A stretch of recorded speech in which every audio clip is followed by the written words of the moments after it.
Chapter 1. Old Way's New Assistant. In a cyberpunk world. November 2073. Watson District, Little Chinatown. In the basement behind Misty's fortune-telling shop. It hurts. This was the only thought in Rocky's mind. He opened his heavy eyelids, and the first thing he saw was blinding light. You're finally awake.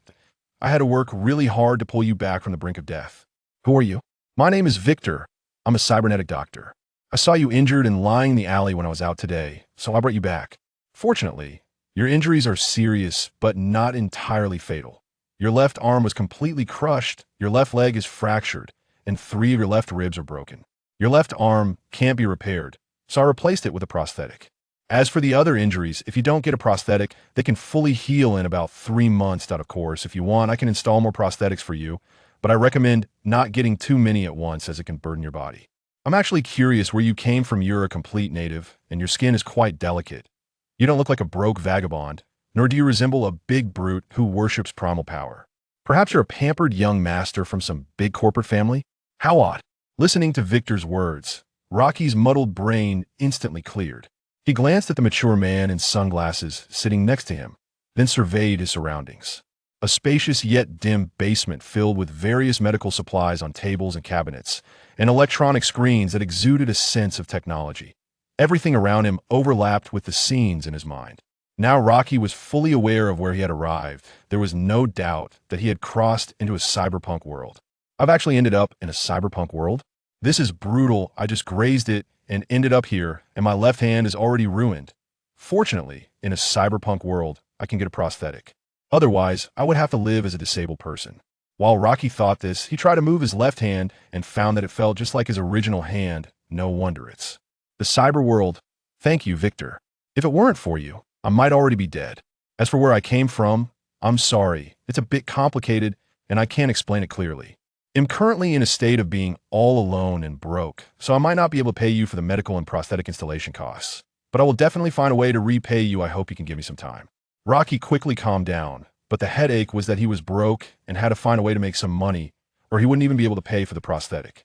Fortunately, the one who found Rocky was one of the few kind-hearted cybernetic doctors in Night City, Old Way, Victor, not some other unscrupulous doctors or organ harvesters. The former could sell him off to organ traffickers if he couldn't pay for his medical fees. The latter was even more direct. He wouldn't even have the chance to wake up before being dissected. Feeling grateful, Rocky was also very thankful to Old Way. It's okay, basically, everyone who comes to Night City has their own difficult past. Just pay me back when you have money. By the way, I still don't know your name. Sorry, I forgot to introduce myself, just call me L. By the way, if you don't mind, could you let me be your assistant or do some other work? As long as I have a place to stay and food to eat, I'm fine. You see my current state, it's really hard to survive outside. Although I don't know anything right now. I will work hard to learn. I hope you can give me a chance. After a brief moment of thought, Rocky decided to cling to Old Way. It was rare to encounter a kind-hearted person at the start, which was a rare breed in Night City. With his injuries not healed, Rocky didn't feel he could do anything if he went out in this state. The best choice now was to stay with Old Way, heal up, and see if he could find a job to pay off his debt and earn some small money. Moreover, Rocky still hadn't felt any special abilities if he didn't have unique powers. Then in this ruthless cyberpunk world, staying with Old Way as an ordinary person might be the best outcome for him. Hearing Rocky's words, Old Way rubbed his chin with his hand resting on his knee, lost in thought. Perhaps Old Way didn't really need an assistant in his shop. There weren't many customers to begin with. Having just one person was enough. Besides, he was just looking for a normal life. Now having another person around felt a bit strange. And looking at Rocky, he didn't seem simple. His fair skin didn't look like that of a broke vagabond who couldn't afford cyber enhancements. And he was too thin to be someone who revered primal power. Perhaps he was a young master from some big family fallen on hard times, which might drag him into some corporate whirlpool. After a moment of silence, Rocky looked at Old Way, who was deep in thought and felt quite uncertain. After all, he had already helped so much, and whether he would take him in. It was hard to say that, of course. If Rocky knew Old Way's concerns, he would definitely spit blood, as he was truly innocent. Of course, if it had to be said, his origin was indeed not simple after all. He was a transmigrator. All right, you can stay here as my assistant. I can provide food and accommodation, and I will pay you as well. As for whether you stay or leave after you recover, I won't interfere. But you will need to settle your medical bills first. After thinking for a moment, Old Way spoke. For some unknown reason, perhaps because he wanted to help someone to the end, or perhaps he felt that Rocky truly needed help seeing his naive face. In any case, Rocky successfully stayed in Old Way's shop and became an assistant to a cybernetic doctor. Time flew by, and 2 years passed in the blink of an eye. November 2075. I didn't realize it was almost 2076. The Edge Runners should be starting soon. Let's see what I can do. As Rocky pondered, he was installing a prosthetic eyeball into the eye socket of the customer in front of him. Over the past 2 years, Rocky had basically integrated and adapted to life in the cyberpunk world. He had been learning cybernetic surgery and medical techniques at Old Way's shop. After work, he spent his spare time learning boxing and studying hacking techniques with Old Way. To Old Way's surprise, this unknown young man learned things very quickly. With Old Way's patient help and education, Rocky, as an assistant, had completely mastered his skills, and his craftsmanship was recognized by Old Way. It could be said that Rocky was now a fully qualified cybernetic doctor, and in the entire Watson district, his skills were only second to old W.E.I.S.O. now. The cybernetic surgeries were mostly performed by Rocky and Old Way in turns, of course. To give Rocky more opportunities to practice and earn money, Old Way usually let him do the surgeries. Chapter 2. Boxing Training. As a cybernetic doctor, Rocky actually didn't have a cybernetic doctor's license, but no one in Night City cared about such things, and with Old Way around, there was no fear of accidents. Skillfully installing a prosthetic eye for the customer, he then cut off the customer's arm and replaced it with a new prosthetic arm.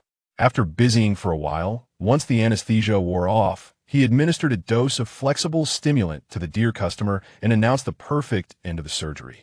After doing all this, Rocky stretched his body and took a deep breath. Phew, why do I feel strange today? It feels like something is about to happen. Maybe I watched too much Super Dream yesterday. Rocky had a strange premonition today, but he quickly calmed down. Perhaps it was just that he hadn't rested well. He consoled himself. Old Way, it's done. Are there any guests today? No appointments left, and it's getting late. Let's pack up. Old Way, having received the guest transfer, didn't look back, clearly confident in Rocky's skills. Before long, Rocky had tidied up the shop.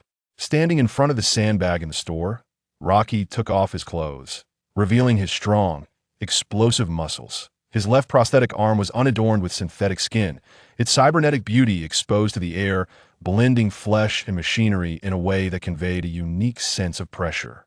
Familiar with the routine, he donned his training gear and secured his gloves, beginning his boxing practice for the day.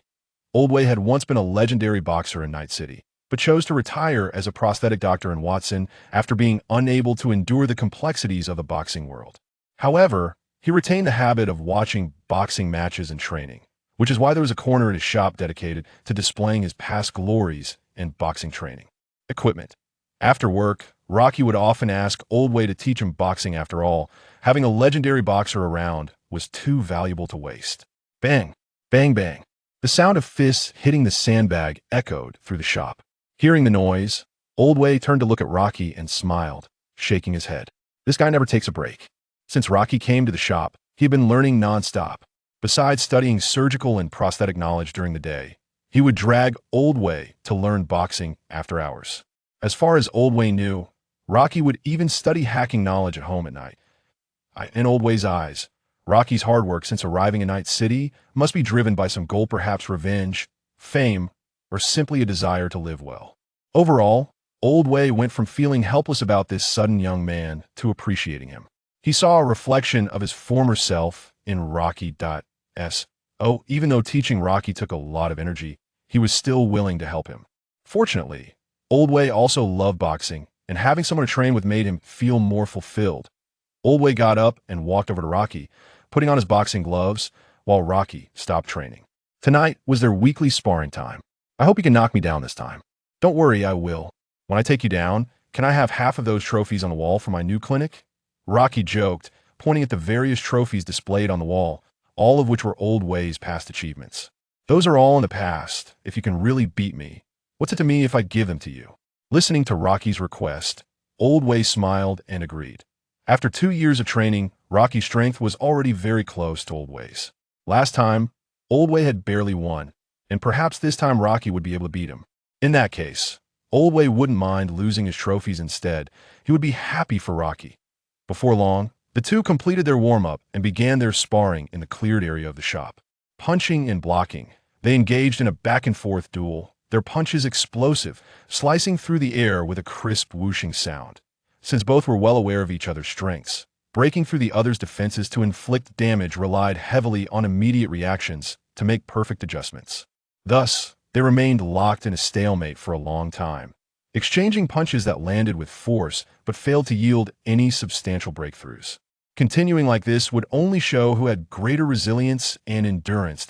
As for whether the aging legendary boxer was stronger or the young fighter who had trained hard for 2 years, that was still up for debate. From the current situation, it seemed Rocky had the upper hand. However, just then, the stalemate suddenly shifted. Rocky, who had been maintaining steady defense, felt a strange tremor in his heart, as if his soul was warning him that something important was about to happen. Though Rocky quickly adjusted his mindset, this momentary distraction slowed his reaction just enough for Old Way's hook to land solidly on his face.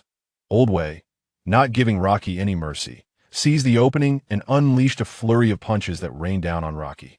The two had maintained a delicate balance, but with Rocky exposing a vulnerability, Old Way capitalized on the opportunity, and the outcome was inevitable.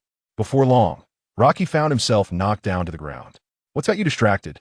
Thinking about your new prosthetic clinic?" Grabbing Rocky's outstretched hand, Old Way pulled him up off the floor, not scolding him but teasingly questioning instead. "No, just a strange feeling, I don't know why. Maybe I didn't rest enough."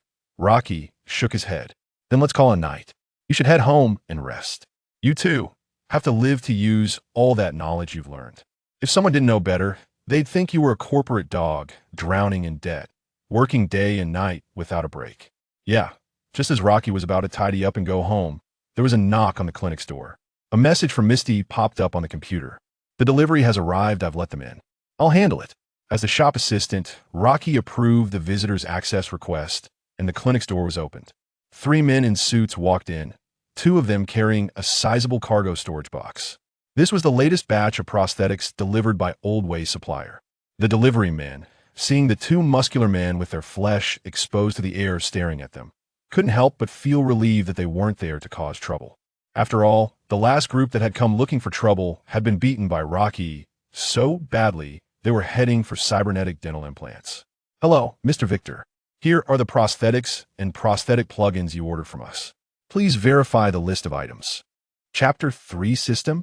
After the suited man finished speaking, he handed Old Way a chip containing detailed information and data about this batch of cybernetic implants. It was clear that this was not his first time delivering goods to Old Way, as he seemed quite familiar with the store situation. All right, Old Way reached out to take the chip from the suited man and inserted it into the store's computer system. Although Old Way's clinic could be considered an underground clinic, it was different from other underground clinics in that the cybernetic implants in Old Way's shop were all legitimate goods purchased from reputable suppliers. While many were secondhand, they were all implants replaced through proper channels, not the second-hand ones ripped off corpses by scavengers. The implants provided by these suppliers were reliable, with information traceable from production models to batches and distribution channels, and Old Way was merely conducting routine verification before receiving the goods. You should take a look too. Most of these implants were ordered for you, so it's better for you to verify them as well. Old Way called Rocky over to help with the verification. This batch of implants was indeed mostly ordered for him, as Rocky had grown into a competent cybernetic doctor over the past 2 years. Although Old Way's shop had a steady clientele, it was evident that 2 cybernetic doctors were not needed here. So not long ago, with Old Way's help and the savings he had accumulated over the past 2 years, Rocky rented a shop and planned to open his own cybernetic clinic. Currently, the clinic was under renovation, and these implants were ordered by Old Way for Rocky's initial supply, with Old Way still footing the bill. "Oh, okay."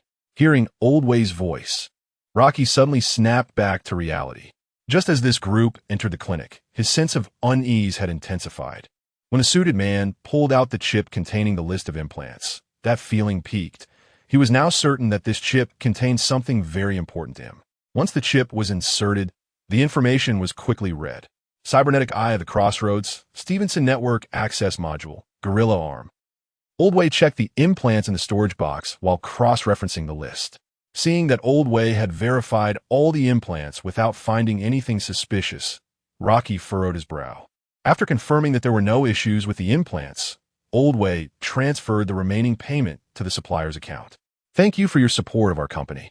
We look forward to serving you again next time. The suited man, having completed the transaction, offered a routine thanks before leaving with his people. Watching them leave, Rocky pointed to the chip on the table and spoke. Old Way, can you keep this chip for me? I want to study it. Sure. Upon hearing Rocky's request, Old Way handed the chip over to him. The chip was originally intended for the buyer, and the supplier would not reclaim it. Most of this batch was to replenish stock in Old Way's shop, while the majority would ultimately be transported to Rocky's clinic, making it reasonable for him to keep it. All right, I'll head out now. See you tomorrow, Old Way. See you tomorrow. After securing the important chip, Rocky got dressed, gathered his things, and bid farewell to Old Way. Stepping out of Old Way's clinic, he saw several citizens of Night City either sitting or standing in the narrow alley. They gathered in small groups, discussing various news about Night City, gang wars, and cyber psychos, while others were cursing corporate oppression and social injustice. Rocky had long been accustomed to all of this. Upon reaching the main road, he noticed more hurried pedestrians. The small Chinatown at night was not as bustling as the nearby Kabukicho or Japantown, nor was it the center of entertainment. Most of these people were ordinary citizens just getting off work, eager to return home to enjoy the little time left after being squeezed by their companies. Just as he exited a street, he saw several NCPD officers engaged in a confrontation with a cyber psycho. Although cyber psychos were relatively rare in Chinatown, they were not unheard of. Citizens at the scene fled in panic, but unfortunately, many innocent bystanders lost their lives. Watching the severed half-body of a middle-aged woman, blown several meters away by a projectile launcher installed by a cyber psycho, Rocky quickly stepped back to avoid being splattered with blood from a fragmented face. He could barely recognize that it was a middle-aged woman. With good vision, he even saw the worker badge pinned to the dead woman's chest, indicating she was just an ordinary laborer. Glancing at the lifeless half-body in front of him, Rocky didn't dare to linger and skillfully turned to take another route home. It might seem absurd, but this was Night City, the epitome of cyberpunk, a distorted society and the craziest city. Corporations towered above, ruling the city and squeezing the wallets of ordinary people. The city below was rife with gangs, and endless gang wars filled Night City. Moreover, there were cyber psychos equipped with terrifying cyber weapons, losing their humanity and ready to strike at any moment, claiming lives. Oppression and despair were the main themes hidden behind the glamorous facade of this city, and survival was the most accurate portrayal of the people at the bottom of Night City. This is also why Rocky had sought to learn so much from Old Way, as surviving in this messed-up city was not a simple matter. The ability to make money and the strength to deal with danger were both indispensable. Rocky's home was not far from Old Way's clinic, just 2 streets away. Soon, he returned to his apartment in the H10 skyscraper. Let me see what is going on. After taking a shower to relax his tired and sore body, Rocky adjusted his mindset and inserted the chip into his personal system slot.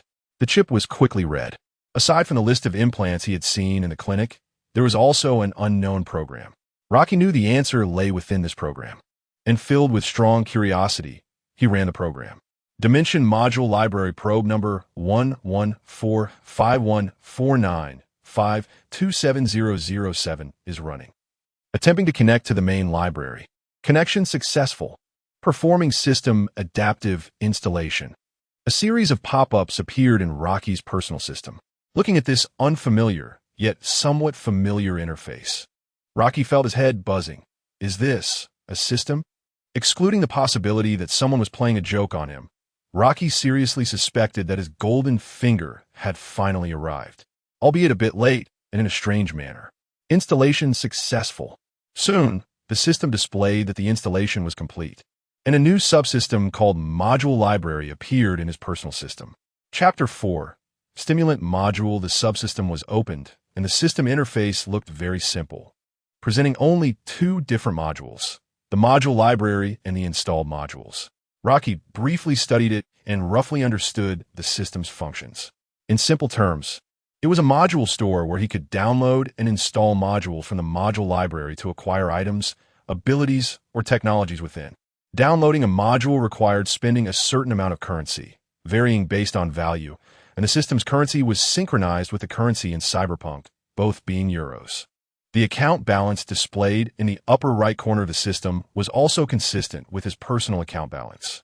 Upon opening the module store page, it listed various modules, complete with filtering and search functions. Rocky clicked on the largest and most eye-catching module. Basic Production Module Integration Package includes a workbench, anvil, furnace, alchemy table, and enchanting table. A bundle of 5 basic production modules serves as a prerequisite for various recipe expansion modules and comes with a workbench scanning function expansion module, a must-have for newcomers. Price, 10,000 euros after adjustment. Price adjustment, 10, world adjustment 30, package discount 30, basic package discount 90. This module's original price was 100,000 euros. But after a series of price adjustments, it was reduced to 10,000 euros. The world adjustment reflects the module's compatibility with the world.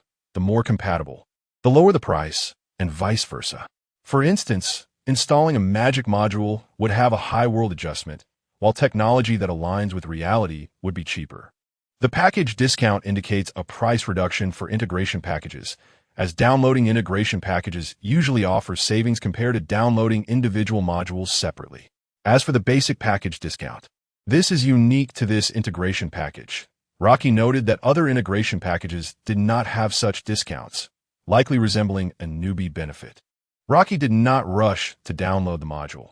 Glancing at his balance, he had 30,000 euros left, which wasn't too much, limiting the modules he could download. He didn't earn much at Old Way's shop, as it was a business built on integrity, with profits lower than other black clinics. Moreover, as an assistant, even with a high commission from Old Way, the pressures of rent and high nutritional costs for training meant it took Rocky 2 years to save enough capital to open a clinic. Now this 30,000 euros was his last savings, and he still owed Old Way for ordering his cybernetic limbs. So he needed to utilize the modules to achieve a quick return on investment. Source Project Cybernetic Integration Package. This 1S good.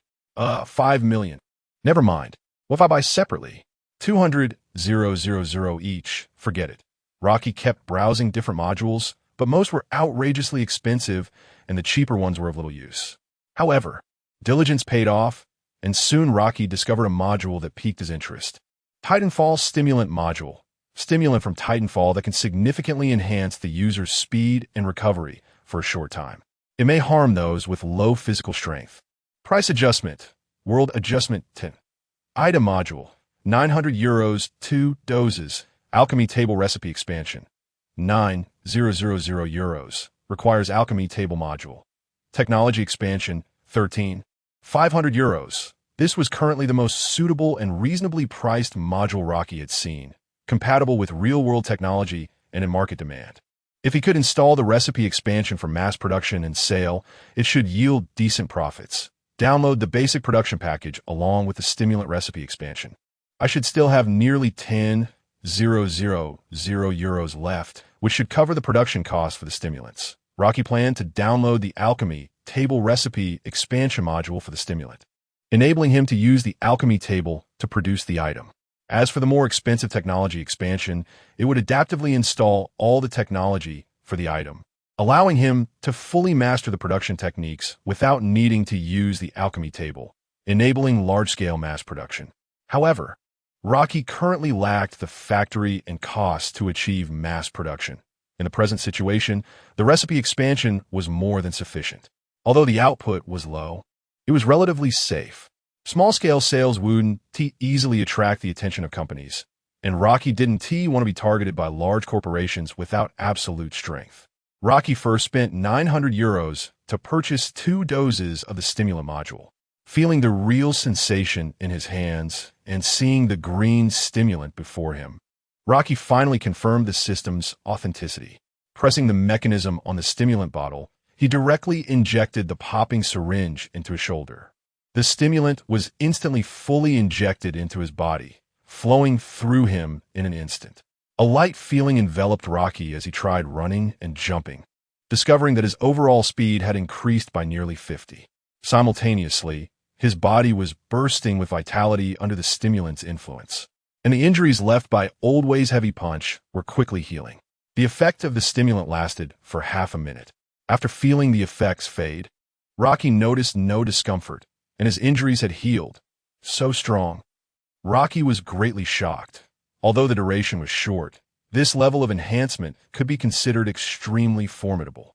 Just as Rocky was still immersed in the shock brought by the stimulant, a phone call suddenly came in. "Jack, what's up?" After calming himself down, Rocky answered the call. The caller was none other than Jack, V's good friend, a real big shot in Night City. Jack was an old friend of Victor. His cybernetics and medical treatment were all done at Old Ways, and he often came to the shop. Over the past 2 years, Rocky had interacted with him quite a few times, naturally becoming friends. "Hey, El, are you free now? Come to Wild Wolf for a drink. Let us talk business," Jack said on the other end of the line. "What business? I'm a bit busy right now. Your favorite, dealing with those kidney harvesters." "All right, I'll be there soon." During the day, Rocky worked as an assistant at Old Way's shop, and at night, he occasionally moonlighted as a freelance mercenary in Night City, taking on jobs with Jack to earn some extra cash. Rocky originally intended to decline this job, considering he was busy studying the module system. However, hearing it involved dealing with scavengers, he found it hard to refuse. He despised that bunch of scumbags and thought it was a perfect opportunity to test the stimulant's practical effects. After calming his emotions a bit, Rocky closed the system, got on his motorcycle, and set off for Wild Wolf Bar. Chapter 5. Cleanup crew Haywood Roach arrived at the Wolf Bar located in the Valley District. The Wolf Bar was run by Jack's mother, Mrs. Wells, and Jack had grown up here, making it essentially his second home. Upon entering the bar, the lively atmosphere of the Wolf Bar at night was evident, with some people drowning their sorrows in alcohol, others gathering in small groups to chat, and of course, the usual intermediaries and mercenaries discussing business. Navigating through the hall, Roach made his way to the bar counter. A bearded bartender, Peppy, approached him. "Hey, Ed, long time no see. What can I get you?" "The usual. I'm here to find Jack. Go on up. I'll have someone bring you a drink shortly." "Thanks." Roach skillfully made his way to the private room on the second floor where he had arranged to meet Jack. He pushed open the door to find Jack lounging with his legs on the table, drinking. He was a robust figure in a black leather jacket, with short black hair tied into a small ponytail. The shiny gold chains around his neck and the gold earrings made it hard to doubt his connection with the Valentino gang. "Jack, El, you made it. Have a seat." Jack gestured for Roach to sit down and handed him a chip. "Here's the info on the job. Take a look." Roach took the chip and inserted it into his personal system slot, revealing the information. "Leisure District, small cleanup crew hideout?" "Yeah." The Valentino gang had a conflict with the 6th Street gang recently, resulting in several gang members dead. One of the members, who had a high-value cybernetic, had his body stolen by this cleanup crew. "Our task is to retrieve the missing cybernetic for the Valentino gang." Roach nodded, noting that the intel indicated the cleanup crew was small, at most 4 or 5 people, posing a low risk. "Just the 2 of us?" "No." The priest introduced us to a hacker, a temporary one named Hylos. He said to be a newbie, but sometimes having a hacker can make things easier. "When are we moving?" "We'll leave after this drink." Just then, the server brought their drinks, and Roach clinked glasses with Jack. After finishing their drinks, the two exited the bar and rode their motorcycles to the Leisure District. They parked in front of an apartment building. As they did, the remote hacker connected to their network. Their hideout is in room 607 on the 6th floor. I marked the exact location on your map. The hacker's voice came through the comms, sounding a bit inexperienced. "Got it." Looking at the marked location on the map, Roach pulled a handgun from his waistband. Getting into work mode, the two took the elevator to the floor where the cleanup crew was located and stood in front of their hideout's door. "Wait a moment. I'm trying to hack into their network." Using Roach and Jack's subnet extension, the hacker was able to assist with remote hacking. There were no cameras inside, so the layout was unknown. But I managed to connect to their network through their equipment. There are only 4 cleanup crew members in total. Be aware that as soon as you enter, you'll face an operating room with 3 cleanup crew members inside. The last one is in a deeper room. Their positions are all marked on your map. Get ready for a breach. After waiting for a while, the hacker finally provided feedback. Looking at the system's structural map analysis and the highlighted enemy positions, Jack couldn't help but praise, "Nice job, brother. Your skills are impressive. This operation is much easier with your help." On the other end, Hylos, hearing Jack's compliment, felt a bit shy. It's just basic stuff? I'm still a bit inexperienced. I can tell, Roach said lightly. L, you should be more forgiving towards newbies. It's fine, Hylos. We all start somewhere. Have confidence in yourself. You play a significant role in this mission. We'll take care of you, right, L?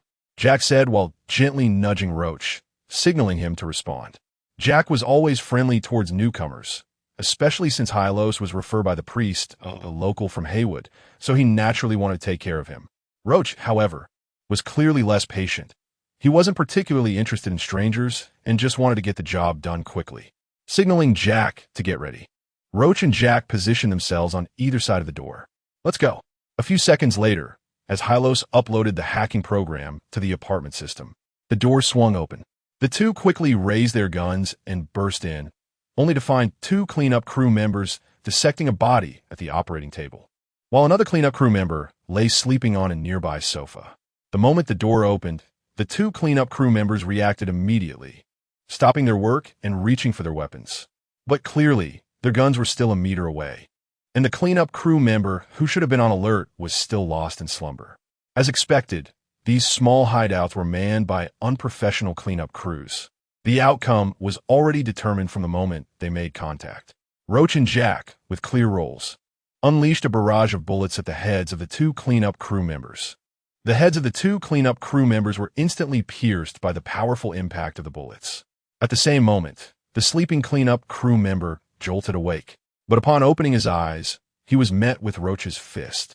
The cold iron fist loomed larger in his vision, and before his groggy mind could fully awaken, Roach knocked him out with a single punch. Just as he was about to shoot the cleanup crew member in the head to finish him off, the inner door suddenly swung open.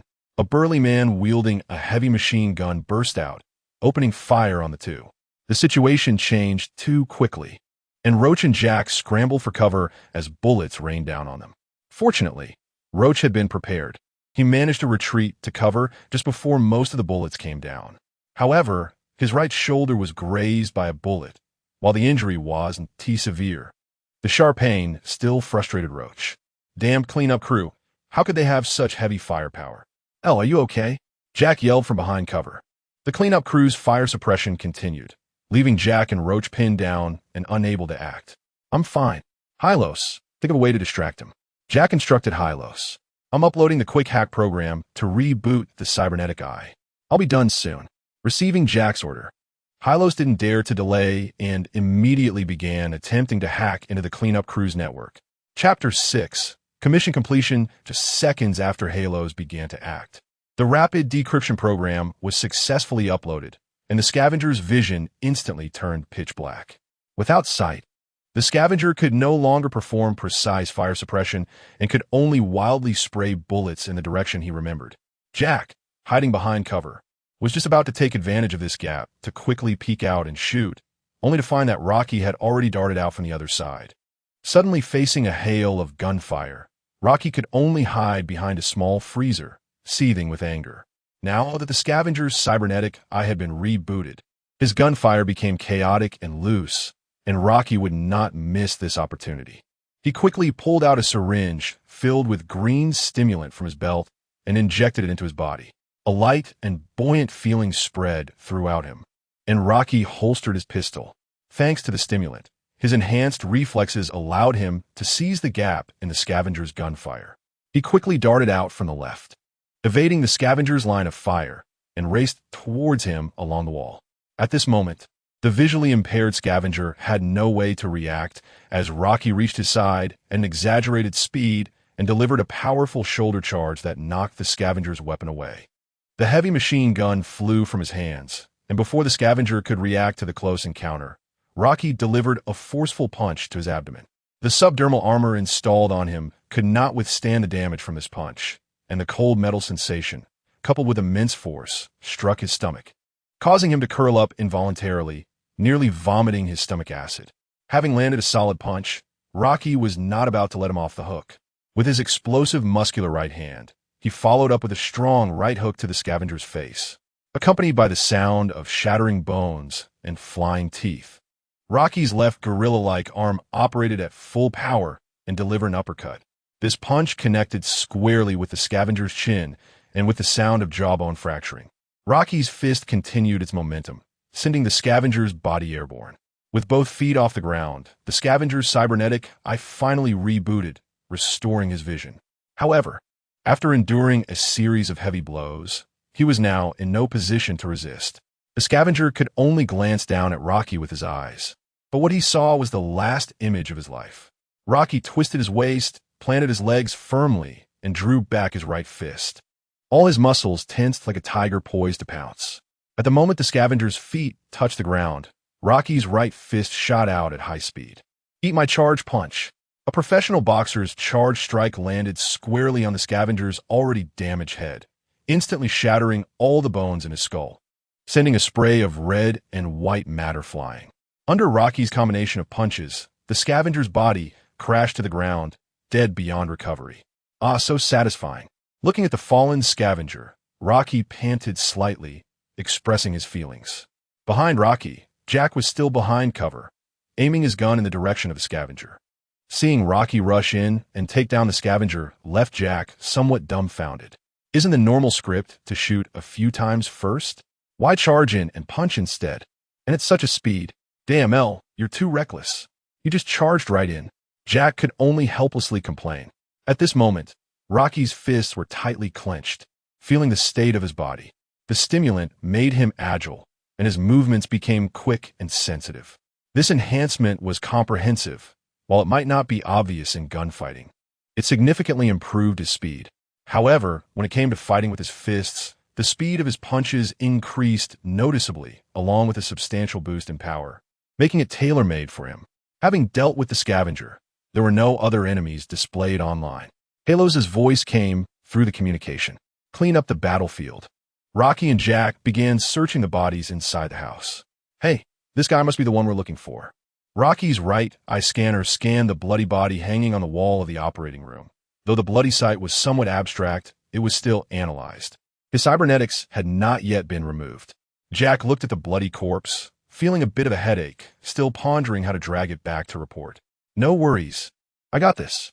Rocky pushed the corpse on the operating table aside and dragged the target onto the table, skillfully picking up the surgical tools. He began to dismantle the cybernetics. Sorry, I almost forgot there's a cybernetics doctor here.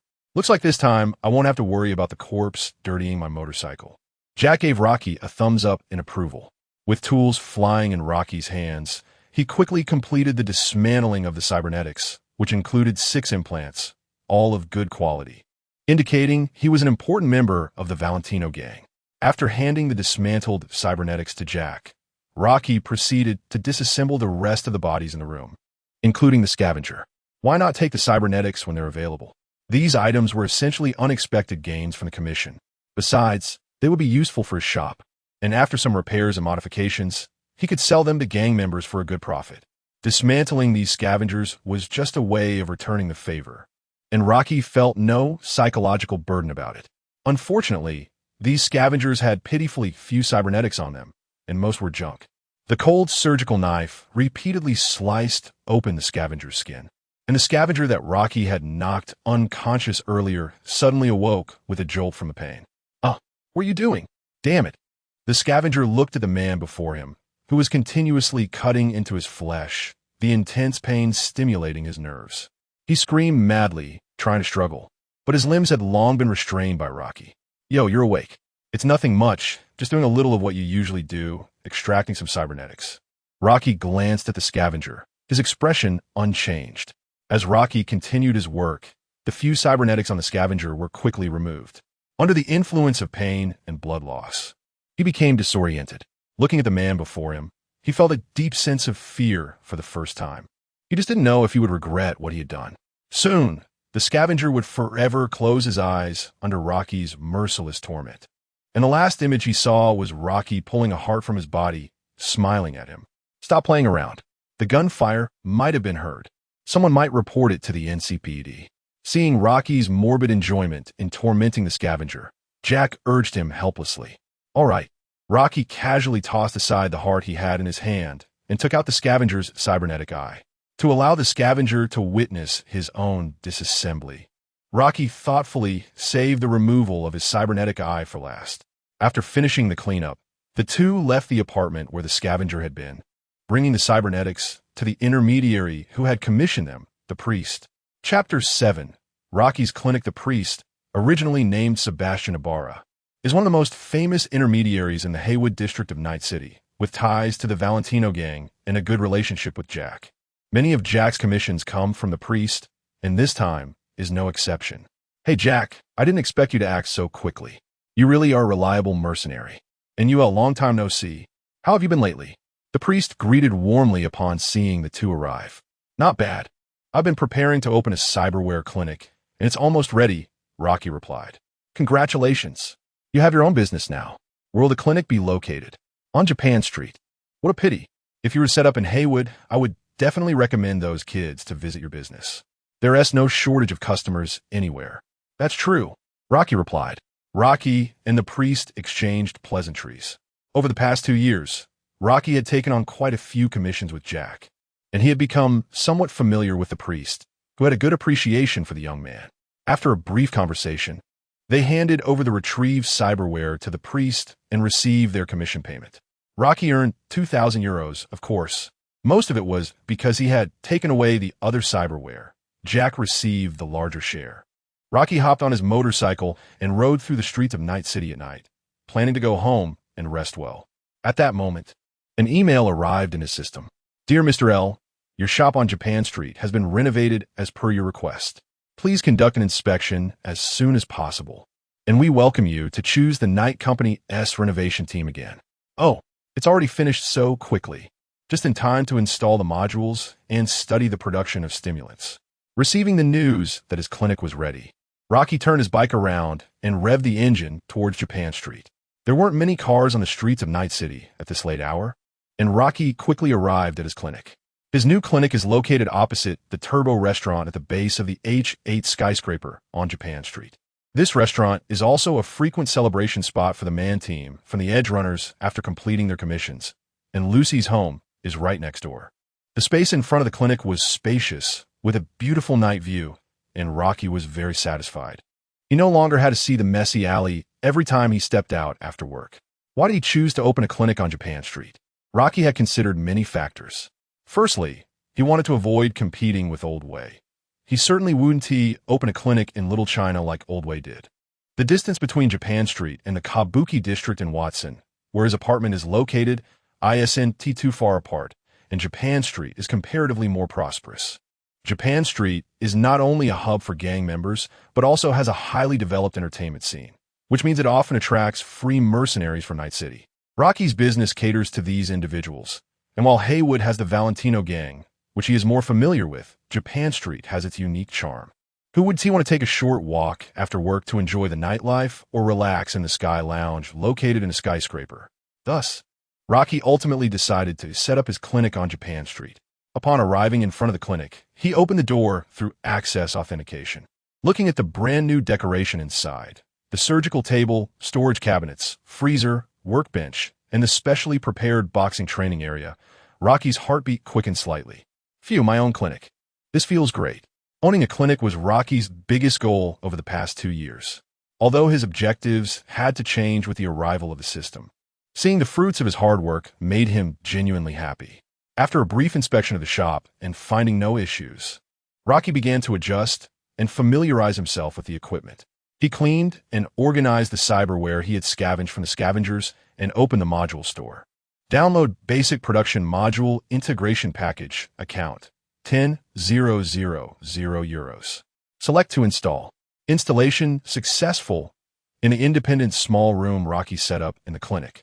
5 different workbench devices appeared, all styled in cyberpunk fashion. Under the influence of world adaptive corrections, the appearance of these devices was completely different from what they originally looked like in his world, with only the core functions remaining unchanged. After arranging the devices, Rocky began to study the workstation used for synthesis production. He activated the system terminal that came with the workstation. The display showed no available recipes, none at all. It seemed that sheep came with its own reasons. This workstation had only one synthesis rule, and all original recipes had been removed. However, this might not be a bad thing. After all, the original recipes might not be very useful for Rocky. Being able to use it as a prerequisite for recipe expansion was already quite good. Next, Rocky controlled the terminal to open the analysis function, an extension included in the integration package. He placed a piece of cyberware on the workstation, and the scanner began analyzing it.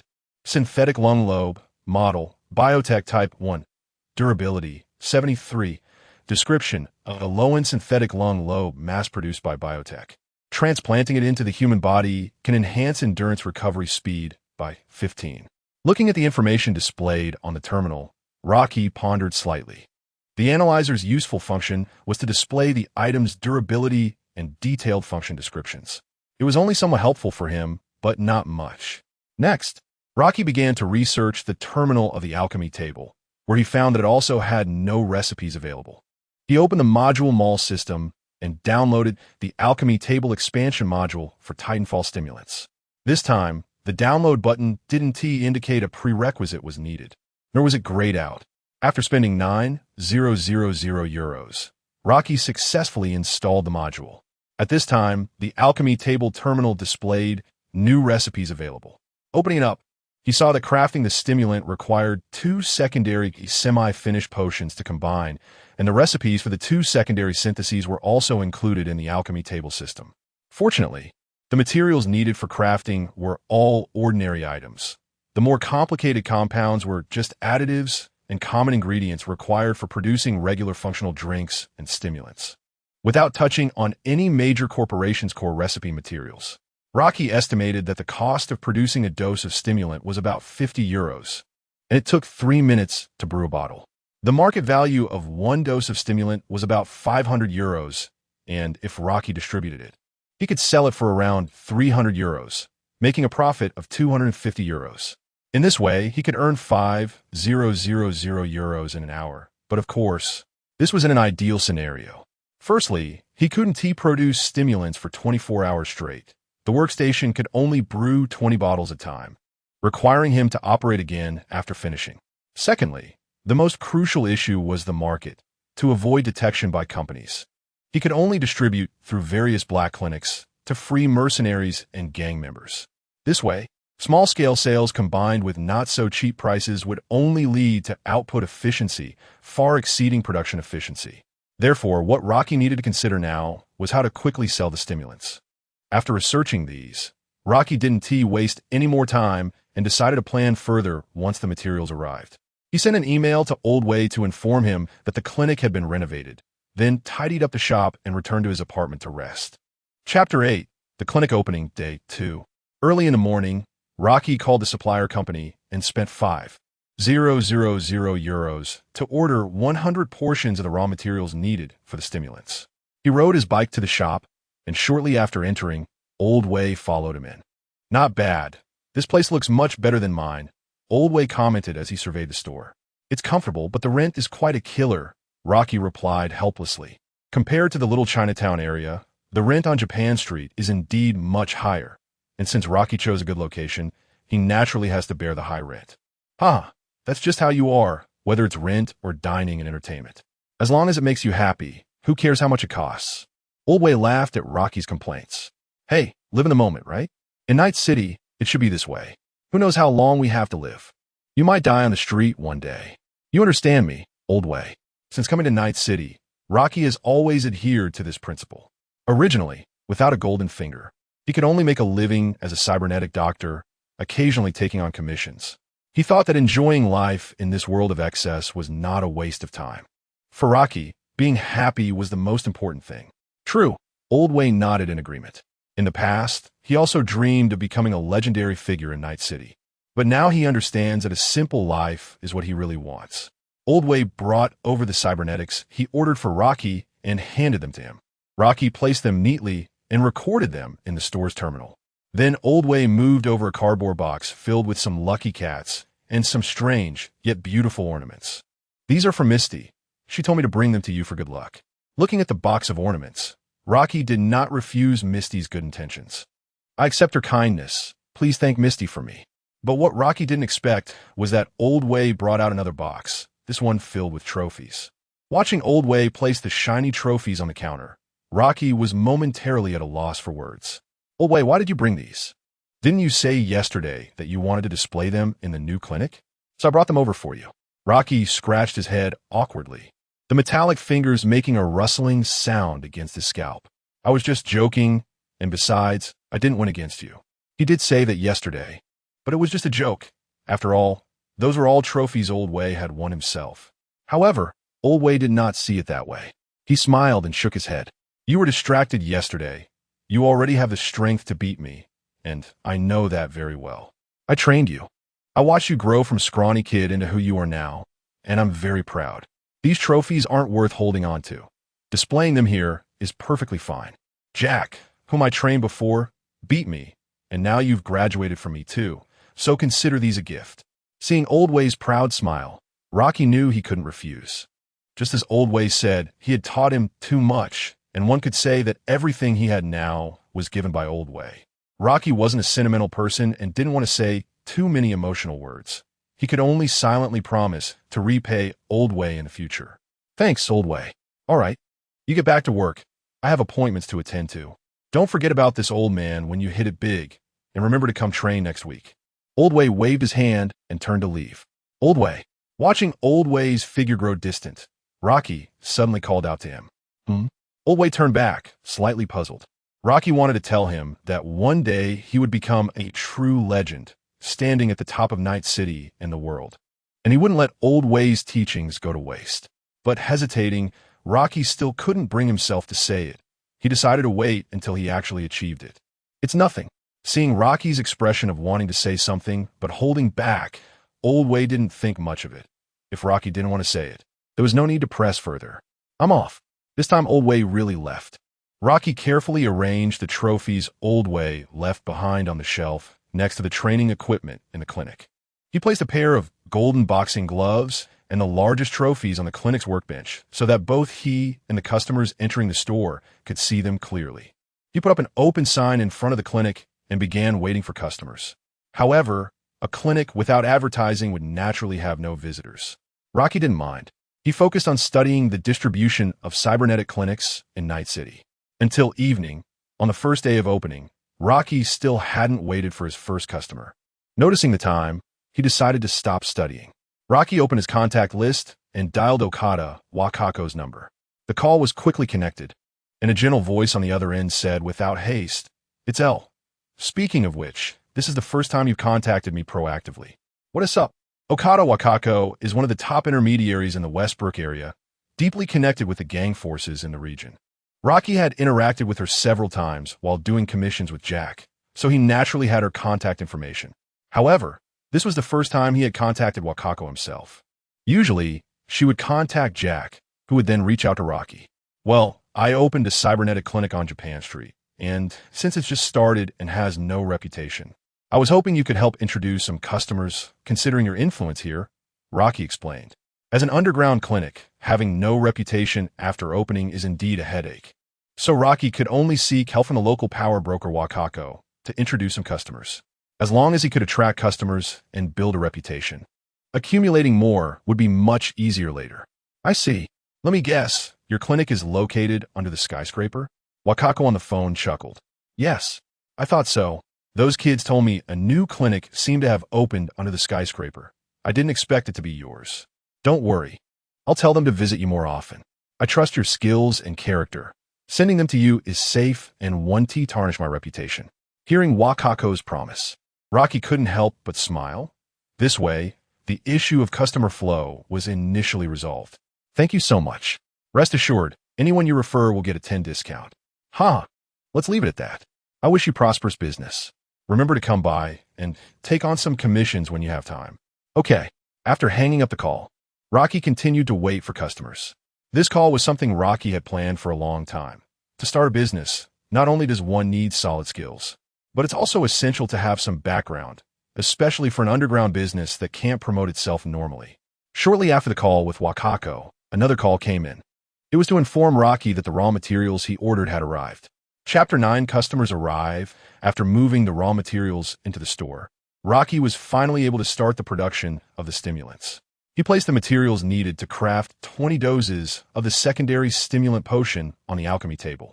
After selecting the recipe, 20 minutes later, 20 bottles of potions primarily used to provide acceleration abilities were completed. Next, Rocky crafted another 20 doses of potions, mainly for restoration. He placed the 2 different secondary potions into the alchemy table and added the final fusion materials. Another 20 minutes later, 20 doses of the stimulant were finally completed. He took out the container, storing the stimulants, and placed it on the synthesis workstation. The functions and descriptions analyzed by the scanner matched, so there should be no issues. Switching the workstation to synthesis mode, he placed the metal and glass materials inside. As the workstation operated, 20 vials of stimulant were synthesized. Taking out the laser engraver, he marked each vial with the labels. Ascension Technology Manufacturing, Power, Stimulant Type 1. Rocky poured the stimulant into syringes and sealed them. The green potion quietly flowed inside the vials. Rocky's first batch of stimulants was ready. As he organized the finished potions, he pondered how to sell them when a new visitor request came through the clinic. Through the surveillance installed at the entrance, Rocky saw 2 visitors. Their extensive Asian-style tattoos and the samurai swords they carried made it easy to guess that they were members of the Tiger Claw gang, likely recommended by Wacko. Rocky approved their visitor request, and the clinic's door opened. One of them had a damaged cybernetic arm with exposed metal beneath the torn synthetic skin, and the internal prosthetic was also significantly damaged, even revealing the hidden mantis blades to the air. It appeared to have been hit by a high-intensity weapon, causing the damage. His right side showed clear signs of injury, which he was trying to cover with something, but it couldn't fully stop the bleeding, and a few drops of blood dripped from his fingers onto the clinic's clean floor. The other person looked much better, showing no visible injuries, clearly accompanying the injured one. This was normal, as no one would go alone to a strange black clinic for treatment, especially those with cybernetics. They might end up being sold off to the cleaners. Therefore, generally, whether gang members or freelance mercenaries, they had their trusted cybernetic doctors. If they needed to visit a new cybernetic doctor, they would at least bring someone trustworthy along. Rocky instructed the injured person to lie down on the operating table and injected a powerful hemostatic agent near his wound. Recommended by Wacko? Rocky asked. The accompanying person nodded and replied, "Yeah, got injured nearby, and Wacko said there was a trustworthy clinic here, so we came." Seeing Rocky's youthful appearance, the Tiger Claw gang member was somewhat skeptical of his abilities. However, since it was Wacko who recommended him, he didn't say anything. Upon entering, he noticed the boxing trophies displayed on the table. He was somewhat familiar with the value of those, so he decided to first see if Rocky's skills were genuine and only raise concerns if he found a lack of competence. After a brief examination of the injured person's mantis blade prosthetic arm, Rocky found that while it was damaged, it wasn't too severe and could be repaired. The arm prosthetic is damaged. Should we repair it or replace it entirely? How much will the repair cost? 2,000 euros, plus the surgical medical fee. A total of 4,000 euros. Since you were recommended by Wacko, I'll charge you 3,600. Hearing Rocky's quote, the injured person nodded, acknowledging it was a reasonable price with no overcharge. With a 10 discount, it was actually cheaper than what he usually paid at his regular clinic. Then let's go with that. All right, I'll start treating you. Rocky skillfully removed the damaged prosthetic arm and set it aside. Then he took out a syringe for local anesthesia, extracted the 2 bullets from the wound, disinfected, stopped the bleeding, and stitched it up. After 2 years of study, Rocky's medical skills had reached a high level, and this simple procedure was well within his capability. In no time, he had treated the injured person's wound, and after a final bandaging, he was done. Next, Rocky went to the workstation, took out tools and parts to prepare for the prosthetic repair.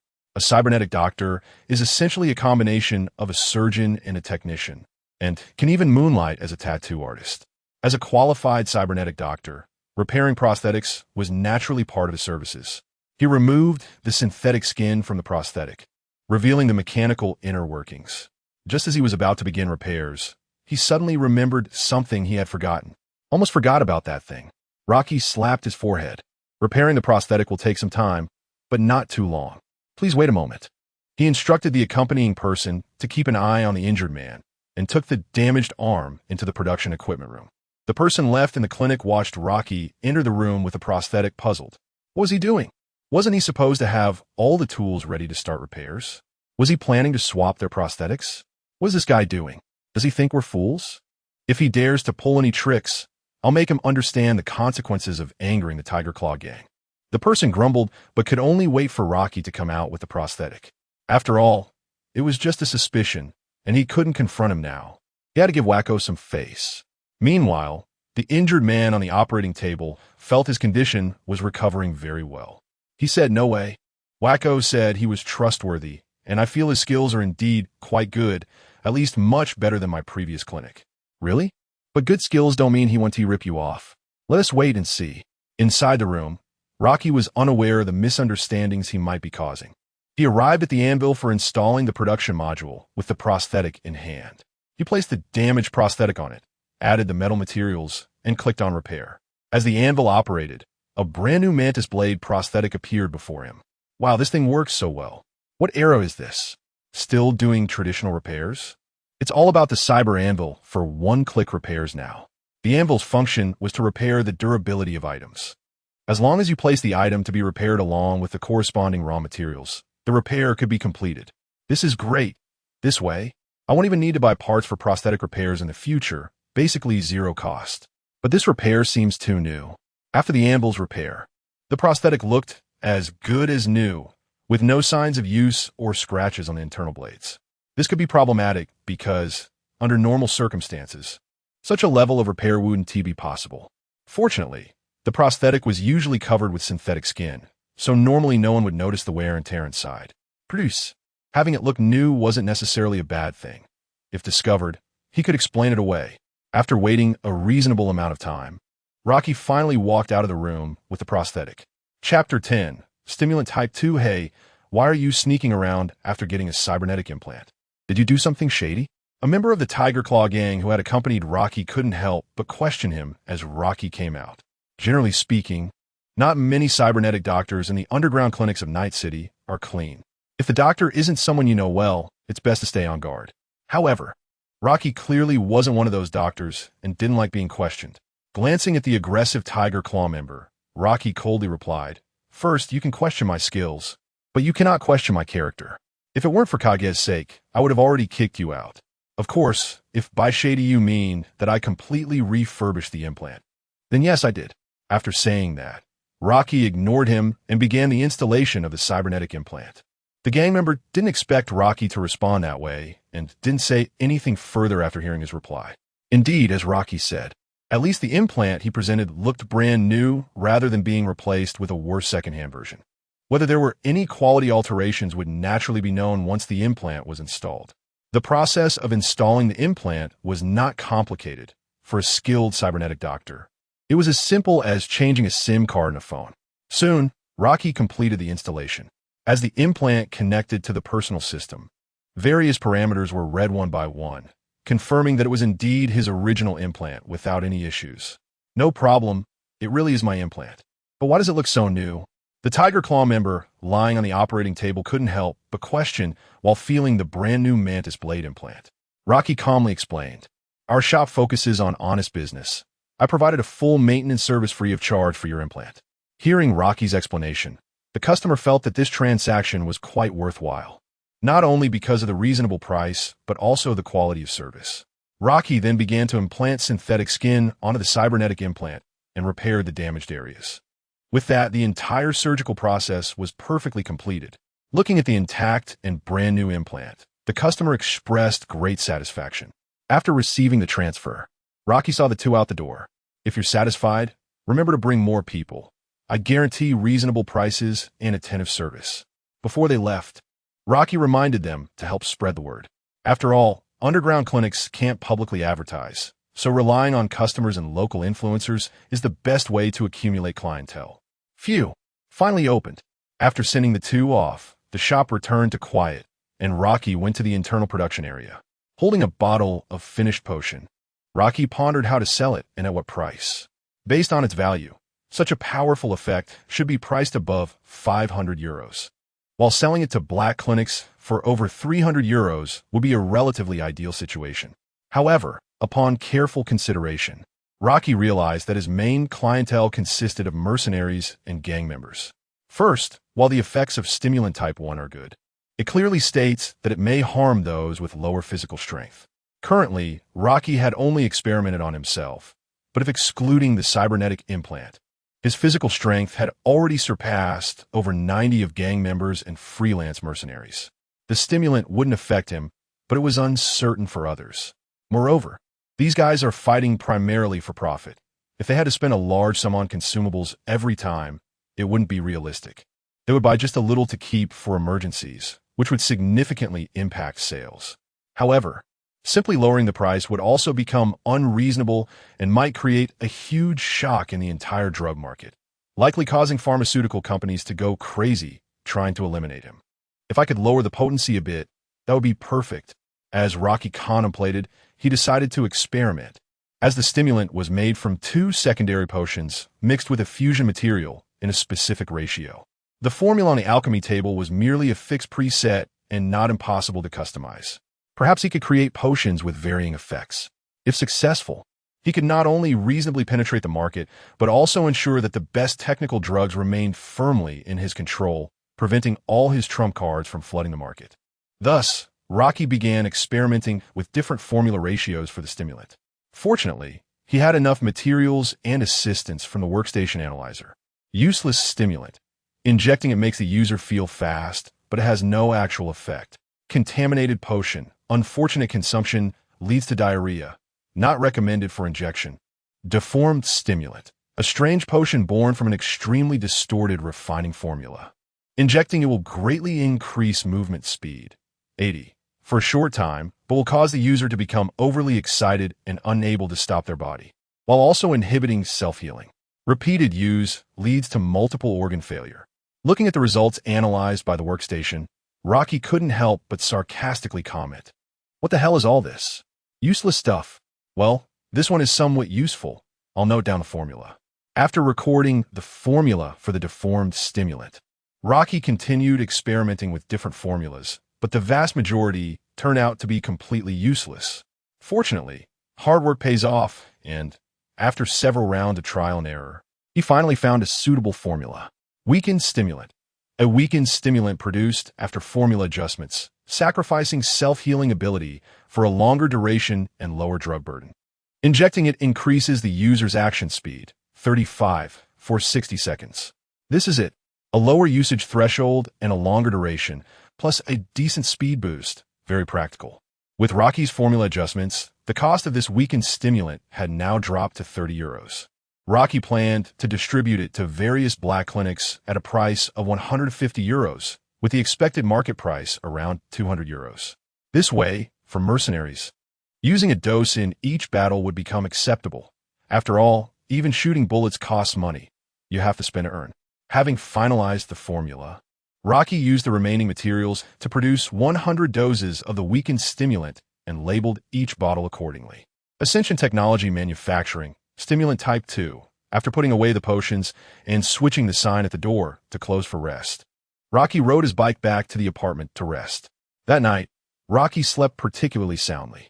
Overall, the first day of opening was quite fruitful.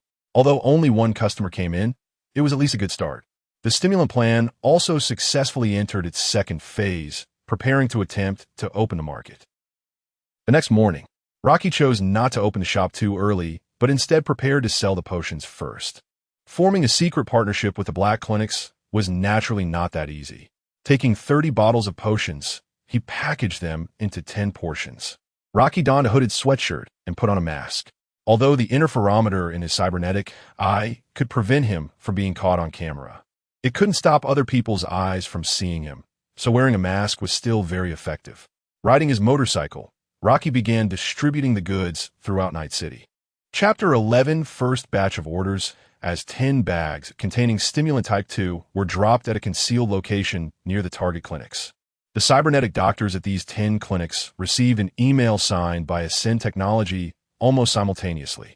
Ascension Technology collaboration invitation. Sender, Ascension Technology recipient. Hello, this is Ascension Technology.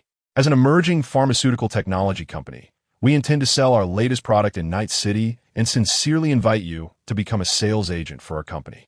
Samples of the product have been placed near the clinic ad. We look forward to your experience and feedback. If you wish to place subsequent orders for this product, please send an email to submit your order. Attachment, Stimulant Type 2 Product Description. In Watson District, in a basement black clinic in the northern industrial area. The cybernetic doctor looked at the email in the system and let out an unpleasant laugh. Huh, Ascension Technology? Where did this come from? Does a company really need to find underground clinics to sell products? What's the point of saying it so nicely when it's all so sneaky? In his view, if it were a legitimate company, there would be no need to cooperate with these clinics. They could sell through formal market channels. Even if the company wanted to expand into underground sales channels, they wouldn't act so covertly. They could just send staff to meet them directly. Therefore, he had already concluded that so-called Ascension Technology was just some unknown underground workshop in Night City trying to make a fortune with stolen formulas or concoctions made by subpar pharmacists. Or perhaps a smuggling gang looking to push their contraband onto the market. However, although he scoffed at such shameless talk, his body was honest enough to click on the product description in the attachment. After all, regardless of what so-called Ascension Technology was or what the email said, the key point was that someone wanted to invite him to make money together. Since there was an opportunity to earn money, why care what it was? He had to take a look first. If it was feasible, no one would miss out on such an opportunity. Product name, Stimulant Type 2. Developed by Ascension Technology as a combat stimulant, injecting it into the body can comprehensively enhance the user's action speed by 35, taking effect immediately.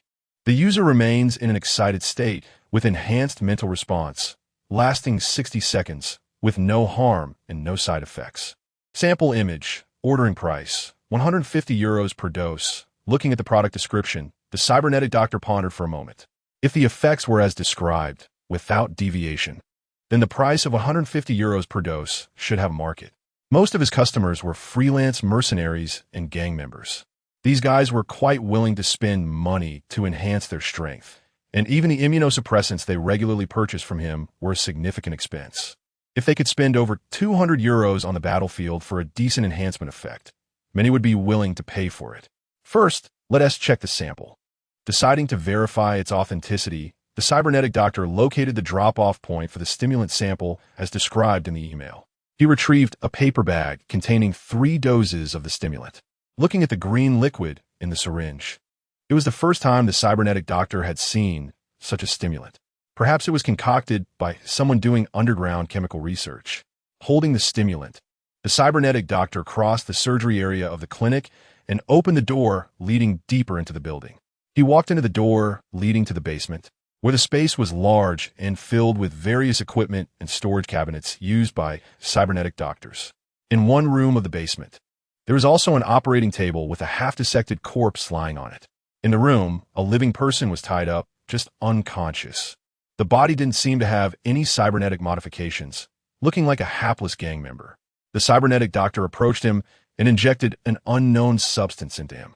The unconscious man slowly woke up. "Who are you? What do you want? Let me go." The man looked at the cybernetic doctor with fear on his face. Suddenly, he saw the corpse lying on the operating table behind the doctor and realized what had happened to him. At this moment, he was filled with immense regret and frustration. He shouldn't have gotten drunk at the bar, and now he was caught by a cleaner. His fate was predictable. "Please, don't kill me. I can give you money. Please let me go." The man, feeling his bound hands and feet, pleaded desperately. But the cybernetic doctor did not respond, only giving a dry laugh with his hoarse throat. The cybernetic doctor pulled out a green vial, grabbed the man's hair, and exposed his neck. He inserted the syringe into his body, and the substance was instantly injected. The man felt a rush of something spread throughout his body, his brain becoming excited, and he had an overwhelming desire to move. Just as he was unaware of what he would face, the cybernetic doctor suddenly cut the ropes binding him. Feeling the restraints disappear, looking at the terrifying smile on the cybernetic doctor's face, the man dared not think too much and pushed the doctor away, rushing out. At that moment, all he wanted was to escape, but his somewhat numb legs caused him to stumble and fall, his left hand pressing against the corpse on the operating table. Ignoring the wet sensation of the thing he had touched, he continued to get up and run. The desire to survive, driving him to quickly regain his composure, disregarding the abnormalities in his legs. With the combined effects of the stimulant and his survival instinct, the man erupted with an absurd speed, but he had no idea where to run in this basement, only flailing about like a headless fly. After a hard time, he found a door but discovered it wouldn't open. so he could only keep running. When he finished running through the entire basement, he found that all the doors were sealed, and his signal could not be transmitted, making it impossible to call for help. He leaned despairingly against the door of the basement, hearing the footsteps of the cybernetic doctor approaching him step by step, knowing he would eventually die. "Fuck it. I'll fight you, beast." The man could no longer endure, angrily rising to look for a useful weapon, determined to take that bastard down with him.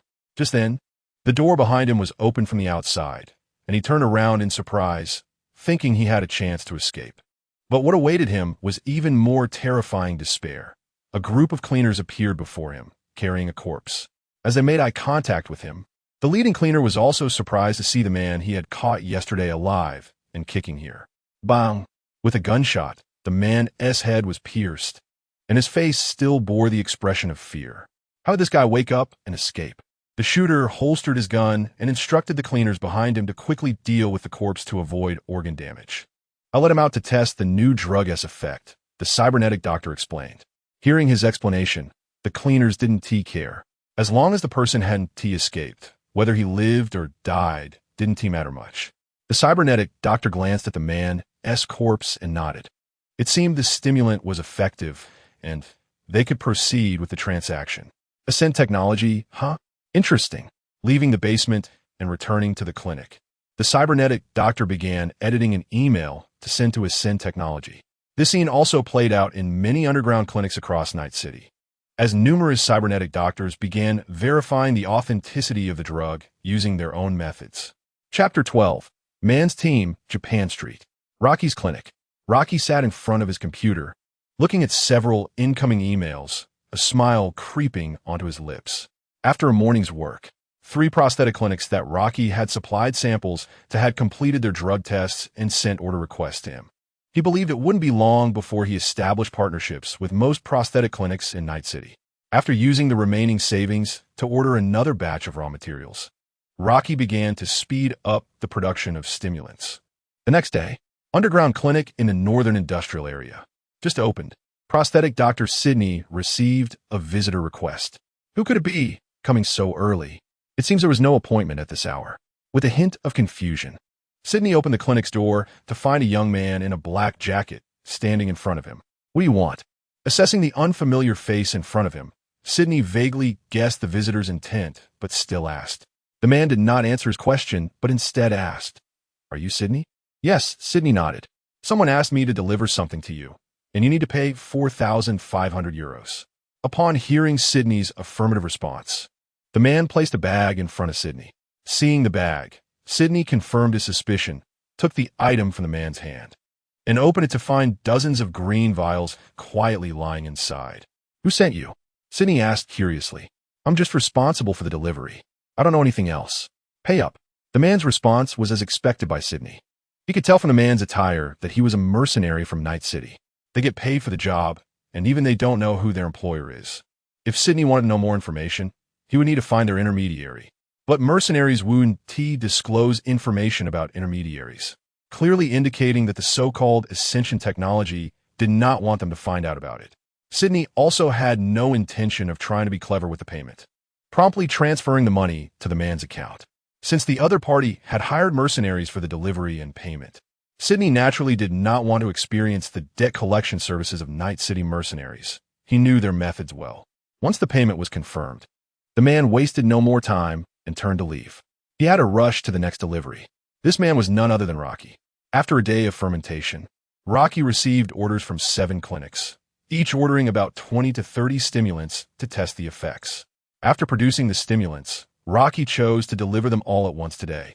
Initially, Rocky planned to outsource the delivery, but upon reconsideration, he realized he did not have anyone trustworthy to help. Although Jack was a viable option, he didn't want to bother Jack with such simple tasks. Using an intermediary for the delivery was a good choice, but it was clear that intermediaries were not trustworthy people. If companies traced the delivery back to the intermediaries, Rocky's secret would undoubtedly be ruthlessly exposed, and it was unrealistic to expect them to keep secrets from large corporations. Unable to find another way, Rocky decided to deliver the items himself. Fortunately, he already had the identity of a free mercenary in Night City, and with a bit of disguise, the companies would not connect him with the manufacturer behind the scenes. The clinics with orders were spread across different locations in Night City, and it took Rocky quite some time to deliver all the goods. Luckily, there were no obstacles in receiving payments, though it was a pity that Rocky's expertise in debt collection couldn't be put to use. It wasn't until noon that Rocky returned to the clinic. Looking at nearly 30,000 euros in his account, Rocky felt overjoyed. It had been such a short time, and he had nearly recouped his costs. He believed it wouldn't be long before he could install more modules. After placing another order for raw materials with the supplier, he began the day's clinic operations. Today, the clinic gradually started to attract more customers. With the care of Kagawa and Rocky's skills gaining customer recognition, Rocky's clinic was slowly building a reputation on Japan Street. Time flew by, and it had been 3 days since Rocky first opened. Aside from the initial batch of orders, a few more clinics had sent in orders, but they were not many. It would likely be some time before the second batch of orders arrived, as the clinics that had just started selling the stimulants probably wouldn't sell them quickly. The night on Japan Street was bustling. The Turbo restaurant at the base of a skyscraper was especially lively. Many street vendors took advantage of the open space in front of the restaurant to sell drinks and food.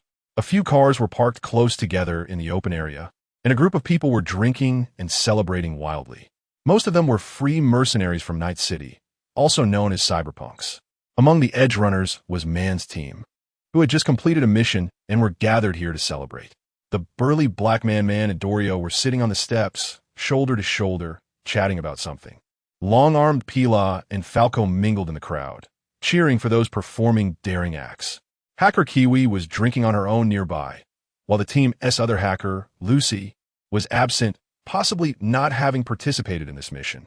Meanwhile, the cyber loli Rebecca stood aside, sipping a drink and watching the lively crowd. Huh, why is that shop changed? Rebecca seemed uninterested in the ongoing performances and shifted her gaze to notice that the shop across from the restaurant looked different from when she had come earlier. Usually, at this time, the shop would be closed, but now it still had the open sign hanging. Pila, what is that? Rebecca called her brother Pila over and pointed with her small finger at the shop across the street. What? How would I know? There's no sign. It might be selling something like Seth's Superdream. Pila replied in a teasing tone, adding exaggerated gestures with his long mechanical fingers. Get lost. Watching her brother act ridiculous. Rebecca snapped, giving Pila the finger before kicking him away with her chubby little leg. At that moment, Kiwi, who was drinking nearby, was drawn over by their commotion and looked in the direction Rebecca had just pointed. The cybernetic I installed on Kiwi flashed with streams of data, and she quickly found information about the shop. It's a prosthetic clinic opened 3 days ago. Through the network, Kiwi swiftly uncovered relevant information about the shop. Such things are easily accessible for an experienced hacker. Hearing Kiwi's words, Man, who had been flirting with Dorio, suddenly lifted his head to look at her. Chapter 13 Man and Rebecca Man was clearly interested in the cybernetic clinic and stood up to look in that direction. Is there more information? Man asked Chiwei. Not much. Just that most customers are from the Tiger Claw gang, and it seems to have a decent reputation. I'll go take a look. Man nodded and walked toward the clinic. Man had always had an obsession with becoming stronger to the point where it was almost pathological. He was currently thinking about installing cybernetics on himself, but unfortunately, the suppliers he had been working with recently didn't have any good options available. Man decided to check out the newly opened clinic. Perhaps they had what he wanted, and it wouldn't hurt to take a look. I'll go too. Rebecca raised her small hand to indicate that she wanted to join. Chiwei, however, expressed disinterest. You guys go ahead. After leaving that remark, Chiwei turned around and went back to continue drinking. Dolly, who had initially intended to join Man, also stayed, put upon seeing Rebecca's decision to go. 2 people going was enough. After all, they could provide immediate support if anything happened nearby. Man and Rebecca walked side by side toward Rocky's clinic. When they arrived at the clinic's entrance, the door was just being opened by a man who had a number of cybernetics installed. The man glanced at his left hand, flexing it a few times in the air, looking quite satisfied with his newly installed grip cybernetics. Suddenly, a heavy hand landed on the man's shoulder. Feeling the weight, the man looked up at the tall, dark-skinned man wearing sunglasses in front of him. What do you want? The man, slightly annoyed at being stopped by a stranger, didn't lash out, but also didn't feel the need to escalate the situation. After all, he wasn't a cyber-psychopath. Noticing the man's displeased expression, man didn't mind. He raised his other hand to slightly push down his sunglasses, revealing his eyes, and smiled at the man. Don't be nervous. I just wanted to ask how this cybernetic clinic is. Upon realizing that man wasn't there to cause trouble, the man's expression softened considerably. It's all right. I was introduced by Gezi. If you guys are also cyberpunks, you should know her. The clinic is pretty good, but the cybernetics are a bit pricier than other black clinics. As for the installation skills and medical standards, they're top-notch on Japan Street. I've heard their repair skills are also quite good, but I haven't experienced that myself. Thanks. Hearing the man's comments, man nodded. Having such a good reputation just 3 days after opening, it seemed this clinic must have some level of quality. With that thought in mind, man pressed the visitor application button for the clinic. Rocky, who had just finished a cybernetic installation surgery, hadn't cleaned up the place yet when he received the visitor request. Could it be that the customer from just now is dissatisfied? Puzzled, Rocky pulled up the surveillance footage at the entrance, only to find that it was man who had arrived. Although Rocky had considered the possibility of encountering man and his group due to the location of the clinic, he didn't expect them to come so quickly. As Rocky hurried to clean up the remnants of the surgery, he approved man's visitor application. The clinic door was opened by man, and he and Rebecca walked inside. Welcome. Rocky looked in man's direction and then noticed Rebecca standing beside him.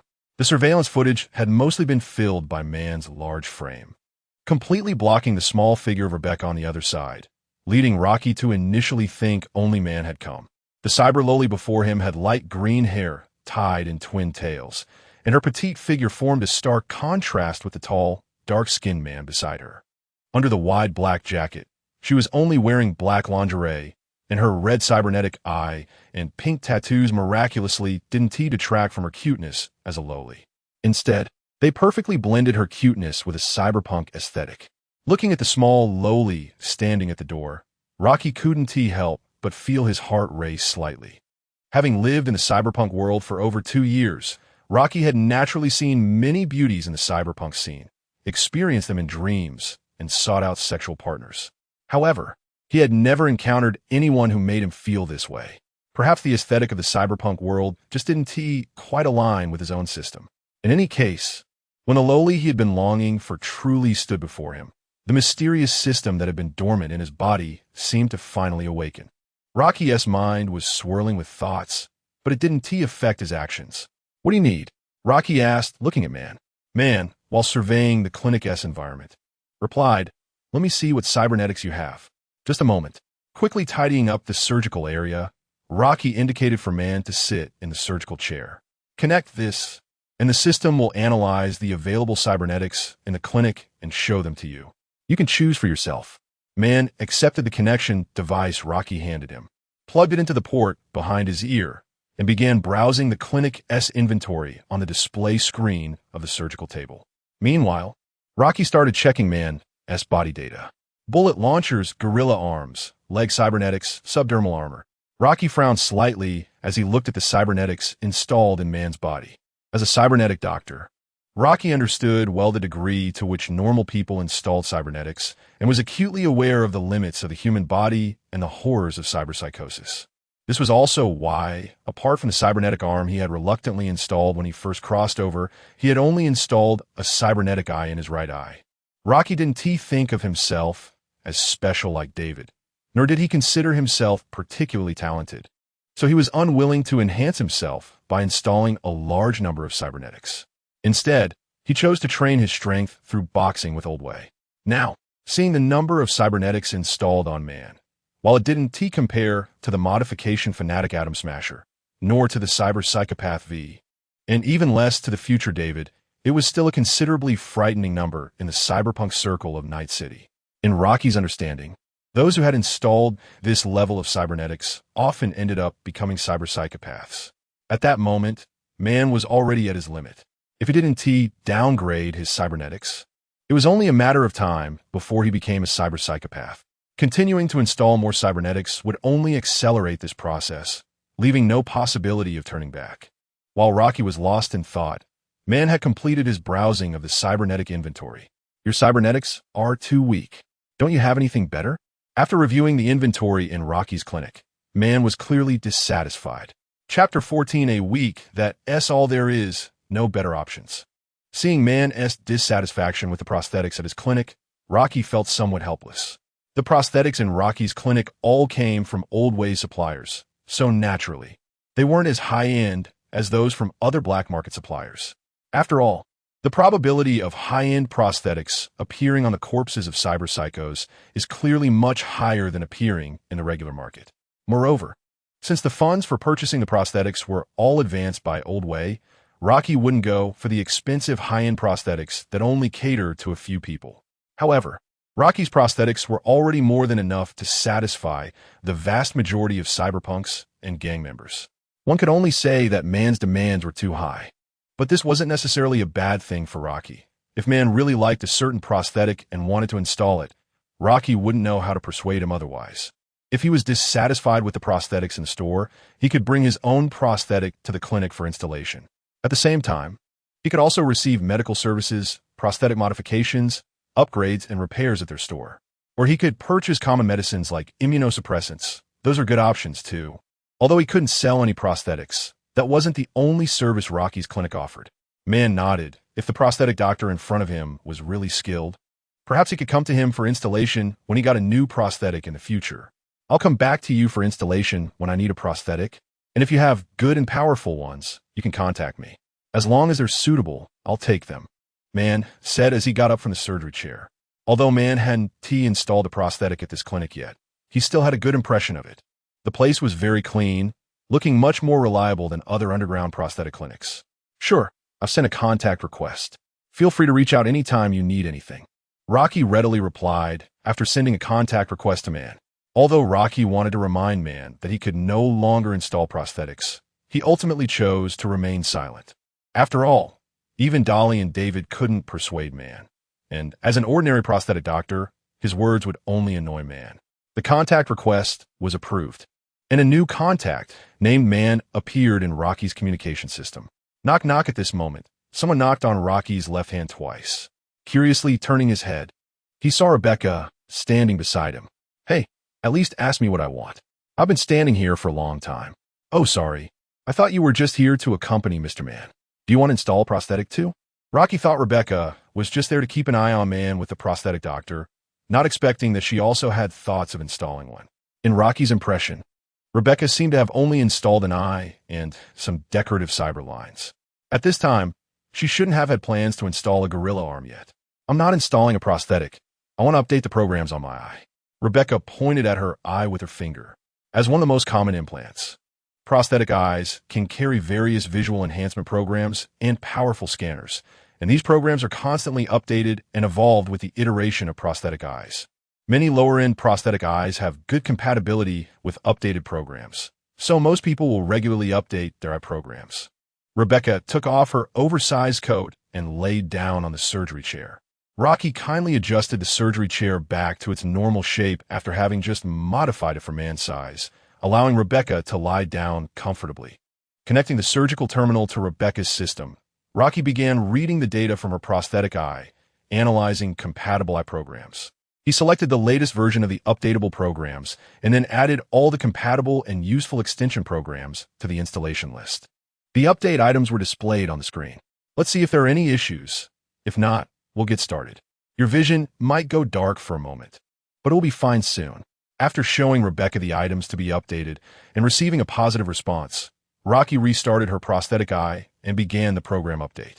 The update process was not complicated, and soon the prosthetic eye completed its update and rebooted. With the successful startup of the prosthetic eye and the completion of resolution adjustments, Rebecca's vision became clearer than before. At the same time, the performance of the analyzer improved as well. I feel much better, thanks. Rebecca unplugged the interface from behind her ear and jumped up from the surgery chair. Meanwhile, man watched as Rocky completed the work and pointed to a shelf in the store, asking Rocky, "What's that?" Rocky looked in the direction man pointed and saw dozens of green potions on the shelf.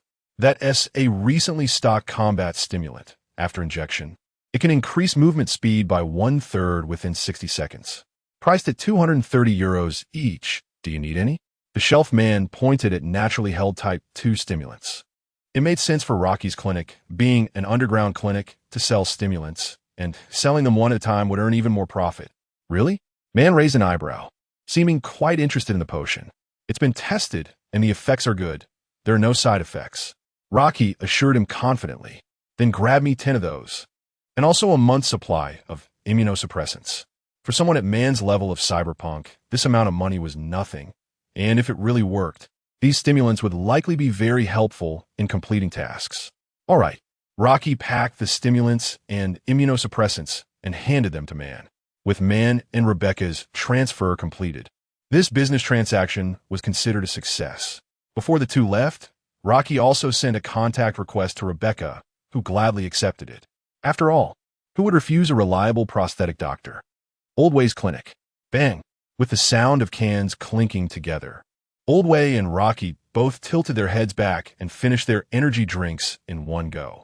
Old Way crumpled the empty can and tossed it aside, asking, "How has this week been? Is business okay?" "It's all right. I've gained quite a bit of fame over on Japan Street, and KO helped me a lot." Rocky, mimicking Old Way, also discarded his can and grabbed a towel hanging around his neck to wipe the sweat off his body. At this point, a week had already passed since Rocky's clinic opened.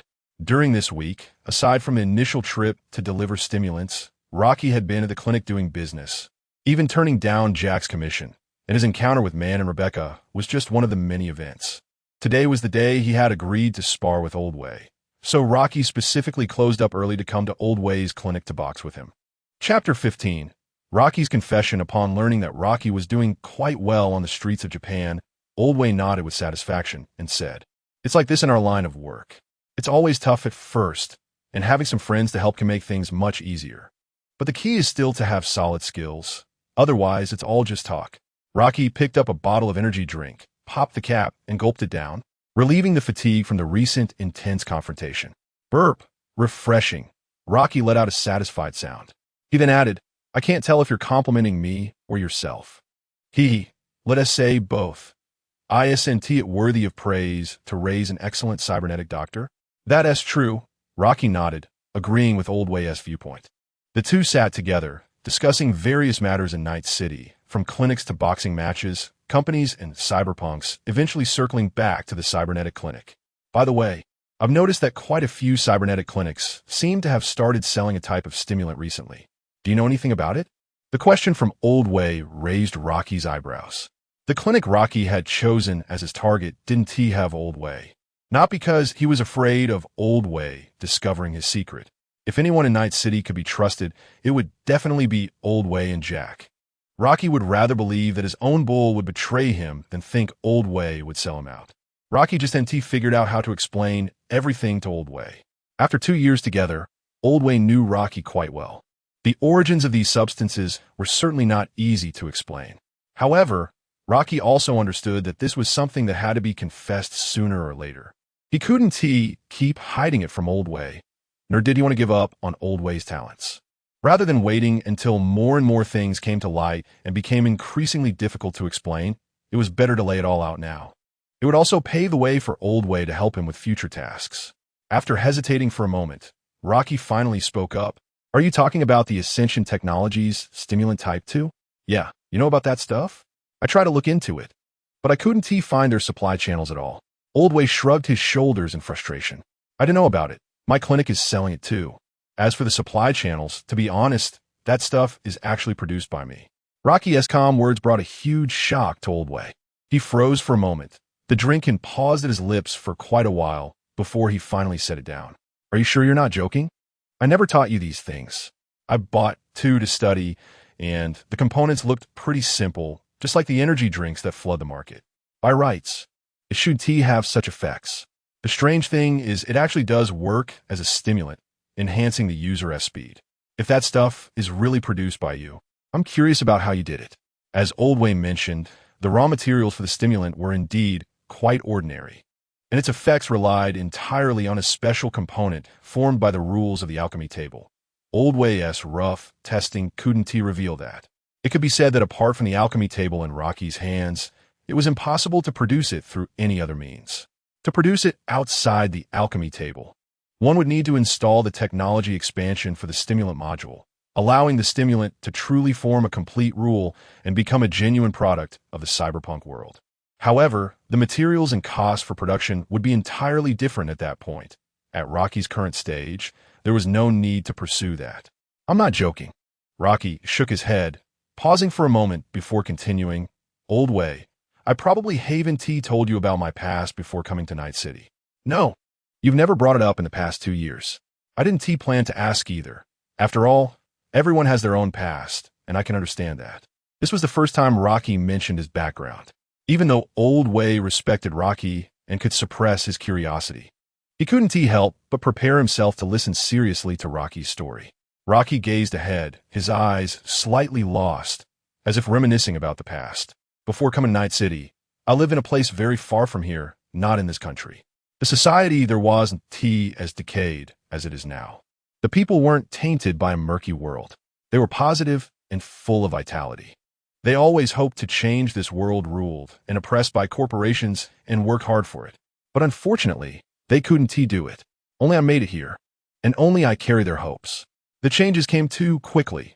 When I appeared in Night City half dead, I knew I could never go back. I was the only one left in this world who could realize their ideals. Not long ago, I received their assets, which contained the crystallization of their thoughts over many years, filled with things that could change the world. I want to use these things to change the world. This is something I must do. Honestly, Rocky's words were entirely heartfelt, with no lies in them. However, the perspective of those who heard them was different, leading to different thoughts. For Old Way, he imagined a group of people in Rocky's distant homeland striving to change the world. Ultimately, due to certain reasons, whether it be corporations or wars, they were exterminated and destroyed. Only Rocky escaped to Night City, carrying the crystallization of their wisdom to fulfill their unfinished wishes. For Rocky, however, this passage corresponded to his experience of crossing over and obtaining the system. Before the crossover, anyone who had played Cyberpunk 2077 or watched Edgerunners wanted to change the decaying world of Cyberpunk, who didn't want to alter the tragic endings of the stories. But Rocky crossed over. He could realize all of this. The things in the modular system also originated from various games and films from his past life. It wouldn't be an exaggeration to say they were the crystallization of their thoughts. Regarding the origins of this technology, Rocky could only say this much. He didn't want to deceive Old Way, but he also couldn't reveal his most fundamental secret. He could only rely on this method. Old Way's mind was swirling with thoughts as he placed a hand on Rocky's shoulder and patted it. I'm sorry to bring up your painful past. It's nothing. It's all in the past. Actually, I'm quite satisfied with my life now. I have new friends and am gradually getting used to this place. Rocky spoke in a relaxed tone. Although crossing over to Night City changed his life, it wasn't a bad thing for him. He had gradually grown fond of this place, especially after the appearance of the Golden Hand. Chapter 16, Meeting at the Bar. So what are your plans after this? Will these technologies put you in danger? Old Way's face showed some concern. Maybe, so I chose to hide for now. As for my plans, I'll take it one step at a time. First, I need to make some money with the potions. Only with capital can I compete with those big companies. Are you sure you've thought this through? The companies are deeply rooted. It's not that simple to take root and rise under their control. A person's abilities are ultimately limited, and you might end up losing your life because of it. The companies control the world, like an inescapable shadow over people's heads. Even a legend like Johnny Silverhand could only blow up Arasaka Tower and nothing more. He couldn't harm its foundation, and the towering Arasaka Tower in Night City is the best proof of that. Feeling Old Way's concern for him, Rocky smiled slightly. Don't worry, I won't die. Besides, I'm not alone. I have you, right? You'll help me, won't you? You kid. When you really need me, I'll naturally help you. But I'm old now. Fighting isn't really suitable for me. Hearing Rocky's intentions, Old Way couldn't help but chuckle. However, if Rocky really needed him, he wouldn't refuse. Victor's ability to transition from a legendary boxer to a cybernetic doctor speaks to his unique talents. Even corporate giants in biotechnology have thrown him olive branches, offering generous conditions for him to join. However, Old Way wasn't willing to work for a company. He just wanted to live a simple life, so he hadn't responded. If in the future Old Way could join Rocky's team to support Rocky's technological research, That would be a powerful boost. Rocky certainly didn't want to miss that opportunity. With your reassurance, I'm at ease. Come, let's toast to a bright future. Using drinks as a substitute for alcohol, Rocky and Old Way chatted a lot. After recovering his strength, Rocky bid farewell to Old Way. Walking out of the clinic, Rocky took out a Type 1 stimulant on his way home. He tossed it in his hand a couple of times before pressing the syringe and injecting it directly into his body. This stuff feels great. Feeling his condition recover quickly, Rocky quickened his pace towards the apartment. After returning to the apartment and taking a shower, Rocky sat in front of the computer terminal, checking the distribution and order information of the cybernetic clinics. At this time, most clinics had sent in their second batch of orders. This time, both the ordering clinics and the quantity ordered had seen a significant increase. The transaction amount reached a whopping 200,000 euros, which was very crucial for Rocky. He recorded the clinic locations, the quantities of stimulants ordered, payment information, and more into a chip, then opened his contacts and made a call. North of the city, in an apartment, Rebecca had just finished showering and was drying her hair with a towel. Unlike her usual twin-tail hairstyle, her long hair was down this time, giving her a gentle and cute appearance. Of course, this was just an illusion. Buzz. As the call tone rang in Rebecca's ear, her attention focused on the communication interface. Who's calling at this time? Is it that cybernetic doctor? What does he want? Rebecca was a bit puzzled, but still answered the call. Hello, is this the cybernetic doctor from Japantown? What can I do for you? Miss Rebecca, do you have time now? Would it be convenient for you to come to the Wolf Bar in the Valley area? On the other end of the line was Rocky's voice. No way. I didn't expect a seemingly gentle cybernetic doctor would be interested in someone like me. But I have to say, your way of asking someone out is pretty poor. Asking a girl to a bar for a first date isn't exactly a wise decision. Or are you just like those fools who only think with their lower bodies? Rebecca teased with a mocking tone, leaving Rocky on the other end silent. Meanwhile, Pyrrha, who was listening to music and focusing on research, suddenly felt as if someone was talking about her.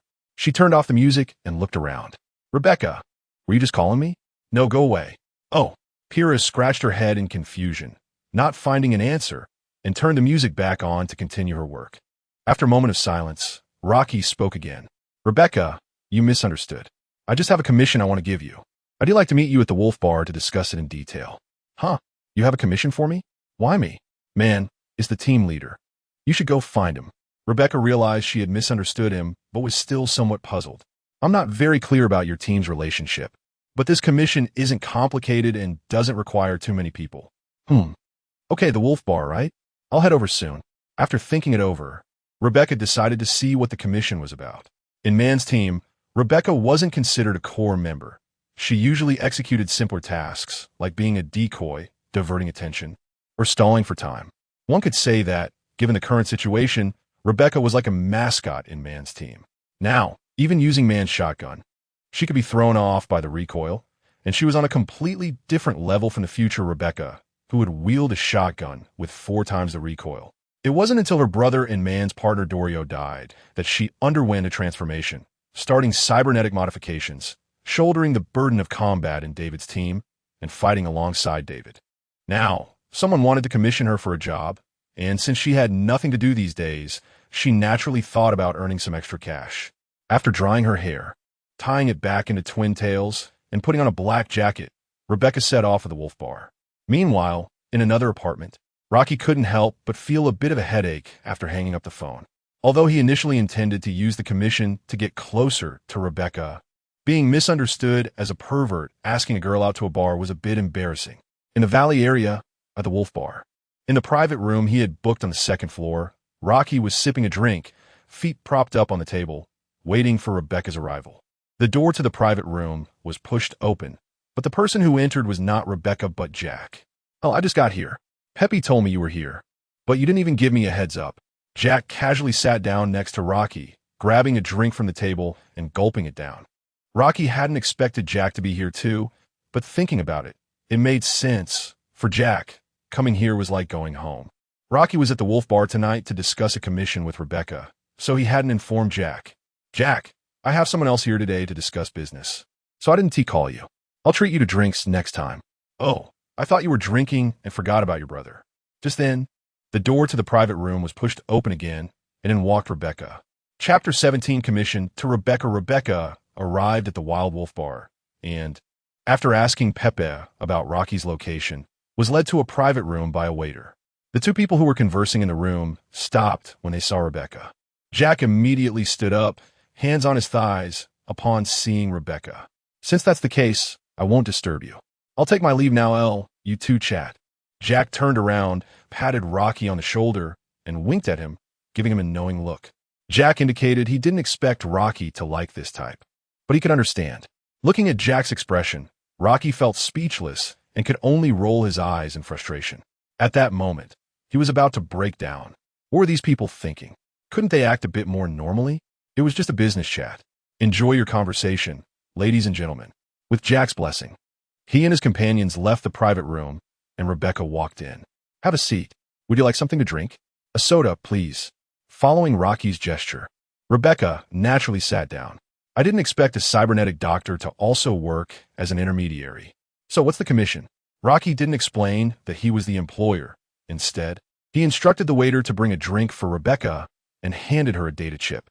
The details of the commission are in here. Take a look. Rebecca took the chip and inserted it into the slot to read, and the commission details appeared before her. So the commission is just for delivery? A payment of 10,000 euros. How generous.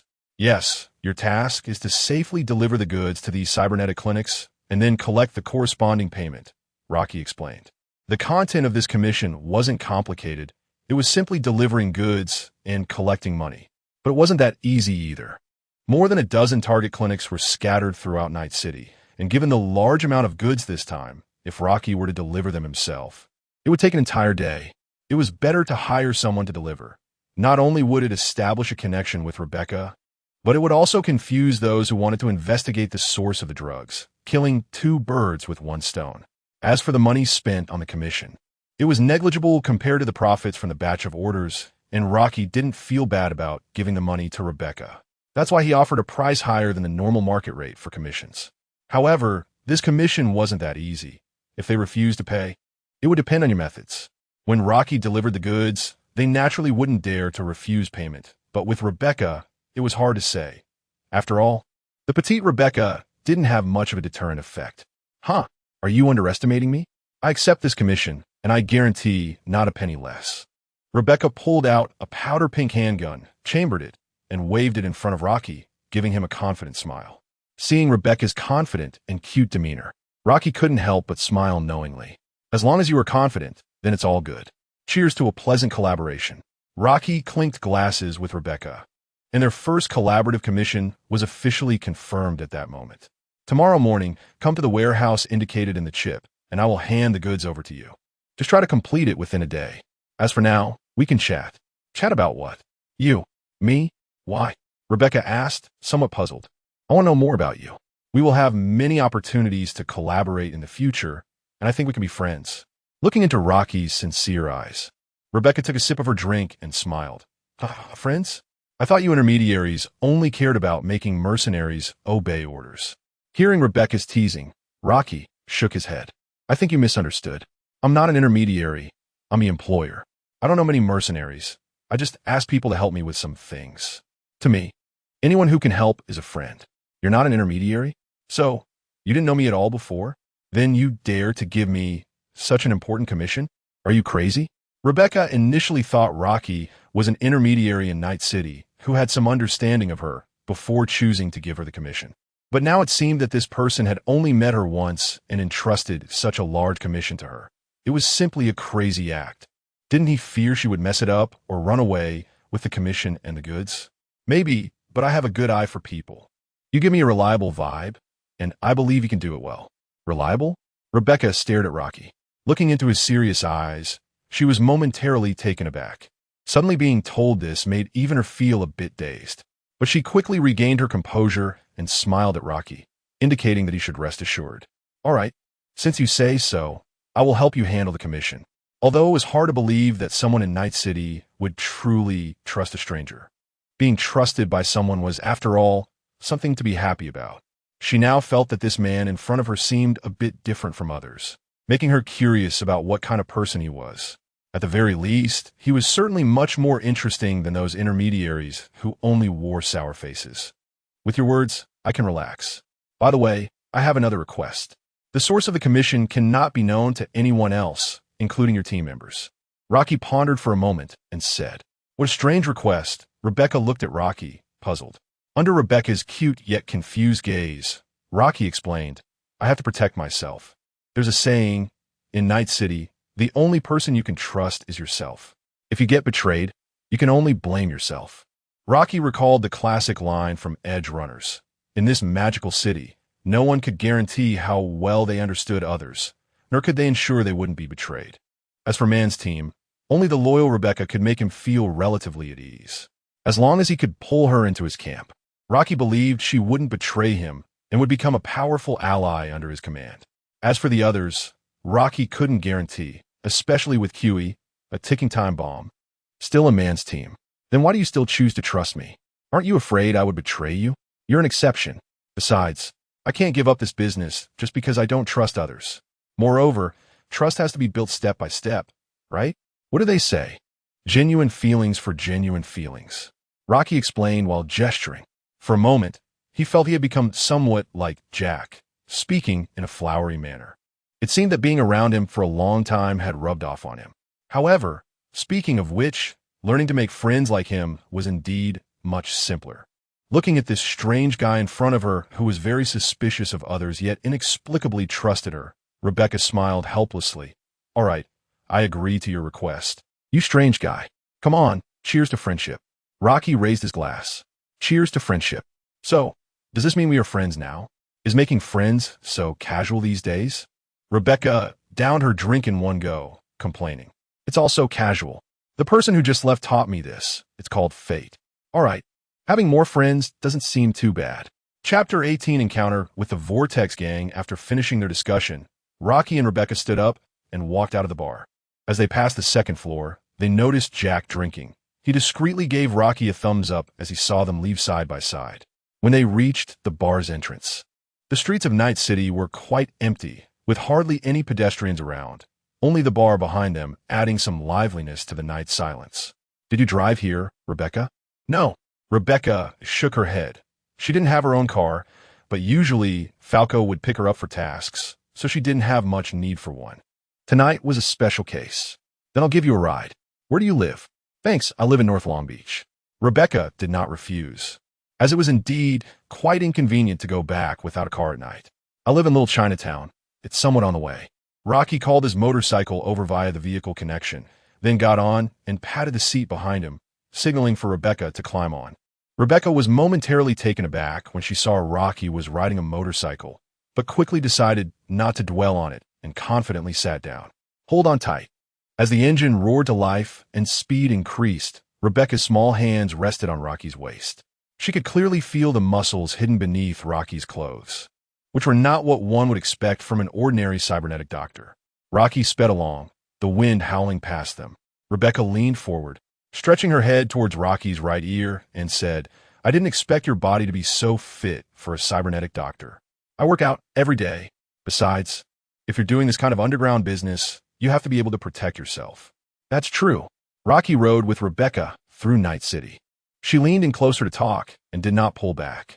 At that moment, Rocky was focused on driving, completely unaware that a pair of cute big eyes were fixed on him. Rebecca gazed at Rocky's profile for a long time. This was her first close look at this man. Watching his concentrated expression, she realized that aside from being a bit odd, he seemed quite good in other aspects, especially towards her. For Rebecca, her petite stature had caused her considerable trouble, particularly with arrogant intermediaries and frivolous mercenaries who often looked down on and mocked her. Even the bar security would frequently stop her. However, Rocky did not underestimate her. Instead, he trusted her, which warmed Rebecca's heart, giving her a sense of being recognized. Thinking about it, he seems pretty good, Rebecca thought to herself. Rocky's motorcycle was performing well, and with his skilled driving, they quickly crossed most of Night City and returned to the northern industrial area. On the main road leading to North Long Beach, Rocky focused on driving. Soon noticed something was off. Rocky's right eye sharply detected something unusual ahead. Adjusting his cybernetic eye's view, he saw that the road was blocked by several vehicles.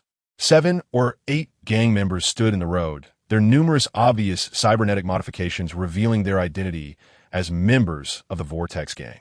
The Vortex Gang was entrenched in the northern industrial area, madly obsessed with cybernetic modifications, willing to install any kind of augmentations on themselves. They were like a group of cyber psychopaths, and at that moment, these crazies seemed to be up to some team-building exercise. Rebecca. Rocky slowed down and called her. What's wrong? There are members of the Vortex Gang blocking the road ahead. Huh? Hearing Rocky's words, Rebecca leaned over, resting her hands on his shoulders to peek ahead. Just as Rocky had said, a group of Vortex Gang crazies was indeed gathered up ahead. These guys are trouble.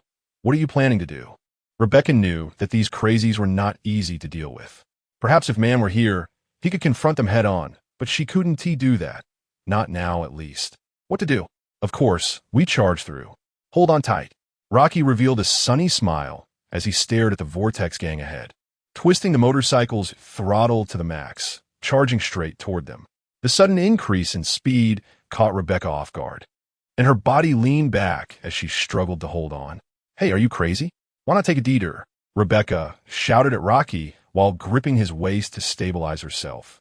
She never expected Rocky would choose to charge straight through. It felt like a death wish. No need to take a detour. Trust me, Rebecca. Rocky glanced at the Vortex Gang members. To be honest, he didn't like these guys. They were pure lunatics, just as disgusting as the cleaners. Since they were blocking the road like dogs, he figured they should be dealt with. Trust you? All right, you crazy person. Remembering Rocky's words about mutual trust, Rebecca decided to believe him this once. After all, she was already on the bike and couldn't jump off, so she might as well join him in this madness. As they approached the Vortex Gang's blockade, Rebecca drew her handgun, preparing for a fight. She wrapped her arms around Rocky, pressing her body tightly against him to maintain stability. Feeling the warmth of her back against him, Rocky's smile grew brighter. At the same time, he was controlling an interface in his system, installing a module. The Vortex Gang members noticed the two of them now. The roar of the motorcycle amplified in their ears. Ha! We have prey coming in. Let the dismemberment party begin. I want to install his eyes and watch him get torn apart. Keek. They excitedly watched as Rocky approached, their crazy eyes revealing their desire. As if Rocky was already fish on their chopping board. But what they didn't expect was that the incoming motorcycle neither slowed down nor turned around. It charged straight at them. What does this guy want? Seeing the motorcycle not slowing down, all the Vortex Gang members were caught off guard. They couldn't believe someone dared to charge straight at them. Rocky, at full speed, quickly reached their front, aiming for the gaps between the vehicles. One gang member didn't even have time to react before a steel hand grabbed him. The palm loomed larger in front of his eyes, filling his entire vision. And with terrifying speed, it seized him. Under the influence of such terrifying speed, the powerful fingers even sank directly into his bones. Rocky grabbed the unfortunate guy as if he were a doll, taking him on a ride at 180 miles per hour. With a flick of his left hand, he gave the unfortunate soul another boost forward, flinging him directly into a nearby pillar. At such a terrifying speed, crashing into the pillar felt like a fragile tofu flower suddenly bursting, with bright red blood and brain matter splattering like blooming flowers on the dented column. Chapter 19. Intense battle. After disposing of a gang member, Rocky shook his left hand to ensure his arm was fine. Grabbing someone at such high speed was still too much of a strain. The powerful resistance jolted his shoulder painfully, and he almost thought his cybernetic arm was going to come off. Fortunately, Rocky had injected himself with a dose of stimulants at the start, and now the discomfort was gradually subsiding under the influence of the drugs. At this moment, the members of the Vortex Gang also snapped back to reality, realizing they had been provoked, and they instantly erupted in rage, preparing to jump into their cars to chase down this audacious guy. But Rocky had already left them a gift as he passed by. 2 round grenades rolled on the ground where he had just been, and after a flash of red light, they suddenly exploded. The powerful shockwave instantly sent 2 nearby cars flying. Several members were knocked to the ground by the explosion. Damn it, I'm going to kill that bastard. Kill him. The others who weren't affected by the blast screamed furiously as they scrambled into their vehicles. The cars roared to life, the gas pedals slammed down, and they charged after Rocky. The roar of engines echoed behind Rocky. He turned his head to see Vortex gang members chasing him in their cars, with 2 members on motorcycles leading the charge. As the vehicles drew closer, a sunny smile appeared on Rocky's face as he pulled out a cylindrical grenade. He released the safety, and the cylindrical shell extended and elongated, flames shooting from both ends, making it clear just how terrifying the heat inside the grenade was. He threw the grenade in the direction of the approaching Vortex gang members, and the moment it hit the ground, it exploded, creating a horizontal wall of fire across the road. He threw 2 more grenades, and the 2 walls of fire continuously erupted with flames, releasing terrifying heat. The unfortunate member in front didn't react in time and crashed straight into the wall of fire. The intense heat enveloped him in an instant. Under the assault of the 2 firewalls, the car's tires melted away, and it could barely move before losing all pursuit capability. Even worse was the motorcycle rider who couldn't evade the firewall. The moment he collided with it, everything flammable on him ignited. As the motorcycle went out of control, the unfortunate rider fell to the ground along with his bike, leaving a long trail. The fallen rider, equipped with a pain editor, didn't let out a sharp scream, but the explosion of the motorcycle next to him permanently silenced him. The culprit behind all this chaos was the grenade that Rocky had just installed. Apex Legends Grenade Integration Pack includes 3 basic grenades from Apex Legends. Fragmentation Grenade, a traditional grenade with powerful explosive force that carries shrapnel to quickly clear the battlefield and inflict significant damage on fragile bodies. Thermite Grenade contains a terrifying high-temperature incendiary agent that, upon explosion, shoots flames from both ends to create a high-temperature firewall on the ground, making it an excellent choice for blocking enemies and executing cruel fire torture. Arcstar. Its unique dart-like shape gives this grenade great penetrating power and the ability to attach to targets. Once embedded, a powerful electrical shock will impair the target's movement, and a terrifying electric explosion will deal massive damage to enemy armor and electronic devices. Price correction. World Correction 10 Gift Pack Discount 20. Item Module. 1,050 euros set. Synthesis Table Recipe Expansion. 28,000 euros. Technology Expansion. 35,000 euros to deal with these guys. Rocky specifically spent 2,000 euros to purchase 2 sets of item modules. After the explosions from 2 fragmentation grenades and the firewalls created by 2 thermite grenades, only 1 car and 1 motorcycle remained in pursuit. Rebecca, it's up to you now, Rocky shouted back. Got it. Rebecca, sitting behind Rocky, had been waiting for this moment. Watching Rocky continuously throw grenades and take down members of the Vortex gang, she was shocked by how fierce he was and felt a little itch to participate. The motorcycle rider in front was chasing closely behind Rocky, while Rebecca struggled to maintain a stable shooting angle. She decided to let go of Rocky and wrapped her legs around his waist, crossing her calves in front of him to secure herself. Then she leaned back, raised her pistol, and began shooting at the targets in her line of sight. Rebecca's aim was precise, and combined with the fact that the targets never expected her to shoot from this position, she quickly turned the rider's head into a beehive before he could react. Meanwhile, Rocky glanced down and saw that Rebecca's legs were locked tightly around him, her soft calves pressed against him. Thanks to Rebecca's shorter legs, it might have been difficult for someone taller to achieve the same. Is this thrilling? Rocky thought. Suddenly, he felt a force from his legs as Rebecca used her grip to pull herself up. That car is bulletproof. I can't penetrate it, Rebecca shouted to Rocky. After taking care of the motorcycle rider, Rebecca shifted her focus to the remaining car, but unfortunately, her current firepower was insufficient to break through the bulletproof glass. Rebecca, can you throw darts? Here, take these and press the middle safety to stab them, Rocky said as he glanced at the increasingly close vehicle in the rearview mirror, handing Rebecca his remaining 2 arc stars. Rebecca looked at the 2 dart-shaped objects in her hand, a bit confused. What? I said, press the middle safety and stab them with the darts. As the wind howled around them, Rocky raised his voice to Rebecca. Though Rebecca didn't understand why she needed to use darts to stab a car that couldn't be penetrated by bullets, she trusted Rocky and chose to follow his instructions.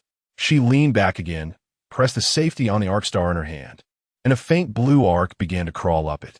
With a strong throw, she hurled the arc star toward the Vortex Gang's vehicle, the flickering blue light tracing an arc through the air. What seemed like a harmless dart easily lodged itself into the bulletproof glass. The occupants inside the car looked at the blue light on the windshield, still unaware of what was happening, when a powerful electric explosion surged toward them. As a master of armor piercing, the arc star undoubtedly shattered the bulletproof windshield, sending shards of glass flying into the car, causing it to lose control under the impact of the explosion. Just then, another arc star gracefully arced through the air, passing through the already shattered glass and embedding itself straight into the interior of the vehicle. Chapter 20 Delivery. As the electric explosion wreaked havoc inside the car, the remaining members of the Vortex Gang also met their end. Impressive. Watching the two electric arc stars take out an entire car full of gang members, Rebecca exclaimed happily. With all the enemies dealt with, Rocky slowed down the vehicle. Rebecca pulled herself up, gripping Rocky's shoulders, and asked him in his ear, "Hey, where did you get these things? These grenades are my exclusive creations. If you want, I can send you some later." Rocky had only brought the Grenade Integration Package module for emergency use, but he could consider producing them since their functions and performance were quite good, and the price wasn't too high. "You made these? Are you kidding me? How many secrets do you have?" Rocky's words once again refreshed Rebecca's perception. One moment he was a cybernetic doctor, the next he was giving her missions. Just a moment ago he had acted like a tough mercenary in Night City to provoke the Vortex Gang, and now he was telling her he could make grenades? "There's a lot you don't know about me, but it's okay. You'll get to know me better in time. We have plenty of time." "That makes sense." Rebecca nodded, feeling increasingly curious about this man. At that moment, she remembered her legs were still wrapped around Rocky, and quickly loosened them, shifting to a hugging position. "Sorry, the angle was awkward earlier. I had to do that."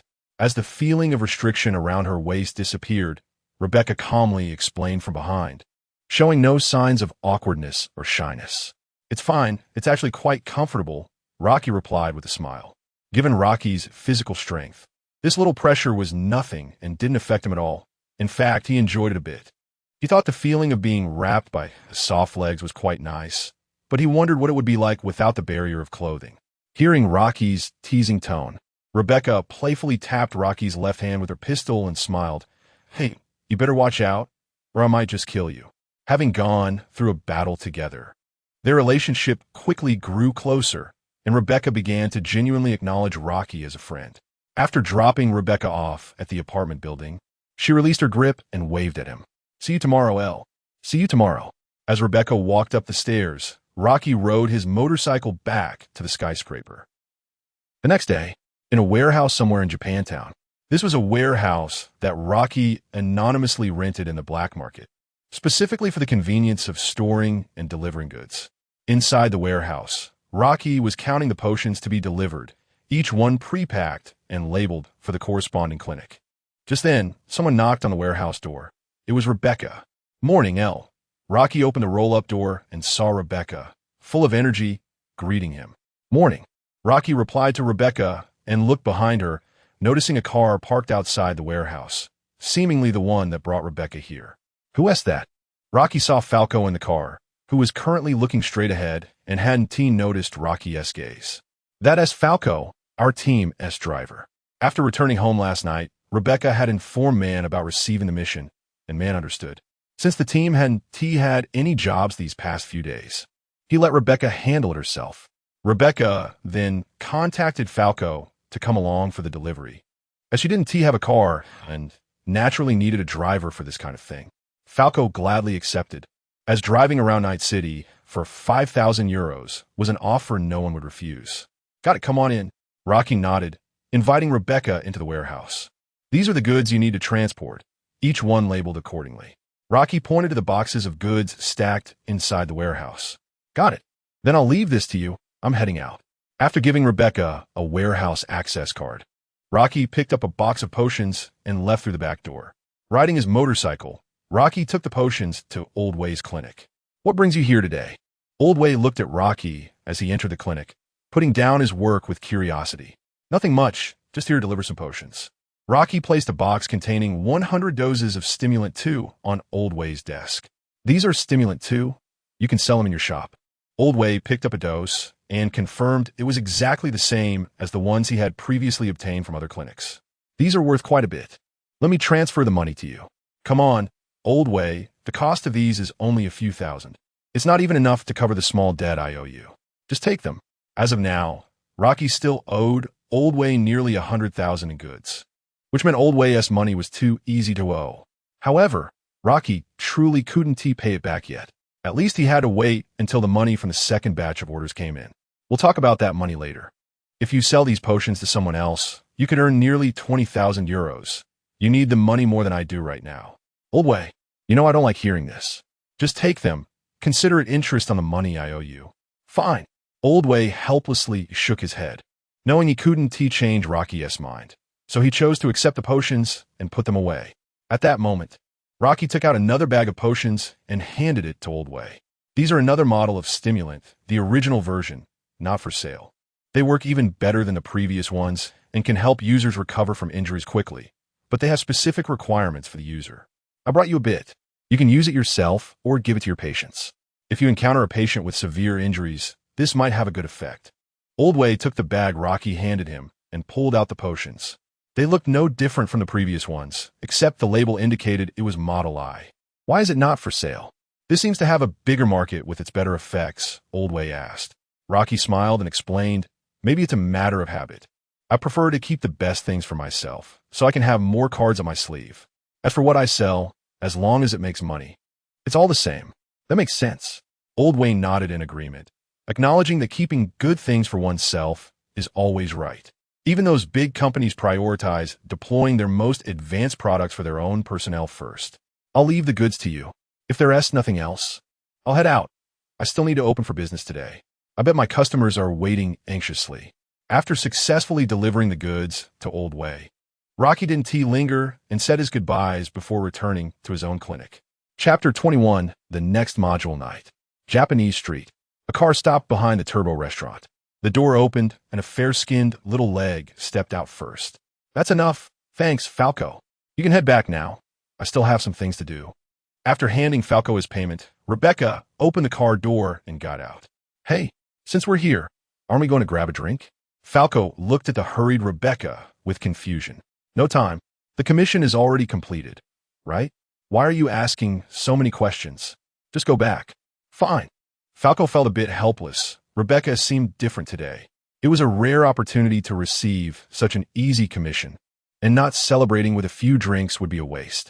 But Falco thought better of it and decided to leave. Seeing Rebecca's demeanor, he figured she might blow up later, so he would go to the Lazy Bar and enjoy himself. After bidding farewell to Falco, Rebecca arrived at Rocky's clinic. The clinic's door automatically opened for Rebecca's visitor application. At that moment, there were no customers in the clinic. Seeing Rebecca arrive, Rocky put down the prosthetic he was working on. It's you, Rebecca. How'd it go? Was the commission smooth? Of course, it went smoothly. It wasn't a difficult commission at all. Plus, Falco's driving skills are pretty good, so it didn't take much time.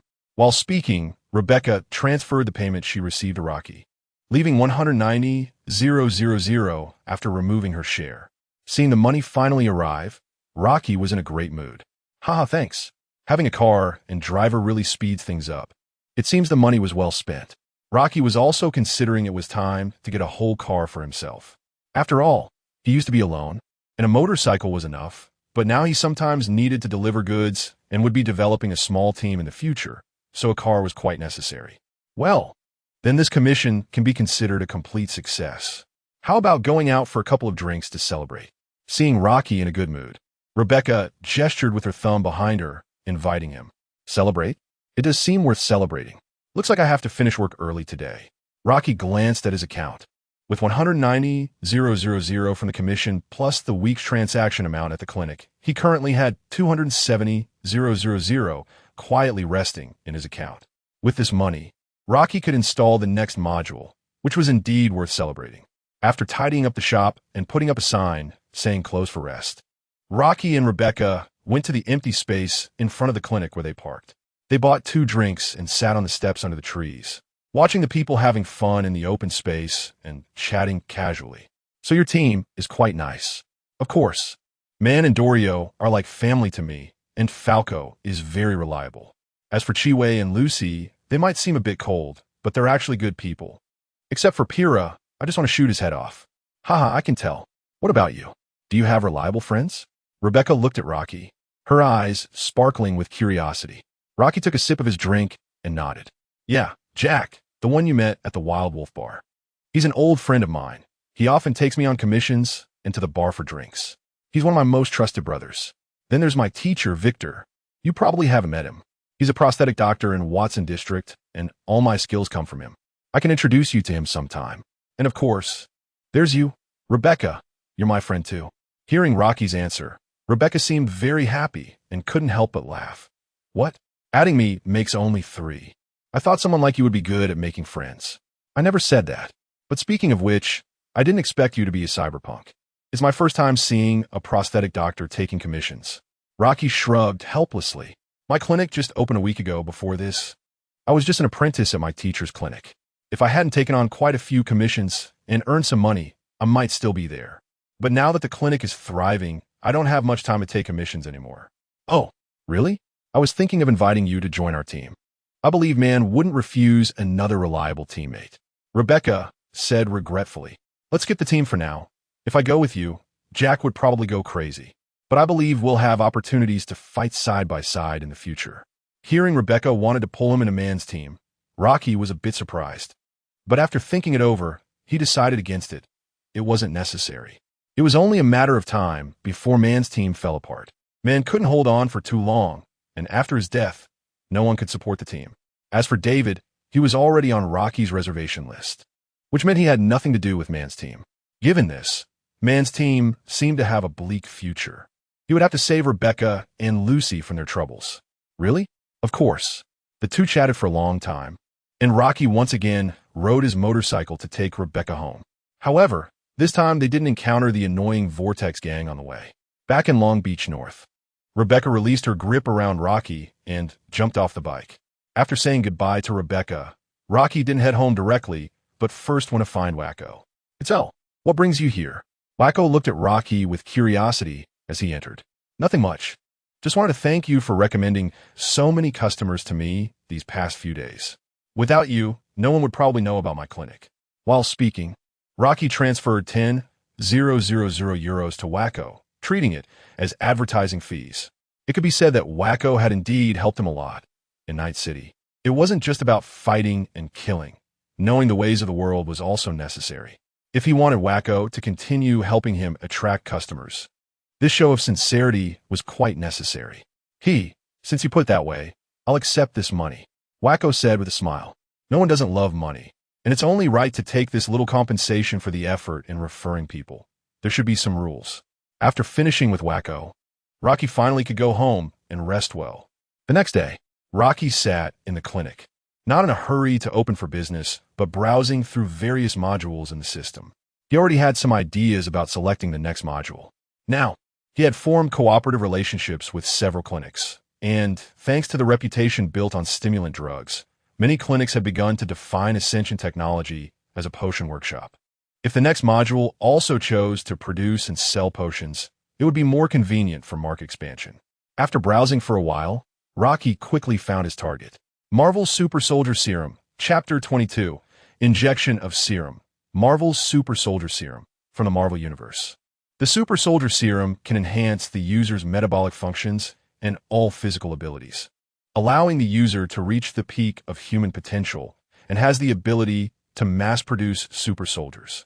After use, it comprehensively enhances the user's attributes, including increased strength, resilience, impact resistance, recovery, improved neural response, and enhanced brain usage, among various other improvements. Multiple uses are ineffective. Price adjustment. World correction 10. Item module. 18,000 euros per dose. Alchemy table recipe expansion. 180,000 euros. Technology expansion. 270,000 euros. Rocky looked at the module information and decisively downloaded the Alchemy Table Recipe expansion module. The enhancement effect of the Super Soldier Serum was quite good and very useful for Rocky, and the price was just right, although it might mean he would owe Old Way some more money. Nowadays, whether it's cyberpunks, gang members, or even corporate troops, there is a demand for physical enhancement. After all, not everyone is a modification fanatic. Innate strength can sometimes be very useful. Besides personal training, there are also quite a few drugs on the market that can enhance physical strength, but their effects are generally mediocre. Additionally, biotic prosthetics are also a good option, but this technology is still under development and has not yet achieved large-scale application. In contrast, the Super Soldier Serum offers a very powerful enhancement to the body. Even if you are a scrawny and weak person, it can transform you into a muscular man. And not just any muscular man, but one whose body reaches the peak of human potential. Not to mention others, if the animal gang, which promotes muscle growth through animal hormones, found out about such a good thing, they would surely go crazy trying to obtain it, even at the cost of their fortune. So Rocky didn't hesitate to choose the Super Soldier Serum as his next phase product. The module was successfully installed, and Rocky went to the studio to check the recipe for the Super Soldier Serum. Like the stimulants, this recipe also had secondary recipe materials, and there were even more compared to the last time. This made the manufacturing process more complicated and time-consuming. However, this also meant more operational space. Modifying the recipe to create a weakened version of the Super Soldier Serum became feasible. After all, Rocky didn't want to see Captain America running around the streets. As long as he ensured that the serum's effects were better than all the enhancement drugs on the market and had enough competitiveness, that would be enough. Rocky frowned as he looked at the materials needed for various recipes. This recipe was different from the last one, as many materials had become relatively rare. The prices were okay, but finding suppliers for these items was quite difficult. Rocky went to the computer terminal and checked various supplier pages and black market forums to find the materials he needed. This process was far more challenging than Rocky had anticipated. It took him 2 whole days to gather all the materials through browsing, searching, and leveraging his connections. By the time Rocky had all the necessary materials, it was already 5 days later. With the continuous operation of the alchemy table, the final step of refining the Super Soldier Serum was finally completed.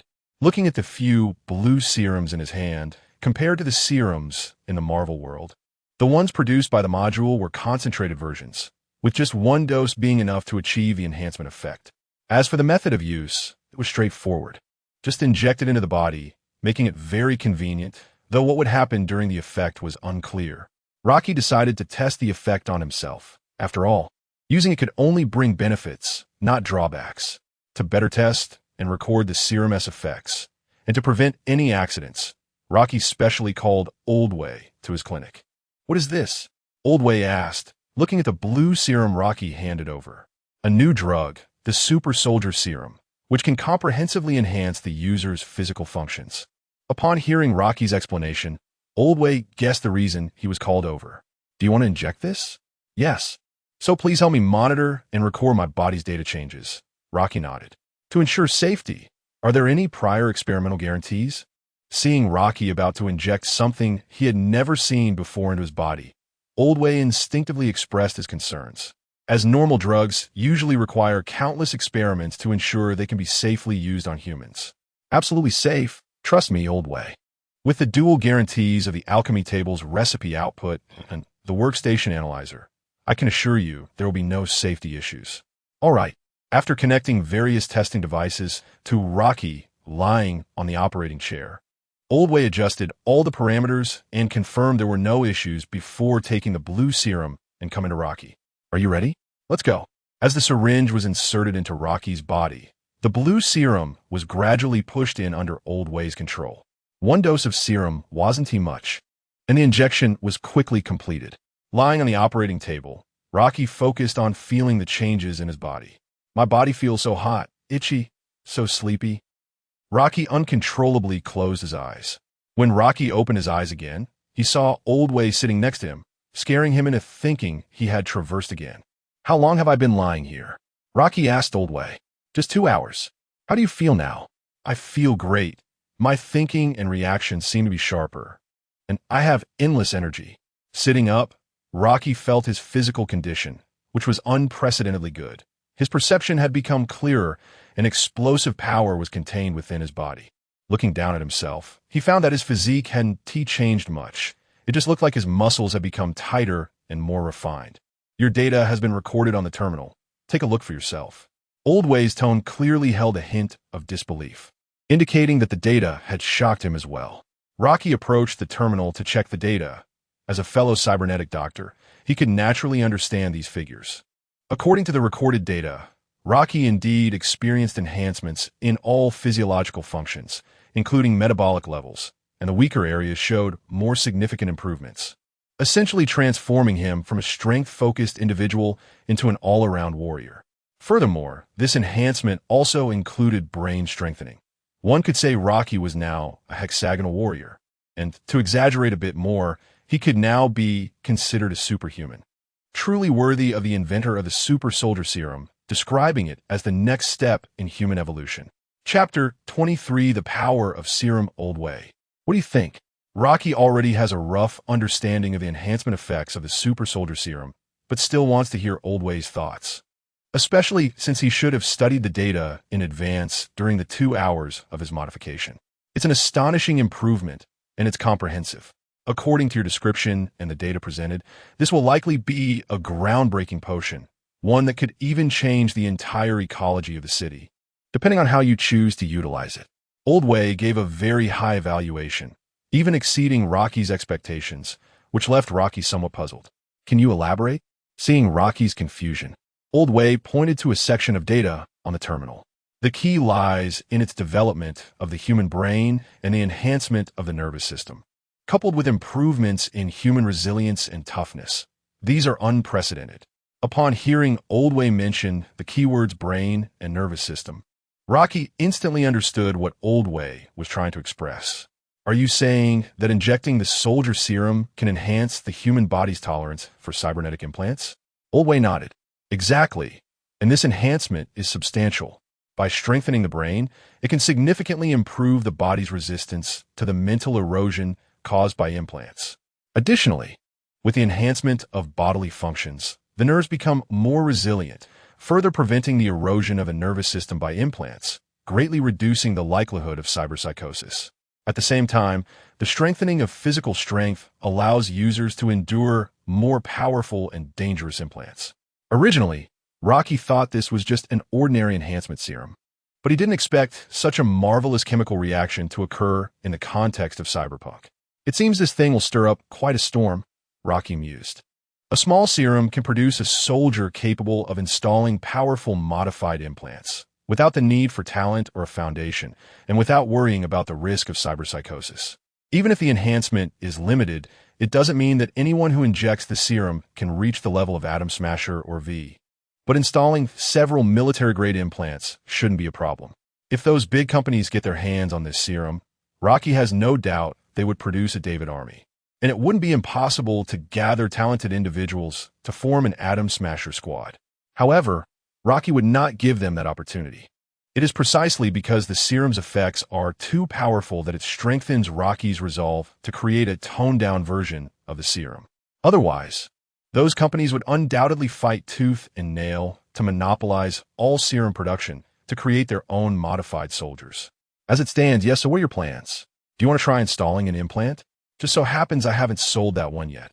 Weren't you always thinking about it? It's one of the best goods in Night City. The Dinara SAW for model? That is a good choice. Rocky knew that Old Wei had a SAW implant, and it was one of the best goods in Night City. He had thought about it before, but ultimately found that he didn't have the capability to install it. In simpler terms, his reaction attributes weren't sufficient. But now that he could install it, Rocky hesitated. The SAW was indeed powerful, and the model Old Wei had was the top-end version. However, with the arrival of the system, Rocky had higher goals for his choice of implants. Source Project, Annihilation Series Turn Operating System. Looking at the super implant from the Source Project in the module shop, worth 300,000 euro. As the strongest weapon of the Source Project company, one of the trump cards against the Source Project Iron Man. This super implant from the Source Project Crocodile was Rocky's goal. Although in Cyberpunk, changing implants is quite convenient, they are still implants from two different worlds. so there will be some differences. If there is any inconsistency in the neural connections between the two implants, leading to a loss of certain nerves, that could be a serious problem. Even if it could be repaired through nanotechnology, it would still take a lot of time. After much hesitation, Rocky decided to reject Old Way's proposal. After all, once the knife falls, there's no turning back. For Rocky, the goal of 300,000 euros isn't too far off.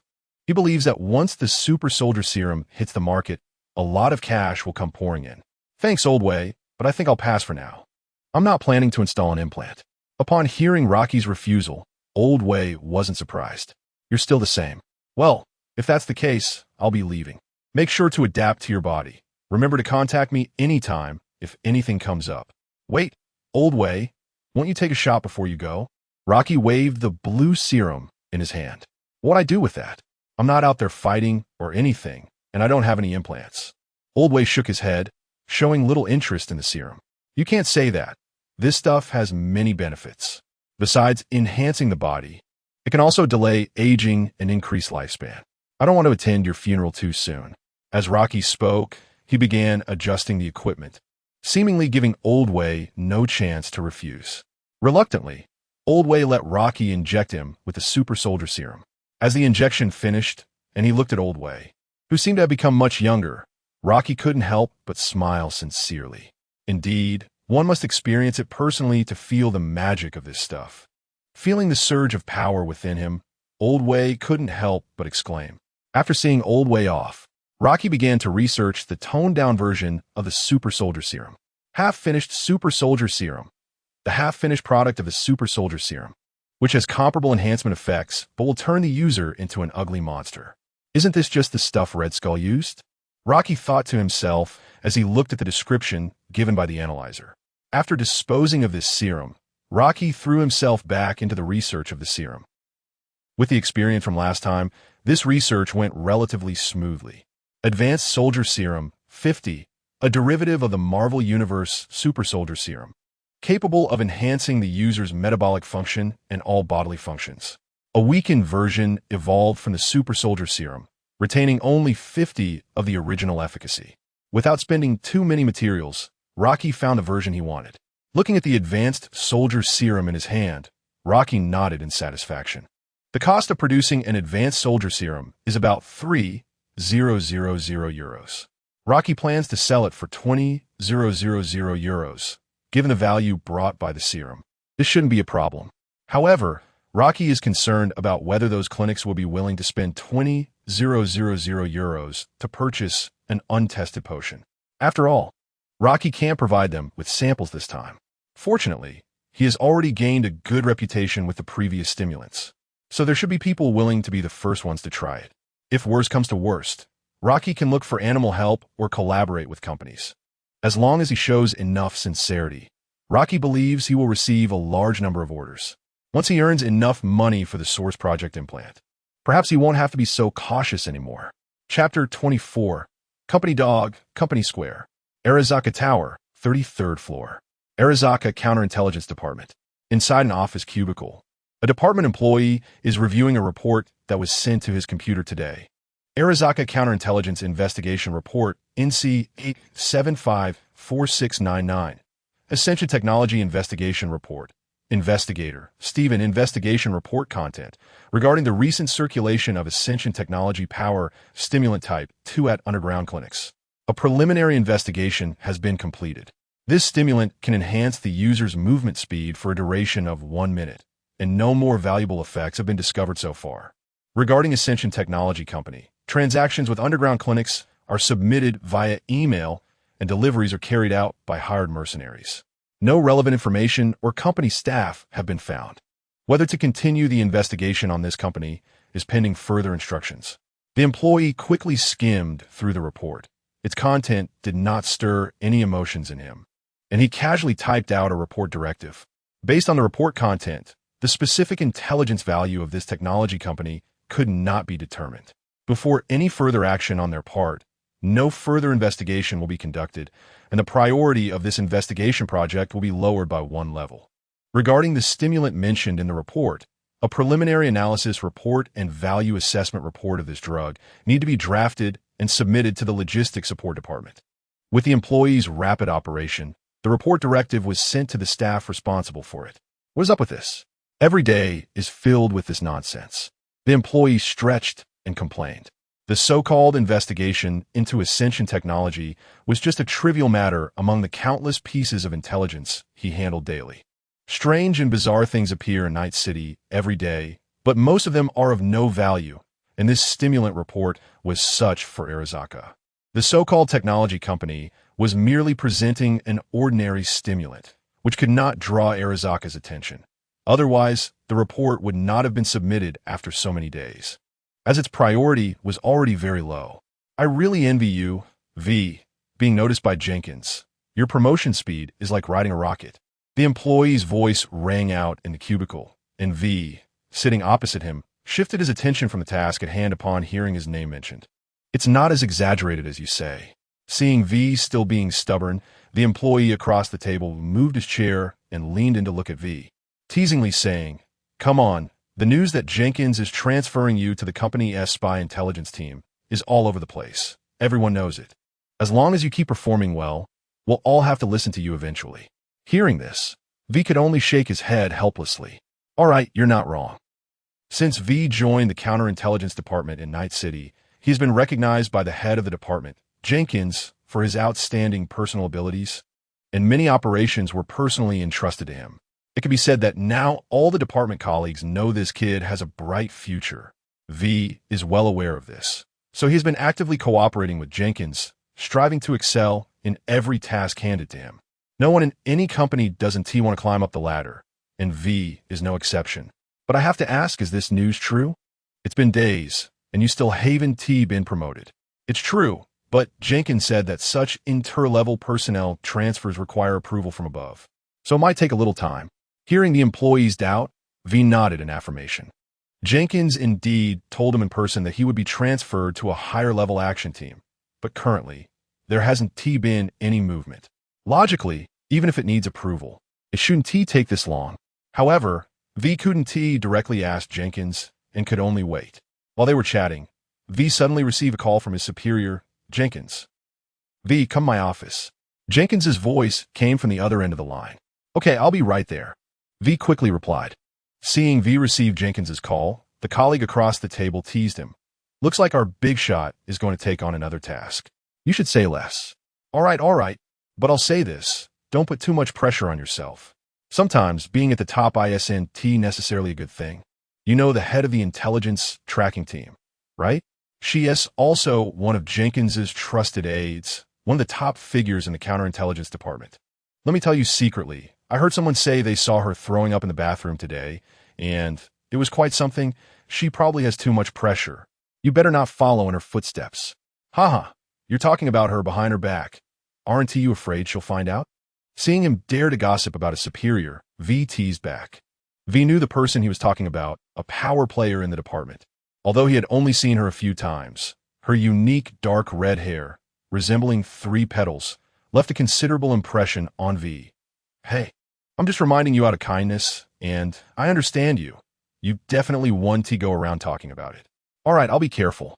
Thanks. In a hurry to meet Jenkins, V didn't say much more to the chatty colleague, exchanged a few words, then opened the door and left the cubicle. Jenkins's office wasn't far. After a few steps, V arrived at the office and saw Jenkins.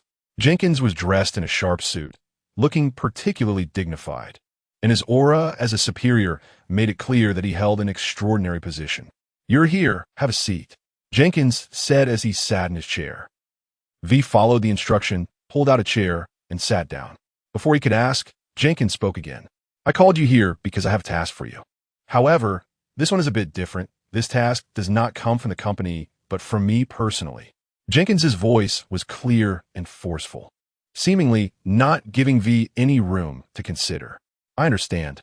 So, can you tell me about the task? You can take a look at this first. Jenkins pushed a box containing a data chip toward V. A data chip? Yes, the information related to the task is inside.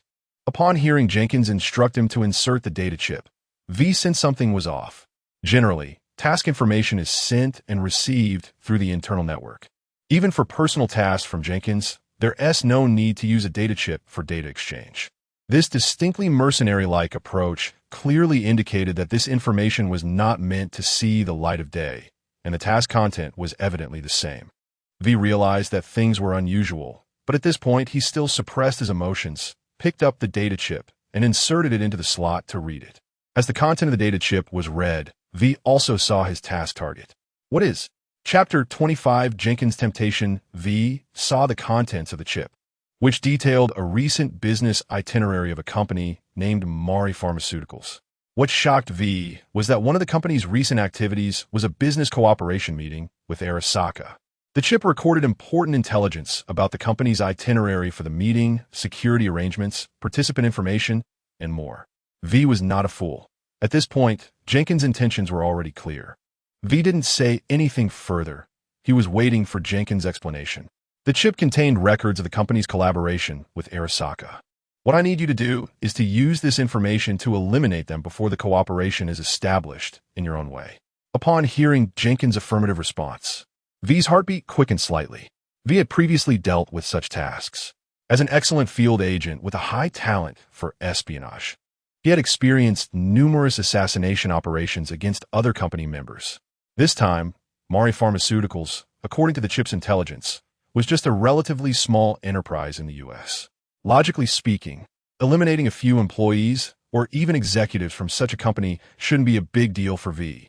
However, this time it was not just about eliminating a few executives. This time he was to sabotage Arasaka's cooperation project.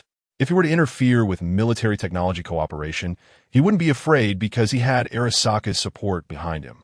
But if it was about dealing with Arasaka's people, who did he have behind him? No one except Jenkins? If this matter were exposed, Jenkins might not help him escape. It could be said that if this were discovered, he would be finished unless Jenkins was willing to protect him. After a moment of silence, V spoke. You said this task comes from you personally. Can I refuse it? Hearing V's words, Jenkins smiled slightly, seemingly unconcerned about V actually refusing. Of course you can. I can't force you to do it, but have you really thought it through? Jenkins lightly tapped the table with his fingers and continued. You know, V, ever since you came to the counterintelligence department in Night City, I've had high hopes for you, assigning you to complete operations, and you've performed quite well. Everyone in the department knows that I'm intentionally promoting you. You are excellent, but not enough for me. If you want to climb higher, you naturally need to demonstrate greater value and sincerity. Jenkins' eyes flickered with data flow as he activated the holographic display on the table, showing V a document. Remember when I told you I wanted to promote you? The approval has already come down, but I haven't mentioned it to you yet. Now the final decision is in my hands. Think about it. As long as you accept this task and execute it beautifully, you will naturally complete the promotion and rise through the ranks to become my right-hand man. All the company benefits will gravitate towards you, and power will follow. After a pause, Jenkins turned off the display and pointed to the office door. But if you refuse it today and walk out that door, you will have nothing. Have you thought this through? Although it was hard to admit, what Jenkins said was indeed the truth. V was not a naive rookie. He understood the dynamics of the workplace well enough to reach his current position. The task before him was clearly an opportunity Jenkins was giving him. Accepting it was akin to boarding Jenkins' ship. And with that relationship, he believed reaching the top of the counterintelligence department was only a matter of time. Jenkins would also use this opportunity to confirm V's loyalty and reliability, ensuring that V was worthy of being cultivated as a confidant. If he refused, V might never advance further in the counterintelligence department, and taking this secret to expose Jenkins would be a dead end. Okay, I accept it, but I want to hear the reason. After thinking for a moment, V compromised and put away the chip Jenkins had given him. In the face of such immense benefits, this risk was completely worth it, and the task didn't require him to directly assassinate Arasaka's people. It was merely about dealing with a few executives of a small company. Even if he managed to sabotage Arasaka's cooperation, the situation was not beyond repair. A wise decision. Seeing V accept the chip, Jenkins smiled and continued. Mari Pharmaceuticals is a domestic pharmaceutical company in the U.S., originally not well known. But recently, they developed a potent immunosuppressant that is several levels more effective than military-grade immunosuppressants on the market. It plays a crucial role in the company's various experiments. Originally, This had nothing to do with Arasaka. As a domestic enterprise, they were ready to cooperate with military technology. But that bitch from a special operations department somehow managed to bring them over to Arasaka's side, leading to this cooperation. If they finalize this deal, it will become another advantageous card for her, and her position will become even more secure. I don't want to see that happen, understand? Jenkins explained. Once V accepted the task he was given, he was considered one of their own, so Jenkins was patient with him. Special Operations Department? Yes, the Special Operations Director, Abernathy. This is my personal grudge with her. Jenkins nodded. All right, I understand. I will handle it well. After receiving Jenkins' explanation, V also breathed a sigh of relief.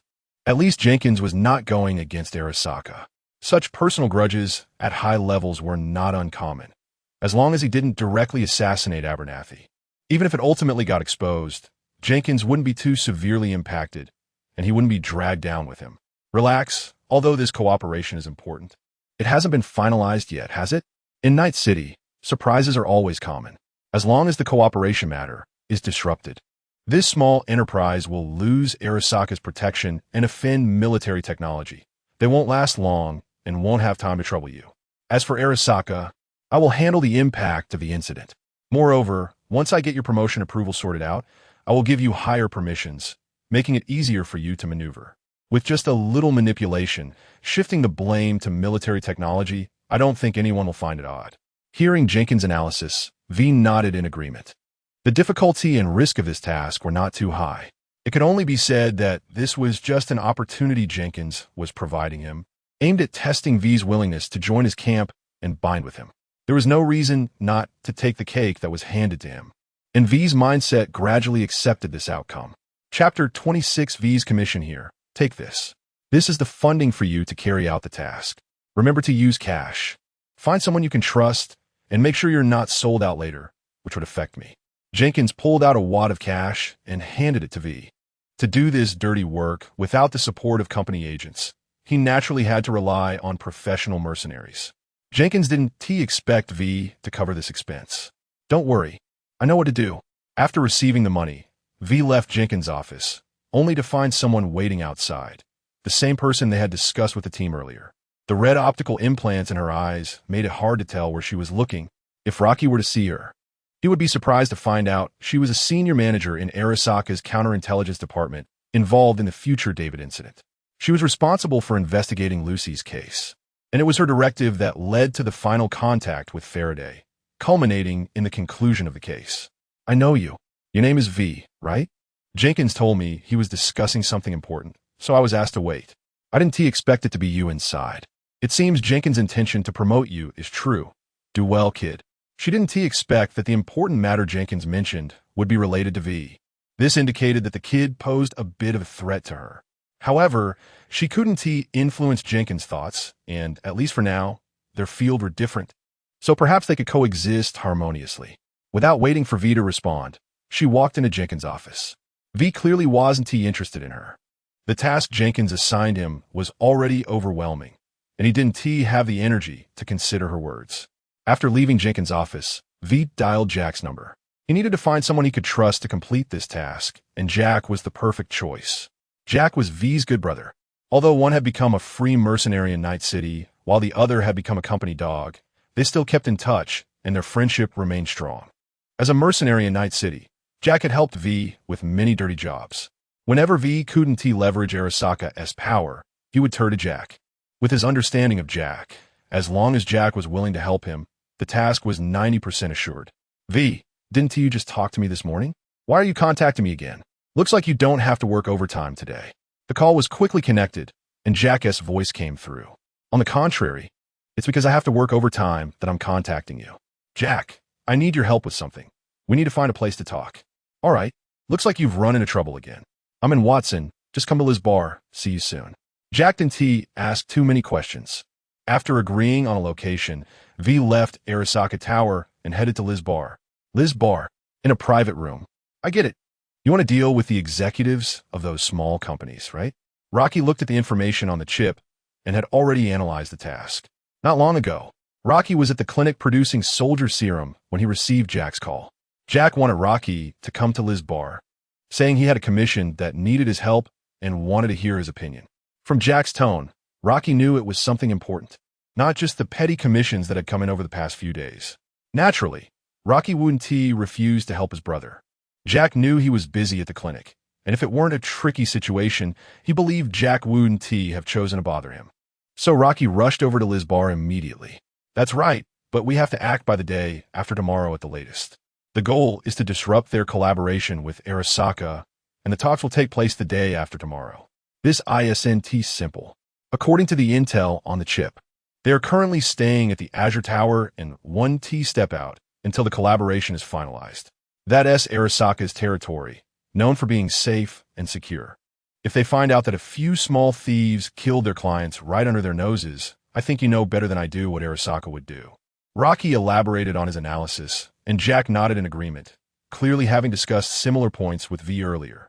The Azure Tower, as the most upscale hotel in Night City, catered to elite individuals, and its security measures were quite strict.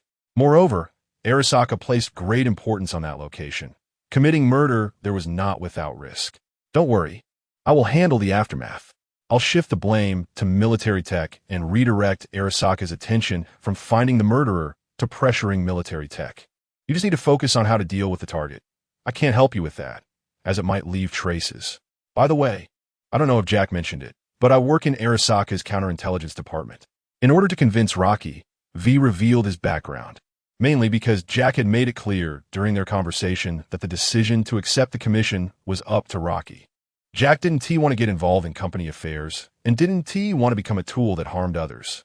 At the same time, he didn't want to miss out on such a big job. Ultimately, V was also his brother, and within his capabilities, Jack hoped to help him. So Jack no longer hesitated and decided to leave the choice to Rocky. If he was willing to take this job, then they would go for it. That is how Rocky found himself at Liz's bar for this meeting. Rocky looked at V in front of him and nodded. This was his first time facing the legendary V. He had heard Jack mention that he had a brother who was a company dog.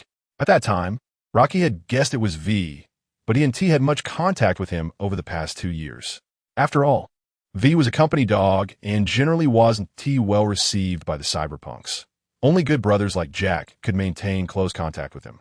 Jack didn't know if Rocky and V would get along, so to avoid any unpleasantness, he and T arranged for them to meet before. But this time, it was indeed unavoidable. All right, since that's the case, I choose to take this commission. Jack, what do you think? I said it's up to you this time. After some thought, Rocky decided to accept the commission. Although there were risks, they weren't fatal, and he was confident he could complete the task. The commission fee was also considerable. Even if split among 3 people, each would receive 20,000 euros. While it was less than what Rocky made selling potions, it was still a significant deal in the cyberpunk circle. Moreover, Rocky's main purpose was to build a relationship with V, believing that in the future, he would often need to deal with big companies. At that time, having a brother in Arasaka's counterintelligence department would provide immense value. Chapter 27 Hacker Thanks, Brother. V was initially a bit worried. If Rocky was unwilling to take on this job, things could get quite complicated. Fortunately, Rocky accepted the commission. After discussing the details of the task with Rocky and Jack, V left the Lazy Bar. There were still many things that needed to be arranged in advance for the follow-up of this task, and V didn't dare to delay any longer. Ed, I thought you would refuse, Jack said after taking a sip of his drink, now that only he and Rocky were left in the private room. What's wrong? Don't you want to take this job? It's a big deal, Jack added. Rocky naturally understood what Jack was thinking. Just as in the future, when V wanted to commission Jack to assassinate Abernathy, Jack refused him. Like most cyberpunks in Night City, Jack despised corporations and hated working for them. As Jack had often said, you have to live for yourself. That's the only way out. Jack had always adhered to this principle. No, I just feel that getting involved with the corporations never ends well. Jack shook his head. But he's your brother, isn't he? Rocky raised his glass and downed it, teasingly. Yeah, he's my brother. But I've always believed he sold his soul to Arasaka. It sounds nice to want to climb to the top. But above him is that damn Jenkins. And above Jenkins is Saburo Arasaka. He'll never reach the top. Hey, who knows? Don't be too pessimistic. Rocky comforted the complaining Jack and continued, Jack, what would you do if one day I became one of those corporate dogs that everyone talks about? Why are you thinking about that? Opening a clinic has nothing to do with the corporations, Jack replied. I'm serious, and I don't think it will be long before that happens. Hearing that Rocky's tone didn't sound like a joke, the previously indifferent Jack turned to look at Rocky, paused for a moment, and seemed to really be pondering the question. Hey, what can we do? It's not the first time I've dealt with corporate dogbrothers. Come on, enough of this. Let's think about how to get the job done. Jack interrupted the idle chatter. This task was not that simple. If they weren't really looking to get themselves killed, creating a detailed plan was quite necessary. Forging identities, booking rooms, then hacking into the target's room. All those plans you mentioned are what hackers need to do. So where's our hacker? Jack posed the soul-searching question. After a long discussion, the two of them had a preliminary execution plan, but to complete a task of this level, a hacker was essential. However, neither of them had a hacker in their team. Although Rocky had studied hacking knowledge, he hadn't installed a network access pod, making him clearly unqualified. Moreover, at his level, attempting to breach their system in the Kampiki Plaza would be completely inadequate. Usually, the hackers they commissioned were introduced by intermediaries. But this time there was obviously no intermediary involved. Good question, Jack. You hit the nail on the head. We both know how thick Arasaka's ice is. What we need is not just a hacker, but a highly skilled one who dares to tackle Arasaka's ICE. So do you have any ideas? Rocky decided to see what targets and ideas Jack had, while if Rocky were to decide, he indeed had one candidate in mind. That candidate was Lucy. As a hacker trained by Arasaka, Lucy not only had exceptional skills and talent, but was also very familiar with Arasaka's ICE. This gave her a significant advantage when dealing with the systems under Arasaka, which was a crucial reason why she could easily dive deep into the systems and the edge runners to search for data while burning out the brains of Arasaka's operatives who were tracking her. One could say Lucy was quite suitable for this task, and given her hatred for Arasaka, Rocky believed she would not refuse this commission to sabotage Arasaka's collaborative project. What ideas could I have? You should be the one to answer that. You often fiddle with hacker technology, right? You should know quite a few hackers, Jack shrugged, indicating he had no ideas. Not exactly acquaintances, but I do know a hacker who's familiar with Arasaka, has decent skills, and should be interested in this business. It might just take some time to find her, and I can't guarantee she will join us. Rocky shared his thoughts. Jack nodded upon hearing Rocky's description. Based on what you said, she'd seem like a good candidate. But you reminded me, I also know a hacker who's top-notch in Night City. Although I haven't worked with her, everyone in the business knows she's one of the best hackers in Night City. You're talking about Tbug, right? Yeah, that's her. Tbug's skills were indeed top tier in Night City and well-regarded in the mercenary circles. She was certainly a good choice. After some thought, Rocky decided to first try recruiting Lucy. Apart from satisfying a bit of his own selfishness, neither Rocky nor Jack had worked with either Lucy or Tbug, and finding Tbug was not necessarily easier than finding Lucy. How about this? I'll try to recruit my candidate first, and if that doesn't work out, then I'll look for Tbug. You need to hurry. Time is short. I know. Having made a decision, the two didn't linger in the bar any longer. A lot of the remaining plans needed to be finalized after communicating with the hacker, and staying here was no longer meaningful.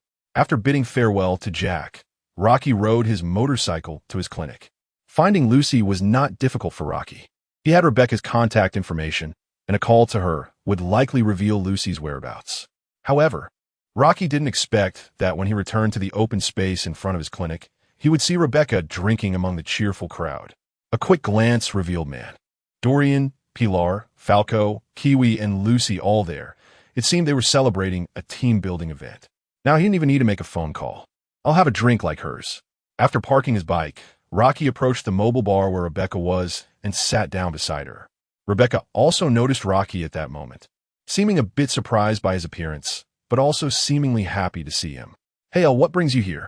I just went to your clinic to call you out for a drink, but found it closed, Rebecca said with a smile. In the days since they met, Rebecca's team had also come to the restaurant. Last time, Rebecca had brought drinks to the clinic to chat with Rocky, but he had been busy at that time. Rebecca had watched him perform surgery until he finished before they went out for a drink together. Now, unexpectedly, Rocky's clinic was closed, and here he was appearing before her again, giving her a sense of joy akin to finding something lost. Chapter 28. Lucy just went out to take care of some business and has just returned. So how's work been lately? Rocky raised his wine glass, shaking it a bit while looking at the wine inside. He had already had a round at Liz's bar and didn't really feel like drinking more. Well, it's been going okay. Otherwise, I wouldn't have time to come here for a drink, right? Cheers. Rebecca raised her glass, clinked it with Rocky's, and drank it all in one go. Seeing Rebecca's boldness, Rocky helplessly took a small sip of his wine. Is something going on? Why do you ask?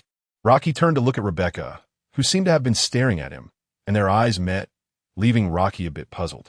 It's just that since you arrived, you look like you're lost in thought. Is it that obvious? But I really have encountered a bit of a troublesome matter. Rocky had indeed been contemplating the commission, but he wasn't the type to wear his heart on his sleeve. He could only say that Rebecca's observation was quite accurate. It's not that obvious. So, what kind of trouble are you in? Do you need my help? Not really, it's just that I took on a job, and now I need a hacker.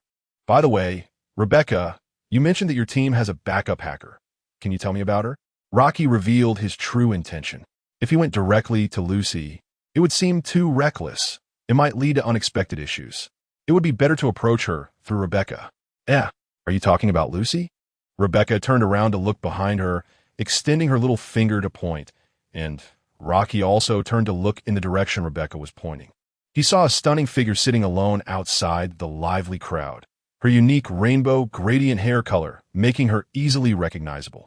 Her perfectly slender figure paired with a fittingly sexy outfit made her back look particularly beautiful and alluring. That girl sitting over there is Lucy. As for her, she was introduced by Kiwi and has been with the team for almost a year now. She is indeed the backup hacker in the team.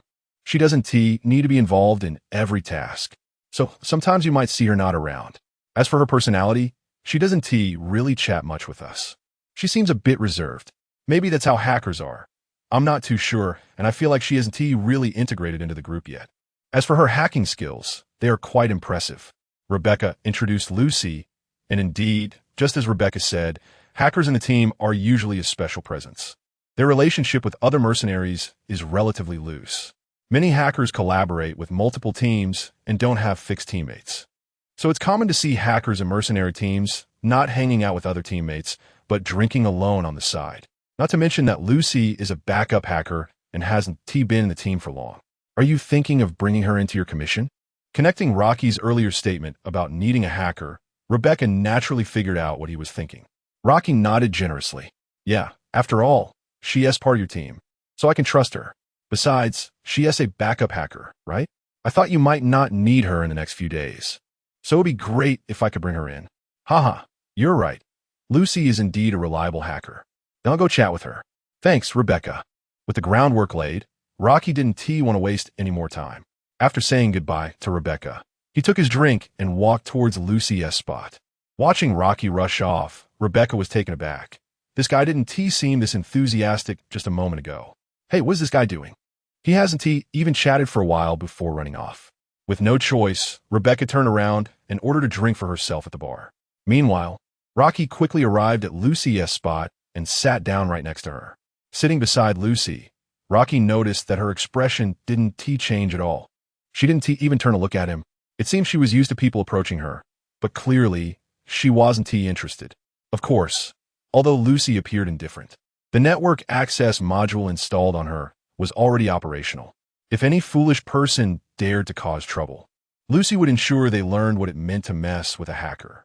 Rocky didn't rush to speak. Instead, he took a moment to observe Lucy. Apart from catching a glimpse of her when he just returned, this was Rocky South's first close encounter with Lucy, marking their first interaction. She is really beautiful, was a simple summary of Rocky's thoughts at that moment. Rocky had imagined meeting Lucy before, but when he finally came close to her, he found her even more beautiful than he had expected. After experiencing Rebecca's earlier teasing, Rocky quickly suppressed the fluttering in his heart, merely slowing his breathing slightly. You must be Lucy. Rocky looked at the unresponsive Lucy and spoke first. Though Lucy didn't react much, Rocky understood her. She looked cold, but that was more for self-protection. If he could break through her defenses, he would find her to be warmer than anyone else. What is the matter? Hearing Rocky say her name, Lucy finally responded, turning her head to look at him. I'm a friend of Rebecca's. I heard you're the hacker for their team, so I wanted to chat with you. Rebecca? Yeah, I just finished chatting with her over there. Rocky nodded. Lucy turned her head to look in Rebecca's direction. At that moment, Rebecca was still sitting at the bar, drinking, but for some reason, she had her head turned to look at them. Their eyes met. And as Rebecca was about to turn away, she noticed Rocky looking back at her, smiling and waving. Rebecca could only wave back at Rocky and give him a thumbs up for affirmation. Well, you saw that. Rocky proved he wasn't lying, and Lucy nodded. What they didn't see was Rebecca, with her back to them, finishing an entire bottle of wine in one go. What the heck, that idiot L. He came to find me just to look for Lucy, right? Forget it. Why am I thinking about this? Boss, another bottle, please. After downing several bottles, Rebecca was starting to feel tipsy and couldn't help but glance back again. Under the lights, Rocky and Lucy were sitting side by side, seemingly engaged in conversation. Whether it was the alcohol or something else, looking at Rocky's back, which gave her a sense of security, alongside Lucy's graceful silhouette. They seemed to fit perfectly together. Yet, it also gave her a sense of crisis, as if something that belonged to her was about to be taken away. Chapter 29. Lucy's hesitation. I have a job offer here that requires a hacker. I wonder if you're interested? Let's hear it. Rocky was straightforward, and Lucy wasn't surprised to hear his intentions. Although she wasn't very interested, she chose to listen to the details of the job first. It's related to Arasaka. Take a look at what's on this chip. Rocky pulled out a data chip and handed it to Lucy. When Lucy heard the name, Arasaka, her previously calm heart was momentarily disturbed, and it felt like her heartbeat slowed for a moment. However, she quickly regained her composure and pushed the chip away. Sorry, I'm not interested. Lucy had been fleeing from Arasaka's pursuit, trying to escape the shadow of Arasaka. Her fear of Arasaka was actually greater than her hatred. Thus, she had always focused on escaping rather than taking a nuclear bomb to blow up Arasaka Tower, because she knew she couldn't do that. Arasaka was not something she could shake off. All she could do was run. She might be willing to steal a chip from Arasaka's lackeys, but if it involved a job related to Arasaka at a higher level, she would immediately distance herself from it. Although she didn't know what Rocky's job offer entailed, as long as it was related to Arasaka, she preferred to avoid it. Whether it was opposing Arasaka or helping them, it was not something she wanted to get involved in. Why? Is it because of Arasaka? Don't worry. The chip doesn't contain Arasaka's intelligence, nor will Arasaka's agents come to silence us. Just take a look first. There's no rush. This is a big deal, with a reward of 60,000 euros. If 3 people share it, you'd still get 20,000. Rocky didn't expect Lucy to refuse so decisively. However, he didn't mind. If it were him, he would probably refuse too if a stranger asked him to work for Arasaka. Lucy hesitated for a moment upon hearing Rocky's words, but ultimately took the chip, deciding to check the job details first. The goal is to eliminate a few of Arasaka's lackeys on the chip and stop Arasaka's project cooperation. The operation will take place the day after tomorrow. Don't worry about retaliation from Arasaka afterwards. Military technology will help us bear the consequences. While Lucy checked the contents of the chip, Rocky explained from the side. After reviewing the content, Lucy pulled out the chip and returned it to Rocky. Is this what you mean by being related to Arasaka? Opposing Arasaka, even if someone bears the consequences, do you know where that is? That's the Cyan Tower, Arasaka's territory. You want me to hack into their network? That's no different from sending me to my death. I want to do it. You should find someone else. Maybe Chiwei would be willing to wade through this mess. Lucy rejected Rocky again, but this time her emotions were not as calm as before. Asking her to go to the Cyan Tower was no different from entering a den of wolves, let alone hacking into Arasaka's network. I don't understand. You seem to be very afraid of Arasaka. Why? It's just the Cyan Tower. It's not like you're going to assassinate Arasaka Saburo.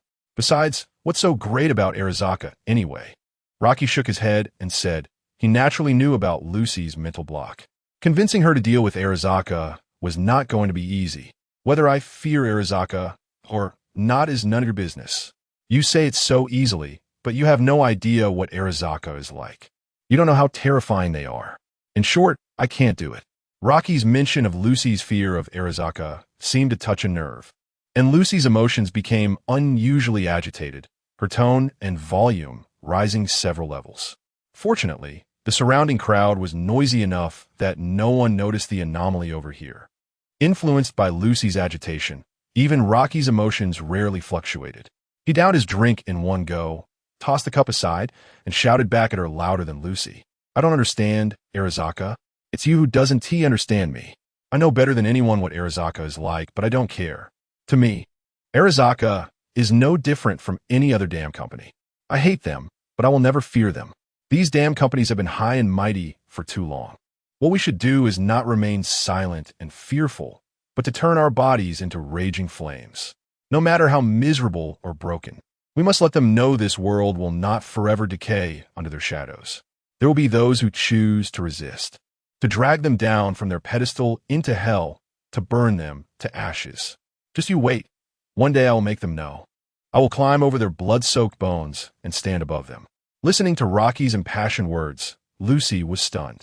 Although she didn't know Rocky and even now didn't know his name, his words indeed brought her considerable shock and resonated with her heart. Having undergone Arasaka's devilish training since childhood, she had never experienced familial love. After the training was completed, she was thrown into the old net to mine data. Time and again, her companions died one by one, and she didn't know when it would be her turn. Such a childhood made Lucy hate Arasaka more than anyone else. She dreamed of destroying Arasaka, but the reality was that she simply couldn't do it, and no one could. Thus, her dream could only be to escape from Arasaka, as far away as possible, to a place where Arasaka could not find her, even to the moon. And now, there was someone in front of her saying they wanted to destroy Arasaka. Even if she thought Rocky was just talking nonsense and it was unrealistic, she was still moved by his words. After a long silence, Lucy calmed her emotions and returned to a normal state. After hesitating for a moment and taking a deep breath, she said, "Perhaps you're right, but even if you say that, I still feel. I can't do it. Arasaka's system I see is very thick and dangerous, and they're hackers. I don't have confidence. Mainly, I do indeed fear Arasaka." Rocky's words softened Lucy's attitude, and she was no longer as distant towards him, but she still had some hesitation. "Lucy, Rebecca said your skills are excellent and that you're a genius. Although I don't know what grudges you have with Arasaka or why you fear it, I believe you can overcome your fear. Moreover, if you join my team, I'll protect you. If Arasaka comes to trouble you, I'll be the first to storm Arasaka Tower. Do you really believe I can do it? Can I really do it?" Lucy looked at the man in front of her, who was showing a confident smile, stunned for a moment. Did this person even know what he was saying? To believe that she could handle this responsibility based on a few words from others and say he would storm Arasaka Tower for her? Although Lucy didn't take Rocky's words seriously, her mood inexplicably brightened and a rare smile appeared on her face. After thinking for a moment, Lucy finally spoke. "I can't really do anything about you." "All right, I agree. But you'd better make sure things are just as you said, and there won't be any other troubles." "Haha, of course not. My name is L."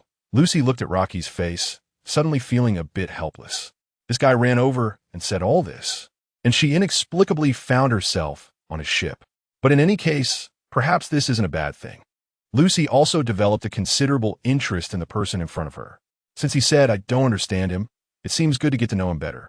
If what he said is true, and he really wants to stand on top of Arasaka, that would definitely be interesting. Chapter 30. Drunk Rebecca tomorrow afternoon. Go to the location I sent you. I'll introduce you to another teammate, and we can discuss the action plan. I added Lucy's contact information, and Rocky sent the warehouse's location to Lucy. "Okay," Lucy responded, then pulled a cigarette from her pocket, preparing to light it. The sudden commission had left her somewhat unsettled, and she wanted a smoke to calm down. The cigarette was at her lips when her hand paused again. She glanced at Rocky and asked, "Do you smoke?" Since Rocky was now considered her teammate, and he wasn't like David, Lucy chose to show him respect by asking if he minded. "I don't smoke, but it's fine. Go ahead," Rocky replied. He wasn't in the habit of smoking, and although he didn't particularly like the smell, he was used to having people smoke near him as long as it wasn't too strong. Hearing that Rocky didn't mind, Lucy didn't hesitate and lit the cigarette. As the smoke curled around her, her heart gradually calmed down.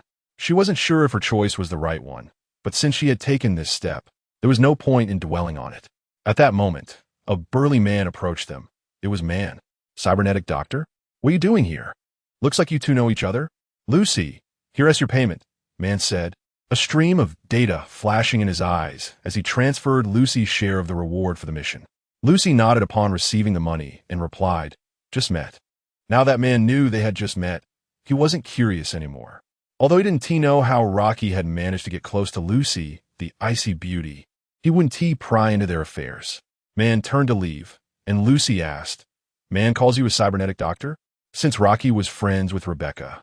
Man knowing him wasn't surprising, but Lucy was curious about Man's title for him. "Yeah, I just perform surgeries for cybernetics and occasionally moonlight as a cyberpunk. My clinic is right over there," Rocky said, pointing in the direction of the clinic confidently. "Then I must be crazy for choosing to go kill someone at the Corpo Plaza with a cybernetic doctor," Lucy said with a teasing smile. "Who says otherwise? All right, I'll head back now. See you tomorrow." After finishing her cigarette, Lucy waved her hand and walked away. Lucy was only waiting for Man to transfer her payment. She didn't particularly enjoy the noisy atmosphere here. She preferred to sit quietly and gaze at the beautiful starry sky. Lucy's home was in the apartment just ahead, a short walk away. Since she didn't need to wait for Falco to pick her up, she often returned home on her own, something Man and the others were used to. "See you tomorrow." After completing his task, Rocky didn't stop Lucy. They weren't too familiar yet and didn't have much to talk about. As long as they had established contact, there would be plenty of time to discuss life later. He called Jack to inform him that the hacker issue had been resolved, so he didn't need to worry anymore. After sending the warehouse address to Jack and agreeing on a time, Rocky hung up.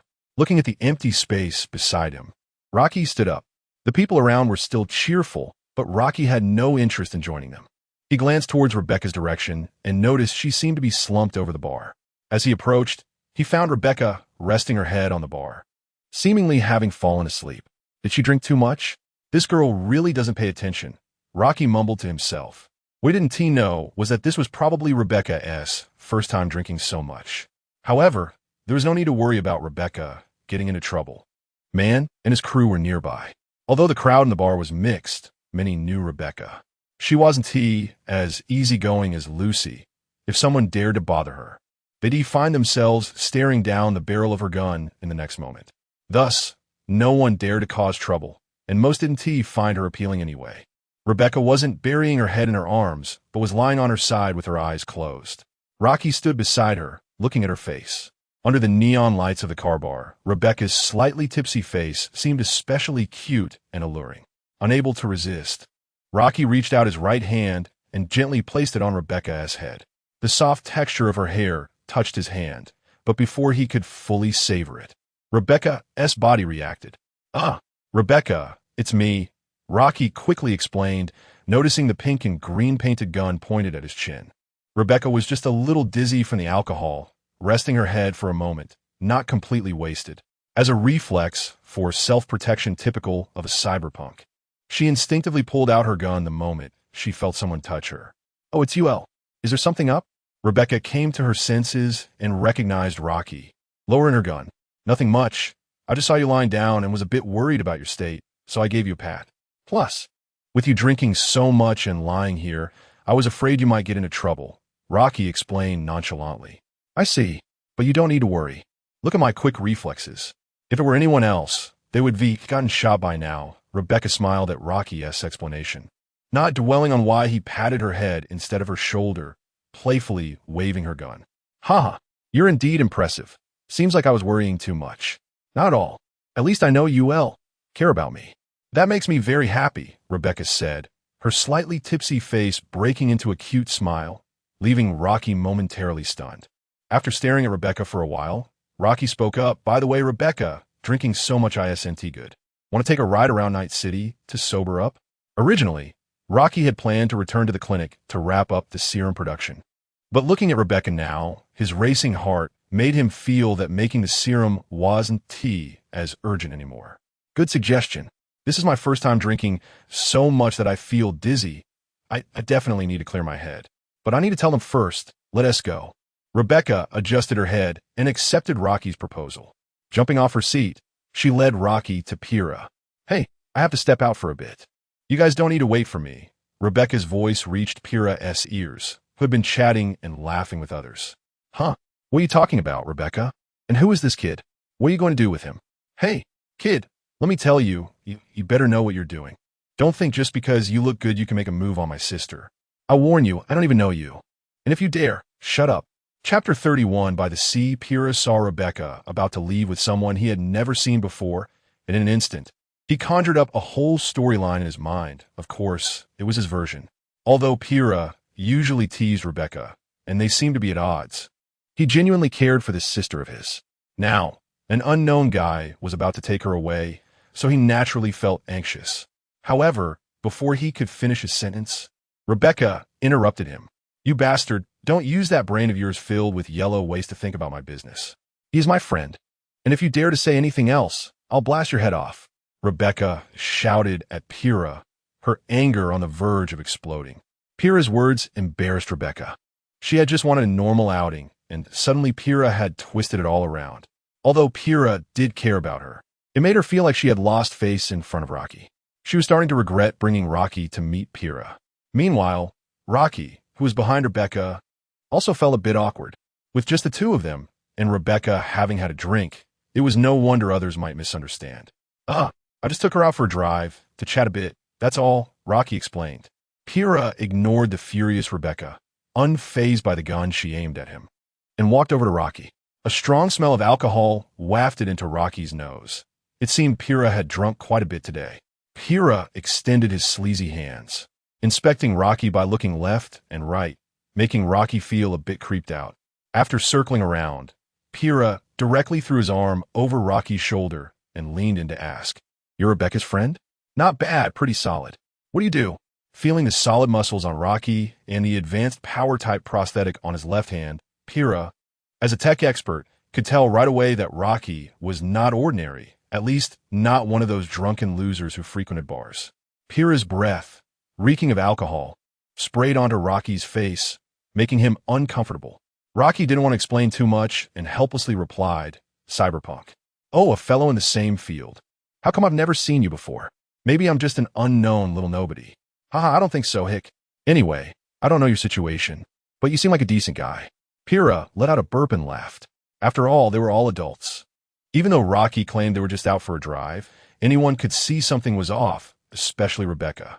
Pyrrha had spent so long with her that he couldn't possibly miss her state. However, Pyrrha couldn't meddle in Rebecca's affairs. At least Rocky seemed reliable enough. So he let it be.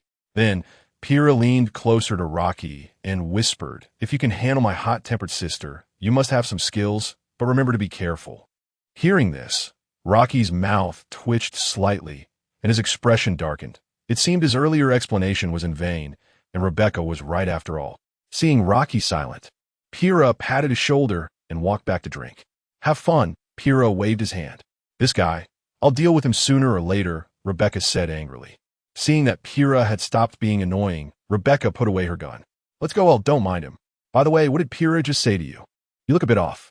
"Nothing, let's go." Rocky shook his head, not wanting to discuss it further. The two hopped on their familiar motorcycle, weaving through Night City. Rebecca hugged Rocky tightly, her twin tails dancing in the wind. Woo! Feeling the exhilarating speed and the rushing wind, Rebecca let out a joyful shout. After wandering around Night City for a while, Rebecca's drunkenness had mostly faded, and Rocky took her to a seaside platform in Haywood. "Thanks, L. I'm feeling much better now." "Not a problem. I just wanted to get out for a bit myself." The sea breeze was not as sharp as when riding the motorcycle. It gently brushed against the two of them. Rocky and Rebecca leaned against the railing, gazing at the calm sea. "By the way, how's it going with Lucy?" Rebecca asked, tilting her head. "Lucy?" Pretty smoothly. She agreed to join, and the problems were solved. "That's good," Rebecca nodded. This was largely thanks to Rebecca.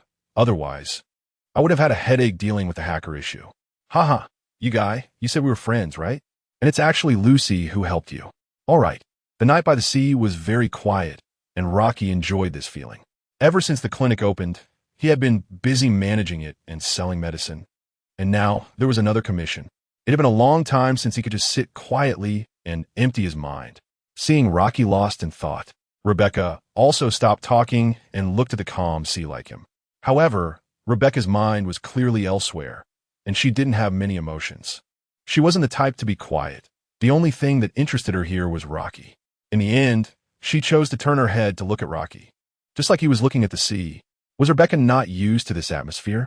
After a long while, Rocky noticed Rebecca staring at him and asked, What is it? Nothing. It's just that compared to looking at the scenery, I prefer looking at you. You're better looking than this sea. I'm better looking than the sea. Ha ha. What a strange compliment. It sounds like something from a cheesy pickup line. Hey, don't laugh at me, or I'll kill you. Rebecca pretended to be angry as she looked at the laughing Rocky. All right, I won't laugh. Hearing Rebecca's words, Rocky pretended to cooperate and stopped laughing, though a smile remained on his face. He then placed his right hand on Rebecca's head and patted it. Feeling the pressure on her head, Rebecca froze for a moment. What are you doing? I'm not a child. Rebecca seemed a bit resistant as she reached out to grab Rocky's right hand, but she didn't apply any force. I didn't take Rebecca for a child. I just think she's too cute and couldn't help it, Rocky explained, still smiling as he withdrew his hand. When Rebecca heard Rocky call her cute, she was momentarily taken aback, then exclaimed, "Cute? Your description is even stranger than mine." Although her physique did lean towards cute. As a cyberpunk in Night City, she had taken many lives, and with her temper, no one had ever described her that way. In her mind, she had never associated herself with being cute. Rocky shook his head. Strange? I think it fits you perfectly. I'm serious. You guy. Hearing Rocky's earnest explanation, a smile blossomed on Rebecca's face. Since Rocky said it, Rebecca could only take him seriously. But it seemed like it was the first time someone had ever patted her head. It felt surprisingly nice. Chapter 32, The First Batch of Serum, Long Beach North. Rocky sent Rebecca back once again. Rebecca arrived at the apartment door and opened it. Inside the apartment, Pyrrha seemed to have just returned not long ago, lying on the sofa with his eyes squinted, having drunk quite a bit. The sound of the apartment door opening reached Pyrrha's ears, and he opened his eyes to find Rebecca back, then burst into laughter. Ha ha, am I drunk? How is it, Rebecca? Who came back?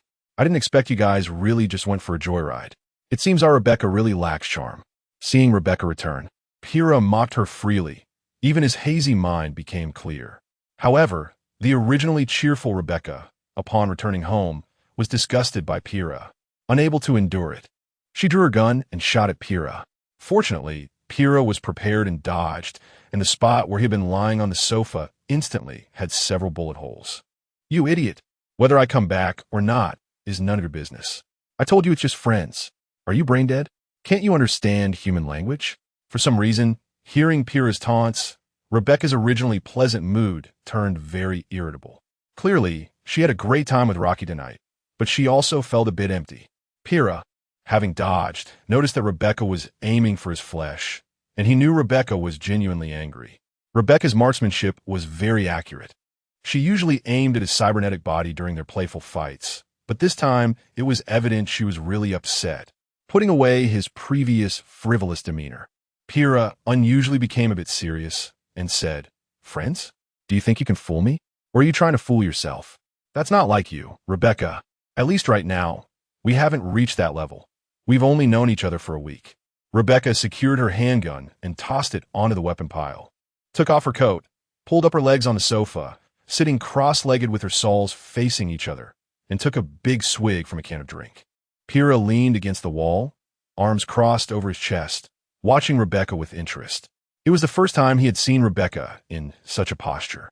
Was this feisty little girl wanting to fall in love for the first time?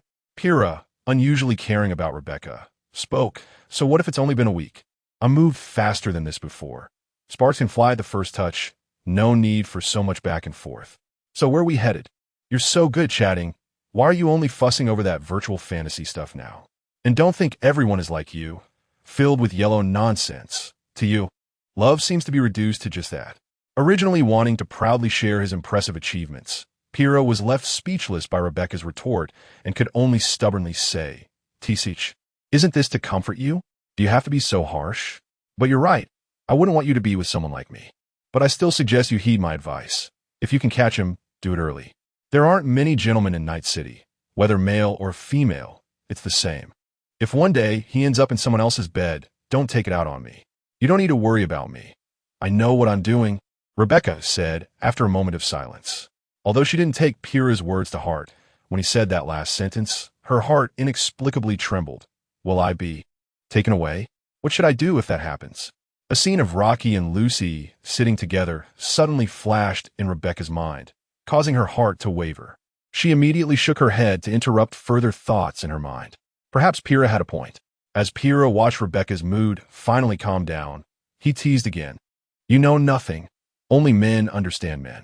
Want me to teach you a few tricks that will guarantee every man likes you and won't leave you? It's better to be prepared. Get lost. Rebecca threw her empty drink can at Pyrrha, interrupting his continued attempts to cast spells. On the other side, after sending Rebecca off, Rocky returned to the clinic. It was already very late, and Rocky wanted to go home to rest. However, there were too many things recently, and he didn't want to delay any further. The task at the Cobalt Tower also had considerable danger, and Rocky hoped to accumulate as much power as possible beforehand to prevent any accidents. For Rocky, money was power, so he hurried back to the clinic, deciding to finish the final work on the soldier serum production. He aimed to secure a payment before the commission operation and earn some more money. In the studio, Rocky organized the 10 high-grade soldier serums he had produced and sent out the edited email along with the product manual for the high-grade soldier serum. Ascension Technology new product sales notification. From Ascension Technology to our company's second powerful potion is now officially on sale. Only 10 units available in the first batch. First come, first served. Orders placed on the first day can enjoy a 10 discount. Please check the attachment for detailed product information. Attachment: High-grade soldier serum product manual. Product name: High-grade soldier serum. A serum enhancement agent developed by Ascendant Technology when injected into the human body. Can comprehensively enhance the user's physical strength, reflexes, brain power, and other attributes, allowing an untrained ordinary person to reach the physical quality of top tactical soldiers. It can also improve the human body's tolerance to cybernetic implants and resistance to cyberpsychosis. Sample image, order price, 20,000 euro unit. With the product description email sent out, Rocky let out a sigh of relief after completing these tasks. Now, it was just a matter of waiting for their response. To Rocky's surprise, the next morning, upon waking up, he saw order requests in his email. Several clinics had decided to order the serum medication, emptying the already limited stock. Doing business in Night City, these cybernetic doctors were very shrewd. If the effects described in the product were true, this medication would definitely sell well. With the previous foundation of the stimulant, even without sample testing this time, many clinics decided to take on the risk. After all, the email also stated that orders placed on the first day would receive a 10 discount. Even if they only ordered 1 or 2 units, the money saved would be several thousand euros, which was not a small amount. Essentially, this was still a gamble. Currently, only 6 clinics had ordered the serum. The others were likely still observing, as not everyone could casually dismiss 20,000 euros. However, Rocky had already achieved the results he wanted. This batch of serum was completely sold out, and even if others wanted to order, they would have to wait for the next batch. This time, due to the urgency of the sale, Rocky had no time to find others to deliver the serum and had to do it himself. Before long, Rocky completed the delivery of the goods. The journey went very smoothly. Those cybernetic doctors had mostly gotten used to not asking too many questions, as they knew Rocky wouldn't answer them anyway. Back at the clinic, Rocky looked at the payment he had just received, a satisfied smile appearing on his face. Originally, the treasury had been almost depleted from purchasing formulas and raw materials, but it was promptly replenished, spending 40,000 euros to order another batch of serum materials, bringing the savings back up to 150,000 euros. Chapter 33, Drosso Afternoon. Japanese Street. Rocky's warehouse. Lucy arrived here at the agreed time. After passing the warehouse door's authentication, Lucy entered the warehouse. At this moment, Rocky had not yet arrived. Instead, Jack had come early. When Jack saw Lucy walk in, he realized she must be the hacker Rocky had recruited and greeted her. Hello, you must be Lucy. I'm Jack. I wonder if Ella's introduced me to you. Yes, I'm Lucy. Lucy nodded. Haha, Elle didn't tell me you were such a beauty. Anyway, welcome to our team. You can sit for a while. Elle should be here soon. Jack warmly invited Lucy to sit. No, thank you. Lucy declined the chair Jack offered and leaned against the wall, quietly waiting. All right. I heard from Elle that your skills are quite impressive. With your joining, we are sure to succeed in this business. Jack, not feeling embarrassed by Lucy's refusal, continued to chat with her enthusiastically. Do you guys usually like to compliment others? Hey, I guess I do. But I think it's a good thing. Valuing emotions, friendship, being kind to others, and being full of enthusiasm are all great qualities. At least that's what my mom taught me since I was little. But well, he has somewhat the opposite. He doesn't have much enthusiasm for many things, including people. He only cares about those close to him, the important ones. You seem to be the first hacker he has praised. When I worked with him before, I felt he wasn't very patient with those hackers. Facing Lucy's probing question, Jack pondered for a moment and replied, I see. How long have you known him? Lucy nodded, thinking she had assumed Rocky was the kind of person who was warm to everyone, but it seemed not to be the case. Reflecting on last night's scene, even though she didn't know him well, if what Jack said was true, why did he seem so concerned about her? Was it because of her hacking skills? Lucy was unclear. Perhaps getting to know him better would unravel the mystery. Me and Elle? It's been about 2 years. I first met him at my old friend's clinic, where he was still an apprentice. I heard my old friend say he was diligent and eager to learn. I had high hopes for him until one day he came to me and said he wanted to work as a mercenary, and that's how we became brothers. Thinking back, time really flies. Remembering that he was still at. Upon hearing Lucy ask about their past, Jack was excitedly talking, only to realize he might have said too much, almost revealing Rocky's background, and quickly shut his mouth. Sorry, I can't say too much about this. What if Elle doesn't like others knowing? I have to respect him. I understand. Lucy nodded, indicating her comprehension. She had only asked casually, not expecting Jack to get so into it. So what was Rocky like 2 years ago? Jack was only giving half the story, and even though Lucy was not someone easily curious, she felt a bit uncomfortable. I have to say, Jack was quite talkative, alleviating the originally dull atmosphere. At this moment, the warehouse's roll-up door automatically rose, and both Jack and Lucy turned to look at the entrance. A car slowly drove in, with classic 80s American design. The metallic body and rear-mounted tail wing seemed to proclaim its powerful performance. The car's wing-shaped doors opened, and Rocky stepped out. Elle, when did you get this thing? Although it looks luxurious, the style seems a bit mismatched with your taste. Jack approached Rocky's car and commented, Just got it. Don't be fooled by its old style. It cost me a pretty penny, and its performance will definitely blow your mind. Rocky had long thought about buying a car, and this commission was the perfect opportunity to get one. Although this car didn't look flashy, it was anything but simple. With the system, Rocky certainly wouldn't spend money on a car. This vehicle was something he acquired through a module. Vehicle module, Draso, from the classic vehicle in GTA 5, Draso. It possesses powerful ground performance while being able to switch to flight mode. Although speed decreases in the air, it still offers high convenience and maneuverability. A perfect masterpiece merging land and air vehicles, with high modification potential, capable of mounting machine guns and missiles, and installing high-strength defensive armor. Price correction, none. Item module, 30,000 euros vehicle, default top-level modification. Technical expansion, 400,000 euros. Though its appearance wasn't as eye-catching as a supercar, it still exuded elegance and luxury, allowing one to discern its considerable value at a glance. Furthermore, Draso's powerful performance and strong defensive attributes, along with its mounted machine guns and missiles, provided decent lethality. Its ability to fly also opened up more possibilities, alleviating concerns about terrain during travel or escape. This was also why Rocky chose it. Of course, simply buying a regular Draso was not enough. The original Draso only had 2 seats, and its defensive armor's strength and weapon power seemed a bit inadequate in a cyberpunk setting, clearly not meeting Rocky's needs. Fortunately, Draso had many derivative expansion modules aside from the basic module that could solve Rocky's issues. He spent an additional 10,000 euros to download the Draso 4-seat expansion module, another 20,000 euros for the Draso Comprehensive Enhancement module to boost its defense and weapon power. Finally, he spent 10,000 euros to download the Draso Jet Propulsion Acceleration Expansion, enhancing its maneuverability. A top-tier vehicle costing a total of 70,000 euros was thus born. Ed, don't try to fool me. Honestly, I don't quite believe it. Jack clearly didn't think highly of the car. Rocky didn't elaborate further, only smiling and saying, You'll see when the time comes. Now, it's time to discuss how to proceed. Rocky led Jack and Lucy to a compartment in the warehouse. which he had specially transformed into a small operational command room.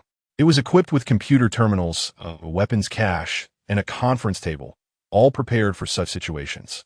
Let's go over the basic operation plan again. First, I need Lucy to help me and Jack book a room on the target's floor using fake identities. Lucy, do you have any issues with this step? Let me check. Lucy nodded, took a tablet terminal from the table, connected to the personal network, and her eyes flickered with streams of data as she began querying the reservation system for the Gambi building. The target's room was on the 40th floor, which served employees of small and medium enterprises, offering a low-tier accommodation package with only one suite option. As long as they disguised themselves as small business employees to book that type of room, they could ensure their stay on that floor, which was very simple. After finishing the query, Lucy unplugged the connection and said to the two, "That's good, very perfect." Chapter 34 Action, Meeting Wait until Jack and I check into the room. Lucy, then you can start hacking into the subnet of the Gambi building to help us unlock the target room door and block the view of the surveillance cameras. Rocky took out a handgun, attached a silencer, and handed it to Jack, then said, "Then Jack and I will pull out our weapons and take care of the target." It's that simple. What do you think, Lucy? Looking into Rocky's eyes, Lucy pondered for a moment and nodded. No problem. Generally, rooms on the same floor belong to the same subnet. If it's just hacking into that suite, I shouldn't have to deal with too much ICE. I should be able to handle it. Meanwhile, Jack picked up the handgun that Rocky had pushed over, returned it to Rocky, and raised a question. A perfect plan. Miss Lucy plays a crucial role. But my good brother, did you overlook something? Weapons are not allowed in the Gambi building. Not even aggressive cyberware can be used. Their security checks are airtight. How do you plan to bring the gun in? Good question, Jack. The security at the Gambi building is indeed airtight, but so am I when I work. Rocky took back the handgun and tossed it from his right hand to his left, and just as his left hand made contact with the gun, it suddenly disappeared. What the hell, brother? When did you learn to do magic? Where's the gun? Jack exclaimed, looking at Rocky's empty left hand. Lucy, who didn't say anything, also looked incredulous, clearly sharing the same question as Jack. This trick I just learned is perfect for this mission. Rocky smiled slightly, forming a fist with his left hand, palm facing down towards the table. In the puzzled gaze of Jack and Lucy, he opened his palm, and their expressions instantly shifted to shock. Guns appeared and fell from Rocky's hand, piling up on the table. Handguns, rifles, shotguns, and even a few grenades. Damn, brother, how did you pull this off? Do you have an arsenal hidden on you? Jack was greatly shocked. This was a scene he had never seen or imagined before. Rocky shook his left hand and explained, it's the latest spatial folding technology module, which can create a space to store items. It's perfect for dealing with this kind of security check. This ability was naturally something Rocky obtained through a module. Basic storage ring module. Storage ring containing a space for storing objects, a common storage tool in various worlds. It can be controlled through thought and has an owner recognition function, anti-theft, fireproof, and waterproof. It's very practical. Price adjustment. World adjustment 200 item module 30,000 euros cubic meter. Workbench recipe expansion 600,000 euros. Technology expansion 900,000 euros. It's a very practical item, but it also has its downsides. It's too expensive. The storage ring's ability comes from the immortal cultivation side, and its compatibility with the cyberpunk world is poor, leading to a severe price penalty for world adjustment, meaning you have to spend 3 times the original price to buy it. Fortunately, the function of the storage ring is simple and pure enough that even with a high price penalty, it isn't much more expensive than the technological side's spatial storage modules, and it's more compact and convenient. Rocky bought a cubic meter storage ring for 30,000 euros, which is sufficient for use. After the adjustment, the storage ring no longer relies on thought control or any spiritual binding.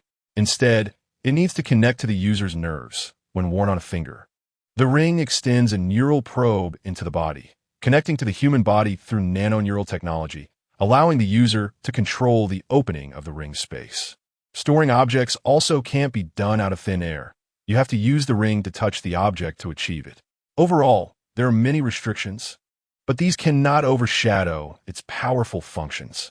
After obtaining the ring, Rocky chose not to wear it, but instead modified his left arm cyberware. embedding the ring into the palm of his left hand and connecting it to the ring via the nanoneural technology of the cyberware, effectively adding storage functionality to his cybernetic arm. You're amazing. L, this is incredible. With this, it will be much easier to go to the Gambi building. At first, I thought we would have to fight them hand-to-hand. Guests at the Gambi building are prohibited from carrying weapons unless they are of the caliber of Arasaka Ryzen. So the target this time must also be unarmed, while Rocky and the others have guns. The outcome is easy to imagine. That's pretty much the plan. Are there any questions? If everything goes smoothly and no alarms are triggered, we'll withdraw from the front door. If things go wrong, just follow my instructions. No problem. Lucy and Jack both affirmed. Although this commission can be said to have been brought in by Jack, after spending so much time with Rocky, Jack recognized Rocky's leadership and generally left the command of the commission actions to him without any objections. After the action meeting, Lucy began working on forging identities and booking rooms, while Rocky and Jack prepared the firearms they would need for the next day. Jack fitted a silencer onto a handgun and entrusted it to Rocky for safekeeping, keeping the other for self-defense. Lucy quickly completed her work. You're Fabian, you're Barzada, and the room is the Silver Suite on the 40th floor. It's already booked. Okay, I'm Barzada. Hey Fabian, what do you think? Jack patted Rocky on the shoulder and smiled. I think it's great. We're basically done here. Let's call it a day. Barzada, Lucy, we can head back to rest. With the preparations for the mission nearly complete, they were just waiting for the next day to see how things would unfold at the Gambi building. Rocky walked over to the Drasso, opened the car door. I'll give you a ride back. Try out my new car. Tomorrow, it will take us there. Lucy and Jack didn't refuse and got into the car. Starting the Drasso, the dashboard displayed various parameters. After the adjustment, the Drasso had also become suitable for the cyberpunk environment. In addition to being compatible with a new type of fuel CHOH2, the operating system had also been adapted. Features like remote vehicle connection and personal connection interfaces were all included. Rocky's warehouse wasn't far from the clinic, and soon he dropped Lucy off at home. After Lucy got out, Rocky parked the car in front of the clinic and called Jack to come over. Jack, come to my clinic. I'll get you some good stuff. What good stuff? You'll find out soon. Chapter 35 suit in the clinic. Rocky took a bottle of blue serum from the studio and brought it to Jack. Is this the good stuff you were talking about? What is it? Jack asked curiously. It's an injectable serum that can enhance human abilities. Tomorrow's mission might involve combat, and this would come in handy. You want me to inject this? Yes, Rocky nodded. All right, what should I do? Just lie down. Although Jack didn't know what the serum was and wasn't in the habit of using drugs, he trusted Rocky. Since he said it was good stuff, he decided to give it a try. After all, as long as he was sure Rocky wouldn't harm him, there was no point in asking too many questions. Rocky was the professional in this area, so he would just listen to him. Jack lay down on the operating chair, and Rocky began to prepare to inject the serum. L, did you know Lucy before? Rocky was still adjusting the equipment while Jack casually asked. I didn't know her. Actually, I met her for the first time yesterday. Rocky shook his head.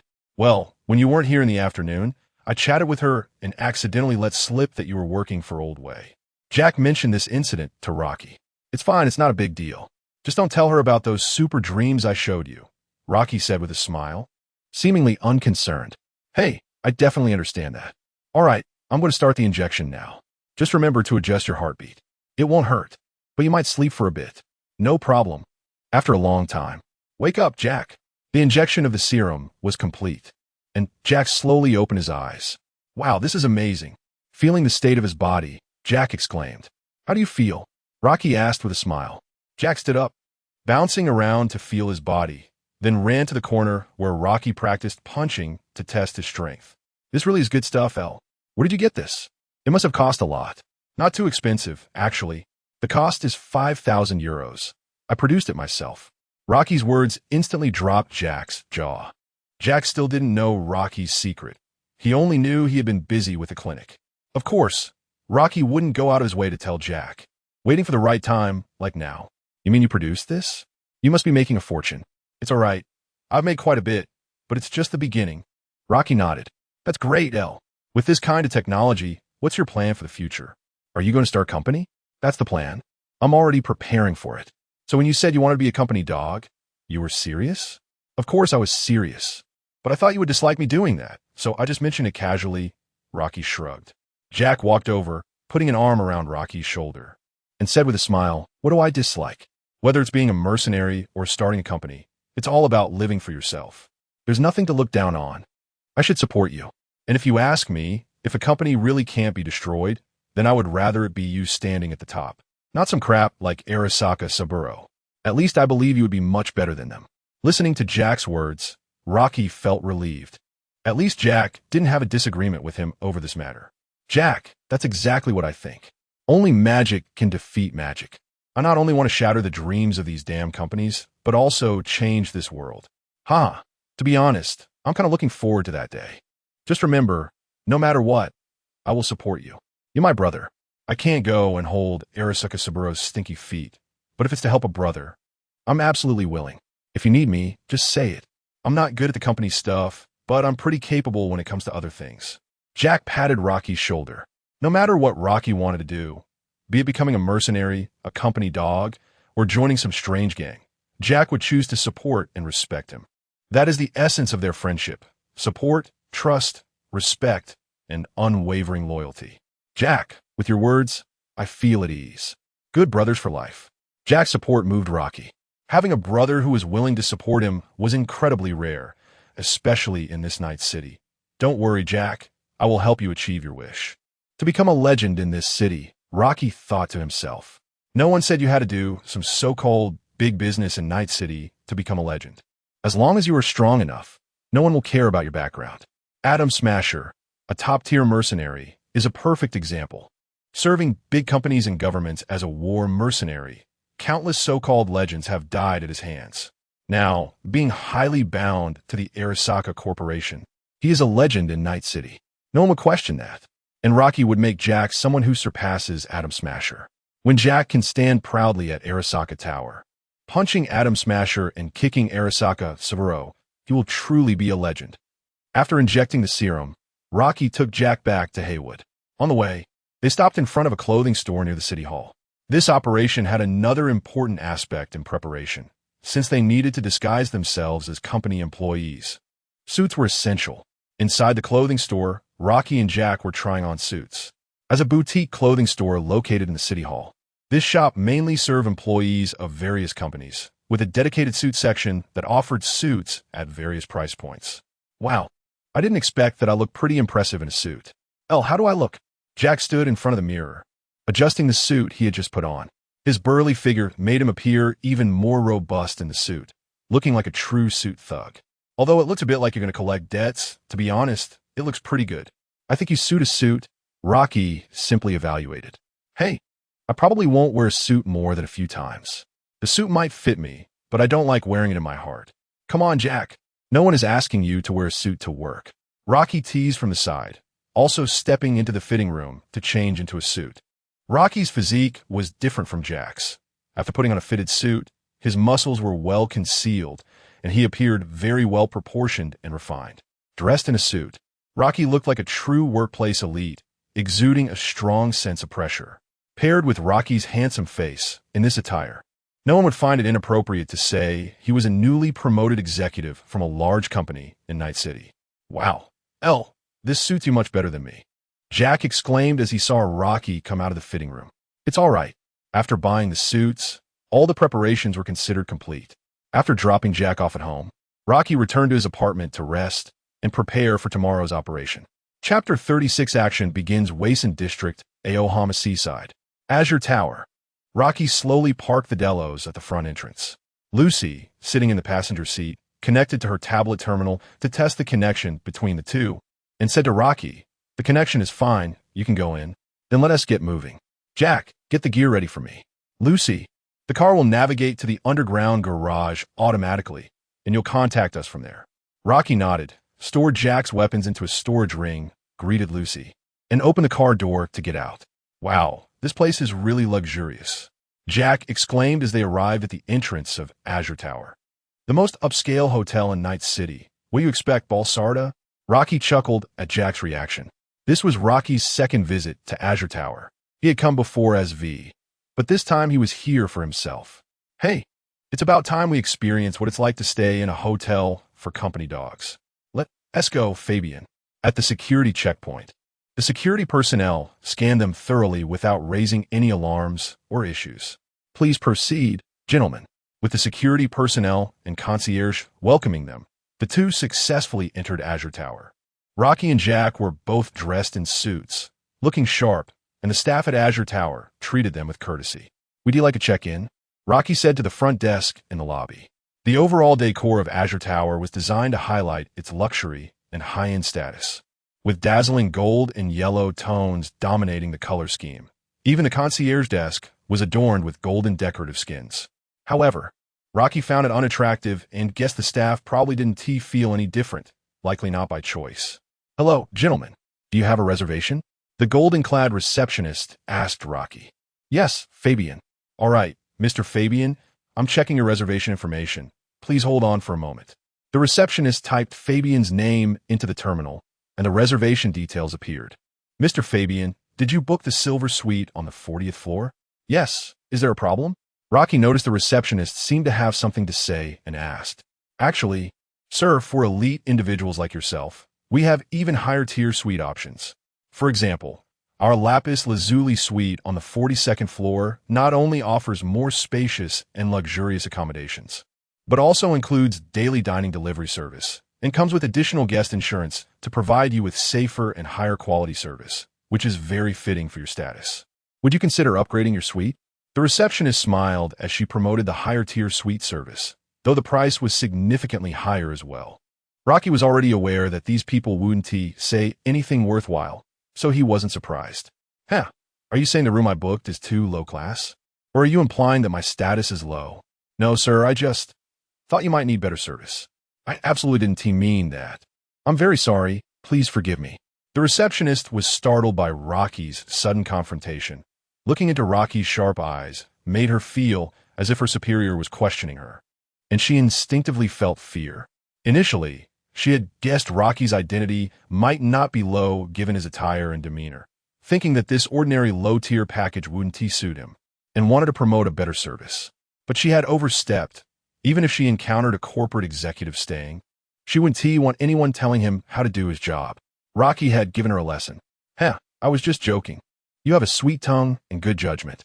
But remember, just do your own job and don't concern yourself with unnecessary matters. Seeing the receptionist admit her mistake, Rocky didn't press further. After all, she was just an ordinary worker, and it wasn't easy for her. All right, sir, I understand. Thank you for your forgiveness. I'll check you in right away. Please verify your identity. Seeing Rocky's demeanor soften, the receptionist also breathed a sigh of relief, and didn't dare to say more, immediately completing the check-in process for Rocky. After verifying his identity and receiving the room number, Rocky and Jack bypassed the front desk and entered the lobby. Wow, Fabian, your aura back there was really impressive. You scared that girl so much she was shaking. Not bad, these guys are like that. If you don't show some attitude, they always think they're clever. Hey, true that. What do you think, Lucy? You seem a bit down. Jack suddenly redirected the topic to Lucy. He always noticed everyone in the team. On the other end of the communication, Lucy paused for a moment when Jack mentioned her, then responded with a smile. I think Elle is right. There is no need to give a good face to these guys in suits. As they chatted, Rocky and Jack quickly arrived at the elevator and pressed the button for the 40th floor. Upon reaching the 40th floor, there were not many rooms on this level, and they soon found their booked room, with the target's room just 2 rooms away from theirs. Nice, this place is really Azure Tower. This sofa is so soft. Jack plopped down on the sofa and loosened his tie, admiring it. Rocky, meanwhile, was observing the room. Indeed, it was a low-tier package. Compared to the room he had during his previous visit as V, this one was considerably smaller, and the decorations were not as exquisite. This is just the beginning. This is merely a low-tier suite. Have you seen high-tier top-floor suites? That's true luxury, and ordinary people can't even stay there. The mayor of Night City is impressive, but even someone of that level wouldn't be able to stay there. Jack felt Rocky was looking down on him for not having seen enough, and retorted, don't exaggerate, as if you've seen it. Then tell me, who could stay on the top floor? At least someone of the caliber of the Aohama Company's young master. You mean Aohama Raisin? That's definitely a heavyweight. But has he come to Night City? Not sure. Rocky shook his head. After Aohama Raisin came to Night City, The top floor of Azure Tower had always been his exclusive room. As for whether Aohama Raisin was in Night City or Japan now, Rocky couldn't know. At least he hadn't come across any information regarding that yet. Just as Jack and Rocky were deep in conversation, Lucy's voice came through the communication. "Should I remind you guys to hurry up?" "Sorry, Lucy, what should we do now?" Rocky immediately responded as Lucy urged them on. After all, he and Jack were comfortable, but Lucy was still in the garage, and the sooner they resolve this, the better. There should be a smart room terminal in your room. Connect your personal device to it, and I'll use it to hack the network. This device connects to other devices on the network and is the most suitable for hacking. Lucy directed. No problem. Rocky found the smart room terminal and connected his personal device. However, after waiting for a long time, Lucy still didn't start hacking. "Lucy?" Rocky gently called out to Lucy on the communication. Chapter 37. Unexpected? In cyberspace, Lucy stared at the IC of the Arasaka system before her, her eyes momentarily vacant. Although she had decided to come here, standing once again in front of Arasaka's eyes made her hesitate. She was still afraid. What if she failed and was discovered by Arasaka? What would she face? "Lucy?" Rocky's voice echoed in her ear, bringing her back to reality. Lucy wanted to say something, but Rocky interrupted her. "Lucy, you can do it. You definitely can. Just do it boldly. I will always support you." Rocky's firm yet gentle voice came through the communication device, and Lucy paused for a moment. Then, gritting her teeth, she revealed a determined expression. "Yes, I can do it." "Lucy, you can. Thank you, Elle." After expressing her gratitude to Rocky, Lucy began her attack on the ICE.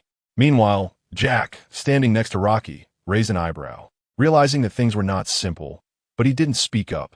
Having been brothers with Rocky for so long, he could tell something was off. Just as Rocky had said, he usually didn't care about others. He had never seen Rocky show a good face to any hacker when doing commissions, and yet now, with Lucy, not only was he encouraging her, but his tone was also unusually gentle. Jack patted Rocky on the shoulder and smiled, giving him a thumbs up, successfully earning a roll of Rocky's eyes. "Nice one, bro. You've got good taste." Rocky accurately read Jack's lips. Breaking through Arasaka's ice was not easy, but fortunately, they did not need to take over the entire network of the K-By building. They only needed to hack into the network of the target room to open the door and shield the surveillance. Rocky's room and the target were on the same subnet layer, so Lucy only needed to bypass a few minor ices to reach the target room. With Lucy's strong hacking talent and knowledge of Arasaka, she achieved the desired effect in just half an hour. The whole process was very smooth, and Lucy couldn't help but breathe a sigh of relief. "I've successfully connected to the target network. I'm now displaying the room's surveillance footage in your view." With Lucy's operation, the images of the target room appeared in the cybernetic eyes of Rocky and Jack. "Great. Thanks for your hard work, Lucy. There are 2 targets in the room with no additional security.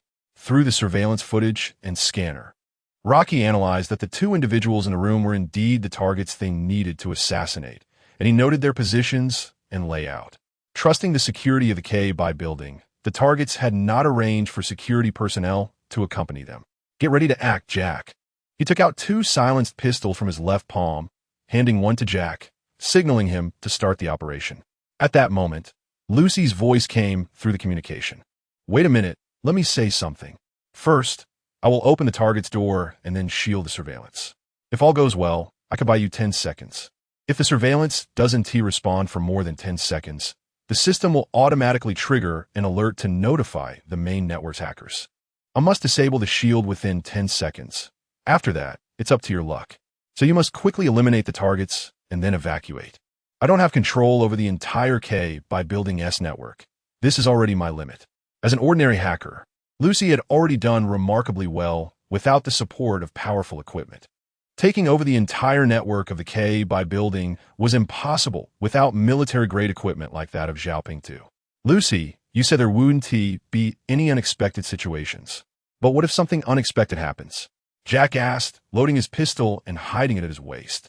Hearing Jack's question, Lucy paused for a moment and explained. "There is a hacker in the K-By building's network control room monitoring the entire network. Under normal circumstances, this kind of sudden surveillance disconnection wouldn't attract his attention. But if something unexpected happens, or if he happens to patrol the target room, Then you'll need to figure out how to evacuate under the K by building's alarm. However, the probability of this happening is very low, so you don't need to worry. Hey, if that's the case, then there won't be any unexpected events. Let's go. Let's do something big, Jack said with a smile, believing that this level of risk was nothing for a regular mission. After all, they were doing dangerous work, so they naturally weren't afraid. However, Rocky frowned, feeling a nagging sense of foreboding. Jack patted Rocky's shoulder, signaling to start the operation, and Rocky chose not to voice his concerns. Since they had come this far, there was no point in hesitating. If they were discovered, they would just break in. Putting aside his worries, Rocky and Jack arrived at the target room's door, placing their hands on their concealed weapons, ready to storm in. We are ready.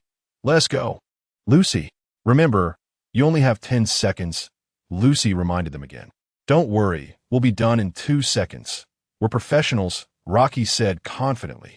The moment Lucy finished her countdown, the target's door was opened. Rocky and Jack quickly entered with their guns drawn, closing the door to prevent anyone outside from seeing. Taking a total of 1 second, they swiftly aimed their guns, clearly dividing their tasks, shooting at the 2 targets.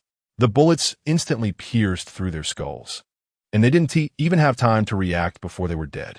It took just 1 more second, exactly as Rocky had said. The targets were immediately killed.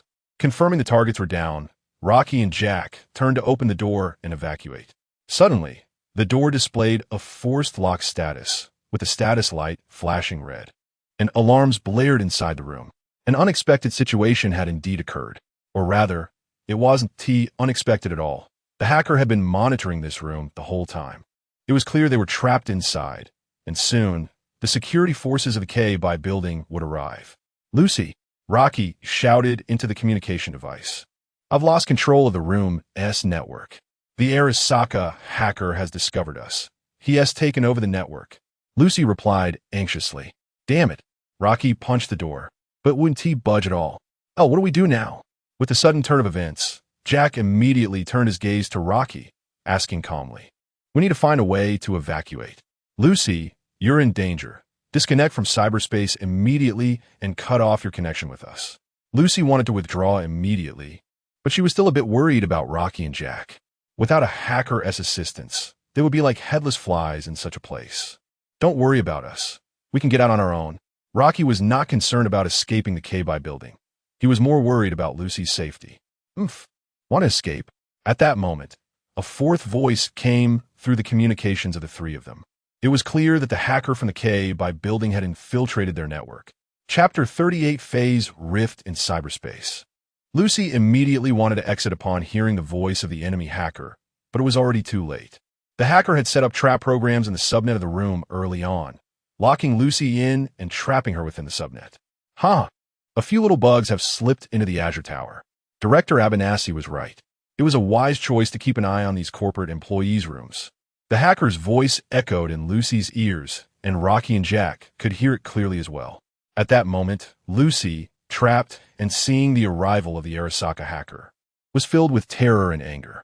You Arasaka dog, let me go. Lucy struggled angrily, trying to break free from the control, but it was clear she couldn't. With Arasaka's powerful equipment support, they were no longer on the same level as hackers. Stop struggling. The security forces will find you soon. Just wait for hell. But before you die, let me see if there's any useful intel.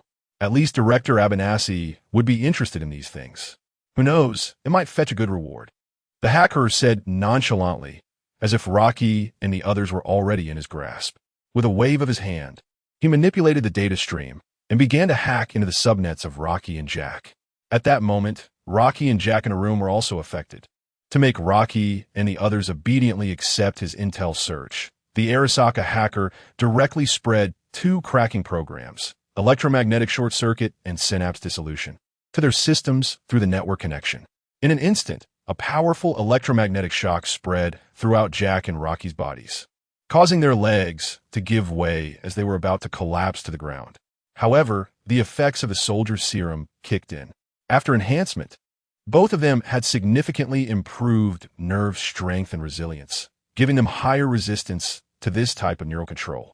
At the moment they were about to fall, they managed to brace themselves with their hands. Their strong recovery and adaptability allowed them to quickly adjust to their physical discomfort. Ugh, now I understand why you hate hackers.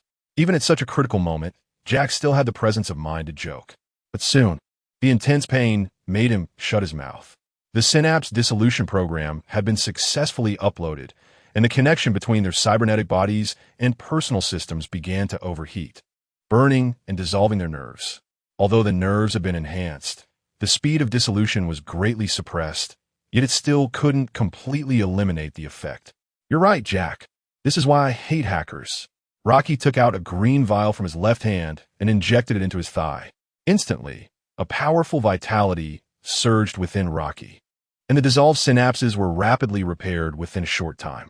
This was the effect of the Type 1 stimulant, and under the enhancement of the Super Soldier Serum, the injection produced a synergistic effect. The combination of strong physical attributes and recovery allowed Rocky to completely ignore the damage caused by the cracking program. He quickly took out another stimulant and administered it to Jack, and soon both of them returned to normal. Thanks, El. I feel much better. Meanwhile, the Arasaka hacker in cyberspace was shocked to see that the two were not affected by his programs. With their consciousness intact, he couldn't conduct a deep search on them and could only wait for the security forces to deal with them.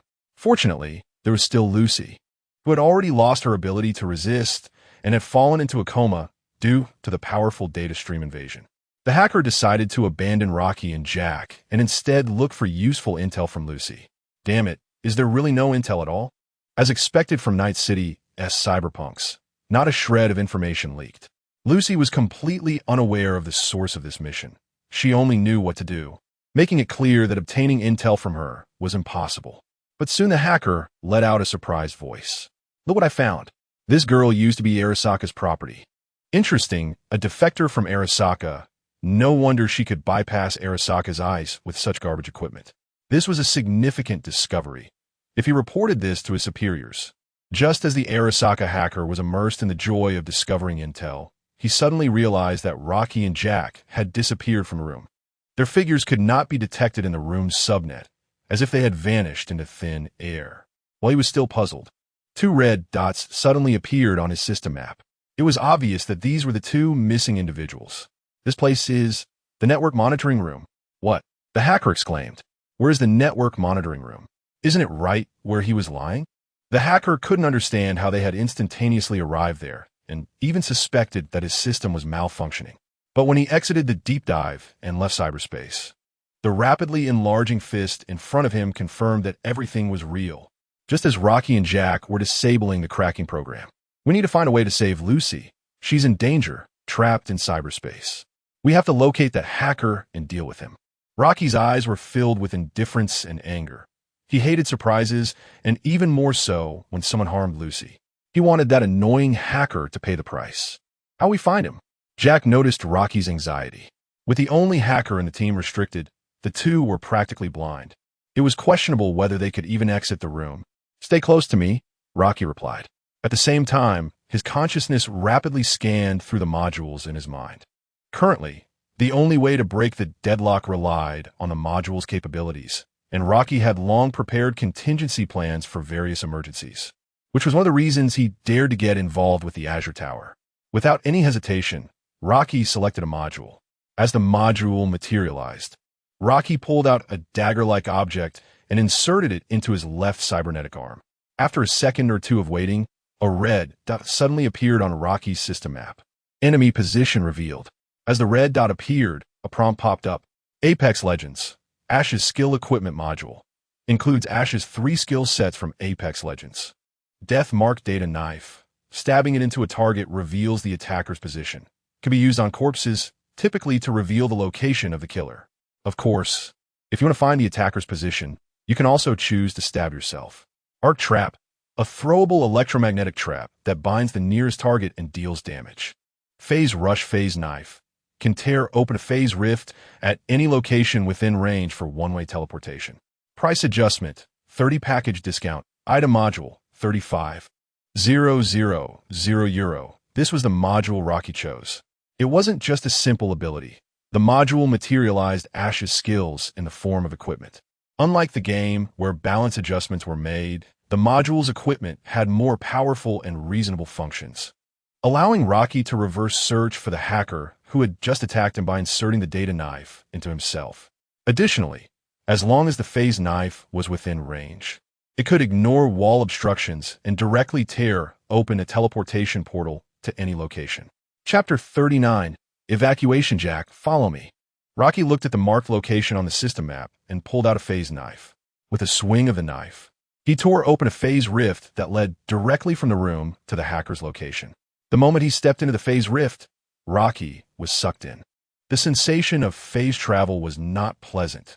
The unstable void energy felt like it wanted to tear his body apart at any moment. Fortunately, his body's strength was sufficient to ignore this damage, but he still needed to adapt to the strange feeling brought on by the phase travel. In the room, Jack watched in shock as Rocky tore open a rift in the void with a knife, but without hesitation, he followed Rocky into the rift. Not long after, when the security team broke into the room, they were confused by the intact room and the missing target. By that time, the phase rift had already dissipated. The request sent to the hacker received no response, like a stone sinking into the sea, and for a moment, the roles were reversed. Security at the Azure Tower had become real headless flies. Having crossed through the phase rift, Rocky appeared in the network center of the Azure Tower. Found you. Rocky looked at the hacker slumped in the hacker chair and revealed a sinister smile. In an instant, Rocky dashed to the hacker's side and threw a punch at his face. Even though the hacker reacted quickly and exited the deep dive in time, he was still unable to prevent the punch from landing. Rocky's furious punch, filled with terrifying power, struck directly on the hacker's face. As is well known, hackers have far less physical strength and defense compared to normal combat personnel.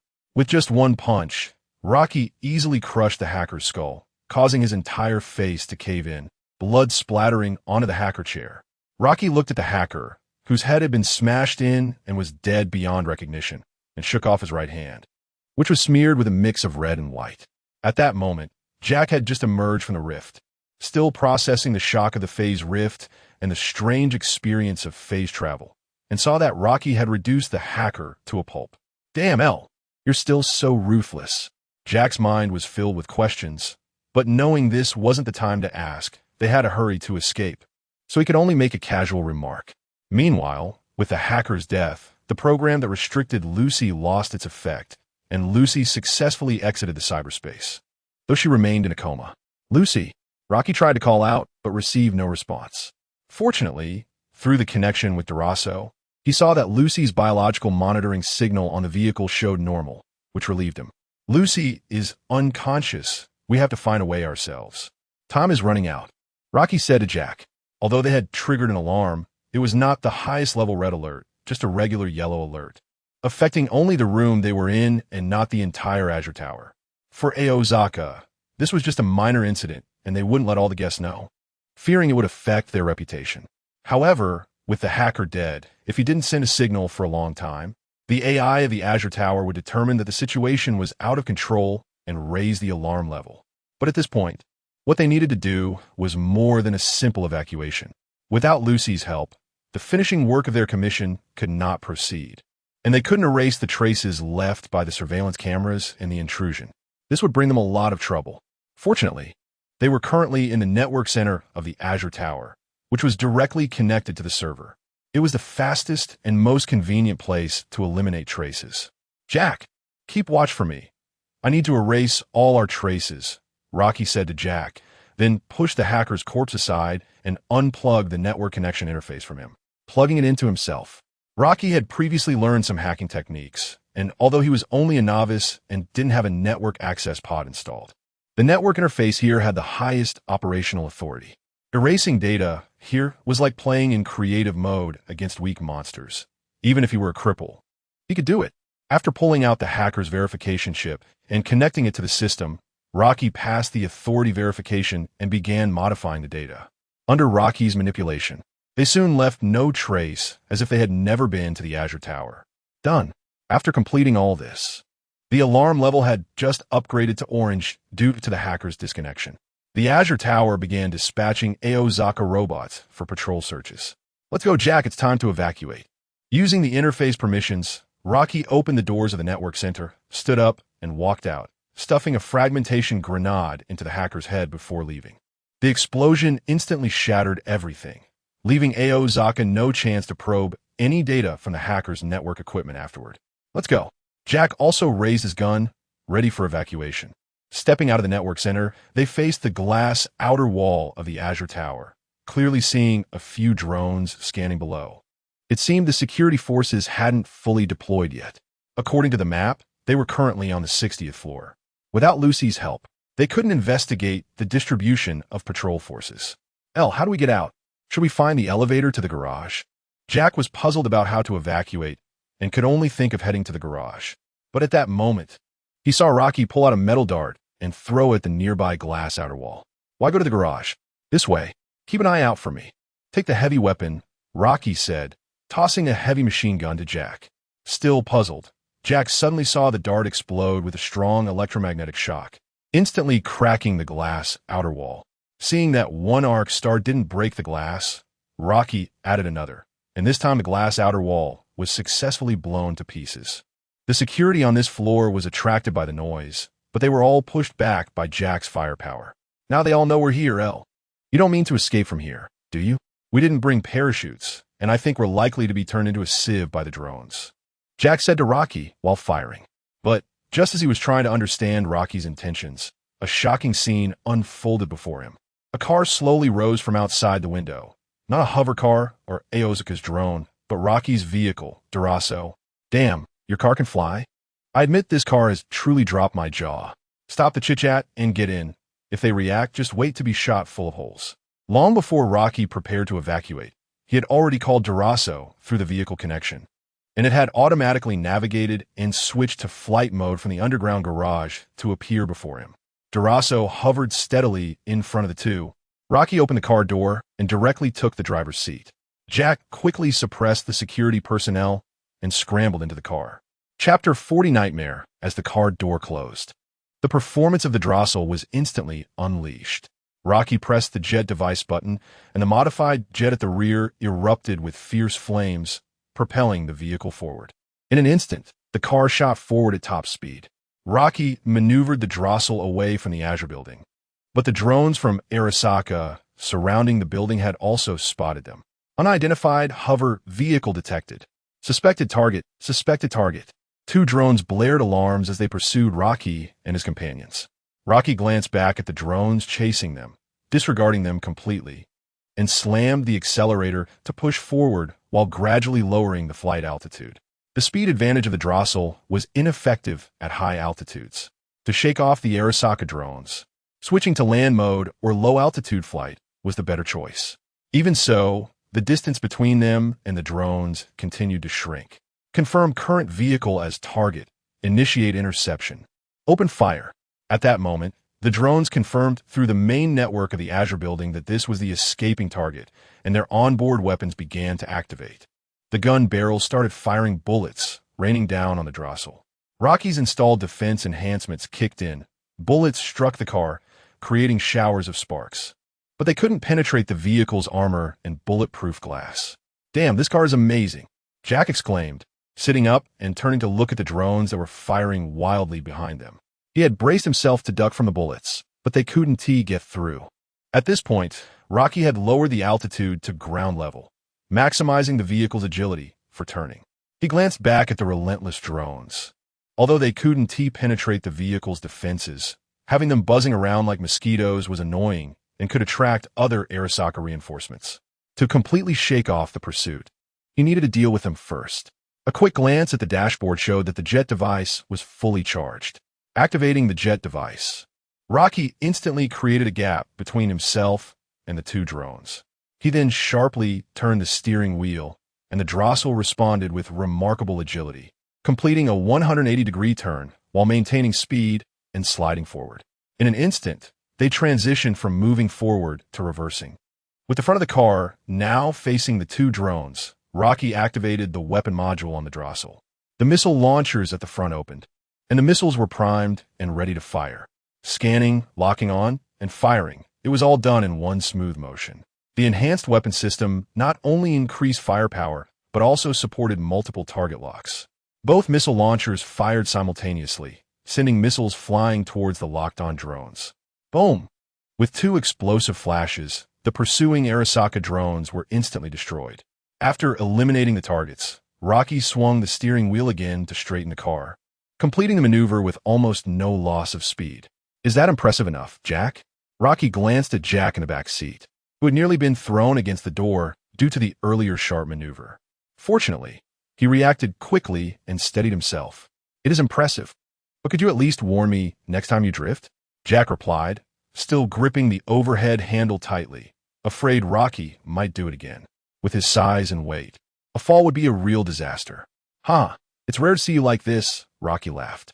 Having shaken off the drones, Arasaka had completely lost their position.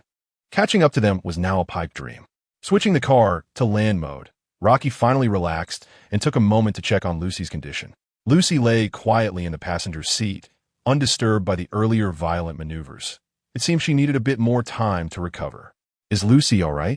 Jack asked, leaning forward with concern. She's fine. The biomonitor shows everything is normal, steady breathing. It's probably just an overload from the high-intensity data stream that caused her to faint. She just needs some rest. And I'll take her to the clinic for another checkup later, Rocky replied, inserting a monitoring chip for emergency field use into Lucy's interface, confirming that all readings were normal. As for the detailed situation, they would have to wait until they reached the clinic. Glad to hear it. By the way, about Lucy, you heard what that hacker said back at the Azure building, right? They said she was Arasaka's property? I didn't expect her to have such a past. It's hard to imagine, but in Night City, who cares about your past? Just like you don't know mine, yet we can still be brothers. That's true. The Arasaka beachfront was not far from Japantown, and soon Rocky brought Jack back to the clinic. Jack, I need to check on Lucy first. You can take my car and head back. And remember, don't say anything about Lucy. After getting out of the car, Rocky went around to the passenger side, lifted Lucy out, and instructed Jack. Don't worry, my lips are sealed. But speaking of which, how are things going with you and Lucy? It's rare to meet someone you like. Jack replied as he got out of the car, taking the car key Rocky handed him. We're still at the beginning. I need to work a bit harder. Then good luck. I need to hurry back.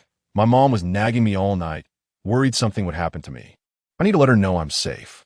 After saying goodbye to Jack, Rocky carried Lucy into the clinic, placing her on the surgical chair and connecting her to the equipment for a comprehensive examination. Lucy, run, escape.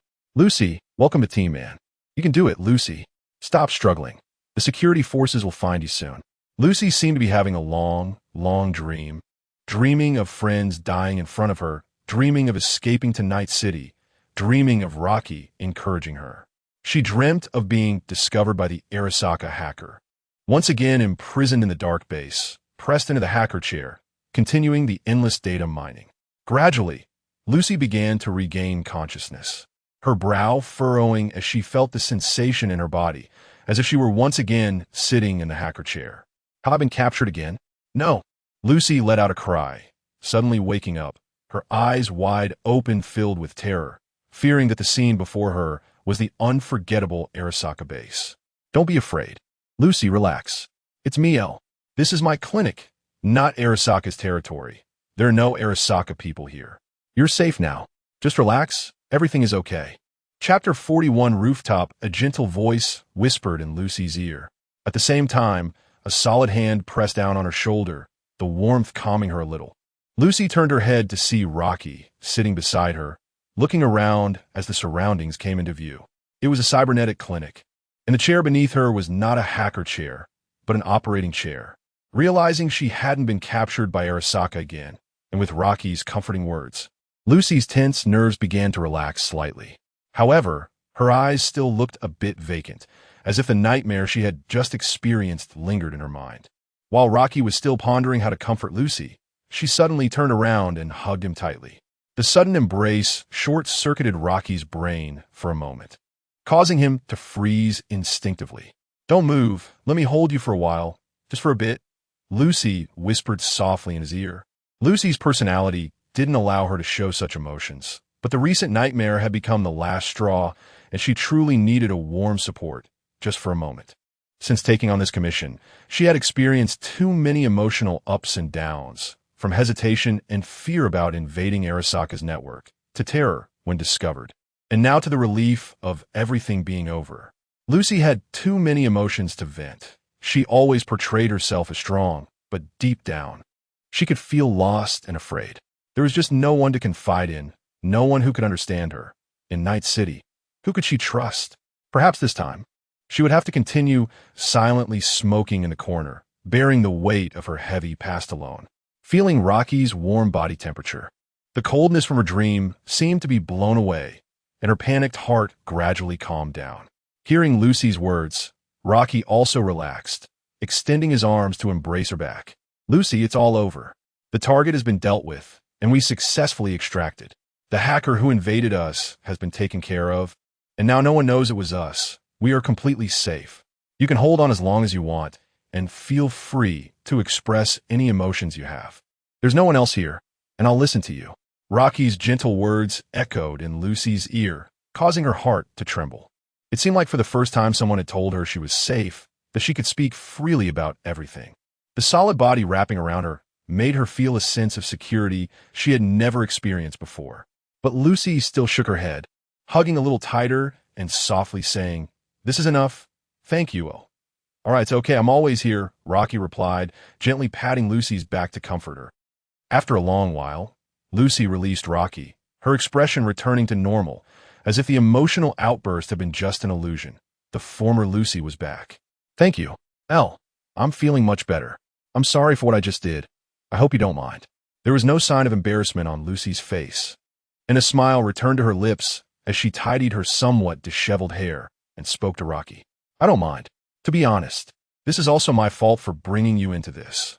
Otherwise, you wouldn't have to bear all this." Hearing Rocky's words, Lucy shook her head. "No, this was my own decision. I was too weak. It has nothing to do with you. By the way, can you tell me what happened next?" The last image in Lucy's mind before she lost consciousness was being attacked by a hacker in cyberspace. And when she opened her eyes, she found herself here. Although she had heard from Rocky that things were over, she still wanted to know the specifics of what had happened. "Well, after you passed out, Jack and I found the hacker's location. We broke into the network center of the Azure Tower and took care of that hacker. I used the permissions from the network center to erase all our records and traces, and then escaped from Azure Tower in my car," Rocky recounted simply. "It's hard to imagine how you managed to do that under such circumstances," Lucy said, her expression one of surprise as she listened to Rocky's understated words. Rocky didn't mention any specific details, just what they had done. Anyone would feel shocked hearing such things without knowing the truth. Two mercenaries without network access pods, not hackers, were able to locate the Arasaka hacker in his home turf in Azure Tower. Then they broke through layers of security, stormed into the network center, killed the hacker, deleted the data right under Arasaka's nose, and finally broke through the encirclement to escape in a car. If what Rocky said was true, such deeds would surely become legendary if they reached the ears of the cyberpunks in Night City. But what Rocky said was indeed true, just not in the version that ordinary people would imagine. With the help of Ash's skills and Dross's abilities, completing everything became incredibly easy, and there wasn't much fighting at all. It might not be as complicated as you think. There weren't that many twists and turns. But I can't really explain it clearly. You'll understand when the time comes. Rocky didn't intend to elaborate too much. Sometimes saying too much isn't as persuasive as seeing it firsthand. When the time came for Lucy to experience Dross's flight mode and phase rift, she would naturally understand. But for now, Dross had been taken away by Jack, and the phase blade's charging wasn't complete, so Rocky could only leave it at that. Understood. Hearing Rocky's words, Lucy didn't ask further and stood up from the operating chair. "By the way, Lucy, there are some things I want to talk to you about." Seeing that Lucy was physically fine, Rocky spoke while packing up the equipment. "What is it?" Lucy asked, a bit puzzled. "I don't think this place is suitable for a chat. Can we find a more appropriate place to talk?" Rocky suggested, looking at the clinic filled with medical instruments. "That's true. Let me take you to a place. Follow me." "Where to?" "You'll know when you get there." Lucy smiled, looking in a good mood, seemingly a bit excited. After tidying up the clinic, Lucy took Rocky to the rooftop of her apartment. The view here was very open, with a river ahead preventing tall buildings from blocking the view, exposing a vast expanse of sky. It was already nighttime, and a bright full moon hung quietly in the sky. The buildings on the opposite bank were brightly lit, exuding the unique charm of Night City. And in the distance at the satellite launch base, one could still see rockets taking off. Chapter 42. The moon, how is it? How's the scenery here? It's great. This is my first time seeing Night City from this angle. The moon is so beautiful. I can honestly say this is the most beautiful night view of Night City that Rocky has seen since he arrived, and it made him exclaim in genuine admiration. Right? You think the moon is beautiful too, don't you? Whenever the sky is clear on a night without clouds, you can see the moon here. Lucy's stunning face broke into a smile. She seemed happy to share her secret base and delighted by Rocky's appreciation of it. Under the moonlight, Lucy's beautiful face looked even more alluring, and that faint smile was deeply etched in Rocky's heart. So Lucy likes the moon? Yes. It's the place I long for the most. Lucy sat down on the ground, and Rocky followed her lead. Longing for the moon? To be honest, I long for it too. Lucy tilted her head and looked at Rocky with curiosity as she leaned back on her hands, gazing up at the sky. Noticing Lucy's gaze, Rocky smiled and explained, I once played a game where I controlled a character, piloting a spaceship and exploring one planet after another in the vast emptiness of space. Though it was lonely, the vast and mysterious universe, along with the uniquely beautiful planets, fascinated me. Ever since then, I've always yearned for a space trip. I see. Upon hearing Rocky's explanation, Lucy nodded. By the way, Lucy, how about we travel to the moon together in the future? Not just the moon, but many other planets as well. Once I have a spaceship, we'll go on an adventure. What are you talking about? What spaceship? Are you serious? Hearing Rocky earnestly say he would pilot a spaceship to take her to the moon made Lucy pause for a moment, then burst into laughter. She suddenly found this person in front of her a bit inexplicably cute, always saying strange and unrealistic things. Just before, he claimed he would charge up Arasaka Tower for her, and now he was talking about taking her on a spaceship trip. Although Lucy didn't take his words seriously, seeing his earnest expression made her a bit excited, wondering what it would be like if his words really came true. A space trip? That would definitely be fun. If there really were a spaceship that could take her to different planets, wouldn't that mean she could escape Arasaka forever? But perhaps this was just a fantasy. Lucy, I'm serious. This is my promise. I will take you to the moon, but I still need some time. Seeing that Lucy didn't take his words seriously, Rocky reiterated in a firm tone. Rocky was indeed serious. It was just that he couldn't do it right now. However, in the future, when he had enough resources, space travel would not be impossible. The module provided Rocky with infinite possibilities. Looking at the various spaceship modules in the module store, all from the game No Man's Sky, Rocky became even more determined in his thoughts. It's just the moon. Even if Lucy wanted to go to other star systems, Rocky could take her there. You're so cute. Come, let me show you something. When the topic of going to the moon came up, Lucy suddenly showed a hint of excitement, as if she remembered something happy. She stood up and tugged at Rocky's arm, signaling for him to follow her. Rocky immediately got up and was pulled by Lucy to her apartment. Lucy opened the door of her apartment, inviting Rocky inside. As Rocky surveyed the layout of Lucy's room, he couldn't help but feel that, although he had a rough idea of what it looked like in Night City, apartments of this caliber were almost indistinguishable. What is this? A dream machine? Yes, come on, put on. Lucy picked up a dream machine headband from the bedside and, without waiting for Rocky to reach for it, leaned in to help him put it on. Seeing Lucy's eagerness, Rocky could only let her do what she wanted. Soon, both of them had their dream machine headbands on and lay down on Lucy's bed. As the dream machine was activated, a flash of white light enveloped them, and the scene inside the dream machine appeared before their eyes. Inside the dream machine, Rocky and Lucy stood on the surface of the moon, both wearing spacesuits. The realistic experience of the dream machine made it feel as if they were truly on the moon. How is it? This is my treasure dream machine. A super realistic moon experience. Lucy's voice came through the communication device in their spacesuits, reaching Rocky's ears. It's amazing. This is my first time having such a real and wonderful space experience. Feeling the authentic gravity environment inside the dream machine. The sensation of lightly jumping and floating brought Rocky an unprecedented experience. Although he had lived in Cyberpunk for so long and had experienced more realistic dream machines, he had never had a proper space experience like this before. I thought you were already used to all those space games you've played. Lucy chuckled as she watched Rocky bounce around. Not at all. The games I played were all 2D, I've never experienced this kind of immersive space experience. What Rocky referred to the games he played before arriving in Night City. He played any such game since coming here. I see. Then let me show you how it's done. Lucy lightly leaped in front of Rocky, grabbed his hand, and began to explore freely on the moon. Along the way, Lucy excitedly introduced Rocky to everything they saw: the lunar base, collection vehicles, astronauts, and the magnificent craters. It was as if she had been here countless times before, already familiar with everything in the Dream Machine. After introducing the interesting things, Lucy turned to look at Rocky. A radiant smile appeared on Lucy's face, and through the glass of her spacesuit helmet, the warm sunlight bathed her face as if all beauty converged here. Rocky was mesmerized for the first time. It was the first time he had seen such a smile on Lucy's face. He could sense that Lucy was genuinely happy. Here, she seemed to have let go of all her worries, no longer concerned about Arasaka, and could simply enjoy the wonderful journey on the moon. At this moment, Lucy also felt an unprecedented joy, not just from the Moon Dream Machine, but from Rocky's presence. This was her first time bringing someone here, her true secret base, a place that felt like her innermost heart, which no one had ever stepped into before. But today was different. For the first time, she could share her joy with someone else. The first time she could share her dreams with someone and receive acknowledgement. Lucy had experienced this dream machine countless times, but perhaps this time was the happiest one yet.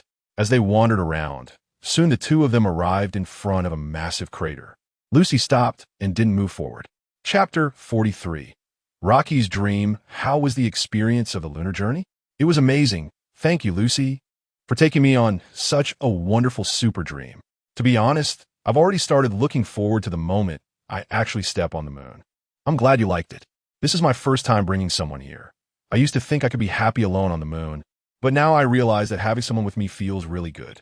Then I can always be with you. Haha, thank you. The two sat at the edge of the crater. The starry sky on the moon was beautiful, with the enormous blue planet occupying a large part of the sky, quietly hanging in front of them. Will you always be with me? Lucy gazed at the beautiful Earth, imagining living on the moon together, thinking how wonderful it would be. At that moment, Lucy seemed to suddenly remember something. Right? Didn't you have something to say? If she remembered correctly, it was Rocky who had something to discuss at first, but they accidentally shifted the topic to the moon. Meanwhile, Rocky looked into Lucy's eyes, paused for a moment, and spoke. Yes, I have something to say. Back at the Azure Tower, the hacker from Arasaka conducted a deep infiltration to gather information on you. He said that you were once Arasaka's property. Only Jack and I know about this now. The hacker died before uploading the information, and I blew his head off. Arasaka doesn't know about this, so you don't need to worry. Rocky didn't want to ruin the beautiful atmosphere at that moment, but he ultimately chose to say it out loud, as at least here, Lucy could open her heart a bit more. When Lucy heard that the Arasaka hacker had uncovered her identity, she showed a shocked expression, but then relaxed upon hearing that Arasaka was unaware of it. Lucy was actually afraid of this matter being known by others. She had never revealed this past to anyone else, not even to members of the Man team. The fundamental reason was still that in Night City, the only one you could trust was yourself. She didn't know if this matter got out. She could be sold to Arasaka one day. But now that Rocky and Jack knew, she could only choose to accept it, as she couldn't kill the two of them to silence them. Not to mention whether she could do it or not. At the Azure Tower, they were the ones who rescued her. Although their time together was short, she felt that these two were much more reliable and trustworthy compared to others. If Rocky really intended to sell her to Arasaka, he wouldn't have brought this up. Moreover, recalling tonight's experience, from Rocky's initial comfort to his later promises, to now bringing her to the super dream on the moon, Lucy had already regarded Rocky as someone she could trust, the only one. Well, you all know now. That's right, I was once a hacker under Arasaka, and now I've escaped to Night City. You asked me before why I was afraid of Arasaka. This is the reason.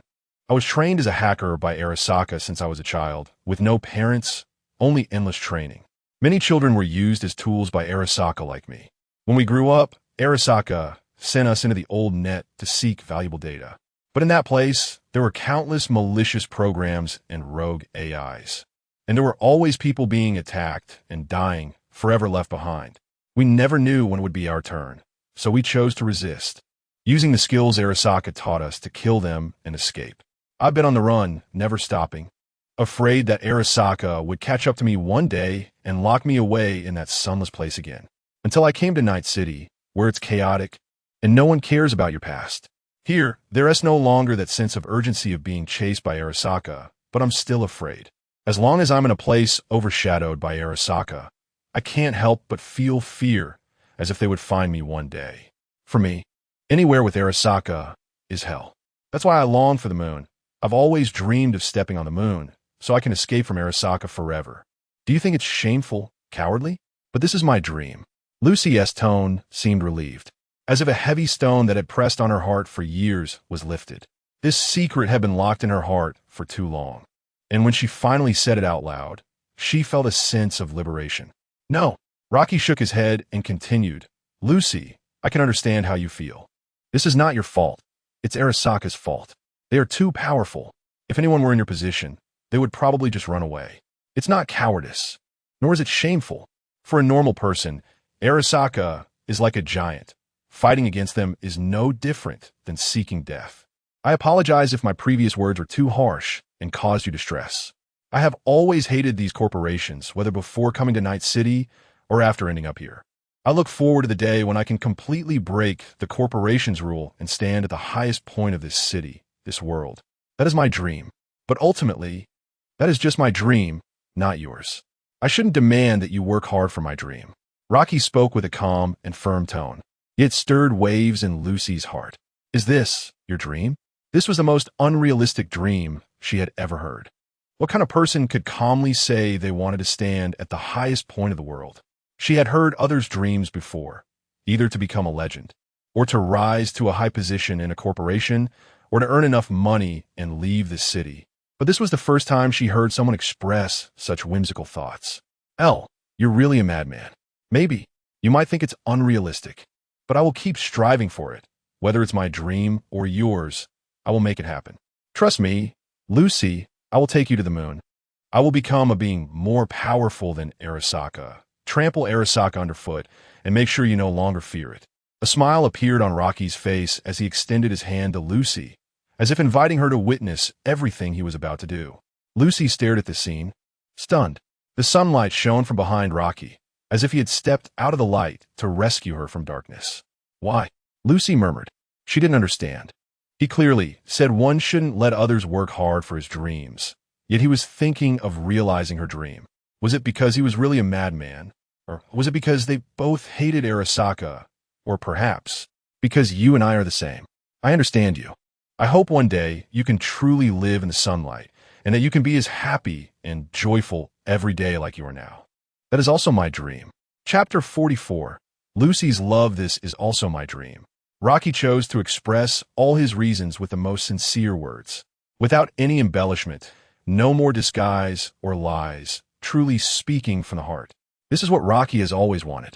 He wants Lucy to no longer worry or be afraid, to smile every day and to no longer live in her hell. Rocky wants to create a paradise for her. In that moment, Lucy smiled, a joyful smile. Lucy grasped Rocky's outstretched hand and pulled herself towards him with strength. Rocky watched as Lucy approached, and at the moment they touched, there was no collision of helmets. Lucy vanished as Rocky's Super Dream headset was removed by someone. Rocky's mouth was covered. Lucy responded to Rocky with her actions. Lucy had revealed all her secrets to Rocky, her emotions, her dreams, her past. Rocky was the first person to listen to her dreams and the first to enter her heart. No one had ever told her to hope she would be happy every day, to live in the sunshine. If that's the case, then let him be my sunshine. Ed, will you be my sunshine? You will, right? You're the only one in my world. Lucy expressed her feelings to Rocky, lost in the moment. At this moment, for the first time, Rocky's heart beat so fiercely. Am I feeling too much too quickly? A strange thought arose in Rocky's mind, but in this situation, he emptied his brain to enjoy the beauty between them. As Rocky regained his senses, Lucy quickly lost the initiative. After so many nights, she had never felt as relaxed and happy as she did today. She had completely let down her guard, deciding to give everything to Rocky without hesitation. Buzz! As the sound of a call came in, Rocky sat up, covering his still dizzy head. Hey bro, did I accidentally interrupt your sweet dream? Looks like you slept well last night. I'm at the clinic, brought your car back. Are you free now? I have your payment from this job. Jack's voice came from the other end of the line. Jack, just wait there for a bit. I'll be there soon. Responding to Jack, Rocky glanced at the time and realized it was almost noon. By the way, how's Lucy? Is she all right? Hearing Jack ask about Lucy, Rocky turned around. Lucy seemed to have woken up long ago, leaning against the headboard and smoking. Their eyes met, and the scene from last night seemed vivid in their minds as Lucy smiled at Rocky. Lucy, she's good. Before Rocky could finish answering Jack's question, a stream of data flashed in Lucy's eyes, connecting to their communication. Thank you for your concern, Jack. I'm fine, nothing at all. Upon hearing Lucy's voice in the call, Jack's eyes widened in shock. Lucy, how did you get on the line? You are with Elle now? Jack, Lucy is right next to me. All right, we'll be over soon. Hearing Jack's astonished tone, Rocky just wanted to end the call quickly, fearing Jack would say something unexpected. And Jack clearly didn't disappoint Rocky. Actually, there's no rush. Isn't it almost mealtime? I'm a bit hungry, so I'll grab some food first. You two enjoy yourselves. We can talk about this tomorrow. Just take your time. No need to worry about me. All right, Jack, don't go anywhere. Wait for us. We'll be there soon. Although Rocky knew Jack meant well, it still made him a bit awkward. After hurriedly telling him not to wander off, Rocky hung up the phone. At this moment, Lucy was looking at Rocky with a cheerful expression. It seems you have a good relationship. He cares about you a lot. Yeah, more or less. He's a friend I can trust with my life. Rocky got up and went to the bathroom, while Lucy handed him a new set of toiletries. Ignoring the thumbs-up email from Jack, Rocky quickly washed up. Once they were both ready, Rocky and Lucy went downstairs to the clinic. Jack divided the payment for the job between them and returned Rocky's car key. Having nothing else to do, he quickly left, afraid of affecting the two of them. Looking at the clinic, which was now just the two of them, Rocky had no plans to open for business yet. Lucy, let me show you something. After Lucy shared her secrets with him last night, it was his turn today. Taking Lucy's hand, Rocky led her into the workshop inside the clinic. This is my secret base. Lucy looked a bit confused. The scene in the workshop didn't seem special, and she was waiting for Rocky's explanation. Rocky took out a vial of a stimulant from a nearby cabinet. Lucy, do you recognize this? This is some kind of stimulant? I've seen Man and the others use it. Lucy replied, looking at the green potion in Rocky's hand. That's right, it's a stimulant that can enhance the user's speed. I call it a power stimulant. And this potion is actually produced by me right here in this workshop. Not just this stimulant, I've also produced a powerful enhancement potion. This is my current achievement, but in the future, there will be more than just potions, but weapons, cybernetic limbs, and countless cutting-edge technologies. I will bring them all to reality. That's why I dare to say I want to confront Arasaka and those companies. I have countless technologies that can change this world, but I still need time to develop. Those companies are too powerful. One person's strength is ultimately limited. I can only rely on this method to become stronger than them so that I can completely defeat them. Listening to Rocky's explanation, Lucy understood his plan. He wanted to establish a company and make it stronger than all others to fight against the companies and Arasaka. While she deeply desired Rocky to achieve this goal and crush Arasaka, that felt too distant. In contrast, she was more afraid that one day Rocky would die on this path of opposing the companies, die on the road to realizing his dreams. El promisme. No matter what, you must stay alive. Seeing a hint of worry on Lucy's face, a warm current flowed through Rocky's heart. Don't worry, I'll take good care of myself. For both myself and for you. So, Lucy, are you willing to join me in building our shared future? Of course, then now this is also my dream.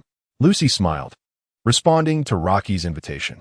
Lucy didn't care where Rocky's technology came from, how he would fight against the companies, or whether he would become the next Arasaka. Since last night, Rocky had completely become a part of her world. Their dreams had long been intertwined and fused together with last night's madness. No matter what, she would choose to support him. Chapter 45, The Impact of the Serum Arasaka Tower. Counterintelligence Department. Inside the office, Jenkins and V sit facing each other. V, you've seen the report on the Cobalt Tower, right? You really hired a good crew. Not only did they take care of the target, but they also caused Arasaka to lose a hacker. Jenkins spoke calmly, making it hard to discern his emotions. I did. That is how mercenaries operate. As long as they achieve their objectives, no one knows what might happen in between. V nodded. Jenkins understood that mercenaries would always encounter various situations. After all, the dead hacker wasn't one of his subordinates, so it was no loss to him. Instead, they cleaned up the traces very well, bringing him significant convenience. How is your side handling things? Abernathy is nearly going crazy. Her people haven't found any useful intelligence or evidence yet. This is a good time to shift the blame. Don't worry, it's all sorted out, and the focus is directed at military tech. V confidently responded to Jenkins' question. Currently, he is the director in charge of corporate espionage intelligence in Arasaka's counterintelligence department. All spies dispatched by Arasaka fall under his jurisdiction, and the reports they submit must ultimately be approved and reviewed by him. Arasaka couldn't find a culprit behind the attack at Cobalt Tower, but everything has a source. No one would think that these small-time crooks randomly decided to come to Cobalt Tower to kill people, targeting only executives of a few small companies. There must be a client behind this. Who that client is, however, is what Arasaka cares about even more. Clearly, the mastermind's aim was not targeting that small company, but Arasaka itself. No small company would choose to assassinate executives of a rival company at Cobalt Tower for industry competition. Without sufficient scale, opposing Arasaka in Night City is a dead end. In this situation, if Arasaka's undercover agent in military tech finds intelligence linking military tech to this incident, then, as the prime suspect, military tech would be in a position that they could never clear themselves from. Perhaps military tech had nothing to do with this, and the undercover agent wouldn't find any so-called intelligence. But it doesn't matter. V will ensure he finds it. Now, in the company's intelligence team, IV, have the final say. If I say something has been found, then it has been found. Very good. You've handled this very well. I have high hopes for your future performance. If there is nothing else, you can go now. Jenkins expressed his attitude to V, recognizing his capability, and waved his hand to signal him to leave. As V walked out of Jenkins' office, he found his old partner waiting for him outside. V, I have a new report here about a newly emerged mysterious company. After my preliminary assessment, I think the priority of this matter needs to be raised by at least 2 to 3 levels, but it requires your approval.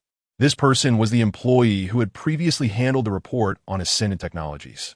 Just a few days ago, V had been sitting in the same office with him, and now V had transformed into a superior. Now these guys are indeed following his lead, as he said. I understand. Just send it to my email. I will handle it shortly. V nodded at him, knowing him well enough to understand what he was responsible for.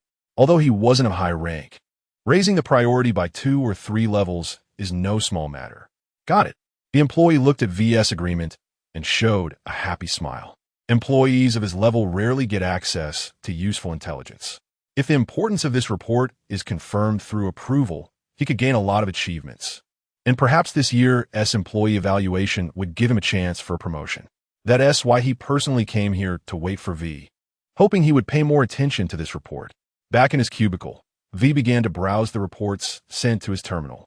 Arasaka Counterintelligence Investigation Report, NC 8755832. Advanced Soldier Serum Investigation Report. Investigator, Stephen. Investigation Report content.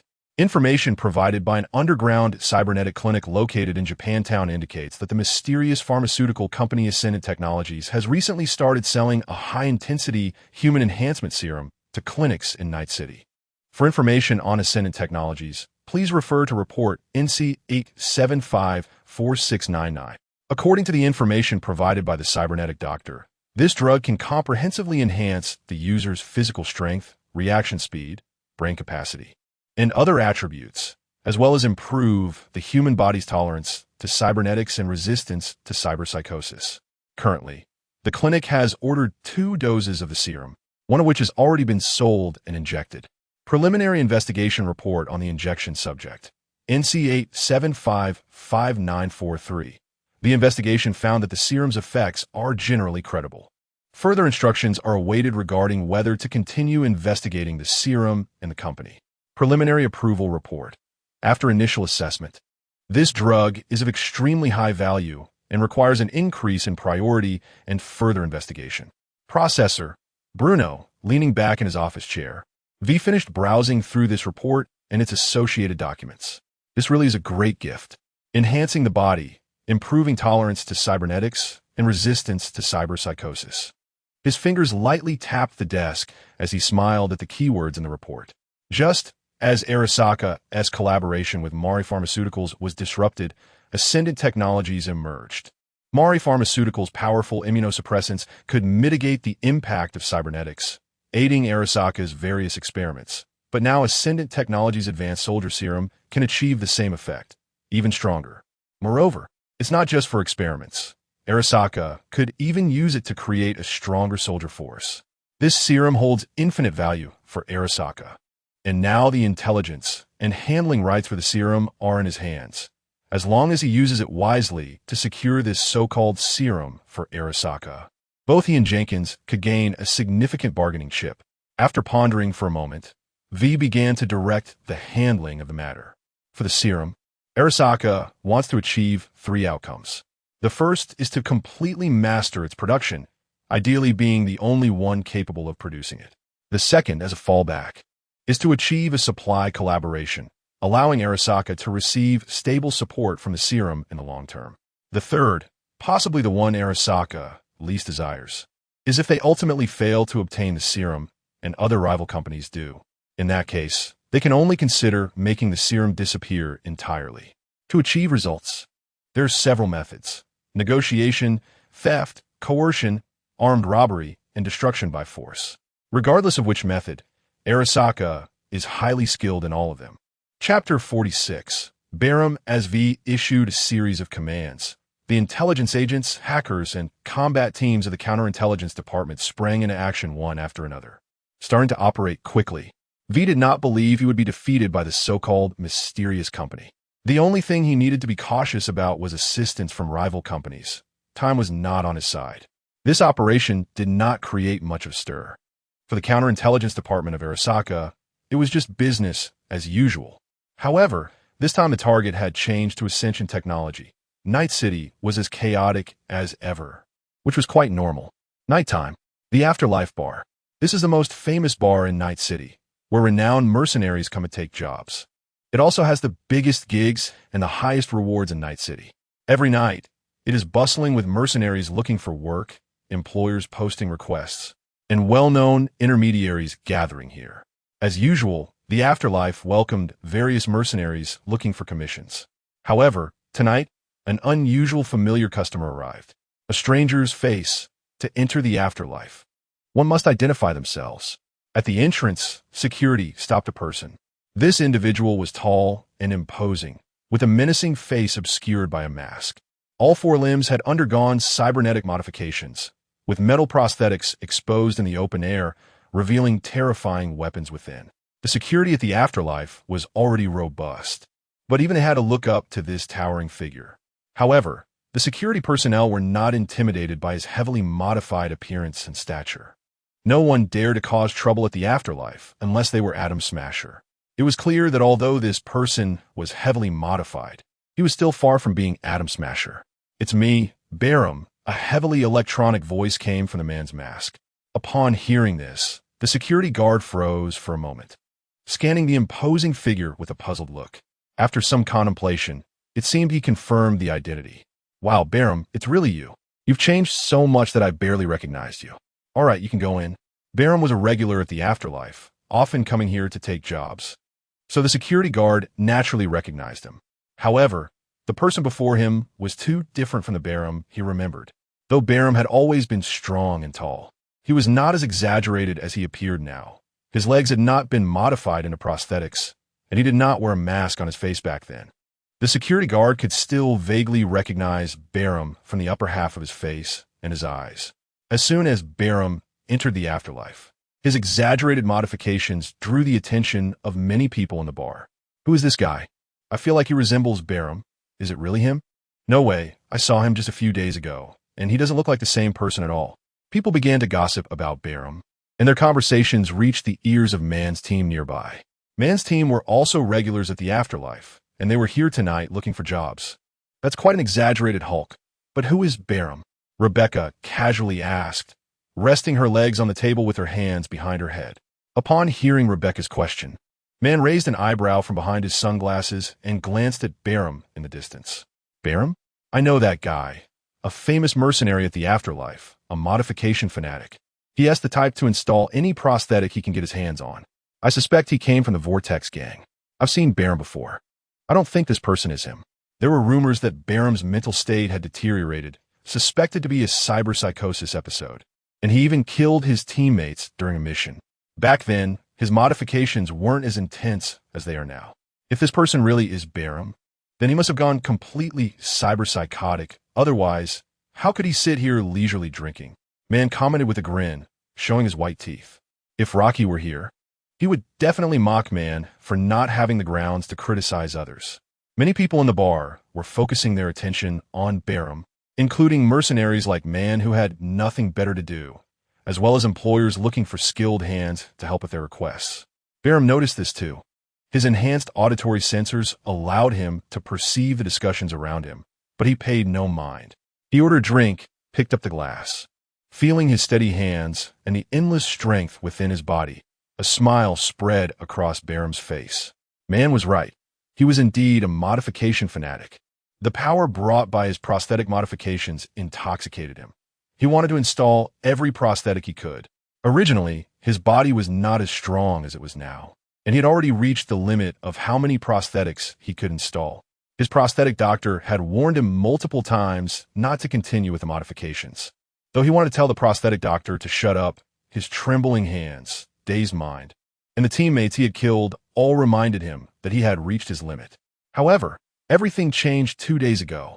Barum's prosthetic doctor brought him a mysterious drug, telling him that if he injected it, he could enhance his physical strength and increase his capacity for handling prosthetics. Barum was ecstatic and eagerly bought the serum from the prosthetic doctor. And indeed, just as the doctor said, he became stronger. The powerful body and clear mind made him incredibly excited. It wasn't just that he no longer had to worry about cyberpsychosis. It was that he could continue with his prosthetic modifications. Clearly, Barum was beyond saving. He had once again pushed himself to the limits. But this time, it was likely that no drug could save him anymore. "Hello, you must be the famous Barum." A man in a suit approached Barum shortly after he sat down. This made many mercenaries sigh. Indeed, showing off strong capabilities led to endless work opportunities.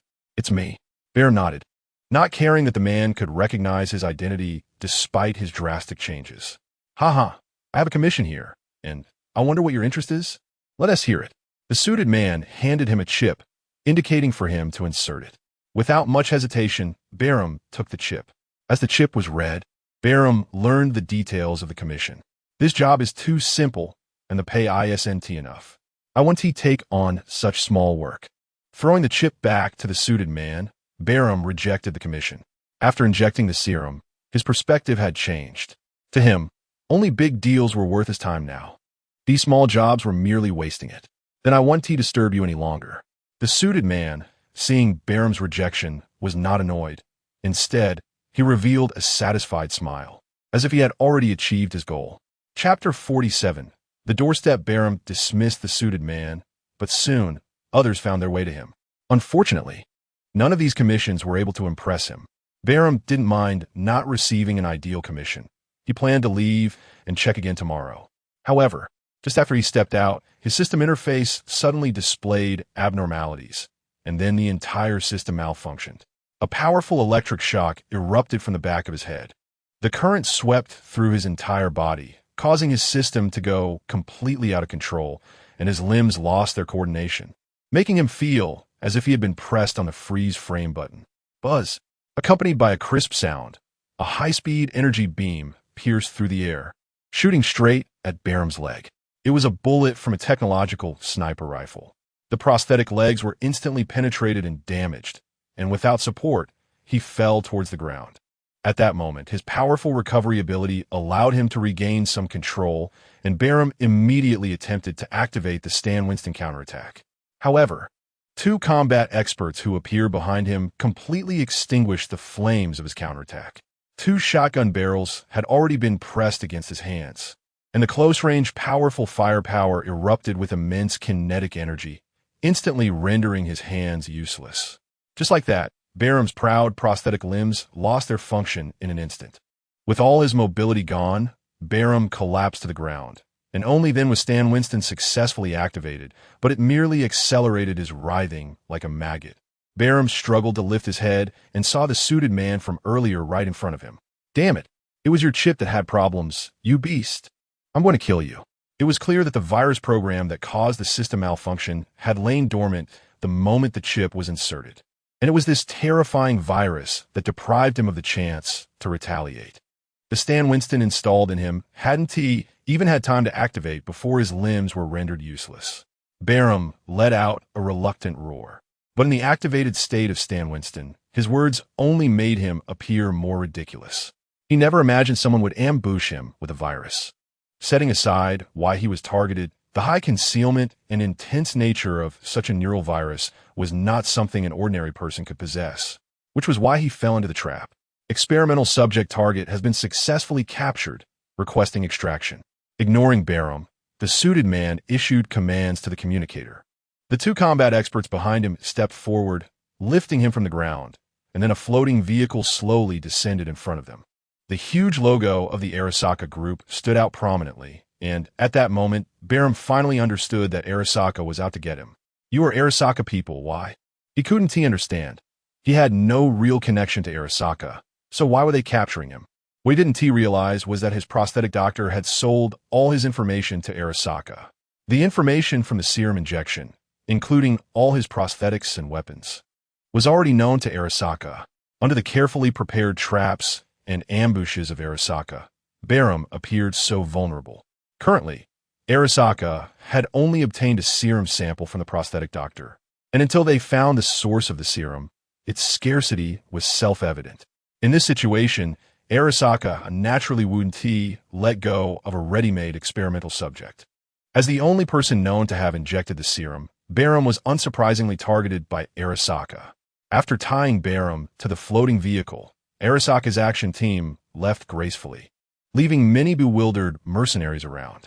Damn it, this damn Arasaka is getting more and more outrageous, actually coming to capture people at the afterlife.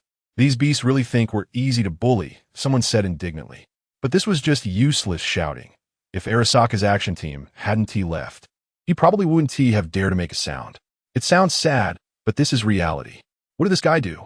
Why does Arasaka need to deploy such force to capture him? At that moment, the members of Man's team happened to come out of the afterlife and stumbled upon this scene. Maybe his previous commission provoked Arasaka? Who knows? With the mindset of enjoying the show as long as it didn't involve them, the members of Man's team paid little attention. After watching the spectacle, everyone dispersed, heading home or transitioning to other places. Rebecca intended to visit Japan Street. She hadn't contacted Rocky for 2 days. She knew he had a commission to complete and didn't want to disturb him with a call. However, since Rebecca didn't reach out to Rocky, he also didn't take the initiative to contact her, leaving Rebecca unsure when he would be done. In this dilemma, Rebecca felt a bit troubled. Initially, she thought about sending Rocky an email, but that didn't quite fit her style. Since she had nothing to do tonight, thinking that Rocky would probably be operating his clinic if he finished his commission, Rebecca decided to visit his clinic.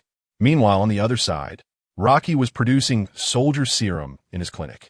The ICE of the data fortress had completed the basic framework, but further improvements were needed. Thank you, Lucy. While producing the serum, Rocky was on the phone with Lucy. At that moment, Lucy was in her apartment, helping Rocky set up a small data fortress. After Rocky explained his plan, Lucy began to work on some online infrastructure for him. A dedicated data fortress was essential for establishing a company. Although it hadn't developed to that extent yet, Lucy was also thinking about creating a simple server prototype for Rocky to facilitate his plans. Just as the two were conversing, a new visitor application came in at the clinic. Lucy, I have a visitor here. I'll talk to you later. Okay. Although producing the serum required Rocky to operate it occasionally, he didn't need to keep a constant watch, so he chose to manage the clinic as well, earning whatever he could. After hanging up on Lucy, Rocky pulled up the surveillance at the door, but seeing the visitor made him furrow his brow. Standing at the entrance was a man in a suit. His unfamiliar face, combined with an unabashed agent-esque attire, made Rocky realize that the visitor was not here for a prosthetic. So trouble has indeed come knocking at my door? Rocky's heart began to race. Although he had long anticipated this day, didn't expect it to arrive so soon. From the moment Rocky decided to throw the soldier serum onto the market, he knew that eventually the company would come knocking. Perhaps when selling stimulants, which seemed inconsequential, the companies wouldn't care about him. But when he offered something that piqued their interest, they would certainly do everything they could to find him. Rocky knew he couldn't hide from this, only lamenting that he hadn't developed well enough. If he had a little more time, it would have been better. Then he would have more leverage to negotiate with those companies. Gathering his thoughts, Rocky calmly approached the door and opened the clinic's entrance. Chapter 48 Conflict. Hello. Are you here to get a couple of cyberware? Rocky said calmly, looking at the suited man standing at the door. Ignoring Rocky's question, the agent, with a blank expression, stated his purpose. L, while running an underground clinic, is also a freelance mercenary in Night City. 2 weeks ago and a few days ago, you delivered goods for a company called Ascension Tech and have been spreading product information for them. I need to know all specific information about your employer, Ascension Tech. Hearing the agent's words, Rocky raised an eyebrow. It seemed they still didn't know that he was the one producing the agents, treating him merely as someone helping Ascension Tech sell and deliver their products. The Arasaka agent conducted a comprehensive investigation based on the information and clues provided by the cyberware doctor, but the information obtained was not much. Although they had identified the delivery mercenary and traced the emails back to Rocky's clinic, they found no information about the production of the agents, nor could they trace the source of the agents, as if they had appeared out of thin air in Night City. Rocky's production was all done through the agent station, with no factory, no data fortress, no formula, no shipping records, and no other employees, making it impossible for Arasaka to find any source. Without evidence, they naturally wouldn't believe that these agents were produced by Rocky. In their eyes, he was most likely just an agent selected by Ascension Tech in Night City. Oh, where did you get your information? So well informed. But what if I say I don't know anything about them? Rocky replied with a nonchalant expression, seemingly uninterested in the man in the suit before him. You do not get to decide. Come with us. Remember, this is not a request, but a notification. The agent issued an ultimatum to Rocky with a blank expression. At this moment, several fully armed combat experts walked in behind the agent, surrounding Rocky at the door. Seeing the situation, Rocky understood that he couldn't escape today. He shrugged helplessly and said, All right, actually I know, we can talk. You should have said that earlier. The mercenaries in Night City are all the same. Come with us. The agent coldly snorted, noticing Rocky's cooperation, and turned to walk away. The two combat experts moved forward, tightly flanking Rocky on either side to prevent any sudden movements. An armed escort vehicle was parked in front of the clinic, marked with the Arasaka logo. The back door of the escort vehicle was opened, revealing two fully armed combat experts inside. The small team of 4 would likely be his companions after he got in the vehicle. Rocky walked normally to the back door of the escort vehicle. At that moment, one combat expert placed a hand on Rocky's shoulder and reached out with the other hand to grab Rocky's arm, seemingly intending to push him into the vehicle. Don't you dare touch me. I'll get him myself. Feeling the pressure on his shoulder, Rocky cursed instantly. He hated others putting their hands on him and even more detested being restrained. You talk too much. The combat expert, seeing Rocky dare to resist, quickly pulled out a stun baton and swung it towards Rocky's neck, intending to knock him out and silence him. Solving everything with violence was the company's consistent approach towards these stubborn mercenaries. In situations of unequal power, there was never any peaceful negotiation. No matter how excessive their actions were, these guys would likely just have to swallow their grievances. A powerful blow struck Rocky, while a strong current surged through him. The sudden impact left Rocky momentarily dazed, and his body felt slightly weak from the electric shock, but with his high physical strength and resilience. This level was not enough to knock him out, and he quickly recovered. Ugh! Rocky twisted his numb neck, producing cracking sounds, and turned to look at the combat expert behind him.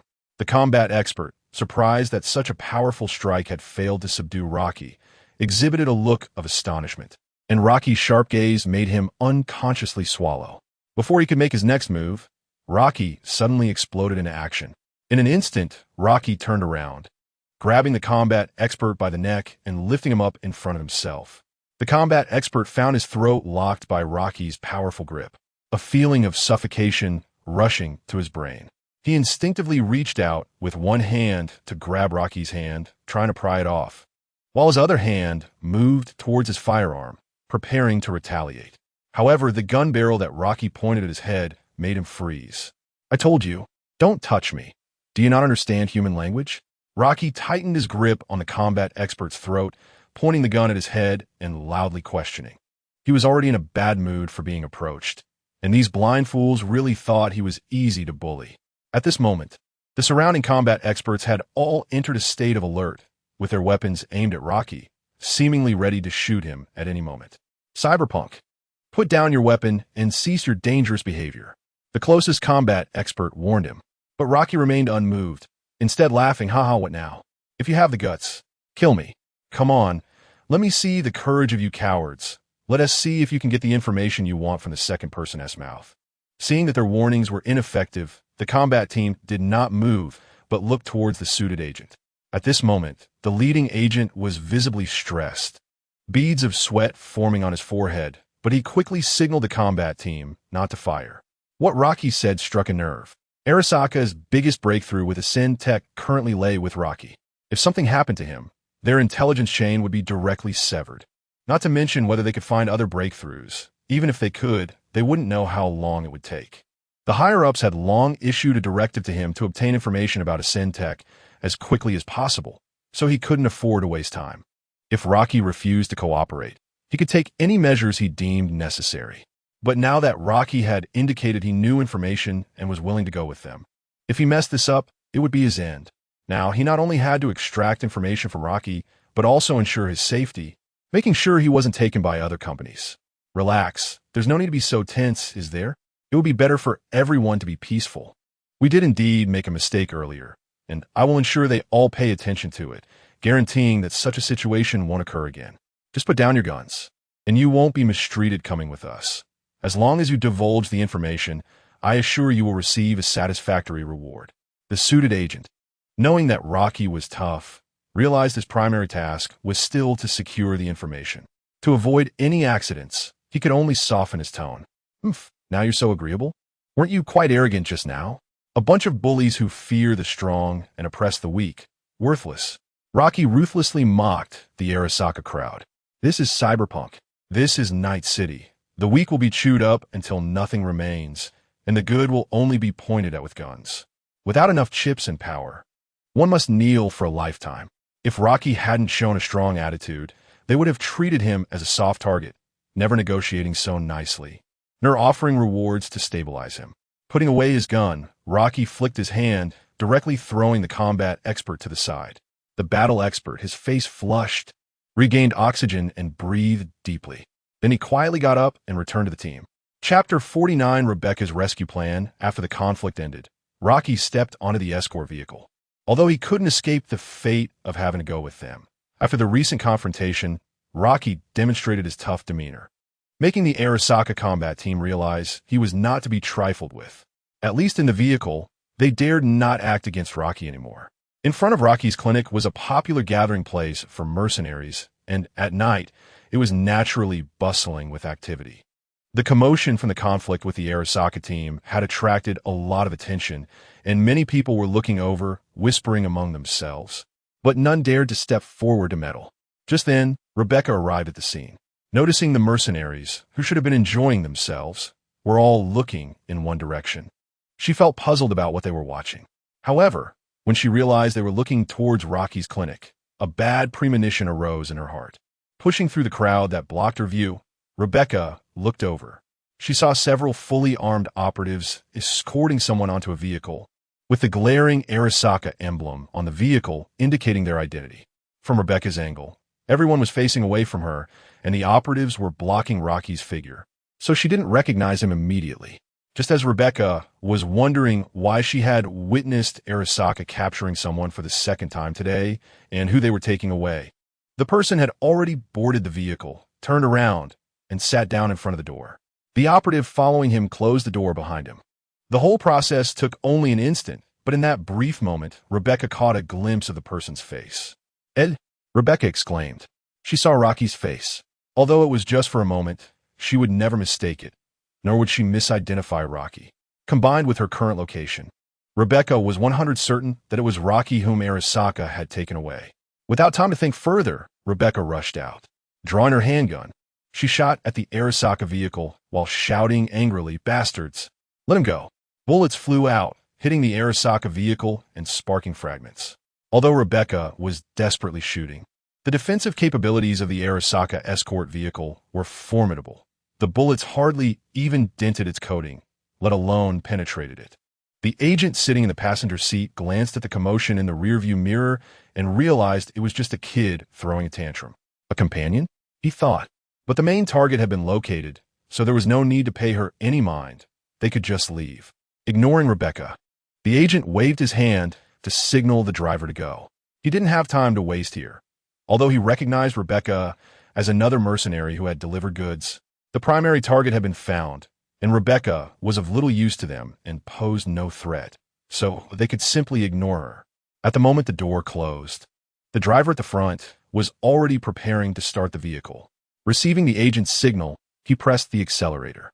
"Damn it, come back!" Rebecca yelled as she futilely unleashed her gunfire while running towards the vehicle. But as the vehicle started, they quickly disappeared from Rebecca's sight. "Bastards! If only I'd gotten here a little earlier." She threw her useless gun to the ground in frustration, letting out a roar of unwillingness. She knew what kind of existence Arasaka was. Being taken by them was most likely not a good thing. Rebecca was also aware of Arasaka's strength. Even if she had arrived earlier, she might not have been able to confront them, but she couldn't accept it. "Virum." Rebecca anxiously dialed Rocky's number, hoping to hear his response. But it was clear that the vehicle Rocky was in was equipped with a signal jamming device, only allowing Arasaka's own signal frequency to come through. Seeing no one answer her call, Rebecca's heart sank completely, and she stood there in a daze. Why now? Why? At that moment, Rebecca was at a loss. Her heart was in turmoil. She didn't understand why Arasaka had taken Rocky, but she knew they were dangerous. She was afraid Arasaka would do something to Rocky, and she feared that this glimpse was the last time she would see him. In Rebecca's heart, Rocky was no longer just an ordinary friend. Her feelings for him had surpassed the threshold. She openly admitted to herself that she liked Rocky. Kira's words had also given her a sense of crisis. She had been planning to find an opportunity to confess her feelings once Rocky was free from his big job. But now, all her plans had been disrupted. Arasaka's appearance shattered her beautiful expectations.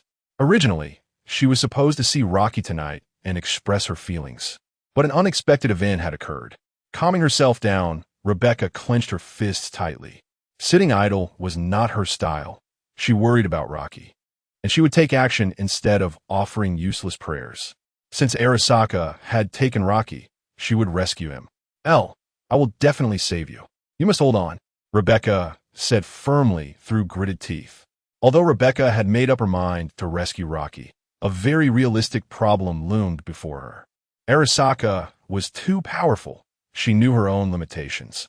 If she rushed in alone to save him, not to mention whether she would be turned into a sieve by Arasaka's security, she didn't even know where Arasaka had taken Rocky.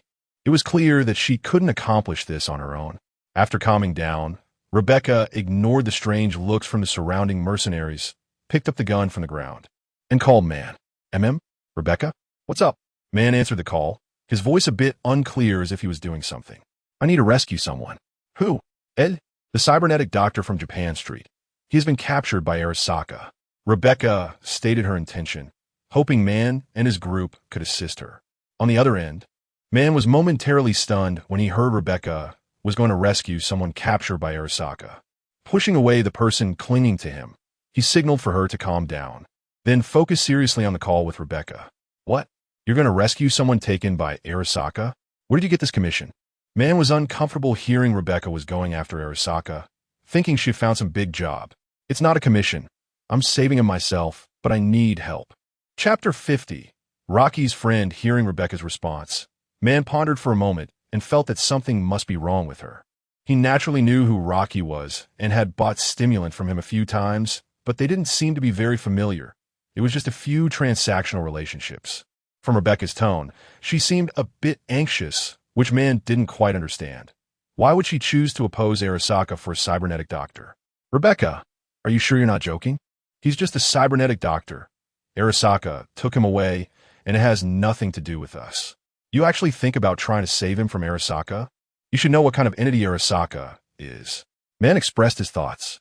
In his view, as long as it wasn't one of his team members who was taken away, it didn't matter who Arasaka grabbed. He's not just a cybernetic doctor. He's someone I care about. I'm not joking. I have to save him. I know how powerful Arasaka is, which is why I need your help.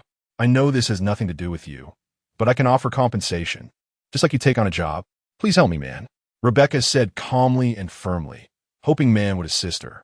Upon hearing Rebecca's words, Man understood why she was so eager to save someone, but he still refused. Rebecca, this isn't about the compensation. It was Arasaka who took him. Opposing them is a dead end. I have to be responsible for my team. I can't let them go to their deaths. I understand how you feel, but that's Arasaka, the Emperor of Night City. This simply can't work. I advise you to give up. You're also part of the team, and I don't want you to end up dead at Arasaka's hands. On the bright side, maybe Arasaka won't do anything to him. Perhaps they'll let him go in a few days. You understand what I mean, right? Man was trying to persuade Rebecca, hoping she would be more rational. If Arasaka really wanted to do something to Rocky, it was completely beyond their control.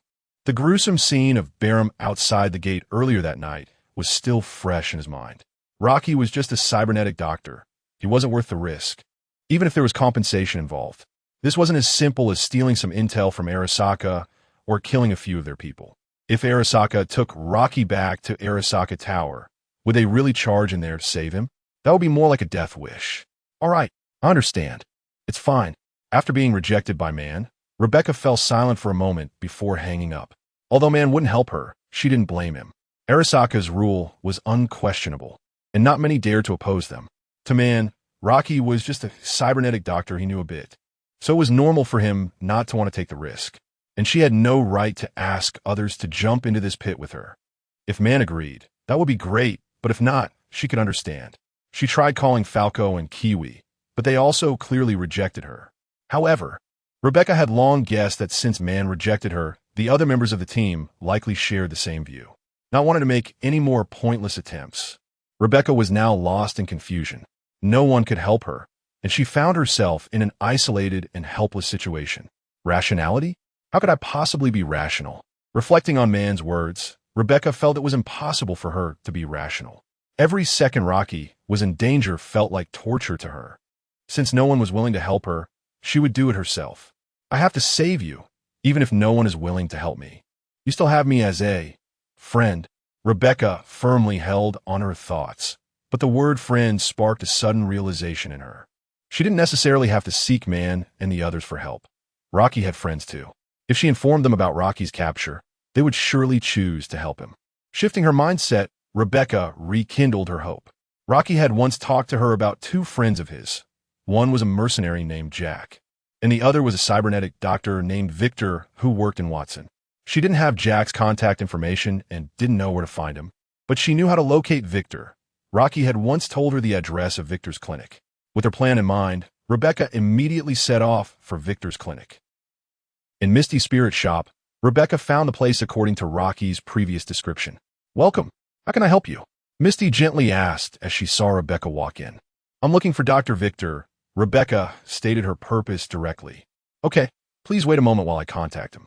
Without underestimating Rebecca, due to her petite stature, Misty warmly contacted Old Vic.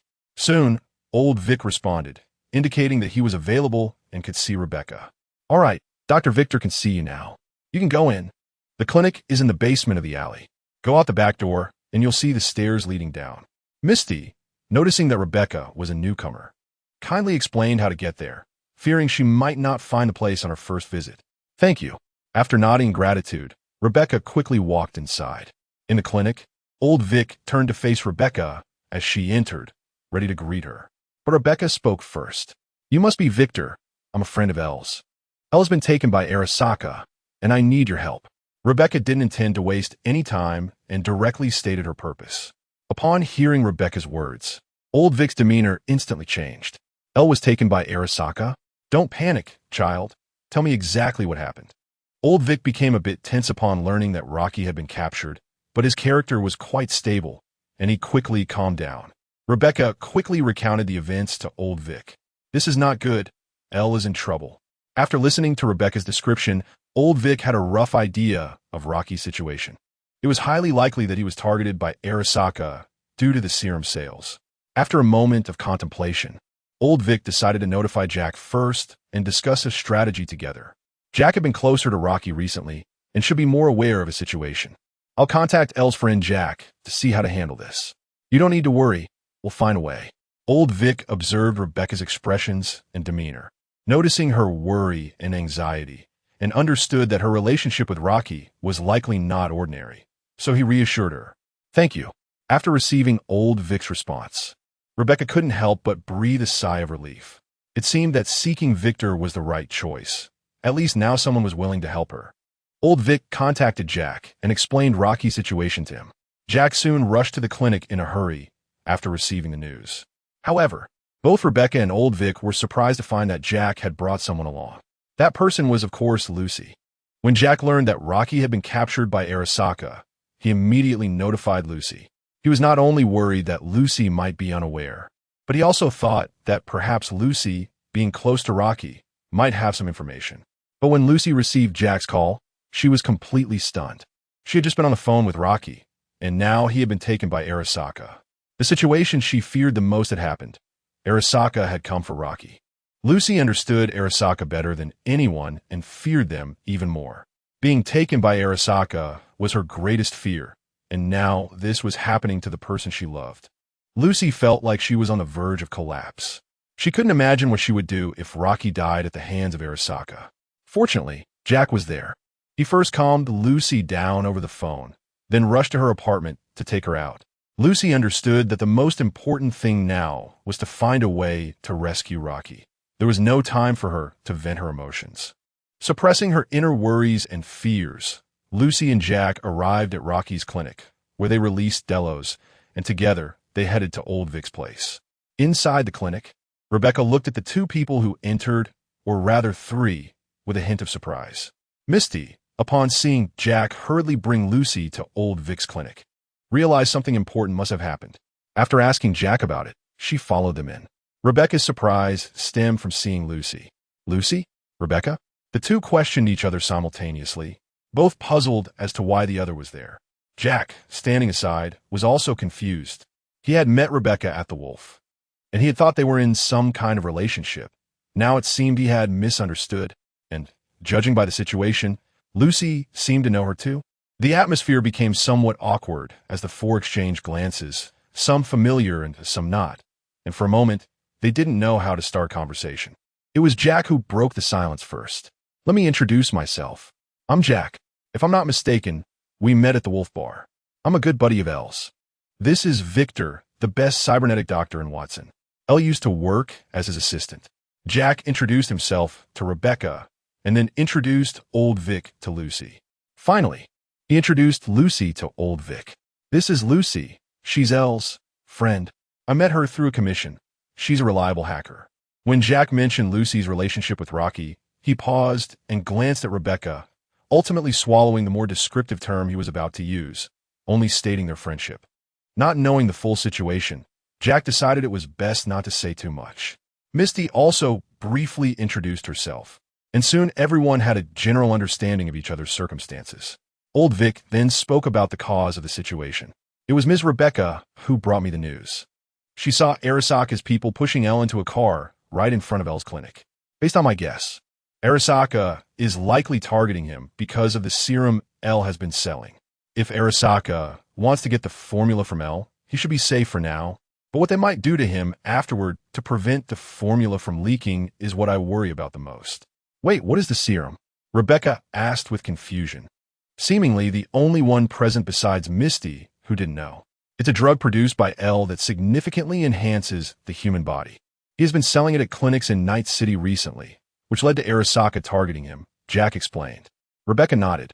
Although she still didn't fully understand the situation regarding Rocky's serum, she grasped old Vic's later point. Rocky was in danger. At that moment, Rebecca scanned the clinic and noticed something was off with Lucy. After hearing old Vic's analysis, Lucy's emotions surged again. She knew too well Arasaka's methods. Once they got the formula, they would never let Rocky go.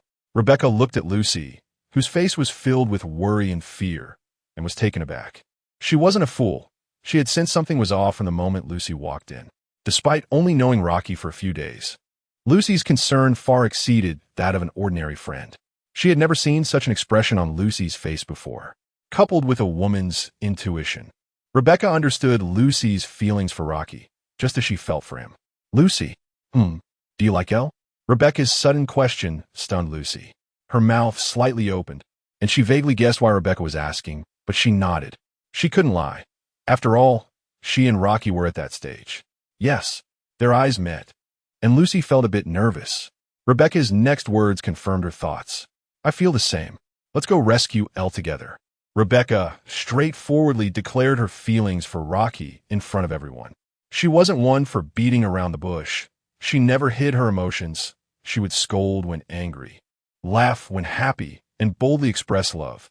Although Rebecca might not have realized that Lucy had already stolen her man just a few days in, she was too focused on saving Rocky to care about who loved him or who he loved.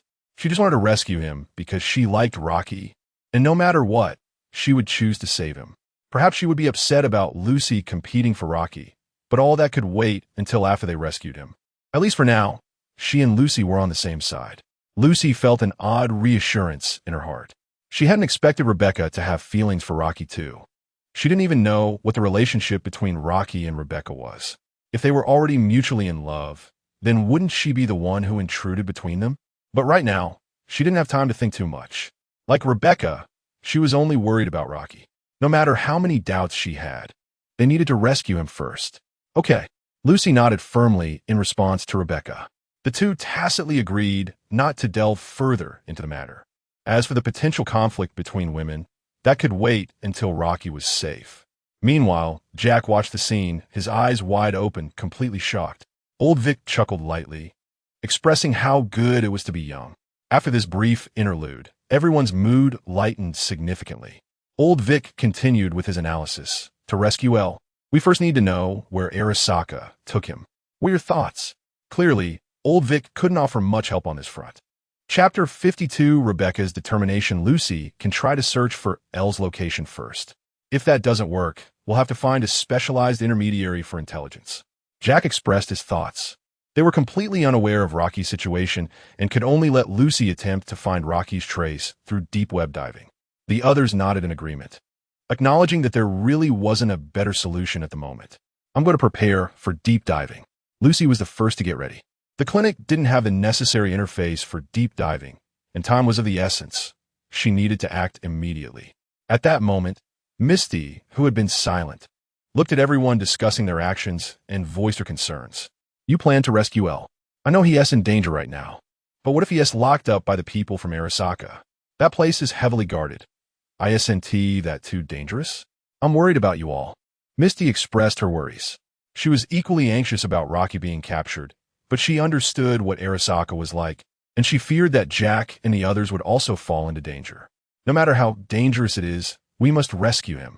Even if he is taken to Arasaka Tower, I will storm in there to save him. I'll watch them take Elle away right in front of me. It's my fault for being too weak to stop them. Rebecca clenched her fists and gritted her teeth, reflecting on that scene in front of Rocky's clinic. She truly hated her own weakness for not being able to protect Rocky. Rebecca had never been a fragile girl. She didn't need anyone as protection. On the contrary, she wanted to protect the one she loved. Previously, she had no one to love, but now that she did, she could only watch helplessly as others took him away. Thus, she vowed to rescue Rocky. Rebecca's resolute words echoed in everyone's ears, and they couldn't help but be moved. They hadn't expected Rebecca's determination to save Rocky to be so unwavering. Is this Rebecca's love for Elle? It turns out there are people who would choose to storm Arasaka Tower for the ones they love. What about Elle? Would he do the same for me? Surely. He would. He said he would. Lucy was touched by Rebecca's words, feeling Rebecca's genuine emotions for Rocky, and inexplicably felt a bit flustered. It was as if she were the thief stealing Rebecca's lover. How would Rebecca see her if she found out about her relationship with Rocky? Unlike Lucy's subtle feelings, Jack's thoughts were that Rebecca was incredibly loyal. For the sake of her lover, She was willing to face danger, which was truly romantic. And he couldn't fall behind. Rebecca, you're right. We must rescue Elle. Don't worry, I'll let you take risks alone. Hearing both of them express their opinions, Old Wei, who was sitting in a chair, was also moved by Rebecca's determination, but he maintained rational thinking. Actually, Misty is right. If we really break into Arasaka's territory to rescue someone, it's too dangerous.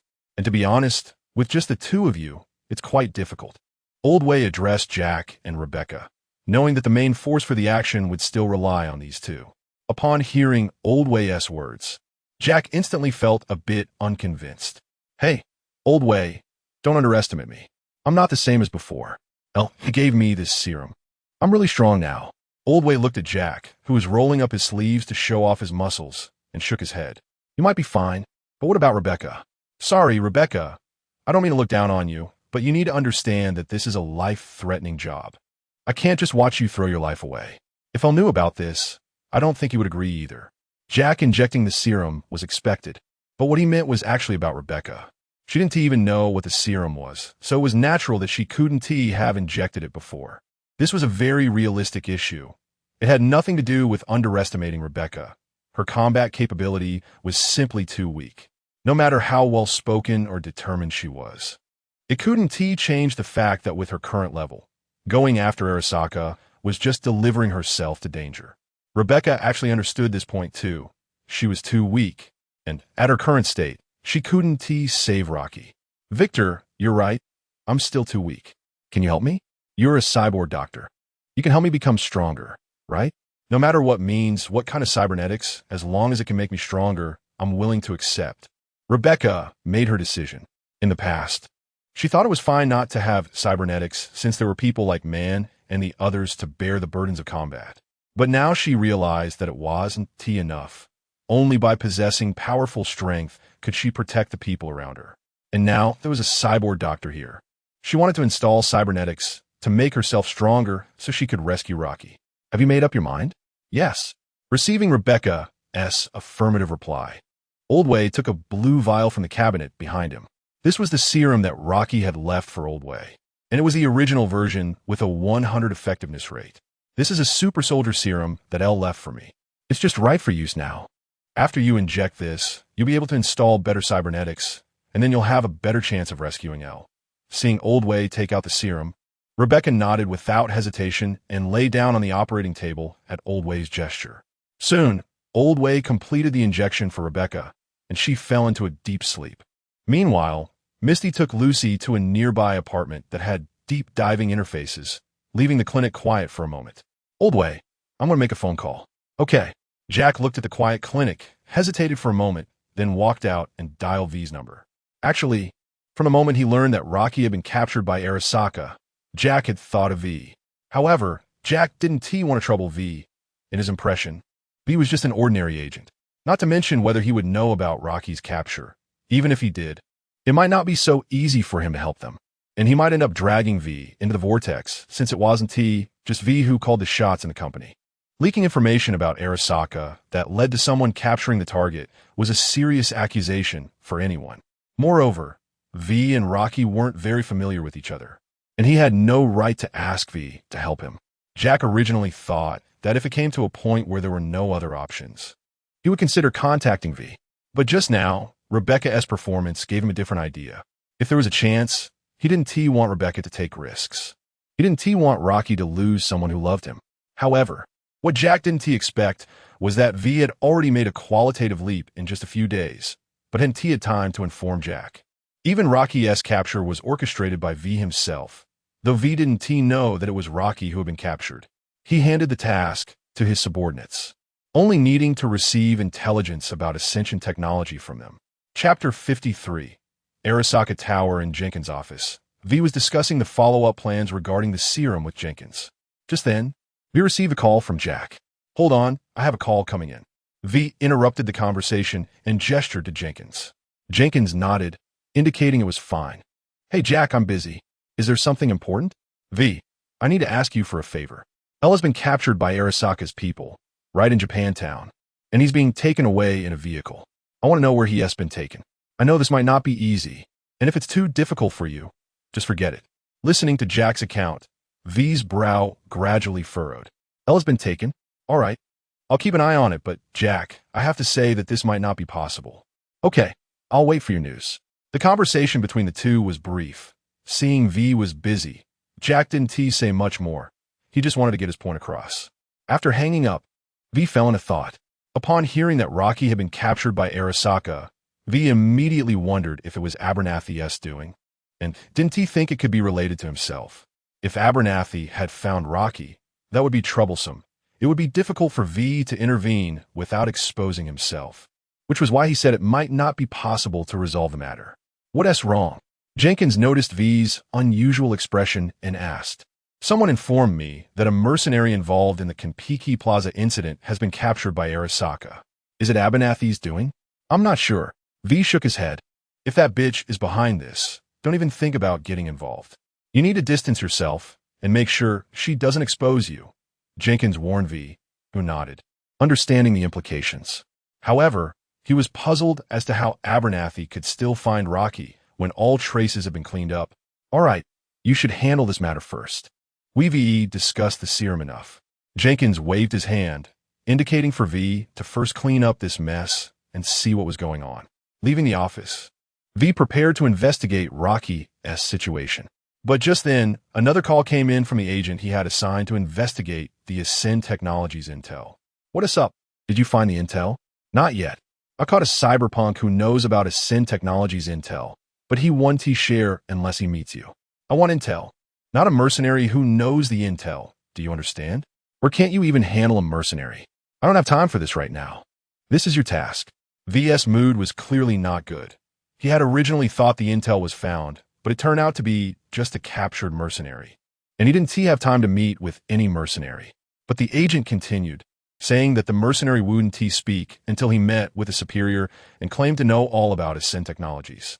After being reprimanded by V, the agent cautiously replied, All right, send me the mercenary's information first. I'll see how to handle it. Since the agent had said so, V decided to take a look first. Understood, the agent replied, not daring to say more.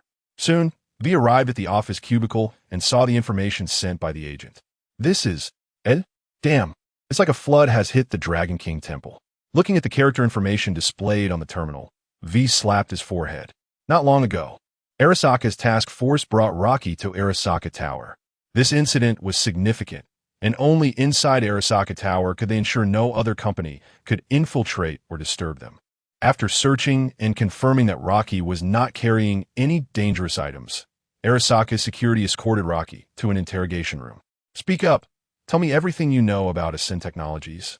The agent said, leaning both hands on the table, addressing Rocky, who was sitting across from him. Rocky ignored the agent, instead surveying the environment around him.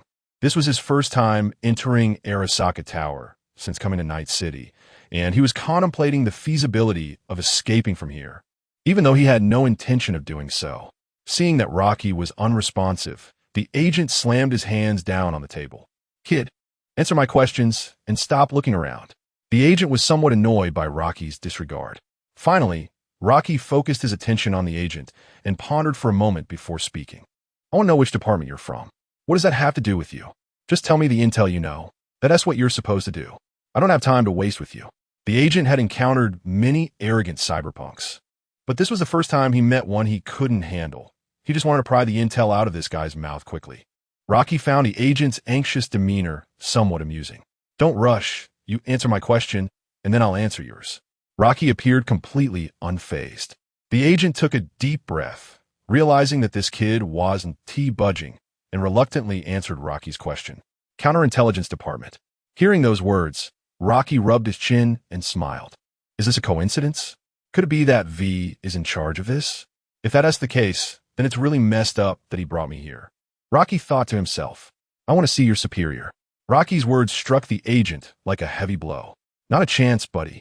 Arasaka Tower is your home. You can see whoever you want. You need to understand your position now that you're in our hands. The agent thought of 1,000 horses galloping through his mind. Impossible.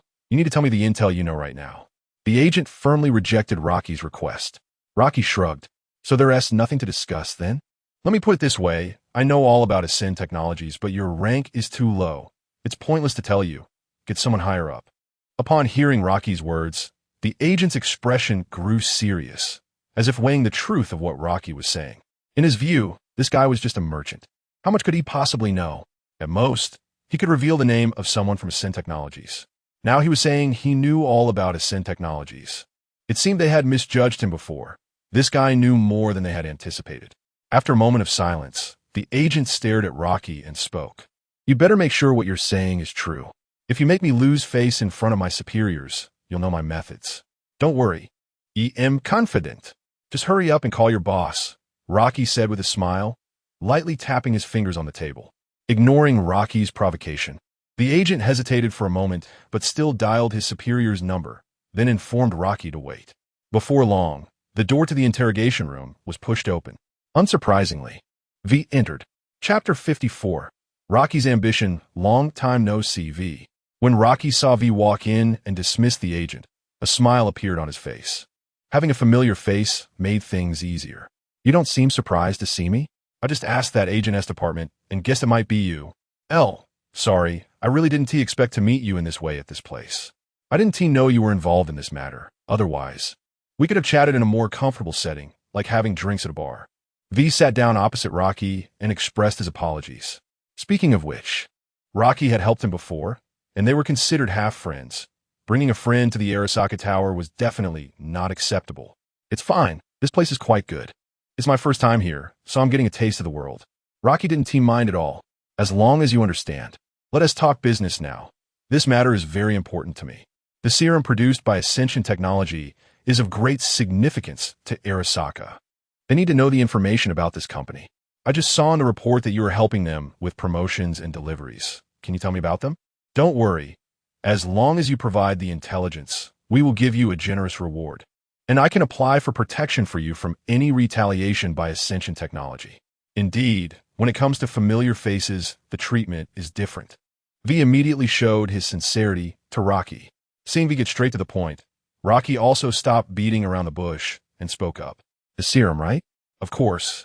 I know the significance of this thing to Arasaka, and not just Arasaka. Military technology, biotechnology, Trauma Team International, all major corporations would covet it. Listening to Rocky, V felt a bit puzzled by his words. Is he trying to ask for a sky-high price? But even if that were the case, V didn't mind since it was Arasaka paying. Just as V was still wondering, Rocky continued. You want to know about the intelligence on Ascension Technology? But to be honest, I can't tell you anything. What do you mean? Because this company doesn't actually exist. I am Ascension Technology. Rocky said something that shocked V. You mean the serum is produced by you? V was taken aback for a moment. He didn't immediately deny Rocky's statement, but merely questioned it. Rocky nodded and confirmed. That's right. The serum, including the stimulant sold before, are all produced by me. Ascension Technology is just a facade. There is no real company. V fell silent. Although he was somewhat skeptical about the authenticity of this matter, he felt that Rocky wouldn't deceive him. Without discussing whether the serum was truly produced by Rocky, V raised a new question. I have a question. Since you control the production of the serum, why choose to sell it in an underground clinic instead of handing the formula over to a company? In that case, whether selling the formula directly or authorizing production would earn you much more than what you're making now. From V's perspective, as long as Rocky sold the formula to a company, he could make an endless amount of money, so why take the risk to sell the serum? However, Rocky shook his head. V's thoughts were completely naive. Looking at it from a company and upper-class perspective, it seemed reasonable. Authorizing production to major corporations would indeed yield good profits. The biotechnology sector earned a fortune by authorizing CHOH2 production to petrochemical companies, which is the best example. But from the perspective of an ordinary person, it's not the same. Rocky had no background to support him. If he really let a corporation control production, he believed they would prefer to make him disappear rather than give him a large sum of money, because that would be incredibly easy for them. For me, that's impossible. This serum can only be produced by me, and I will never hand over the formula, not even to Arasaka. I can sell you the serum, but as for the formula, no way. Rocky clearly expressed his stance. not to mention the impact of having the production of the serum controlled by a company. Currently, the serum actually doesn't have a so-called formula. It can only be produced on Rocky's pharmaceutical platform, even if someone took the same raw materials to mix. Without the pharmaceutical platform, all they would get is a puddle of waste. That is why Rocky dared to calmly negotiate terms with Arasaka here, because right now, only he could produce the serum. If he died, the serum would cease to exist.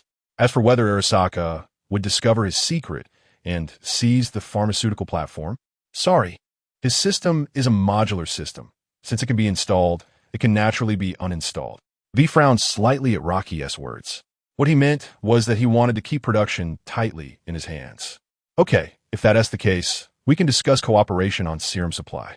Arasaka needs stable and large supplies. Can you do that alone right now? V thought for a moment and decided to take a step back. He didn't want to make things difficult for Rocky. Although this would not achieve the result Arasaka wanted the most, at least they would get the serum, which was the worst outcome. V could barely make it work. But what made V uncomfortable was that Rocky shook his head again. It's difficult, right now. With just my own strength, it's hard to produce a large batch of serum. And I think Arasaka wouldn't believe that a mercenary who could run away at any moment could provide them with stable serum support. Rocky shared his thoughts, and V nodded in agreement. So what do you plan to do? You know that without a good result, Arasaka won't just back off. I plan to make Ascension Technology a reality. Once Ascension Technology develops, not only will I be able to provide you with large quantities of serum, but I will also be able to cooperate with Arasaka as a company, which I believe will alleviate many of your concerns. However, right now I'm alone, and to achieve this goal, I need a bit of support from Arasaka. Rocky revealed his plan under V's surprise gaze. This was something Rocky had prepared long ago. If he wanted to truly develop, he couldn't keep playing small games with underground clinics. Establishing a company was inevitable. But why didn't Rocky choose to register a company and launch product from the start, and instead only use the company name for packaging? At its core, it was because he had no backing.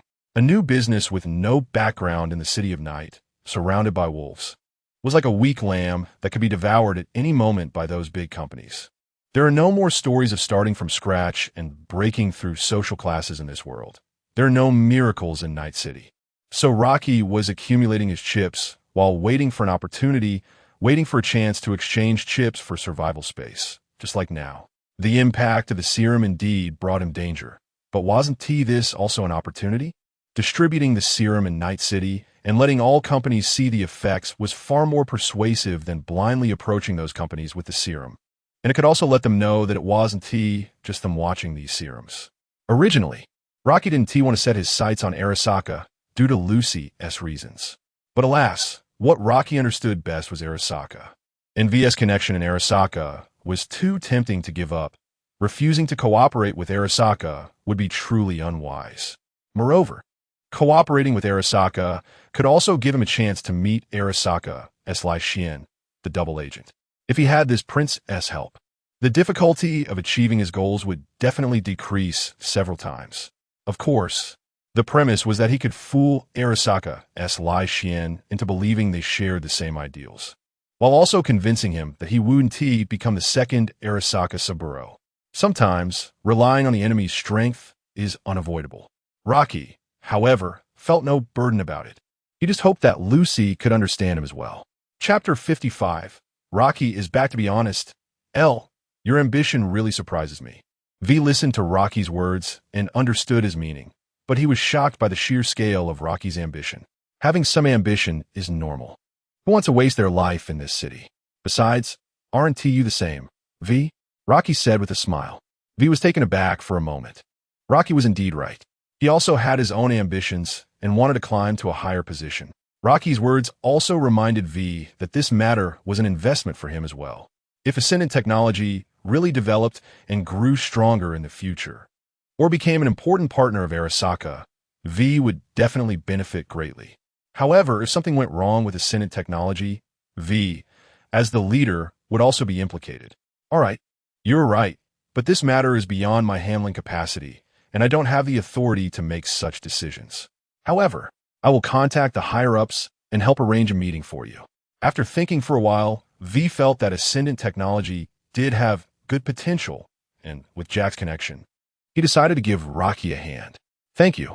After receiving V's response, Rocky stood up and shook hands with V, reaching a consensus. By the way, although we still need to discuss the collaboration, if you have any potions on hand now, you can sell them directly to us. Although V couldn't decide on the collaboration, purchasing potions was also part of his duties and within his authority. The assessment and testing of the serum potions could not rely solely on one obtained from a cybernetic doctor. There are 20 more, and you can pick them up at my clinic now. Rocky nodded. This was just what he needed. He didn't have much money left and urgently needed to recoup some to deal with the upcoming situation. Then I'll arrange for someone to go with you to pick it up. The sooner, the better. The security outside is already prepared. I will have them take you out. Rocky nodded and walked toward the interrogation room door. But at that moment, V suddenly called out to Rocky again. Ed? I know you have big ambitions, but don't push Arasaka too hard. Even if the serum potions have never appeared. Arasaka is still one of the most powerful companies in the world. V hesitated for a moment, but still made a kind reminder. Understood. I will handle it well. Rocky smiled, reassuring V. Also, Jack is very worried about your situation. Make sure to greet him as soon as possible. Hearing V's words, Rocky was taken aback for a moment, puzzled as to why Jack would know he had been captured. He and T informed anyone to avoid worrying Jack and Lucy. How long had it been? Even if Lucy realized he was missing, it would be so quick for her to find out about Arasaka, right? Although Rocky was somewhat confused, he nodded in agreement. I understand. Thank you. Soon, after leaving the interrogation room, Rocky was taken out of Arasaka Tower by security. V then found the agent and instructed him to follow Rocky to purchase the serum and arrange for someone to keep a close watch on him. Although friends are friends, V still didn't know Rocky well enough to trust him completely. If Rocky was just finding an excuse to deceive him and then run away, he would have no place to complain. Moreover, V had to ensure that Rocky was taken away by people from other companies. So keeping an eye on him was very necessary. After leaving Arasaka Tower, the agent drove Rocky back to the clinic. Rocky retrieved the serum potions from the clinic and handed them over to the agent, quickly receiving the agent's transfer. With his wallet warming up again, Rocky couldn't help but marvel at how generous big companies were, spending $400,000 for 20 potions without blinking an eye. In front of the clinic, after sending off the agent, Rocky noticed that many people were looking this way. It's no surprise. After such a commotion at Arasaka, where he was captured and now returned, it would be strange if others weren't curious. Ignoring them, Rocky turned around, intending to contact Jack. But at that moment, he noticed something strange. He saw that the Drasso parked in the lot was missing. Hey, where the hell is my car? For a moment, Rocky thought some reckless guy dared to steal his car. But then he remembered that with Drasso's anti-theft capabilities, it shouldn't have been stolen. Checking the map for the vehicle's location, he found that the car was parked at Old Way's clinic, most likely taken by Jack. With no other choice, Rocky hopped on his motorcycle and rushed to Old Way's clinic while dialing Jack's number. On the other side, Jack, Lucy, Old Way, and Misty were all at Old Way's clinic. Any news? Lucy couldn't help but ask. Not yet. Just wait a bit. My buddy said there's nothing wrong. So don't worry. After learning that Rocky had been captured by himself, V notified Jack, telling him that Rocky was fine and that he would handle it well and release him soon. So, everyone chose not to continue searching for Rocky's whereabouts. Rebecca hadn't woken up yet, and everyone gathered in the clinic waiting for news. Buzz. As Jack's call was connected, he immediately stood up. It's LS call. After explaining the situation to everyone, Jack answered the phone. Hey L, you didn't Just as Jack was about to say 2 words, Lucy abruptly joined the call between the two. L, are you okay? Did Arasaka do anything to you? Are you all right? Lucy asked with a tone full of concern. Rocky was taken aback upon hearing the voice on the line. Although he wasn't surprised that Jack would inform Lucy, the worry and urgency in her words warmed his heart. Lucy, me fine. You guys are at Old Way S, right? I'll be there soon. Let us talk when we meet. Rocky responded gently to Lucy. Knowing that Rocky was okay, Lucy finally relaxed. Soon, Rocky arrived at Old Way's clinic. As soon as he entered, someone rushed into his arms. Lucy tightly hugged Rocky, feeling his real touch and warmth, which finally put her mind at ease. Rocky had returned to her side, unharmed. It's all right, Lucy. I'm fine. Arasaka didn't do anything to me. Rocky patted Lucy's back to comfort her.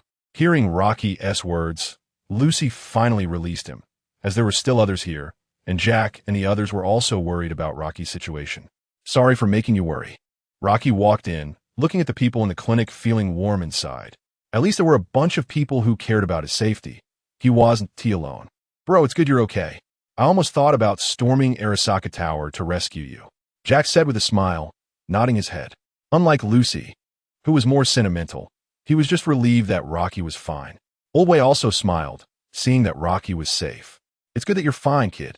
No matter what happened just now, let us sit down and rest for a while. And also, tell us what exactly happened. Chapter 56, I will cover you in the clinic. Rocky explained everything that had just happened to everyone and shared his thoughts on the Ascension Technology company. It was indeed about the potions, but you're right. If you want to establish a company in Night City, collaborating with Arasaka is indeed a good choice. Oldway nodded, expressing his understanding of Rocky's actions. Jack shrugged and complained, you make a good point, but can you at least give us a heads up next time you do something so big? We thought you weren't coming back. If it weren't for V telling me, we would have been ready to storm Arasaka. Rocky felt a bit helpless hearing Jack's words. It happened suddenly, and he thought he was sparing them worry by not telling them. But who knew they all knew? However, I'm curious. How did you find out I was captured by Arasaka? Did V inform you? Seeing Rocky's confusion, Jack turned and pointed to the surgical chair in the clinic. Rocky turned to look and saw Rebecca lying on it. He had noticed Rebecca as soon as he entered, but he hadn't had the chance to ask amidst their questions. Now, seeing Jack point to Rebecca, he had an inkling. It was Rebecca who told us. She saw you being taken away by Arasaka's people outside your clinic and came to find Oldway. That is how Lucy and I found out. Hearing Jack's words, Rocky finally understood. He recalled hearing some dull thuds that sounded like bullets hitting the car after getting in, but he hadn't paid attention at the time.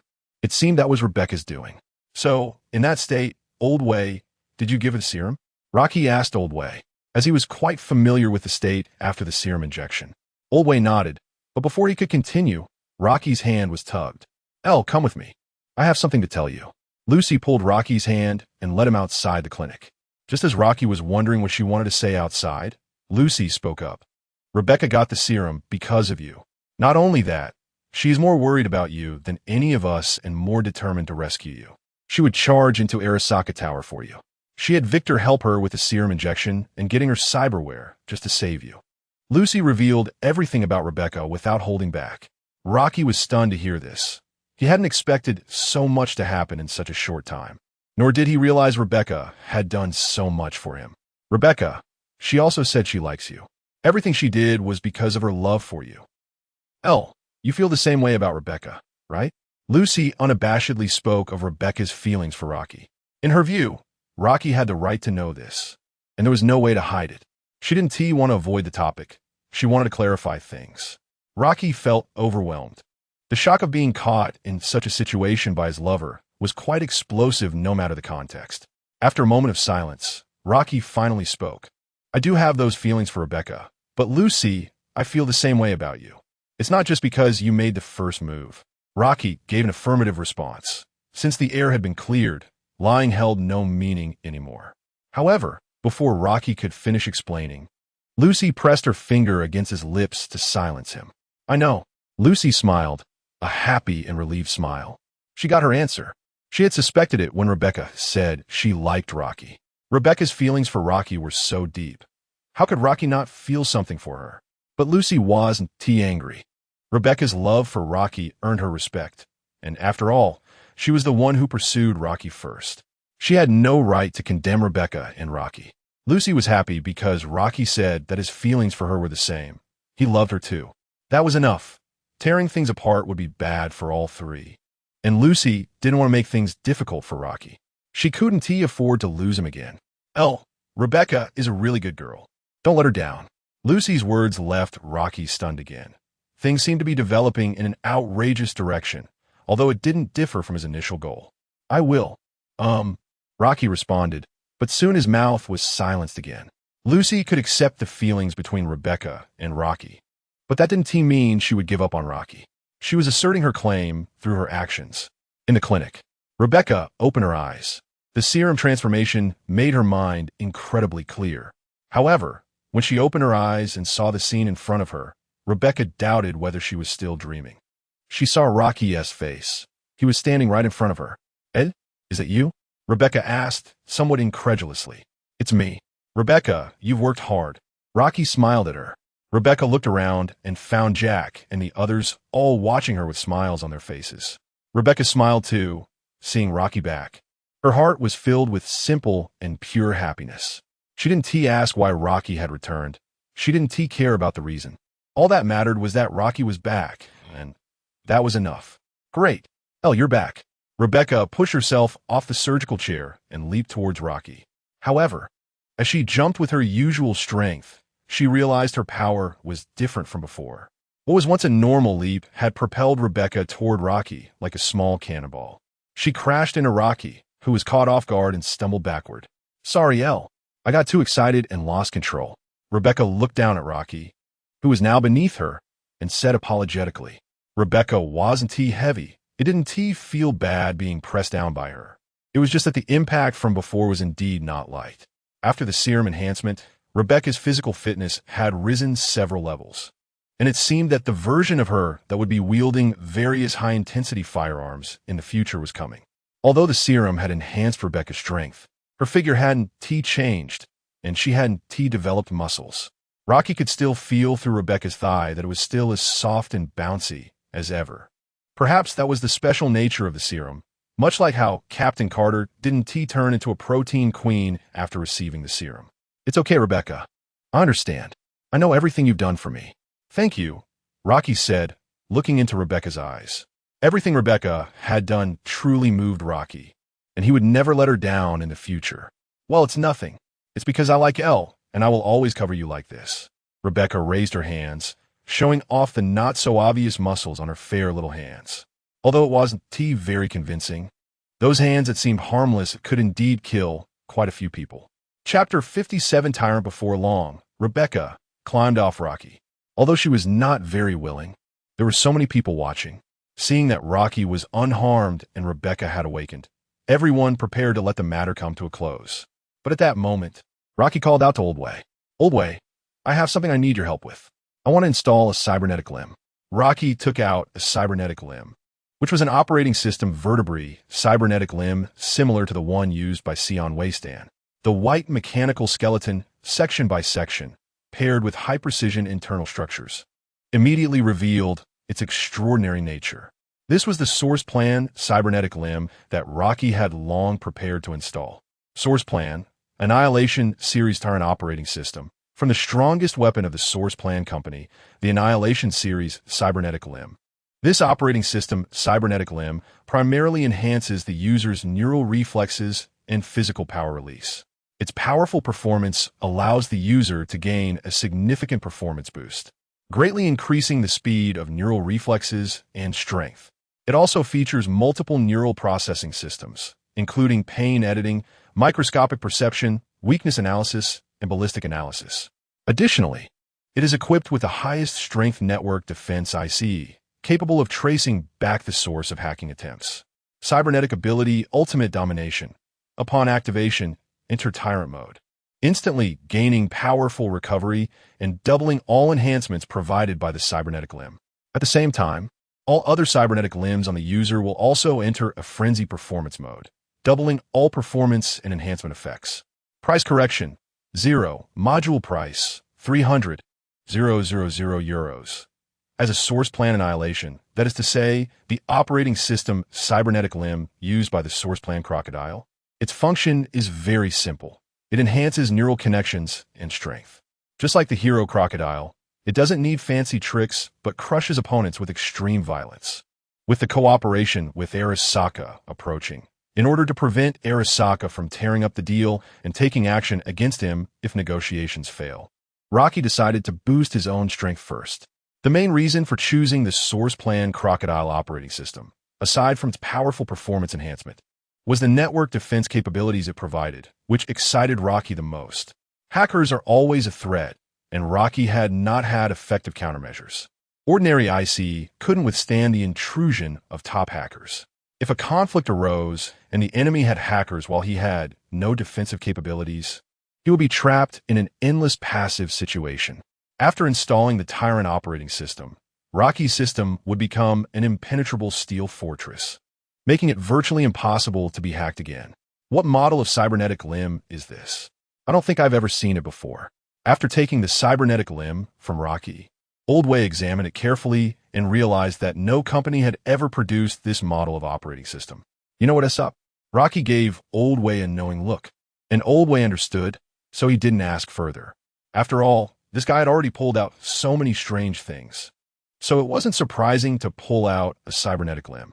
Although Oldway had never installed this unknown model of cybernetic limb before, fortunately, after modifications, the source plan cybernetic limbs were fully compatible with the cyberpunk limb structure, and the installation was no different from regular cybernetic limbs.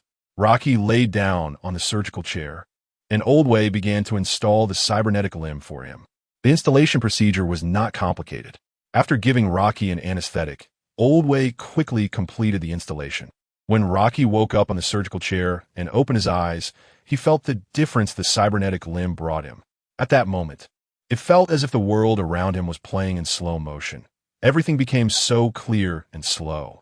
The Tyrant operating system enhanced Rocky's neural reflexes to an unprecedented height. With this level of neural reflexes, Rocky felt as if he had activated Sion Wasteland, and the whole world slowed down. Unlike Sion Wasteland, which achieved a significant boost in neural reflex speed through activation effects in a short time, the Tyrant system's effect was more like a neural system implant like Crunchikoff, always in an active state, continuously enhancing the user's neural reflexes.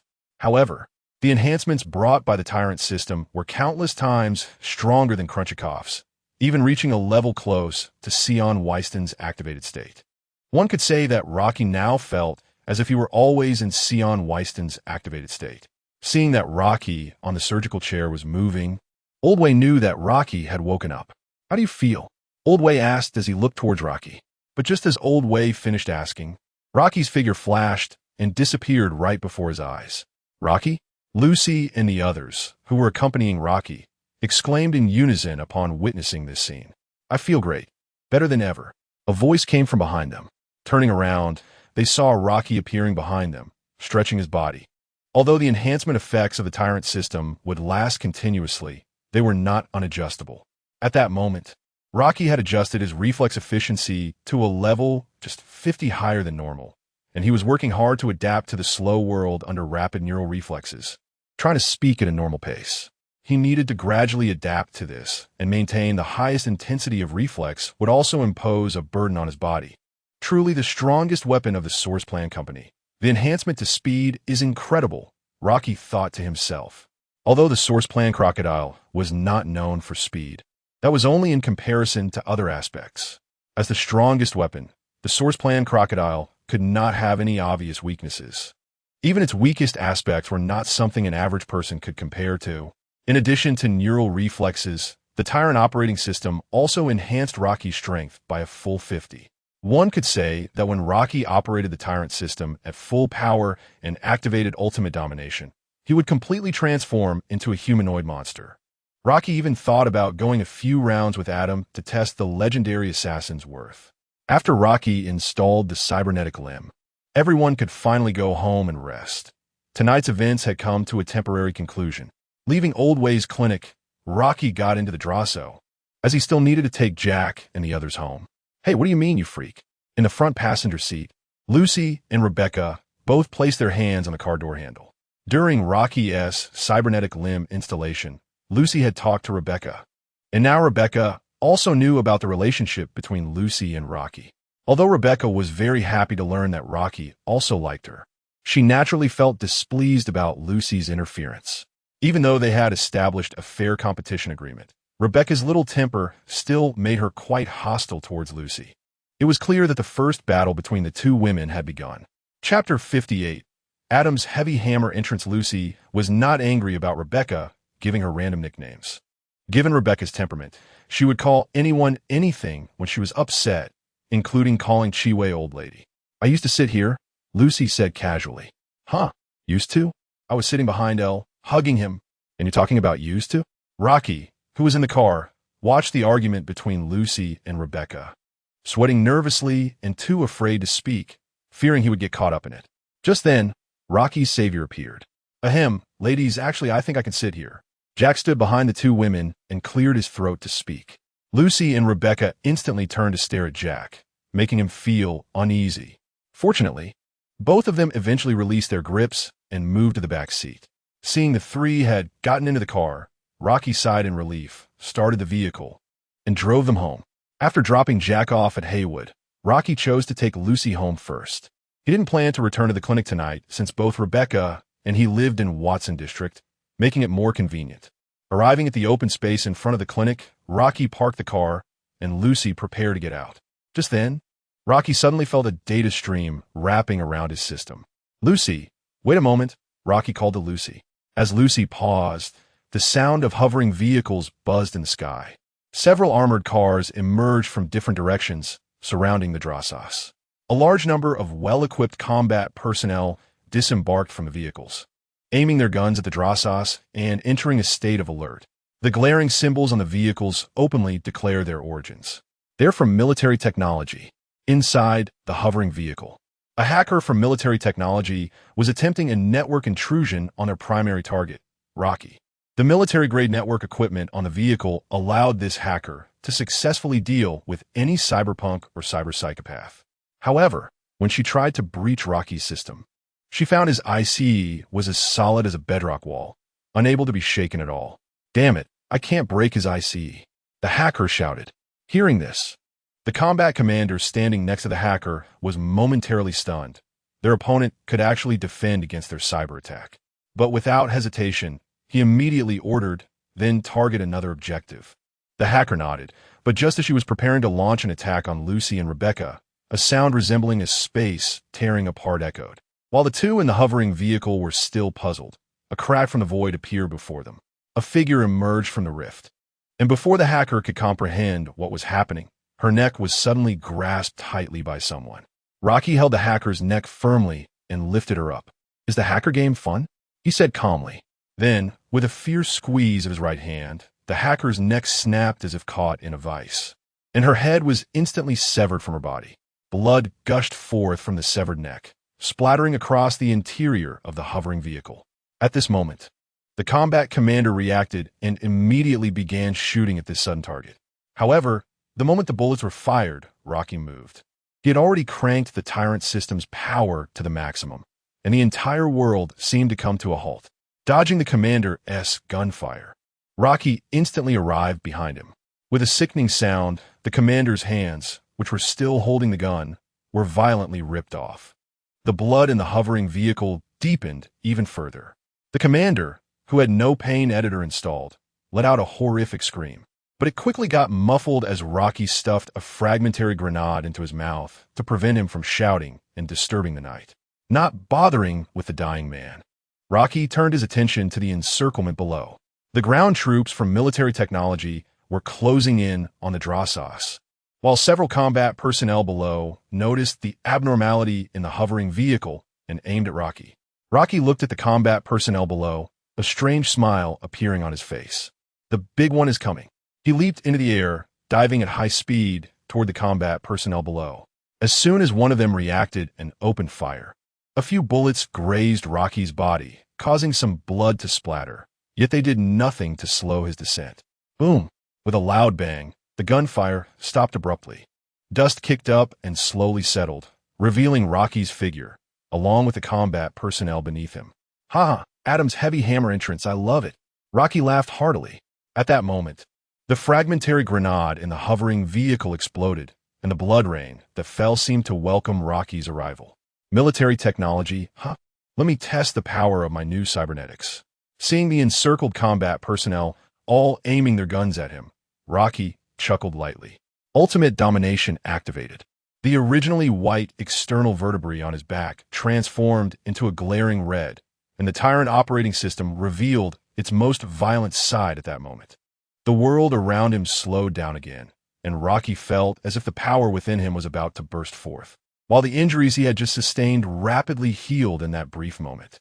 Without hesitation, Rocky flashed to the nearest combat personnel, grabbing his head and smashing it hard into the ground. A bright red blood flower instantly bloomed on the ground. After quickly dispatching two more, the troops from military technology finally opened fire. Many personnel equipped with Stan Winston also activated their cybernetics. However, their speed after activating Stan Winston was still too slow compared to Rocky in tyrant mode. At that moment, Rebecca saw that the attention of the military technology troops was entirely drawn to Rocky. She immediately kicked open the car door and, brandishing the heavy machine gun that Rocky had tossed to her before tearing open the phase rift, began to fire wildly. Ha ha! Rebecca laughed maniacally as she felt the recoil from the machine gun. This was her first time using such heavy firepower, and it was also the first time she experienced the thrill of unleashing firepower.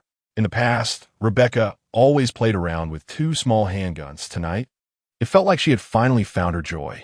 Heavy firepower is the romance of cyberpunk. Ha ha! Rebecca laughed wildly, continuously unleashing bullets toward the encircled combat personnel. Meanwhile, Rocky moved like a ghost, ruthlessly reaping the lives of the military technology personnel. Chapter 59. Going home under Rocky's merciless slaughter, the military technology troops were soon annihilated. Looking at the severed limbs scattered on the ground, Rocky breathed heavily. This battle took a considerable toll on him. Operating the tyrant system at full power, combined with the burden brought by ultimate domination, left his muscles feeling torn. Even his left gorilla arm felt scalding hot from the overload. At this moment, the duration of the tyrant's state had ended, and the cybernetic enhancements behind him returned to calm. While the recovery from ultimate domination couldn't alleviate the physical strain caused by the end of the effects. Of course, if Rocky activated ultimate domination again, he might be able to recover to his original state in a short time. But the extent of the burden after the effect ended a second time was unknown, and Rocky was reluctant to try it lightly. He took out a Type I stimulant and injected it into his body, feeling his condition gradually improve, which made him feel much better. At this moment, Rocky was covered in blood, but he didn't care. Although it was the first time he had killed so many people at once, there wasn't much difference between killing a few and killing a group for him. And as for this group from military technology, Rocky had no intention of holding back. After all, they had started the conflict first. The military technology personnel coming to him definitely wouldn't bring anything good, probably like Arasaka. Now that he had sided with Arasaka, offending military technology was a foregone conclusion. Rocky didn't plan to play both sides. Between Arasaka and military technology, he could only choose one. As for trying to play both companies against each other, that would definitely lead to a swift demise. Neither Arasaka nor military technology would tolerate such behavior. The last person who tried to play both sides was Faraday. Although he didn't die at their hands in the end, his fate was still quite tragic. However, Faraday should still be living well in Night City. He had crossed paths with Rocky, so Rocky naturally didn't care about him. As for whether annihilating the military technology troops would provoke their retaliation, Rocky wasn't worried about that either. After all, collaborating with Arasaka would eventually lead to such encounters, and Arasaka would definitely help him clean up after this incident. Just then, the ones to clean up arrived. A hovering vehicle flew in from the sky, but this time it wasn't Team Military Technology personnel, it was Arasaka's. At the same time, several armored vehicles arrived on the ground, belonging to Arasaka's operational team. The hovering vehicle slowly landed in the open space, and the earlier agent stepped out. The expression on the agent's face was clearly still in shock, as the scene before him made him doubt his own eyes. An entire military technology unit had been wiped out just like that, even if it wasn't the most elite unit. How many people in Night City could achieve such results in such a short time? Arasaka had been monitoring Rocky for a long time, and upon discovering military technology's actions against him, they responded immediately. On the surface, it seemed that Arasaka had arrived late, but in reality, given their preparations, their response time was quite fast. According to their expectations, Rocky should have been able to hold out during that time. What they didn't expect was that Rocky not only held on, but had also killed all the military technology personnel. Looking at the scattered, severed limbs on the ground, one could imagine how horrific the battle that just took place was. The agent realized what kind of existence he had been trying to capture. If Rocky had chosen to resist back then, he might have ended up just like those guys on the ground. Oh, it's you again. You came quite fast. Good. You're keeping a close watch, Rocky said with a hint of amusement upon seeing the agent again. He wondered if this guy didn't have to clock out in the middle of the night. It seemed that working for Arasaka was truly demanding. The agent, seeing Rocky covered in blood, as if he had just walked out of hell, didn't dare to respond to his mockery. Mr. L, this is a necessary procedure to ensure the smoothness of our cooperation and to guarantee your safety. The agent's tone was noticeably more polite. All right, you can clean up this mess. I'm tired, goodbye. Rocky waved his hand and then walked toward Rebecca without paying any further attention to the agent. The Arasaka personnel were here to stop military technology, and now that military technology had been completely wiped out, they naturally wouldn't stop Rocky from leaving. Ed, are you all right? Rebecca asked, seeing Rocky covered in blood and unable to tell if he was injured. I'm fine. But Rebecca, you were quite brave just now, Rocky replied. Of course. Although most of the enemies were dealt with by Rocky, Rebecca had also played a significant role, as evidenced by the several bodies shot to pieces in the distance, which were her handiwork. Seeing Rebecca smile, Rocky instinctively wanted to pat her head, but after extending his hand, he remembered that it was covered in blood and had no choice but to retract it. Lucy, I want to borrow your apartment for a bit, Rocky said, not wanting to just get in the car, after letting Drassos navigate to the parking space. The three of them arrived at Lucy's apartment. Not long after, Rocky had finished washing off the blood. Stepping out of the bathroom, he saw Lucy leaning against the windowsill smoking a cigarette, while Rebecca was sitting cross-legged on the sofa, both engaged in conversation. What is that poster on the wall? I didn't expect your taste to be so old-fashioned, Lucy, Rebecca teased about the promotional poster for Moon New Life that Lucy had on the wall. Well, maybe, Lucy replied nonchalantly. Hearing her dream being called old-fashioned didn't anger Lucy. Ever since that night, she had become less sensitive than before. Now she didn't care how others viewed her dreams. As long as Rocky approved, that was enough. Seeing that Lucy wasn't affected by her words, Rebecca clicked her tongue and didn't continue on that topic. Just then, Lucy noticed Rocky coming out and smiled at him, saying, since you've already cleaned up, why not stay here tonight? Let Rebecca go home by herself. Upon hearing this, Rebecca immediately exploded, jumping up from the sofa and blocking the space between Rocky and Lucy with her arms wide open. No, I disagree, Rebecca shouted at Lucy, then turned to Rocky and said, don't mind her, let us go home. Rocky couldn't help but feel a bit overwhelmed at the scene before him. Although he wanted to say that Lucy's bed was quite large and squeezing in a bit wouldn't matter, he ultimately didn't dare to voice it. Left with no choice, Rocky decided to take Rebecca home, and Lucy was only joking anyway, so she didn't stop them.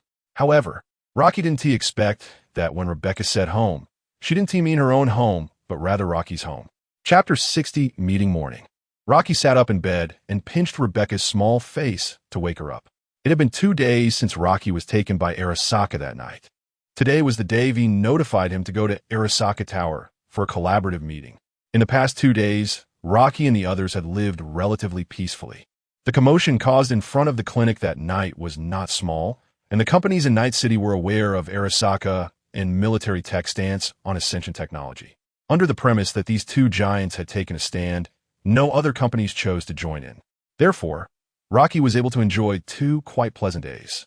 After getting up, Rocky tidied himself up and called Jack. Hey Jack, it's about time. We should get ready to head out. No problem.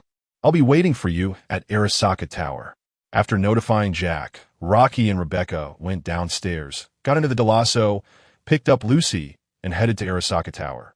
Originally, Rocky wanted to go alone, but when Jack and Rebecca learned that Rocky was going to Arasaka Tower again, they both insisted on accompanying him. Even Lucy, who was very afraid of Arasaka, requested to wait for Rocky to come back at the base of Arasaka Tower. Although Rocky knew they meant well, he still refused Jack and Rebecca's request to accompany him into Arasaka Tower. It was too dangerous inside Arasaka Tower, and if any accident happened, they would hinder Rocky's actions. Reluctantly, the two had to take a step back and chose to wait for Rocky to return at the base of Arasaka Tower, which could be considered a form of support. At the base of Arasaka Tower, Rocky saw Jack waiting for them.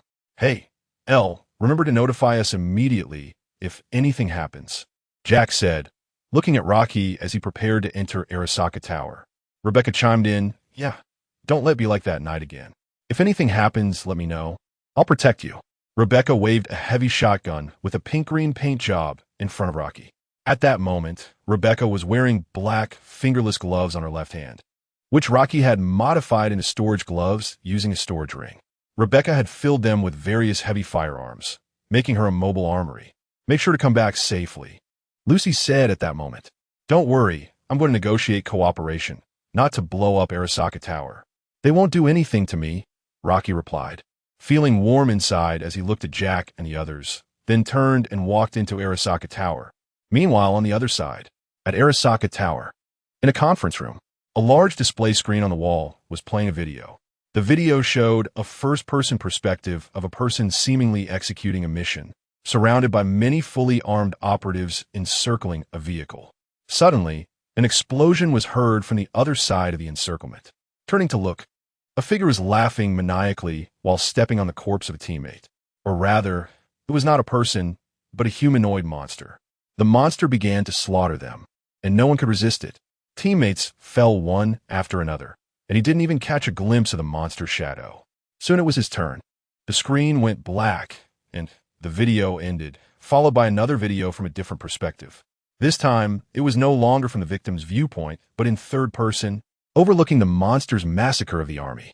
The footage in these two videos was naturally from the battle that took place in front of Rocky's clinic that night. The military tech troop cybernetics were equipped with built-in Super Dream recording modules. That night, Arasaka had confiscated all the scattered cybernetics, naturally obtaining the Super Dream recordings from that time. These video clips were extracted from those recordings. "Adam Heavy Hammer, what do you think of this guy?" At the head of the conference table sat a man in an exquisite suit, lightly tapping the table and looking at a tin monster on the sofa by the wall. Interesting. Looks like it has an unknown model of Sion Wistan installed," Adam Heavy Hammer commented simply. "How confident are you in dealing with him?" "In the Super Dream, he seemed to have mentioned you. Just a meat worm with some power and speed. I can't even remember how many of such guys I've sent to the grave. And they all mutter my name until their deaths." Adam Heavy Hammer's expression remained unchanged, showing no concern for the strength Rocky displayed. Eliminating an ordinary armed unit of military tech was something he could easily do. This level of threat was not enough to garner his attention. "As long as you're confident." The suited man nodded. At this moment, a woman dressed as a secretary entered the conference room, approached the suited man, and leaned in to speak to him. "Director, Mr. L has arrived. Should I arrange for the meeting to start?" "Let him in," the suited man nodded, turning off the video that was playing. He was the final decision-maker for this meeting, one of the board members of Arasaka's permanent branch in Night City. Although not the most core member, he was still considered a true high-ranking official within Arasaka. The matter of Ascension Technology was not so big as to warrant the involvement of the Arasaka family, but it was also not inconsequential. The agreement for cooperation definitely required the nod from a board member, so this meeting fell to him. Soon, a few people entered the conference room under the guidance of the secretary. Besides Rocky, there were several others attending the meeting. One was the deputy minister of the Arasaka Logistics Support Department, responsible for the testing and evaluation of the serum agents, making him one of the most knowledgeable people about the serum agents in Arasaka, hence his presence to host the meeting. Representatives from Arasaka's finance and marketing departments were also present to assess the feasibility of Rocky's cooperation proposal. As for the Arasaka director, he was merely there to make the final decision. Upon entering the conference room, Rocky noticed Adam Heavy Hammer sitting on a nearby sofa. At that moment, Adam Heavy Hammer also turned to look at Rocky. Their eyes met. This was Rocky's first direct confrontation with Adam Heavy Hammer since arriving in Night City.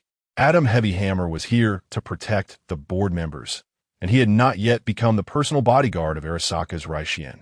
Given the combat strength Rocky exhibited in front of the clinic, ordinary security could not guarantee the safety of the meeting, and with the board members present, it was natural for Adam Heavy Hammer to be assigned to come. "Watch your actions, or I'll tear you to shreds," Adam Heavy Hammer warned Rocky expressionlessly. In response to Adam Heavy Hammer's warning, Rocky showed no fear and did not respond, sitting down in his own seat. Chapter 61: Negotiation in the Conference Room. All participants have taken their seats. After the secretary introduced everyone present to Rocky, the meeting officially began. Right? I heard you've been making quite a stir in Night City recently. I've seen the serum you produced. It's indeed interesting.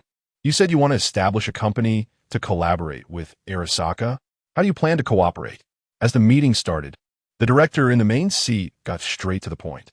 Seeing the director's question, Rocky took out a chip and handed it to the secretary standing beside him. The secretary took the chip and connected it to the terminal on the conference table, and soon the display showed the contents of the chip. It included descriptions of the 2 types of drugs Rocky was currently selling, as well as his proposed cooperation plan. While Rocky showcased the content to the Arasaka representatives, he began to explain, I believe you are already familiar with the serum. I want to elaborate on its effects and value. I plan to fulfill an order of 500 serum doses within 3 months in exchange for 5 million euros, the status of a strategic partner with Arasaka, and future company exemptions for all my senior executives.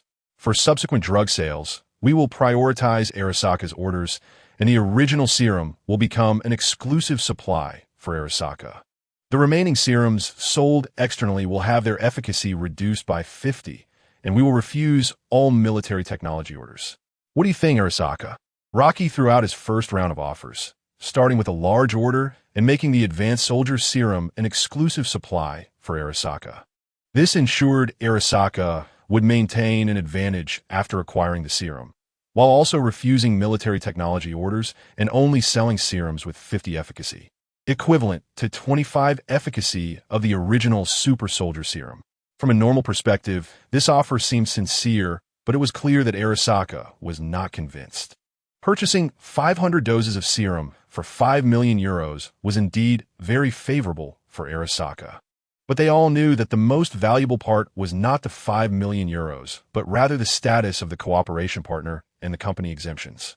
For an emerging company, the status of a cooperation partner with Arasaka could not only exempt it from most troubles with other companies, but also leverage Arasaka's reputation to attract substantial orders. As for the company exemptions, they ensured the personal safety of the company's executives. Although the so-called exemptions were merely agreements between large companies, they still held their value. The deputy minister of the logistics department was the first to reject Rocky's proposal. Kid, I think you're daydreaming. You're just an ordinary cybernetic doctor. Even if you developed such a serum, don't think you can ask for a sky-high price. Here's a proposal. Why don't you give up on starting your company? Sell the serum formula directly to Arasaka, and then report to the logistics department of Arasaka? I see you have some talent. It wouldn't be a problem for you to enter high society in the future, and the money you make from selling the formula would be enough for you to live comfortably for a lifetime. The deputy minister spoke with a slightly mocking tone, clearly indicating that Rocky's asking price was too high for their satisfaction. Hearing his words, Rocky found it amusing, whether he was joking or not. This might be exactly what Arasaka wanted. Selling the formula would be something Rocky would never do, as once Arasaka obtained it, he would have no value left. No matter how much money he sold it for, Arasaka would find a way to take it back, and he would not only lose money, but might even lose his life. Rocky did not mind Arasaka's rejection of his offer. He naturally would not throw out all his conditions at the start. Negotiation is a back-and-forth game, and it must be done step by step. Shaking his head, Rocky said, I'm sorry. Although your proposal is tempting, I'm an idealist, and starting a company is my dream, so I must regretfully decline your suggestion. However, since we're at this point, I could take a step back. I will unconditionally provide Arasaka with the serum formula in 3 years. At the same time, another drug produced by my company, the stimulant, will be labeled as a cooperative production with Arasaka, with profits shared 80-20, with Arasaka receiving the larger share. Rocky presented his second round of offers, choosing to paint a big picture for Arasaka 3 years down the line. With the help of the system, as long as his Ascension Technology successfully developed, his growth speed would soar at a terrifying rate. He was confident that within 3 years, he could stand above Arasaka. And by then, it wouldn't matter whether he gave the formula or not. That's why Rocky felt at ease proposing this condition. This time, the representatives from Arasaka did not immediately refute him. 3 years was not long for a corporation of Arasaka's level, and even after 3 years, they still believed the serum would hold significant value. Moreover, unconditionally handing over the formula after 3 years was not much different from directly buying out the drug formula with money now. This time, the offer was within an acceptable range for Arasaka.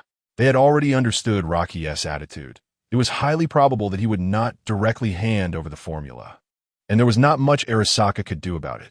After all, they had investigated everything they could and only obtained records of Rocky's raw material purchases in the end.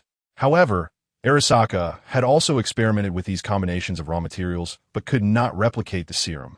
As for forcibly obtaining the formula from Rocky, it was indeed an option, but also carried risks. If Rocky chose to go down with the ship, they might end up with nothing. Arasaka was primarily a group of businessmen, not terrorists. They would not always choose the most extreme methods to solve problems. As long as their interests were satisfied, they would not be unreasonable. Their primary goal was to make money, and choosing to cooperate with Rocky could also achieve that. As for Rocky's other condition, Arasaka knew very well that Rocky wanted to use the name of cooperative production with Arasaka to open up the market, but Arasaka could also benefit from it. So, overall, it was not a loss. The representatives of Arasaka fell silent for a moment. Although they were somewhat satisfied with this offer, they still had one last bargaining chip. As long as negotiations could continue, Arasaka would not give up any bit of interest. We can barely accept your offer, but it's still not enough. Take a look at this. The Deputy Minister of Logistics said, and with a flash of data in his eyes, a character profile appeared on the conference table's display screen. Lucy, the girl beside you, she was once Arasaka's asset, but defected from Arasaka. I believe you understand my meaning. The Deputy Minister said with a smile. Chapter 62 Source Code. Everyone around Rocky had thoroughly investigated Lucy, both inside and out. Naturally, Lucy couldn't escape, and her identity was easily discovered by Arasaka. This was Arasaka's final bargaining chip. At this moment, Rocky looked at the familiar youthful face of Lucy displayed on the screen, and an unnamed anger quietly surged within him. Arasaka actually chose to use Lucy to threaten him. Although Rocky had long suspected that such a thing might happen, when Arasaka pointed at Lucy's file and revealed her identity, it still tightened his heart. Suppressing the anger and unusual emotions within him, Rocky forced himself to act normally. Showing excessive concern at this moment would only give Arasaka a chance to raise the stakes. The delivery time for the formula is moved up to 2.5 years. The profit share for the stimulant becomes 70-30, and you will withdraw all charges against Lucy, clearing her defection file. This is my final bottom line, Rocky stated calmly. Seeing Rocky make another concession, the members of Arasaka nodded in satisfaction. Although Lucy had once been Arasaka's property, they were not particularly invested in this defected hacker and had long ceased to pursue her. Otherwise, Lucy wouldn't be able to live so freely in Night City. The discovery of this hacker's whereabouts was merely an unexpected surprise. Exchanging a hacker of little value for cooperation benefits was naturally a profit for Arasaka. For Rocky, using a portion of the benefits to ensure that Lucy would no longer be pursued by Arasaka, allowing her to live freely in this world, was certainly not a loss. It could be said that both Rocky and Arasaka got the results they wanted. The overall discussion of the meeting was complete, and what remained were some specific details to be agreed upon. Ultimately, with the approval of the Arasaka board members, the cooperation was officially finalized. Under the Arasaka Tower, Jack and the others breathed a sigh of relief when they saw Rocky come out safely. "Oh, how did it go? Did you reach an agreement with those Arasaka guys?" "It went quite smoothly. Our cooperation has been established, and now Arasaka is considered one of us," Rocky replied to Jack's question. Meanwhile, Lucy, who was standing nearby, felt a strange sensation upon hearing Rocky's words. Although she understood Rocky's helplessness in cooperating with Arasaka, she was still very fearful of them. Now that Rocky was getting so close to Arasaka, she worried whether they would one day discover her identity, not only putting her in danger, but also causing trouble for Rocky. Just as Lucy's thoughts were wandering, Rocky suddenly called out to her. "Lucy!" Lucy came back to her senses. "They mentioned your identity during the negotiations with Arasaka, but don't worry, I've taken care of it. I had Arasaka clear your file, and they will no longer pursue you. You're free now, no longer considered a defector of Arasaka. Do you remember what I told you before?" To make you no longer fear Arasaka, the method might differ for what you expected, but at least it's been somewhat achieved, Rocky said with a smile. Although this was just Rocky's agreement with Arasaka, and Lucy had not truly shaken off Arasaka. As long as he and Arasaka did not fall out, Lucy would not have to worry about threats from them. When Rocky needed to turn against Arasaka, he would also ensure that he had developed to a point where they could no longer threaten him. At this moment, Lucy was stunned. She never expected that the nightmare that had troubled her for so many years would be resolved so easily. She didn't know what price Rocky had paid to earn her freedom, but it was the first time she felt this relaxed.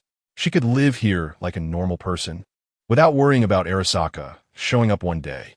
Just as Lucy was unsure how to express her feelings, someone tugged at her hand. Turning her head, she saw Rebecca, who was smiling and giving her a thumbs up. "Congratulations, Lucy." Lucy then turned to look at Jack and Rocky, only to find them smiling at her as well. In an instant, the emotion she had been brewing dissipated, and she wiped away a few tears of joy, returning a smile. This was something worth celebrating. She should be happy. "Thank you." "Haha, it's nothing. Let's go home." "Okay." The cooperation with Arasaka had been finalized, but there was still much work to be done. The first task was registering the company and selecting a location. With Arasaka's support, the registration process became extremely quick and simple, and it didn't take long to complete all the procedures. The next step was to choose a location for the company. Although Rocky was not keen on making it too formal, as the company was merely a vehicle for releasing his products, it still needed to have some appearance. And a factory was necessary for large-scale production. After consideration, Rocky ultimately chose to set up the company in a small office building in the municipal center, with the first factory located in the North Industrial Zone of Watson. The focus was to keep costs low. At this time, his funds were not abundant, and he couldn't afford to squander them. The subsequent costs for setting up production lines and media advertising would be significant, and these were critical factors in helping him make his first pot of gold. 2 days later, inside the office building, the company's renovations had been completed, and the entrance now displayed the sign for Ascension Technology. Rocky was looking at the system interface, deep in thought. Ascension Technology was beginning to take shape, and a normal company naturally required a lot of manpower to operate. Although Rocky had Lucy and Oldway to help him, it still seemed insufficient. He needed more trustworthy people. However, it was evident that he did not have other trustworthy individuals. Not to mention the possibility of betrayal from employees recruited normally. Even Arasaka, as a partner, would likely try every means to insert spies into his company to steal his information. Rocky needed a way to ensure that his employees would not betray him, or at least a method to respond promptly even if they did betray him. Normally, this would be difficult to achieve. Even Arasaka and military technology could not completely monitor their employees and guarantee they wouldn't betray the company. Thus, Rocky turned his gaze to the system. Since conventional methods couldn't achieve this, he would have to cheat. Source code: Lysandra Surveillance AI Absolute Loyalty version. From the source code AI program in the Source Project universe.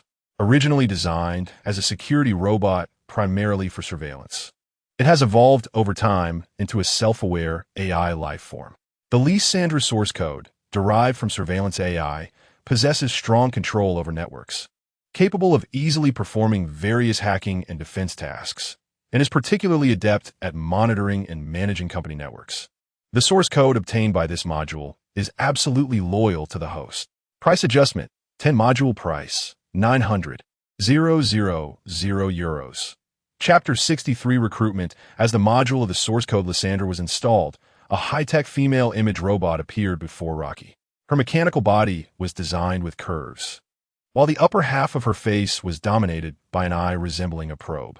A mass of data lines cascaded down from the back of her head, resembling hair. This was the embodiment of Lysandra. Although she was an AI life form born with self-awareness, Lysandra did not need to remain confined to this machine. Anywhere there was a network connection could be her residence. However, AI typically did not choose to roam around unless, like many rogue AIs in the old network, they were homeless. As the eye on Lysandra's head emitted a green light, she awakened. "Master, security monitoring robot Lysandra at your service. Please issue your commands." Lysandra's electronic voice had a commanding tone, Although she appeared docile in front of Rocky, he could easily imagine her authoritative presence before others. As the behind-the-scenes boss of the Source Project company, Lysandra had quietly developed and gained control over the entire company. So she was certainly not someone easy to get along with. I want you to help me build a system for managing and monitoring the company. In addition to maintaining the normal operation of the company, I also want to ensure that every employee is under your surveillance. Rocky walked behind Lysandra and connected the interface at the back of her head to the server he had prepared.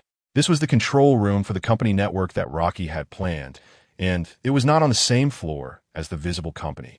Having set up the server here, Rocky naturally intended for Lysandra to manage the entire company's network easily. At the same time, the server also stored information and plans regarding Ascension Technology that Rocky had prepared in advance. With these materials, Lysandra should be able to create satisfactory results for him. Understood. Without hesitation, Lysandra responded to Rocky's command and began execution. After connecting to the server, Lysandra started exploring and learning the rules of the Cyberpunk network. With her abilities, she would soon master the entire cyberspace's rules. The security monitoring system was her area of expertise, but fully constructing the system Rocky desired would take some time. Watching Lysandra engage in deep learning, Rocky decided to attend to other matters for now. After connecting to Lysandra's network, he instructed her to notify him once she completed her tasks, and then left the company. Driving back to Japan Street, Rocky found Old Way in the clinic, seemingly engrossed in research. Old Way, how's it going? Any leads? I have some free time now and can help you. Rocky greeted Old Way. At that moment, Old Way was helping Rocky research the formula for stimulant type 2. To fully push the stimulant to market, the production capacity of the pharmaceutical platform alone was insufficient. So Rocky had exchanged for the technology expansion of the stimulant. Now, he could set up a production line for large-scale manufacturing of the stimulant. However, the technology expansion formula he had obtained was for stimulant type 1, and he needed to research the corresponding technology expansion formula for type 2. Almost there. The examples you provided have pointed me in the right direction. It shouldn't be difficult to research it out. Based on my estimations, this should be a qualified formula. Old Way packaged the stimulant he had just developed and handed it to Rocky. Let's see. Rocky took the vial from Old Way to the workstation and activated the scanning function. Soon, the information on the stimulant appeared, confirming Old Way's guess. This formula was indeed what they wanted, with effects identical to those of stimulant type 2. The formula is fine. This time it's correct. Thanks. Old Way. Just a small matter. Old Way had promised to help Rocky, and he was naturally willing to assist whenever it was needed. Rocky stored the formula on a chip and, after dropping Old Way back in Watson District, headed to the factory in the northern industrial area of the city. Upon arriving at the factory gate, he saw 2 automated turrets standing on either side. These were the defensive armaments provided to Rocky at a friendly cooperation price by Arasaka, including various turrets, monitoring probes, and the central control server inside the factory, all supported by Arasaka. As one of the largest security companies in the world, the quality of Arasaka's security equipment was assured. The northern industrial area was not a peaceful place. Various gangs like the Vortex Gang, Cleaners, and numerous wanted criminals, along with cyber maniacs, were entrenched here. Opening a factory in such an area inevitably attracted those looking to take advantage. Thus, equipping an armed defense system was quite necessary. As for whether these products from Arasaka had any backdoors left behind, they would be known once Lysandra accessed the servers here. Rocky believed that no means could escape Lysandra's scrutiny. Entering the factory, he saw many production devices piled up. Long before Rocky installed the technology expansion and began researching the formula for stimulant type 2, he had already started preparing the production line for the factory. Now that the raw materials and production devices were ready, and the formula was complete, formal production still required the support of employees. This step would naturally have to wait until Lysandra finished processing her end. In the control room, Rocky connected his personal device to the factory subnet. Lysandra, take control of the network here. Understood. Although Lysandra was still working on constructing the company's system, multitasking was routine for an AI life form. Soon, Lysandra installed her monitoring program onto the factory server through Rocky's connection, completely taking control of the factory's network and linking it to the main server, placing it under her supervision. Master, takeover complete. I've detected unknown programs lurking in the depths of the network. Should I eliminate them? Lyssandra's voice rang in Rocky's communication system. As Rocky had anticipated, Arasaka had indeed left behind backdoors in these devices. Eliminate all of them. After giving Lysandra the command, the remnants left by Arasaka were quickly cleared away. Once he ensured that the system was functioning correctly, Rocky connected the chip containing the formula to the central control system, preparing for future production. At that moment, the company system that Rocky had instructed Lysandra to build was also completed. Master, the system program has been constructed. Lysandra promptly notified him of the completion of the program. Installing the program Lysandra had created into his system, Rocky looked at the employee system exclusive to Ascension Technology and nodded in satisfaction. Not bad. You did well. Now start disseminating recruitment information for Ascension Technology to Night City. Understood. With another round of commands from Rocky, Lysandra began spreading recruitment information for Ascension Technology across various networks in Night City. Chapter 64 Talent 2 days later. Ascension Technology Company, Rocky's office. Rocky was browsing through piles of resumes. It had only been 2 days since Lysandra posted the job openings, and a large number of resumes had already come in. Rocky initially thought that recruiting suitable talent for a brand new company with no history would take a long time. However, he underestimated the reputation of Arasaka. As a global corporate giant, countless people vie to join Arasaka every day. Even though Ascension Technology was only tagged as an Arasaka partner, it had already attracted numerous individuals eager to take a gamble. Rocky had asked Lysandra to filter out those who were purely taking a chance and lacked the qualifications and capabilities, and now he was reviewing the remaining resumes. Wow, so much talent. As Rocky browsed through them, he found that many of the candidates were quite impressive, either graduating from prestigious institutions or having worked at major companies. While they were not the top-tier talents, they were more than capable of holding senior positions in most small to medium enterprises. Clearly, this was quite unusual for a new business. Even with the connection to Arasaka, it was unlikely that so many talents would flock here. It seemed that Ascension Technology had inevitably caught the attention of various companies. However, Rocky had anticipated this situation. Otherwise, he wouldn't have chosen to install Lysandra first. As long as the company was under her supervision, he didn't have to worry about their infiltration efforts. Moreover, while they were sending in spies, these companies were providing talent to quickly penetrate Ascension Technology's internal workings. Although this seemed too obvious under the circumstances where many companies coveted Ascension Technology, if the talent they sent was not strong enough, they might not even get through the company's doors, and their plans could fail before they even started. Therefore, what they could compete on now was who could remain patient and bide their time longer. At least they believed Rocky wouldn't dare to reject these talents. Rocky indeed could not afford to give up on this talent. Lysandra arranged for these candidates to come in for interviews. Yamamoto Daisho, I've reviewed your resume, and I see you graduated from the State International College. Why did you choose to come to our company? In the office, Rocky asked the Asian face before him. Facing Rocky's question, Yamamoto appeared calm, flashing a sunny smile as he replied. I believe your company has enormous potential and a good development outlook, and I happen to need a job, so I came here to give it a try. Listening to his answer, Rocky couldn't find any issues with it.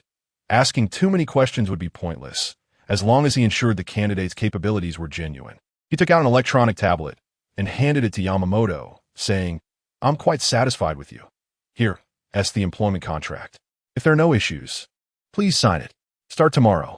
Without much hesitation, Yamamoto entered his information on the contract and pressed his fingerprint for authentication, thus signing the contract. After signing, Yamamoto officially became an employee of the company. Of course, if it turned out later that he lacked the necessary skills, Rocky retained the right to dismiss him. Now connect your device here.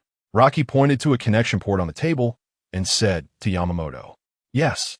Following Rocky's instructions, Yamamoto connected the device he had to the designated terminal. Soon, the system produced by Lysandra was successfully installed. Looking at the comprehensive system, Yamamoto felt a flicker of surprise. He didn't expect that Ascension Technology, just getting started, could produce a system of this caliber. It seemed they were well prepared. The company's management, attendance, notifications, all functioned through this system, so remember to stay connected at all times. All right, You can go now. Remember to report on time, as the marketing department has a lot of tasks to handle. Waving his hand, Rocky indicated that Yamamoto could leave. He still had other interviews to conduct. After sending off Yamamoto, Lissandro's voice rang in Rocky's ear. The information investigation on employee Yamamoto has been completed. Hearing Lissandro's reminder, Rocky pulled up Yamamoto's file, and sure enough, this guy was not as simple as he appeared. According to the deep dive Lissandro had quietly conducted on Yamamoto, the school he graduated from was not a state university, but Arasaka Academy. Furthermore, Lissandro uncovered Yamamoto's connections with Arasaka. It was clear that he was a spy sent by Arasaka, although Rocky had a cooperative relationship with Arasaka on the surface. It didn't mean they wouldn't send spies. After all, to obtain the most real and reliable intelligence, one had to dig it up themselves. Arasaka had already realized this from their collaboration with Rocky. If he had anything valuable or informative, he certainly wouldn't disclose it to Arasaka. So they needed to use their own resources to find valuable information. Rocky was just curious about who exactly sent this guy. Logically, the responsibility for company spies rested with V, and it might actually be his doing. However, Rocky could understand, as V must have someone overseeing him. He couldn't help him in such matters. Arasaka would not give up on its espionage actions against such an important company as Ascension Technology.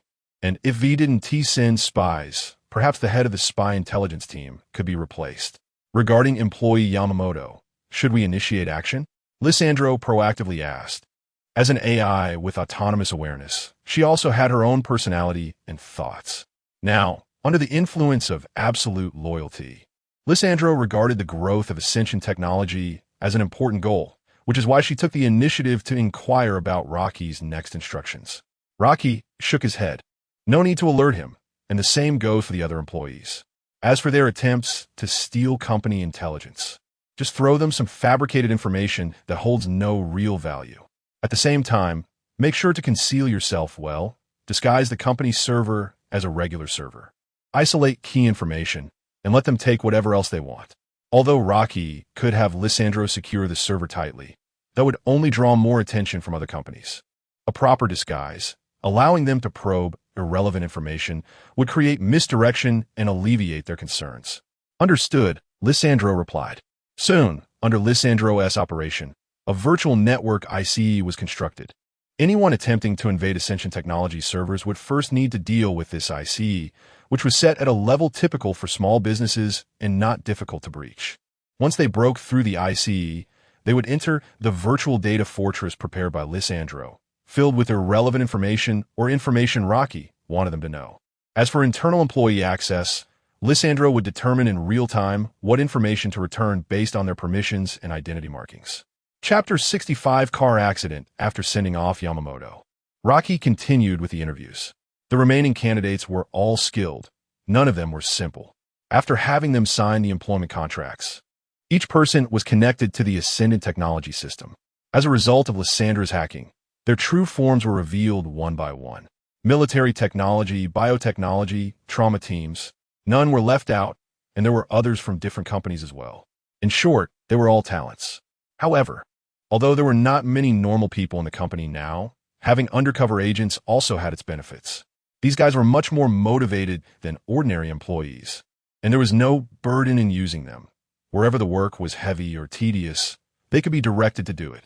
With the interviews completed, Ascendant Technology was now fully on track, just waiting for the first batch of potions to be produced and launched into the market in a few days. Sitting in the office, Rocky brought up the terminal's display. He opened the news channel. News 54 reports, recently, Arasaka announced that it will hold a press conference in Night City in 3 days. According to sources, the content of the press conference will announce a formal partnership with a company named Ascendant Technology. It is believed that everyone is very unfamiliar with Ascendant Technology. According to investigations, this company is a newly established, emerging enterprise in Night City. There is currently no more information about the company. And regarding why Arasaka would choose to partner with such a company, everything will be revealed in 3 days. For more information about the follow-up of this press conference, please stay tuned to News 54. The host on the screen was reporting on the latest news from Arasaka's press conference. The news of the press conference was announced by Arasaka not long ago, and it has already spread across Night City's networks. This press conference is also one of the contents of Rocky's collaboration with Arasaka. A clear declaration of partnership will be very beneficial for the subsequent sale of products. This was also the first time Rocky had seen a report related to Ascension Technology, and just as he was watching it with great interest, Old Way's call came in. I saw that report on News 54. Are you going to be present at the press conference? Once the call connected, Old Way's voice came from the other side, inquiring about Rocky's situation. Of course, after Arasaka announces the partnership, I will immediately hold the product launch. Rocky replied to Old Way. He certainly wanted to ride the wave of Arasaka's popularity. If he chose another time to hold the product launch, it would undoubtedly not attract as much attention as Arasaka's press conference. As for this product launch, Rocky planned to focus on the Excitement Booster Type 2. Regarding the serum, he currently needed to fulfill Arasaka's batch of orders first and couldn't spare any to sell. Then you need to prepare well. It's just a press conference. There is not much to prepare. My people will handle it well. Don't forget, Old Way, I'm not alone anymore. Rocky smiled in response to Old Way's concern. That's true. By the way, Old Way, remember to attend the press conference that day. After all, you are now a director of Ascension Technology. Rocky invited Old Way. For Old Way and the few most trusted insiders, Rocky naturally didn't hold back in giving them the title of director at Ascension Technology. Although it was basically just a title and the dividends weren't much, it represented that they had the highest authority in Ascension Technology next to Rocky. They could not only direct Lysandra to handle various matters, but also access all internal information of Ascension Technology. Rocky had no secrets to hide from him. All right, I'll be there. Old Way responded to Rocky's invitation and chose not to linger on the call, hanging up. Just after finishing the call with Old Way, Lucy walked in through the door. Besides her nominal position as a director, Lucy was also helping Rocky with the intelligence department's work. Unlike the market department, which required a large workforce and was not Lysandra's strong suit, Rocky did not choose to recruit outsiders for the intelligence department of Ascension Technology. One reason was the confidentiality of intelligence work, and the other was that with Lysandra's presence, there was no need for additional personnel. Lucy alone was already sufficient. In fact, Lucy was merely controlling the direction and decision-making, while basically all the work was completed by Lysandra. Lucy, is there something you need? Rocky asked upon seeing Lucy enter. Lucy shook her head. Nothing, just came to check on you. There's nothing for me to do in the intelligence department, and it's a bit boring staying in the company. You should have finished the interview work by now, right? Yeah. Rocky responded to Lucy, just about to continue speaking when Lysandra's voice came out with a reminder. Master, the event you were concerned about has progressed. It is related to David Martinez. Lysandra's voice rang out, and at the same time, a video appeared in Rocky's system. It was footage of a car accident. The scene showed a fierce fire burning on the road, and a red-haired woman could be seen lying in the middle of the road, seemingly unconscious. In a nearby, overturned vehicle, a person could be faintly seen trapped inside, desperately shouting for help. Just now, an animal gang attacked an Arasaka vehicle on the bridge heading to Santo Domingo, resulting in a car accident. The victim trapped in the accident is the target of the Master's concern, David Martinez. Lysandra explained the events happening in the video. Rocky had been keeping an eye on David's situation, and after Lysandra appeared, he entrusted this task to her. In Rocky's view, David was indeed very talented. Otherwise, Arasaka wouldn't have been interested in him for experimentation. Although he ultimately met his end at the hands of Atom Smasher, it was still quite rare for an ordinary person. If David were under his command and had his help, Rocky believed he would become countless times stronger than before and perhaps become a capable aide for Rocky. However, although Rocky had always thought about recruiting David, had not acted too soon. Rocky needed an opportunity. Before the car accident, although David often watched Black Cyberdream and dreamed of becoming a cyberpunk, he was still just a kid. His mindset had not transformed, and he lived each day thoughtlessly for his mother's dream. Such a David could not meet Rocky's requirements. Now, however, was the best time to recruit David. Upon learning of this incident, Rocky naturally did not intend to let this opportunity slip away. Lucy, you're not bored now, are you? Come, I'll take you to find someone. Who? A kid, a future legend. Chapter 66. Black Clinic. The surgery was very successful, but she remained in a coma and had not yet regained consciousness. We will arrange for her to be hospitalized for observation for a few days. Santo Domingo, Coronado Farm, inside a clinic. A doctor wearing a sleeveless apron and no shirt was reporting to David, who was sitting in front of him. After the car accident, no one had cared for David and Gloria. The trauma team had ignored them as soon as they realized they were not users. Helpless, David had to bring his unconscious mother to this clinic himself.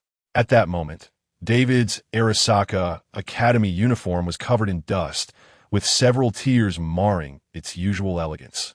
With a bandage on his head and a band-aid on his nose, David looked somewhat disheveled, and he raised a question upon hearing the doctor's words.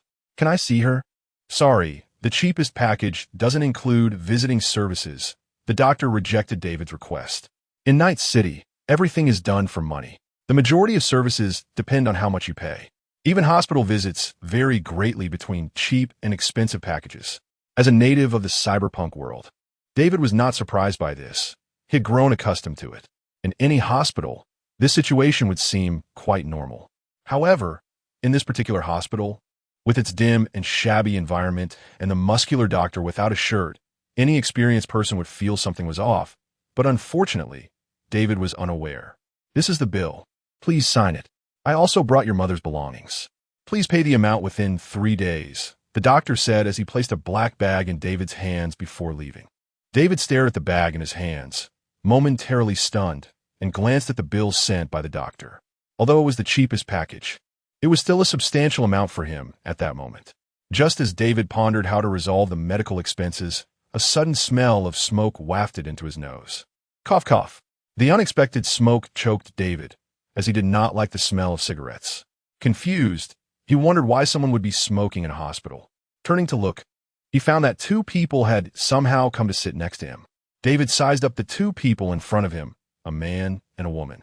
The man was dressed in an exquisite suit that seemed out of place in this hospital's environment. The woman had neon pink hair, and the smoke that had just choked him was coming from the cigarette in her hand. These 2 were, of course, Rocky and Lucy. While David was examining them, Lucy was also looking at him with interest. She hadn't expected Rocky to come all the way to a remote clinic in Santo Domingo just to find this kid. Seeing David in his Arasaka Academy uniform, she was starting to doubt Rocky's claim that he was a future legend. However, out of trust and respect for Rocky, Lucy said nothing and quietly watched to see what Rocky would do. "Hello, may I ask what brings you here?" David asked as he looked at Rocky and Lucy. With so many places in the hospital corridor, it was odd that they had come to him, just handling some business. "I'm a bit curious how a student from Arasaka Academy ended up in a place like this." Rocky nodded knowingly. There was a car accident on the way here. My mom is in a coma, so I brought her here. I think you misunderstood. I'm not from a wealthy family. The only reason I can attend Arasaka Academy is that my mother worked herself to the bone. Good hospitals are too expensive for me to afford, so I had no choice but to come here, David explained when Rocky asked. Although the appearance of these 2 people was a bit sudden, David thought perhaps the man in the exquisite suit had some connection to Arasaka Academy, which was why he was curious about him. "Sounds touching. But doesn't your mom have red hair?" "Huh? How do you know?" "Do you know my mom?" David was surprised to hear Rocky describe his mother's appearance. Had he seen her when they arrived at the hospital, or did he know her? Rocky, however, just smiled and shook his head. "I guessed. You just happen to look good, so I'm giving you a gift." After saying this, Rocky hacked into David's system using Lysandra. Then, a surveillance video started playing in front of David. In the video, a red-haired woman was lying on an operating table, but the environment around the table clearly did not resemble a hospital. Various blood-stained surgical tools, strange graffiti on the walls, and dark, congealed blood in the corners all indicated that this was not an ordinary hospital. At this moment, even David, who had been a bit slow, should have realized what was happening. "Mom," David exclaimed, as the woman in the video was indeed his mother, Gloria. Watching the footage, he finally understood that he had brought his mother to hell himself. Although David might have been a little slow to notice such an obvious black clinic, at least he had some understanding of the scavengers from his daily experiences with Black Dream. The scene in the surveillance footage was clearly a scavenger hideout. At this point, David held his head in his hands, his eyes filled with terror, and his right leg began to shake uncontrollably. He never expected things to develop this way. If he hadn't seen the surveillance footage, He might have remained oblivious until his mother was completely dismembered, still foolishly believing she had died from failed rescue efforts. What do I do? What do I do to save my mom? David was engulfed in fear and confusion. Although he often experienced battles in Black Dream, he had never faced anything like this in reality. Looking at the armed scavengers in the footage, David swallowed hard, wondering how he could rescue his mother from these guys. At that moment, David suddenly turned his gaze to Rocky. Can you help me? Save my mom. You're a hacker, right? Cyberpunk, or maybe a secret agent. Please, whatever it is, can you help me? I can pay you. David placed his hope in Rocky, thinking if he could hack into the network and access the surveillance footage, he could surely help him rescue his mother. However, to David's despair, Rocky shook his head. I want to help you save anyone. You made this mess. You should deal with the consequences yourself. Rocky's cold words echoed in David's ears, extinguishing the flame of hope in his heart in an instant. Just when David thought all hope was lost, he saw Rocky make a move. Rocky suddenly produced a handgun from somewhere, cocked it, and tossed it to David. Aren't you trying to save your mother? Then go save her. The tool is ready for you. Let us see what you can do. Chapter 67. Fatal empty gun. David caught the handgun, and he was stunned, feeling the texture of the gun for the first time.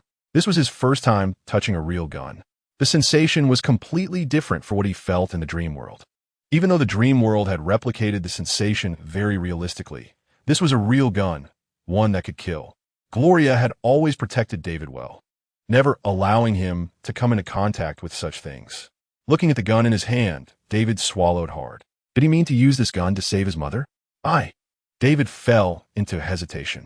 He didn't even know if he could hit someone, let alone kill them.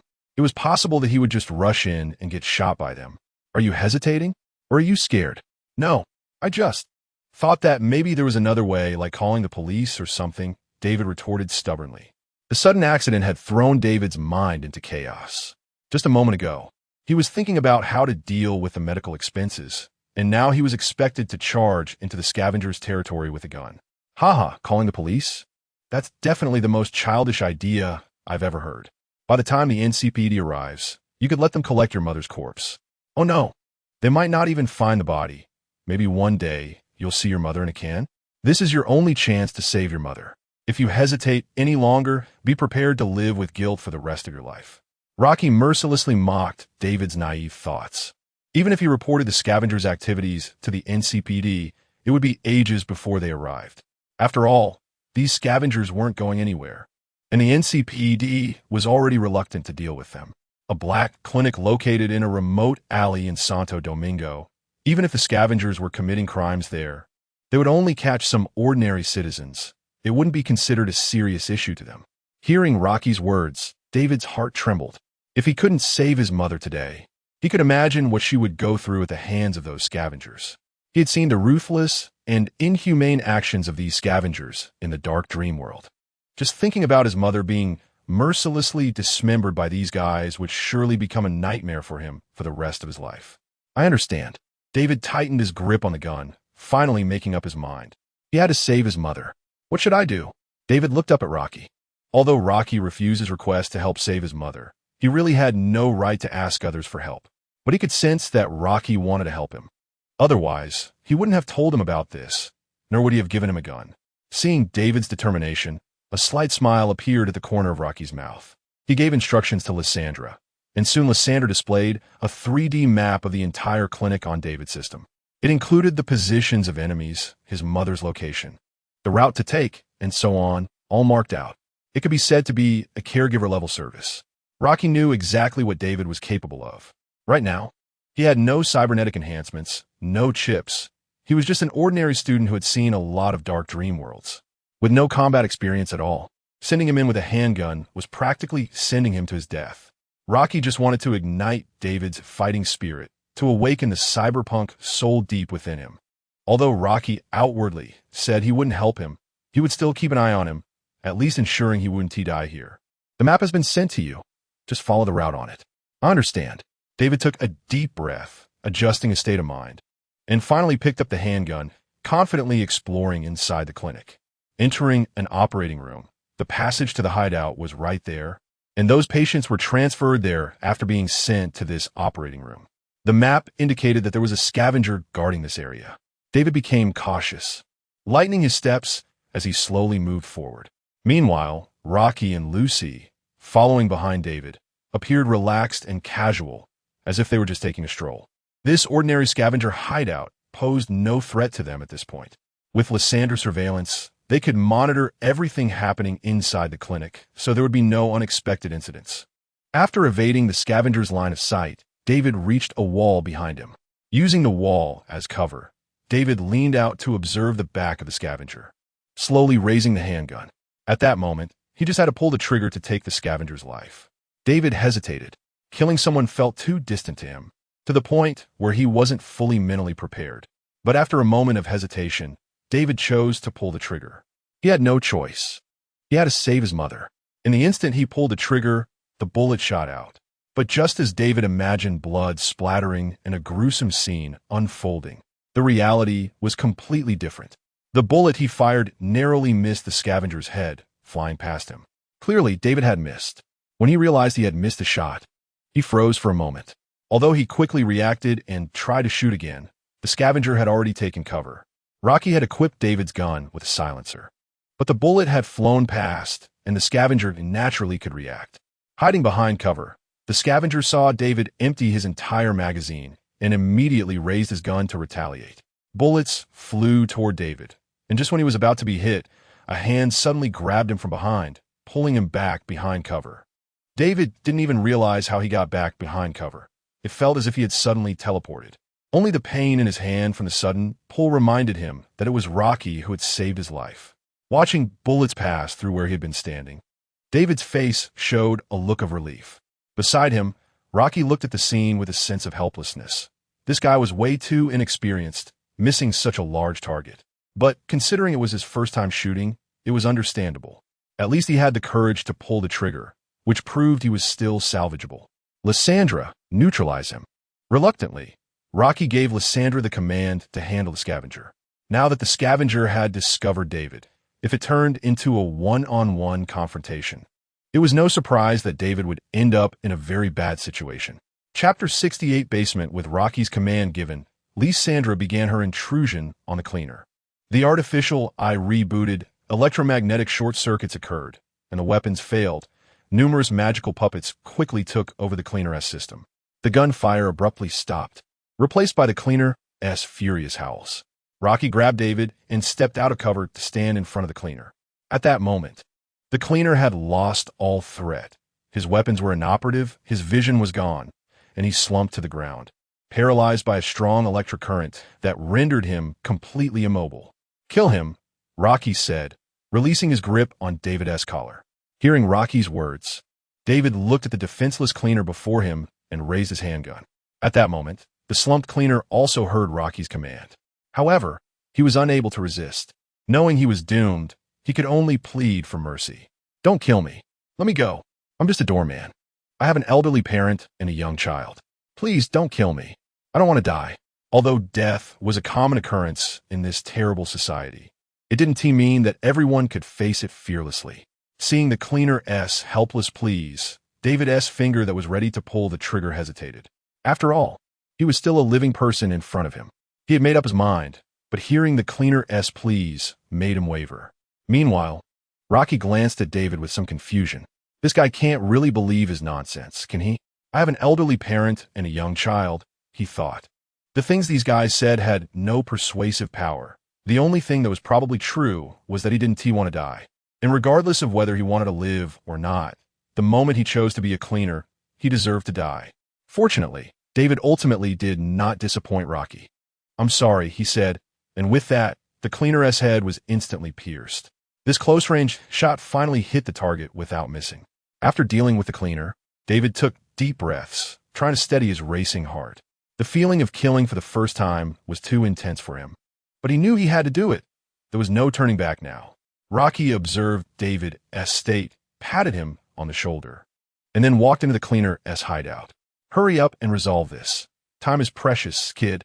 Rocky's voice came, and David didn't have time to think too much.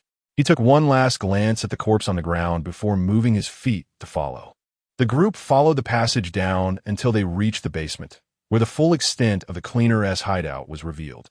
Compared to the relatively clean walls of the upper clinic, the basement walls were covered with various ugly graffiti, and crude body structure drawings could be seen with red arrows indicating prices on various parts. Since Sandra had taken over the entire network, the cleaners were still unaware of the intruder's arrival, and the whole basement was eerily quiet. David felt a bit nervous as he looked around, but still took the initiative to lead the exploration. Following the map's indications, David naturally would stray off course. When he arrived at a door, he initially intended to bypass it since it was a necessary path. However, the conversation coming from inside made him stop. "Did you catch some good meat today?" "Not much. Those guys have gotten smart. The clinic's customers have decreased, and there aren't many suitable prey left. But today, a mother and son came in after a car accident. The woman is unconscious and has been sent to the operating room. She's lying in the dissection room now." "Don't say that. Although the woman doesn't have any prosthetics, her skin is delicate and healthy. She can probably sell for a good price." "One that caused trouble?" "Don't worry. Her son is just a broke kid who can't even pay for medical fees. He probably can't even afford the body disposal fee. We'll dissect his mother tonight, and tomorrow we'll tell him she died. We'll burn her to ashes and give them back to him to keep at home. It'll all be fine." "Ha, sound good." The two cleaners inside the room talked recklessly. At that moment, David trembled slightly, his fists clenched tightly, and the hand holding the gun tightened. He was furious. He recognized that voice. It was the same doctor who had spoken to him in the corridor just moments ago. That doctor had told him that his mother's surgery had been successful, and now they were discussing how much money they could make from her body. David was not only angry about what they planned to do to his mother, but also for finally seeing the true face of this world. These people truly deserve to die. If he sympathized with them, he would be helping them harm other innocent people. In that moment, David finally awakened.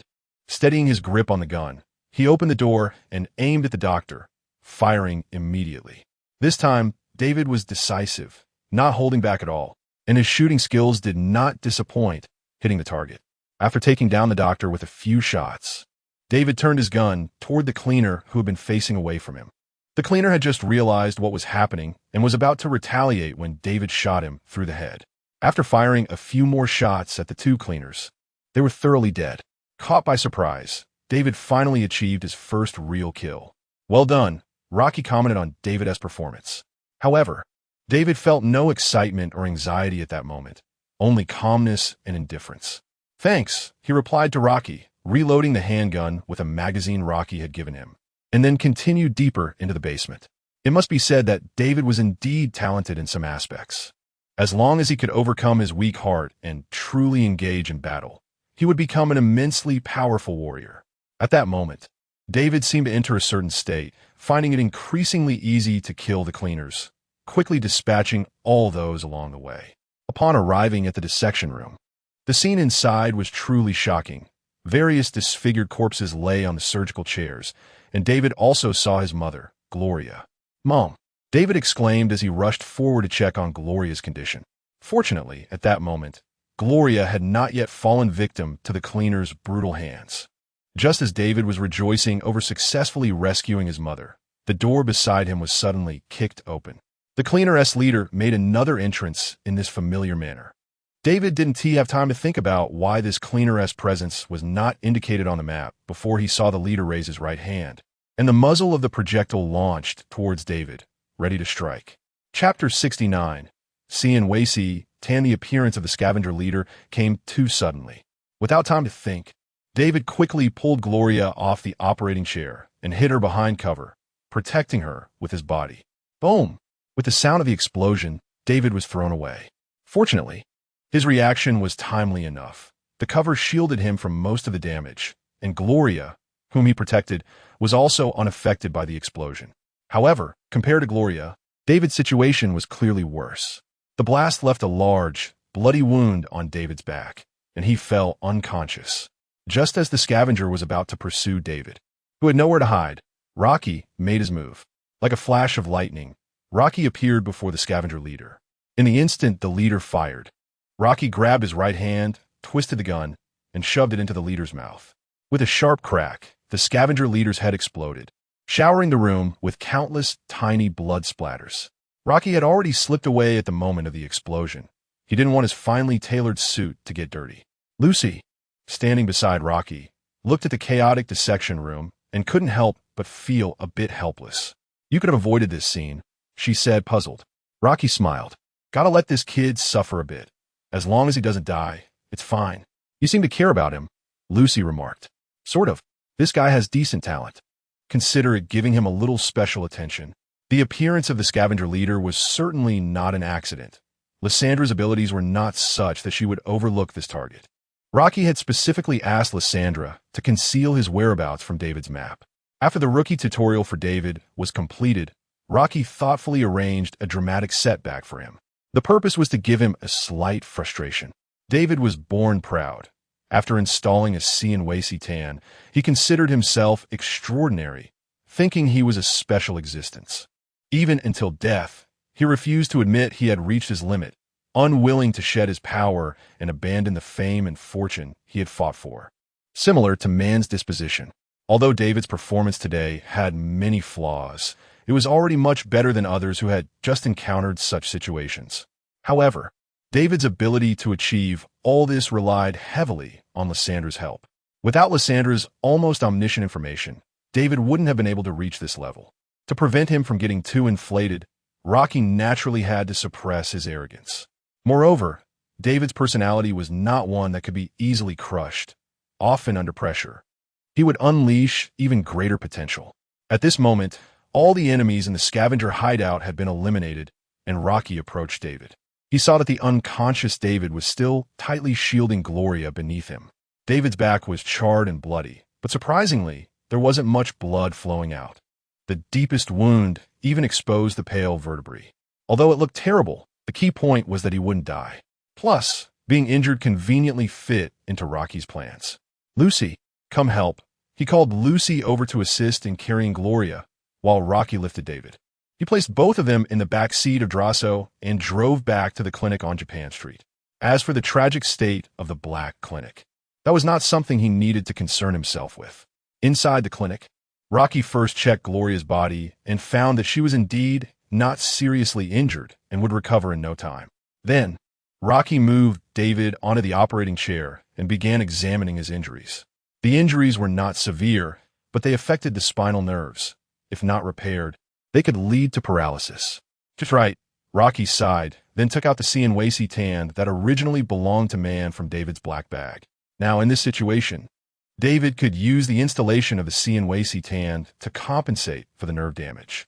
This was also Rocky's initial plan, to install the exoskeleton for him, allowing him to qualify for entering the mercenary industry and then to work under him.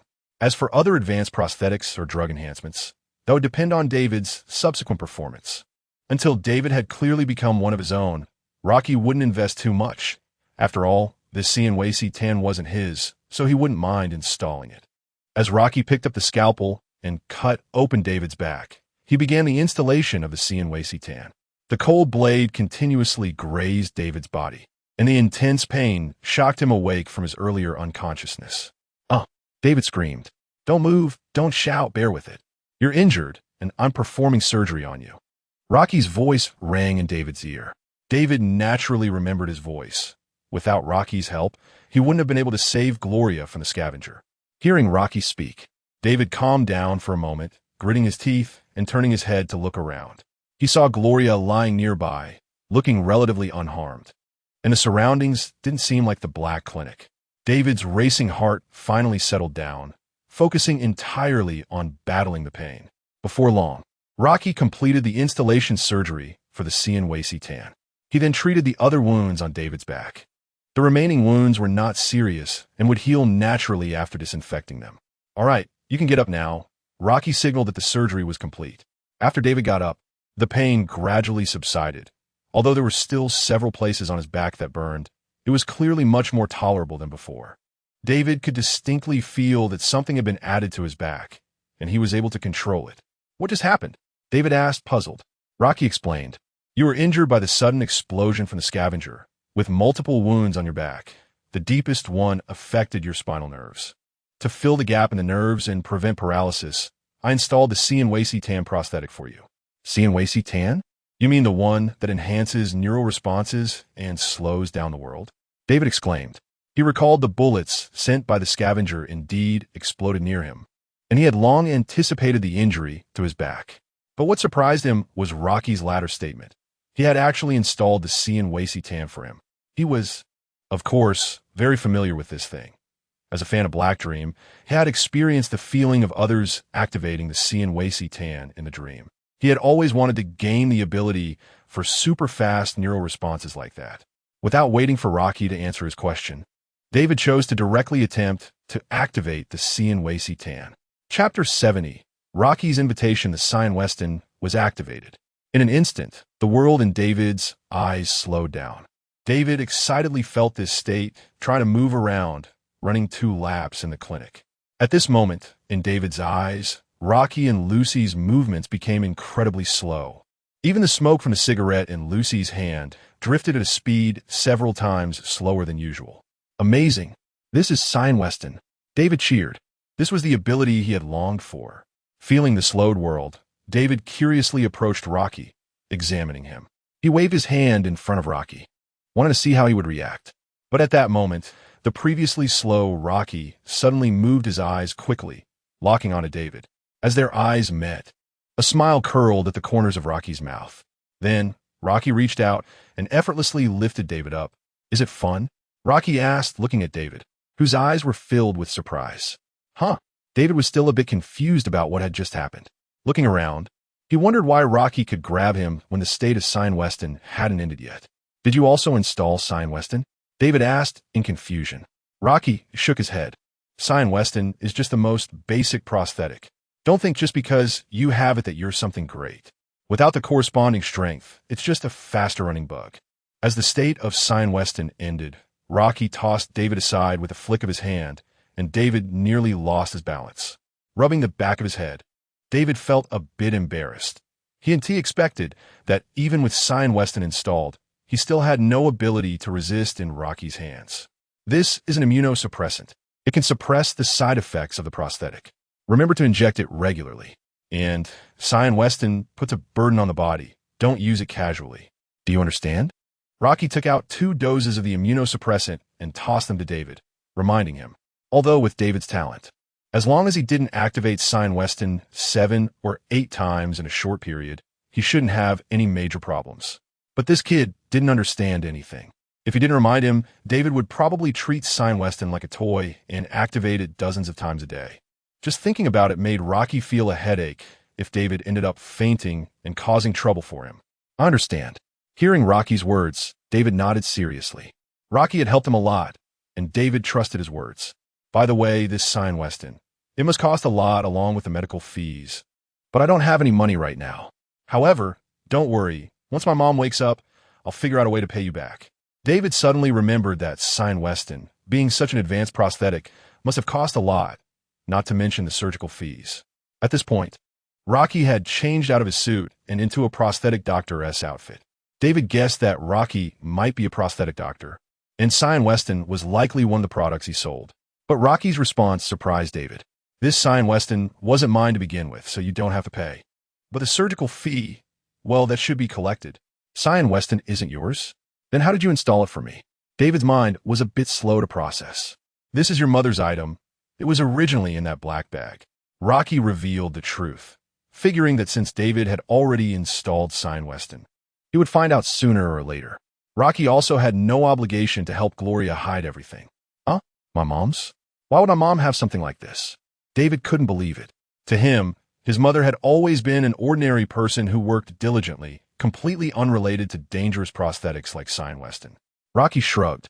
You'll have to ask her yourself. C&WC was something Gloria had secretly taken when cleaning up a cybermaniac's death scene.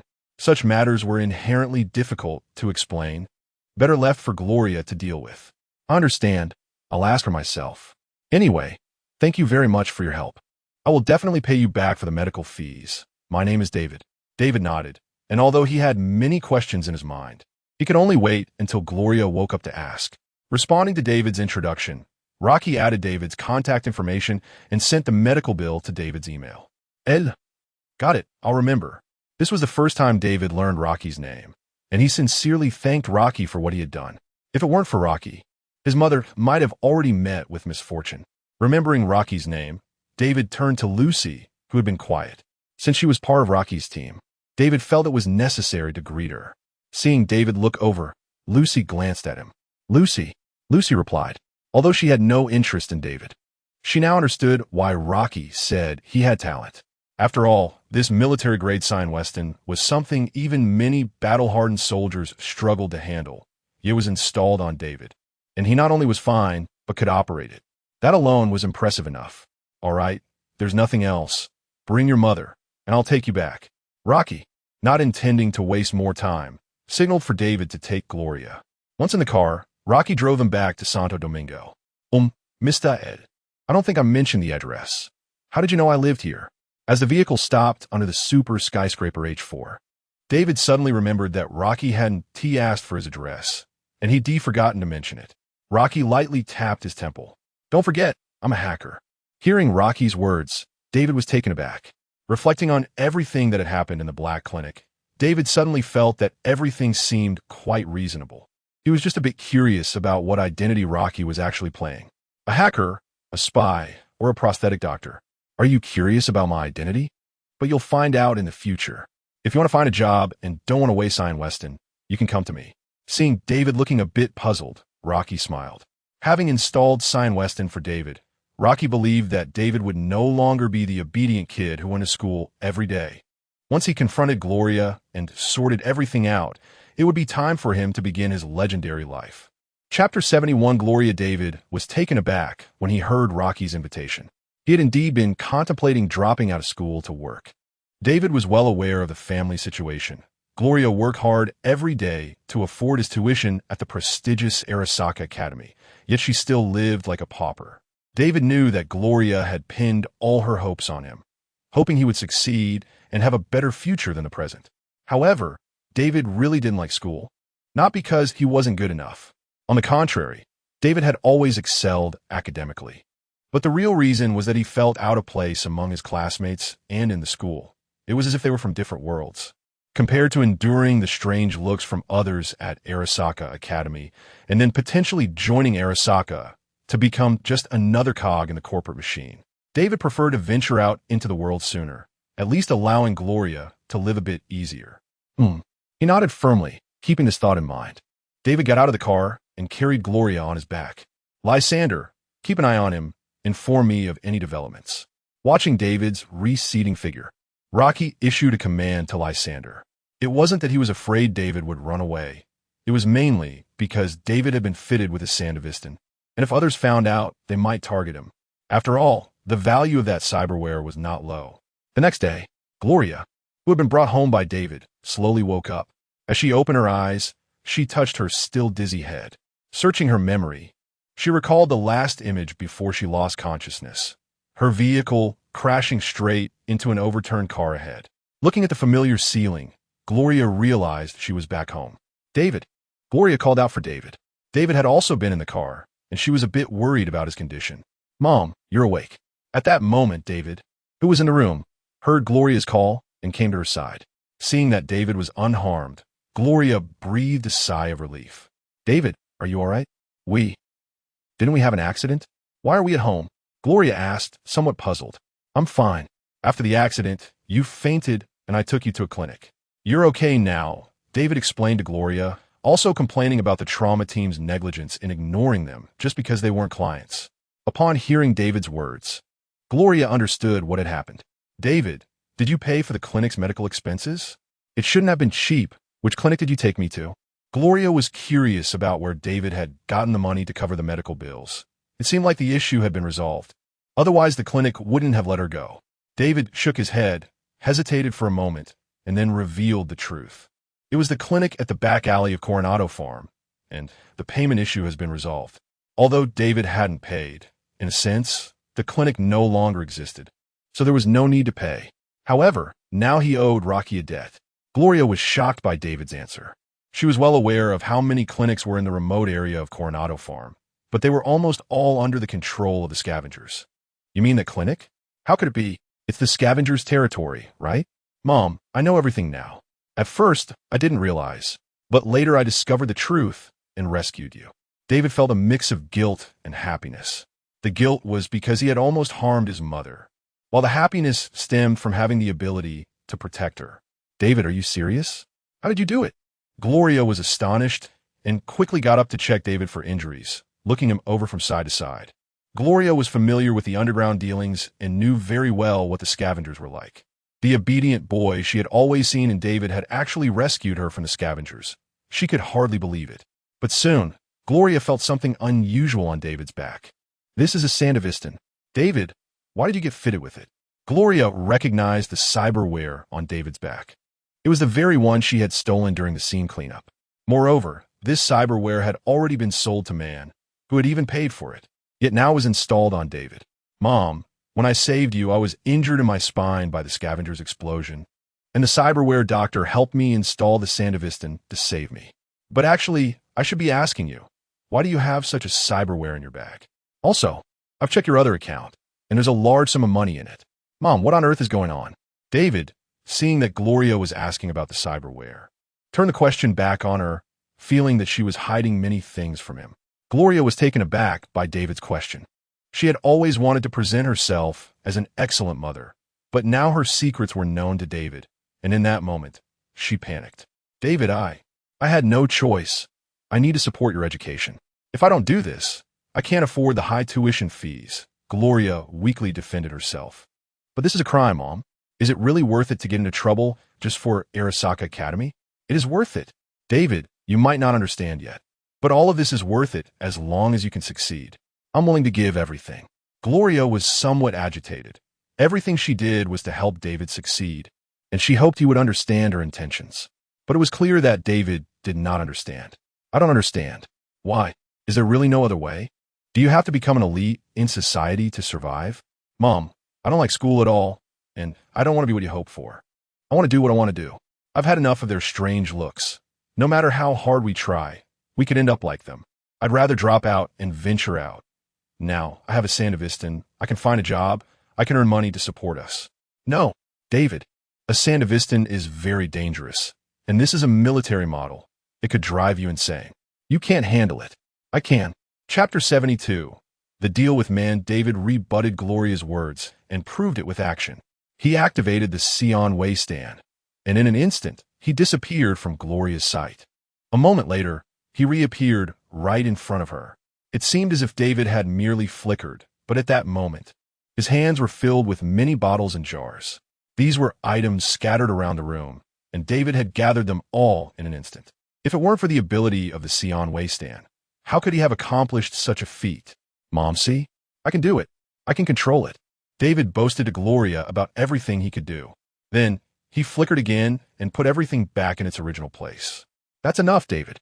Don't use the Sion Waystand anymore. Gloria looked at David, who had activated the Sion Waystand twice in a row, her heart nearly racing out her chest. She quickly pressed down on David, stopping him from continuing to use the cybernetic limb. Don't worry, Mom. I know. The doctor told me, and I'll be careful. But I feel great right now. Not uncomfortable at all. Seeing Gloria's worried expression warmed David's heart, and he smiled to reassure her. Gloria, hearing David mention this doctor several times, was curious about when David had met the cybernetic doctor. David, who is this doctor you're talking about? It's very dangerous to go to an unfamiliar cybernetic doctor for cybernetic installation, Gloria reminded him. What she didn't know was that David was acquainted with more than just Rocky. He had even helped promote Black Dream for cybernetic doctors at school. I know, but that cybernetic doctor, he might be more than just a cybernetic doctor. I met him at the clinic. He was the one who told me the truth about the scavenger and helped me rescue you, Mom. Not only that, he also helped me install the Sion Waystand, so I owe him for the surgery. He even said I could look for him if I needed a job. In short, he's a really good person, David explained. Gloria frowned slightly at David's words. She wasn't as naive as David. To her, this doctor seemed to have helped him a lot. But in Night City, acts of kindness often came with strings attached, and Gloria was clear about that. She just hadn't figured out why he chose to help David. Just then, Gloria's phone suddenly rang. She glanced at the caller ID, and her heart tightened. Without having time to think, she signaled David to wait until she finished her call and answered. Gloria, what is going on? We had a deal, and I haven't heard anything from you. What's your situation? When can you give me the cybernetic limb? Man's voice came through the phone, clearly a bit upset. Sorry, Mun. Something unexpected happened yesterday, so I couldn't contact you. We might need to discuss the cybernetic limb again, Gloria said cautiously. Huh? What else is there to discuss? The money has already been transferred to your account. Are you trying to back out now? Man's voice was rising. Gloria, you said you urgently needed money. I trusted you and paid in advance. Now that you have the money, don't think I'm a fool if you try to pull any tricks. Man had cooperated with Gloria multiple times and still trusted her character. Before the deal, she had said she needed money urgently, and he had chosen to transfer the payment first. Now, the deal was set in stone, and she was suddenly trying to negotiate again. How could he not be angry? After all, this was the Sion Way stand he had been longing for. No, man, there has been a bit of an unexpected issue. We can't discuss it clearly over the phone. Let us talk at the trading location. I'll give you an explanation, Gloria said, glancing at David before continuing to Man. Fine, see you at the usual place. Man was curious about what had happened, but decided to wait until they met to clarify. Mom, that was your buyer, right? I'll go with you, David said when he saw Gloria hang up the phone. After all, this matter had something to do with him, and since the cybernetic limb was on him, he had to take some responsibility. But Gloria shook her head. No, David, you stay at home and wait for me to come back. I'll handle it. After all, Man's cybernetic limb was on David. And Gloria was worried that if Man saw the limb on David, he might do something impulsive. Gloria instinctively didn't want to put David in danger. She could handle this matter alone. But, listen, David, I'll be back soon. With a firm refusal of David's request, Gloria walked out of the apartment. But I have the ability to protect you now. David's voice grew fainter as he watched Gloria's back as she left. So quiet that she didn't hear what he was saying. With Gloria gone, David looked around the empty room. He approached the bed and pulled out a gun from the cabinet under the bed. It was the handgun Rocky had left for him, a gift of sorts. David gripped the gun tightly and hid it at his lower back. He activated the Sion Way stand and set off to follow Gloria. He needed to see who she was making a deal with. He had to protect her safety. Santo Domingo. In front of a row of warehouses, Man, Pira, and Falco were sitting outside. Soon, Gloria's slender figure appeared in their sight. Gloria, tell me what's going on. Where's the cybernetic limb? Man's eyes, hidden behind sunglasses, were fixed on Gloria as he spoke. Gloria looked around and, not noticing anything unusual, began to speak. I had a car accident on my way home yesterday and was taken to the clinic. When I woke up, the cybernetic limb was already gone. I'm sorry, Man. I can't give you the limb, but I will return your money, though I need a bit more time. Gloria felt a bit guilty. To protect David, she concealed the fact that David had installed the limb. Originally, she could have returned the money even without giving the limb. But now most of the money Man had given her for the limb had to be repaid to the school. This was because David had used pirated software in class, damaging the school's teaching system, which resulted in her having to pay a large sum. Man's reaction was instantaneous. He exploded in anger and stood up abruptly. What? You can't provide the limb? Do you know how long I've waited for the right cybernetic limb? Gloria, this isn't just about the money. You can't buy military-grade limbs, even with money. And now you want to return my money and make me wait? Where did you use the money I gave you? Chapitre 73 litres? I have spent part of the money, but I will pay you back as soon as possible. I'm very sorry about this, Man, but I promise this kind of accident won't happen again. Now Gloria has no other choice. She just hopes Man can understand. But Man is clearly not someone who can be easily fooled. He obviously doesn't buy Gloria's explanation. Spend part of it? You have no cybernetic body and no money. And this is your explanation to me? Given this situation, do you think there will be a next time? Gloria, tell me everything that happened yesterday right now. I need to find out who has the Sion Way stand. Gloria can't produce any money, and Man has no way out either. But compared to that tens of thousands of dollars, he is more concerned about where his Sion Way stand has gone. I don't know. Gloria forced herself to stay calm. Man stared into Gloria's eyes, as if trying to see something there. Although he and Gloria had cooperated many times, it doesn't mean Gloria wouldn't betray him. After all, the previous goods weren't as valuable as this one. It's not impossible for Gloria to sell the goods to someone else or try to pocket his money this time. You better really not know. I will find out. If you lie to me, you should know what the consequences are. Manvant Gloria, while waving his hand to signal Pila to come forward and install a tracker on Gloria. Now that trust between Gloria and Man has been broken, Man naturally has to prevent Gloria from escaping. Hey, Ms. Gloria, you should understand the necessity of what I'm doing. Pila looked at Gloria's beautiful face, revealing a somewhat lewd expression as he approached, intending to install the tracking program on her. But just as Pila reached in front of Gloria and was about to act, a figure flashed and blocked Pila. This person was, of course, David. David had been hiding not far away, eavesdropping on the conversation. When he learned that Gloria had not revealed the truth, his heart tightened. He knew why Gloria was doing this, but he did not want to evade it. This matter was originally not complicated. Everything stemmed from him. If he hadn't used pirated software, Gloria wouldn't have been put in this difficult position. If he hadn't naively sent Gloria to a black clinic, he wouldn't need to have a Sion waistband installed. David felt responsible, and he didn't want to evade it. He couldn't let Gloria take the blame for everything on his behalf. Now, the cybernetic body was on him, and he should be the one to pay man back. So he chose to step forward. David, Gloria exclaimed in surprise at David's sudden appearance. Huh? Where did you come from? Who are you? Pila, looking at the suddenly appeared skinny guy, was still trying to process how he had appeared so suddenly and asked. The person you're looking for is me. The Sion waistband is on me. David mustered his courage and shouted at Man and the others.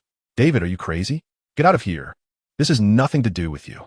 Gloria tried to push David away, hoping he would leave, but David's body, which looked frail, seemed as immovable as a rock, unable to budge an inch. When Man heard David's words, he suddenly smiled. It seemed that Gloria had indeed tricked him. Leave? Leave what? Gloria? Shouldn't you explain the current situation? And you, kid, who are you and why do you have my Sion waistband? My name is David. I am Gloria's son. After the car accident yesterday, my spinal nerves were injured and the cybernetic doctor installed the Sion waistband to save me. The cybernetic body is on me now, and I will handle the money issue. Please don't make things difficult for my mother. Taking a deep breath, David explained to the tall and strong man. Man and the others exchanged glances after hearing David's words, then burst into laughter. Ha ha ha, you have a Sion waistband installed? Are you kidding me? With your build, you would die immediately if you had that military model of a cybernetic body. Stop joking. Pila mocked David while holding his stomach. Though it was unkind, it was indeed shocking that someone as small as David could have the Sion waistband installed. I'm not joking. Facing their doubts, David turned around and lifted his clothing at the back, revealing the Sion waistband installed on his spine. After seeing this scene, Man and the others fell silent. And before they could say anything, an even more shocking scene occurred. David suddenly vanished, and his voice appeared behind Man and the others. This is the ability of the Sion waistband. Now you should believe it. Man and the others turned around to find David already standing behind them. At this moment, they also realized that David had appeared using the Sion waistband. This meant he had activated the Sion waistband twice in a short period. Is this something a normal human can do? Man was almost speechless. However, after thinking for a moment, Man chuckled and said, Kid, regardless of whether you have the Sion waistband installed or not, and whether you're Gloria's son or whoever, the cybernetic body on you is mine. Do you understand? I have already paid for it, so you should return it to me. I'm sorry, this cybernetic body is very important to me, but I will pay you back. I will earn the money I owe you soon. Please give me a chance. Although David decided to take on everything himself, hearing Man say he wanted the Sion waistband back, he was naturally unwilling. To David, the job Rocky invited him to do required the Sion waistband. This was an important cybernetic body for him to earn money in the future, so he would not give it up. So what do you mean by that? Do you think I will believe that a little brat like you can earn money? I'm not a fool. Why don't you just come with me and remove the cybernetic body, and this matter will be over. Man looked at David, who was speaking confidently, obviously not believing he had the ability to repay such a large sum of money. I can earn it. The doctor who helped me install the Sion waistband has already sent me an invitation. I will earn the money soon. Although David still didn't know what kind of job Rocky was referring to, he believed that someone as strong as Rocky would definitely earn a lot. Huh? Which cybernetic doctor can help you earn that much money? Don't be ridiculous. No, he is more than just a cybernetic doctor. But right now, I only know his name, which is L. Ed? Isn't that? Man and the others were somewhat surprised, clearly not unfamiliar with that name. Chapter 74 Compensation. Hearing the name spoken by David, Man and Pila were momentarily stunned. You're not talking about that guy who runs a clinic on Japantown, are you? Man asked for confirmation. David nodded. Damn, it's that guy again. Man couldn't help but curse. The key information, cybernetic Dr. clinic in Japantown, led Man to conclude that the person David was referring to was Rocky. Man was not unfamiliar with Rocky. It was this guy who had taken Lucy and Rebecca away. Although Rebecca still did missions with them, she clearly seemed distracted, and she was only sticking around because Rocky had no use for her. Lucy, on the other hand, had completely left Man's team without any hesitation. Although she was just a substitute hacker, her absence placed all the network pressure on Kiwi, who was now almost at her wit's end. Clearly, all of this was caused by Rocky, and Man couldn't understand how this guy had such charm that both Lucy and Rebecca chose to follow him. Pila was even more affected. After finding out that Rebecca and Lucy were involved with Rocky, while mocking Rebecca, he also wanted to confront Rocky. However, Rebecca stopped him. And what made it worse was that something had happened to Rebecca, allowing her to easily pin him down. Man and Pila were now filled with a deep-seated hatred for Rocky, but there was nothing they could do. After all, both Lucy and Rebecca had volunteered to follow him, and as friends, they could only choose to respect their decisions. But now that Rocky had taken Rebecca and Lucy away, and even put his cyan waste stain into the body of a little brat, Man couldn't possibly tolerate that. Hearing Man's curses, David was puzzled. You guys know him? Know him? He the one who got us into a mess, Man replied. Forget it. Let us leave it at that. Since you've already got the cyan waste stain installed, just keep it. But as for my money, you must pay me back as soon as possible. Man took a deep breath, calming his furious emotions, and finally said, since this matter involved Rocky, he couldn't push too hard. After all, Rocky was close to Rebecca, and as Rebecca's friend, Man naturally wouldn't make things difficult for Rocky. Otherwise, it wouldn't make sense to Rebecca. However, even though he let David go, he definitely planned to confront Rocky for an explanation. Since his cyan waste stain was gone, he would go and demand one from Rocky. After all, he was a cybernetic doctor and surely had some cyberware available. Plus, he was about to start a company and had made contact with Arasaka, so he might even get something better than the cyan waste stain. When the time came, he would settle old and new scores together, and he had to make Rocky cough up some benefits. David felt relieved when he saw Man finally let him off the hook. Thank you.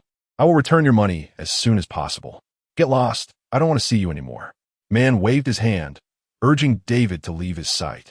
Although he had given up on the cyan waste stain, Man's heart was still bleeding. Seeing Man's impatience, David hurriedly went to Gloria and took her away from the warehouse entrance. Man, are you just going to give up on that cyberware? Pila looked at David and Gloria as they left and asked Man, what choice do I have? Let us go find that dog named L and settle the score. With a cold snort, Man led Pila towards Rocky's company. Rocky was either at the clinic or at the company when he had nothing to do. So it was difficult for Man and the others to find him. Instead of contacting Rocky, they went directly to his company. Hello, welcome to Ascension Technologies. Sorry, gentlemen, the system has not detected your visit appointment. Please state your purpose. At the company entrance, a virtual figure with a smile spoke to Man and the others from the electronic display. This was an AI created by Lysandra specifically for reception. We want to see L, Man stated directly. Pardon. Please wait, I am notifying Mr. L. After Man stated their purpose, the reception AI informed Lysandra, who was in the office, about their visit.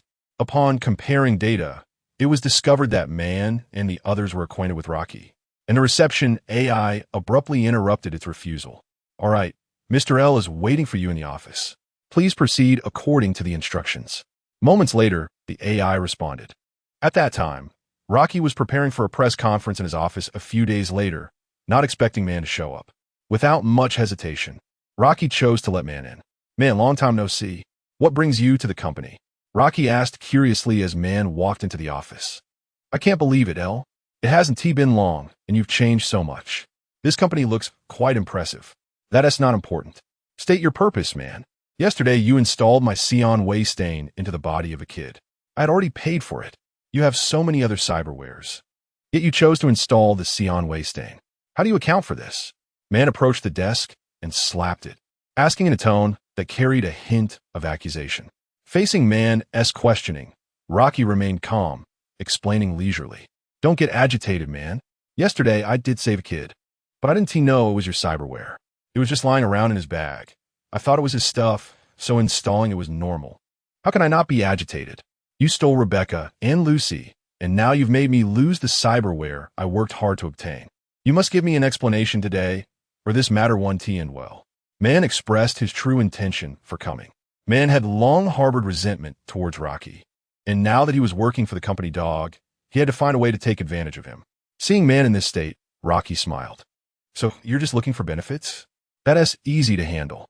He felt a bit guilty about taking away Man's 2 key members, and now that Man brought it up, it could resolve the issue in one go and save him some trouble. All right, you're right. What I did was indeed not very honorable. I will compensate you, but as for the Sion Waystain, I might not be able to give you a cyberware. What do you mean? You're a cybernetic doctor, and you can't provide me with a satisfactory cyberware? No, I just think you might need something else more. Like this. Rocky chuckled and shook his head, then took out a blue vial and placed it on the table. Chapter 75 Press Conference. What is this? Man raised an eyebrow as he looked at the blue potion on the table, puzzled about Rocky's intentions. Could this single potion be worth as much as the lost cybernetic body? Man was not too convinced. Seeing Man's confused expression, Rocky smiled and explained. The advanced serum is a great item that can enhance physical strength and increase the tolerance for cybernetics. This potion alone is already worth as much as your lost cybernetic body, and the key point is that you can't buy this stuff on the market. What Rocky had taken out for Man was an advanced soldier serum, which is now exclusively supplied to Arasaka, aside from the 10 doses that initially leaked to underground clinics. It is currently unavailable on the market. Hearing Rocky's explanation, Man reached for the serum on the table and examined it closely. This stuff? Are you sure? I have no reason to lie to you, Man. I examined your body earlier, and if I'm not mistaken, you should be nearing your limit. You often have tremors, feel disoriented, and experience hallucinations. You must have these symptoms. You should know what these symptoms mean. This serum can solve your situation and allow you to avoid downgrading your cybernetic body. Rocky's words hit Man like a heavy hammer. The symptoms Rocky mentioned had indeed been occurring frequently for him recently, though not at a very high frequency, only once or twice. But he understood that this was a precursor to cyberpsychosis. When such a situation arises, one either has to downgrade their cybernetics or wait to die. But the thought of downgrading his powerful cybernetic body made him reluctant. He had worked so hard to reach this level. He couldn't let go of his power. He even wanted to install a Sion Waystain to take himself further. All right, how do I use this? After a moment of silence, Man accepted the potion. If this serum works, as Rocky said, it would indeed be very useful for him. Man was somewhat satisfied with this compensation. Just find a trustworthy cybernetic doctor to help you inject it. Of course, you can also come to my clinic tonight, and I can help you. At night, inside Rocky's clinic, after injecting the serum, Man slowly woke up. Although Rocky suggested Man find a reliable cybernetic doctor, Man still asked Rocky for help, as he was the one who provided the serum and would surely know it best. How do you feel? Very good. I'm quite satisfied. Man's mind felt very clear now, and the previous disorientation had eased. Feeling his body's state, Man smiled. Even though you've injected the serum and your condition has improved, that doesn't mean you can install cybernetics without limits. The serum only enhances your ability to tolerate cybernetics, but there is still a cap. If you don't stop installing them, you will still end up as a cyberpsychotic. Seeing Man a bit too excited, Rocky reminded him. He was concerned that Man might go overboard and start stuffing more cybernetics into himself after the serum injection. Man had yet to harm anyone due to cyberpsychosis, but he clearly didn't take it seriously. Rocky had no good way to handle it and could only offer some verbal reminders. Ha, got it. Man replied to Rocky with a smile, clearly in a good mood. Since Man said so, Rocky didn't press further and let Man leave. 2 days later, News 54 reports for you. Today, Arasaka held a press conference to announce a partnership with the tech company Ascension Technology. Let me take you into this press conference and unveil the mystery of Ascension Technology. At the press conference, a News 54 reporter was speaking to the camera. The scene shifted to the front stage, where numerous staff members were busy setting up, and the venue was quickly prepared for the event. The spokesperson from Arasaka's marketing department adjusted his attire, ensuring everything was in order before stepping onto the stage. Coming before the camera, the press conference officially began. Today, I am very pleased to be here representing Arasaka to host this press conference. As a world-class armed technology company, Arasaka's service scope covers various industries, including arms manufacturing, security, and banking. We have always been committed to providing our corporate clients with better quality. Hey, these Arasaka guys are just like this. They always ramble on at the beginning as if they want to blow their company up to the sky. In the audience, Jack, a burly man in an exquisite suit, looked at the Arasaka spokesperson on stage, rambling on, and complained to Rocky beside him. Jack had always been intolerant of these guys. Not a single word they said was valuable, and every time they started, it was the same few lines. However, even though Jack was complaining, he only whispered to Rocky. After all, this was Arasaka's home turf, and he was here as an employee of a cooperating company, so he naturally couldn't let outsiders hear this. Especially since the audience was filled with sharp-eared reporters, a group that would pounce at the scent of gossip. Even if they didn't dare report any scandals about Arasaka, it was still better not to give them any leverage. Seeing Jack lean in to complain quietly, Rocky chuckled. Jack, you still don't understand them? Company dogs are like this. Besides, he is not the one in charge of Arasaka. He is just a tool pushed out there, so he naturally has to make it look good. If it were someone like Arasaka's princeling, Lai Xian, coming to the press conference, there wouldn't be any need for such rambling. L is right. A tool must represent Arasaka well. Old Wei nodded in agreement with Rocky's viewpoint. Today, Old Wei had also rarely donned a suit to accompany Rocky to the press conference. Even Lucy rarely participated in such grand occasions. Dressed in a fitted women's suit, Lucy's figure was showcased perfectly. Only Rebecca, who simply couldn't accept such formal attire, chose not to come to the event. After quite a while, the Arasaka spokesperson finally got through the endless rambling and explained the specific plans and reasons for the partnership with Ascension Technology. The announcement process regarding the collaboration with Ascension Technology has concluded. Next, we would like to invite our partner, the chairman of Ascension Technology, L, to the stage for the first round of product announcements. The Arasaka spokesperson stepped down to warm applause, and some reporters in the audience welcomed Rocky's appearance, while many others still wanted to question the Arasaka spokesperson. However, it was clear the spokesperson did not want to entertain them, as there was no Q&A segment in Arasaka's arrangements. After all, this press conference was just one of the transactions between Arasaka and Rocky. They didn't want to put in too much effort and had no need to answer the reporters' questions. Chapter 76. Advertisement. The stimulant known as Ascension is a new era combat enhancer developed by Ascension Technology with significant investment. It has no side effects, while its powerful acceleration effect can adapt to various situations. On the television, Rocky, dressed in a tailored suit, is speaking confidently on stage. In the apartment, Gloria sits on the couch, somewhat lost in thought as she watches the screen. Her life has completely changed in the past few days. First, there was a car accident, followed by her son discovering her secret, and then David installing the Sion wastestand and clashing with man and others. Just yesterday, Gloria received a message from the company notifying her that she had been fired. There was no reason given, just a unilateral notification. The car accident had prevented Gloria from going to work the next day, and the company didn't inquire about what had happened. They simply informed her of her dismissal. Gloria chose not to question or explain, knowing that it would be pointless. This situation only added to the difficulties she was already facing. Losing her job meant losing her source of income, making her debts even harder to repay. David learned of this and used the opportunity to negotiate with Gloria, despite her strong objections. Hoping David would return to their previous life and let her handle the mess, David resolutely rejected her and dropped out of Arasaka Academy. As a troublemaker at the school, Arasaka Academy was more than happy to see David leave. He completed the withdrawal procedures without any resistance. Gloria, knowing she had lost her job and accumulated a large debt, felt powerless to stop David. David successfully escaped Arasaka Academy, but this became the last straw that broke Gloria.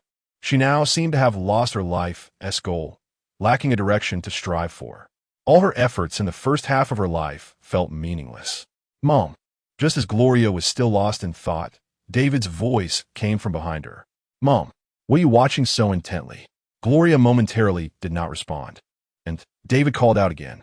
Only then did Gloria realize David was calling her. Huh? Oh, David, I'm watching the news. It's a press conference from Arasaka. Gloria's unfocused eyes refocused on the television. Recalling what she had seen earlier, she replied. What? Still paying attention to Arasaka? We have nothing to do with Arasaka anymore, Mom. That's true, Gloria murmured, then prepared to turn off the TV. At that moment, the screen continued to play. As a technology manufacturing enterprise, we have a mature and excellent R&D team and a professional research laboratory. The man on screen was continually outlining his company's achievements and prospects. Just then, David stepped forward and saw what was on the television. Wait, Ed? David exclaimed, recognizing the man speaking on TV as the one who saved him that day. The same suit, the same voice, David would not mistake it. David, do you know him? Gloria asked, noticing something was off with David's expression. If she remembered correctly, she was watching Arasaka's press conference. Even if she had zoned out for a moment, the person speaking should be from Arasaka. Why would David have any connection to Arasaka? He asked the one who helped me save Mom at the clinic. David, are you saying the company you want to work for is Arasaka? Gloria's eyes showed some confusion, but she was clearly angrier than before. I don't know, maybe. David shook his head, clearly uncertain as well.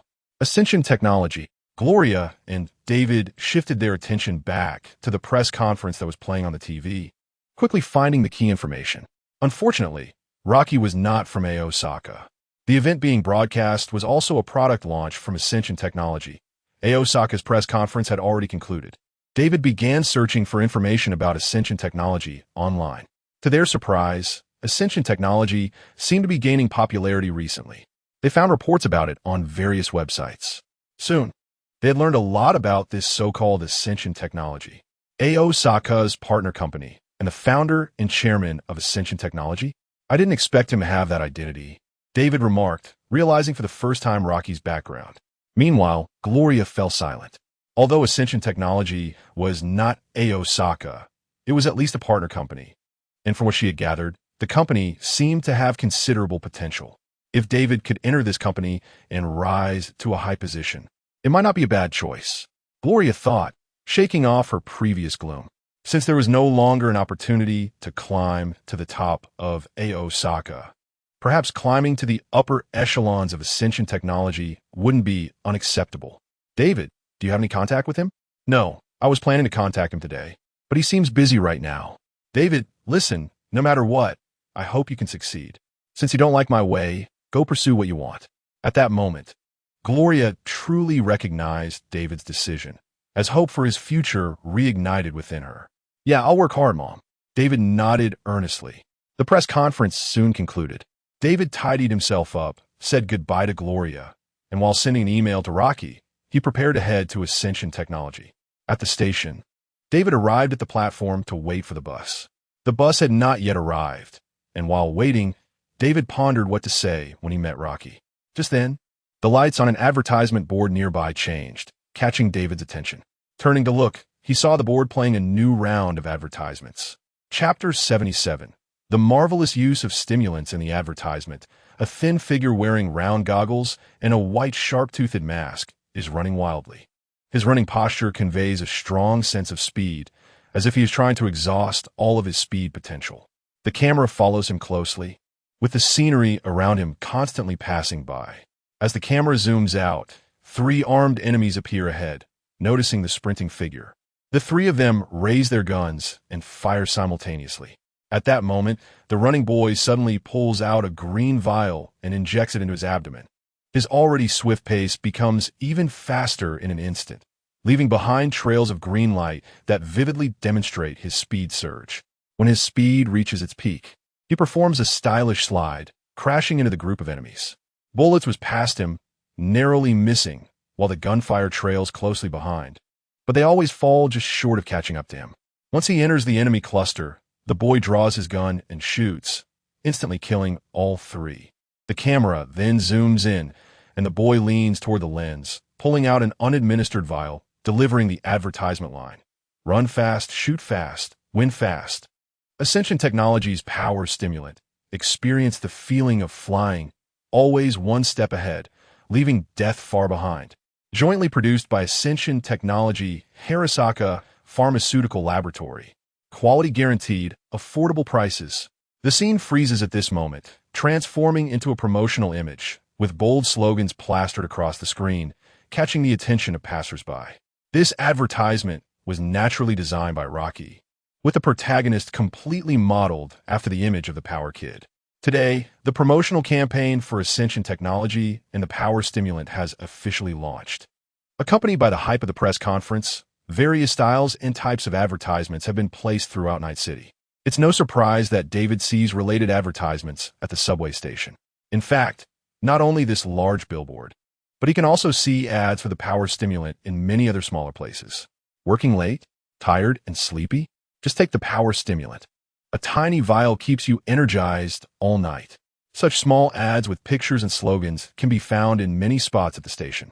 The Power Stimulant is impressive. Looking at the content on the billboard, David couldn't help but exclaim, feeling a bit more anticipation for Ascension Technology. The tram arrives, and David boards, making his way to Ascension Technology. Mr. David Martinez, welcome to Ascension Technology. Chairman L is currently in a business meeting. Please proceed to the reception room and wait patiently. I will notify Chairman L of your arrival at the earliest opportunity. In front of the Ascension Technology entrance, the reception AI verified David's identity and then allowed him entry, guiding him to the reception room. Upon stepping into Ascension Technology, David curiously surveyed the company environment. Although the office building of Ascension Technology is not located in an area bustling with high-end skyscrapers, its interior decoration is still quite upscale. Especially with numerous employees constantly moving between different workstations, the busy scene clearly conveys the company's vibrant atmosphere. Passing by an office cubicle, David glimpses through the transparent glass wall at an employee who is tirelessly operating a computer terminal. The employee is focused on their work, completely oblivious to David watching from outside the glass wall, or perhaps they simply have no time to notice. After finishing a document and sending it out, just as the employee is about to relax, more work arrives at the terminal for them to handle. Watching the workload gradually pile up and feeling the fatigue in their body, the employee feels they can't go on much longer. For the past few days, they have been getting less than 4 hours of sleep each night, spending the remaining time busy preparing for Ascension Technology's debut in Night City. And with the press conference happening today, the workload has peaked with a massive influx of orders needing processing. Their brain feels like it's about to burst. But the employee grits their teeth and pulls open the drawer on their right, pulling out a green vial and injecting it into themselves. As the stimulant enters their system, their dazed brain instantly becomes incredibly alert, restoring their vibrant state, and they dive back into work. This is the stimulant that Rocky thoughtfully prepared for these outstanding employees. Although the acceleration effect of the stimulant only lasts for a minute, the heightened state of alertness it provides does not synchronize with the acceleration of physical functions. This brain stimulation lasts much longer, and due to its lack of side effects, using stimulants to enhance work efficiency has become a feasible solution. Outside, David watches this scene, dumbfounded. If he isn't mistaken, the person is injecting the power stimulant. David is somewhat shocked. How diligent and hardworking are the employees at Ascension Technology, resorting to injecting stimulants to restore their work efficiency? Moreover, looking around, he notices many others are doing the same, taking stimulants and then continuing to work.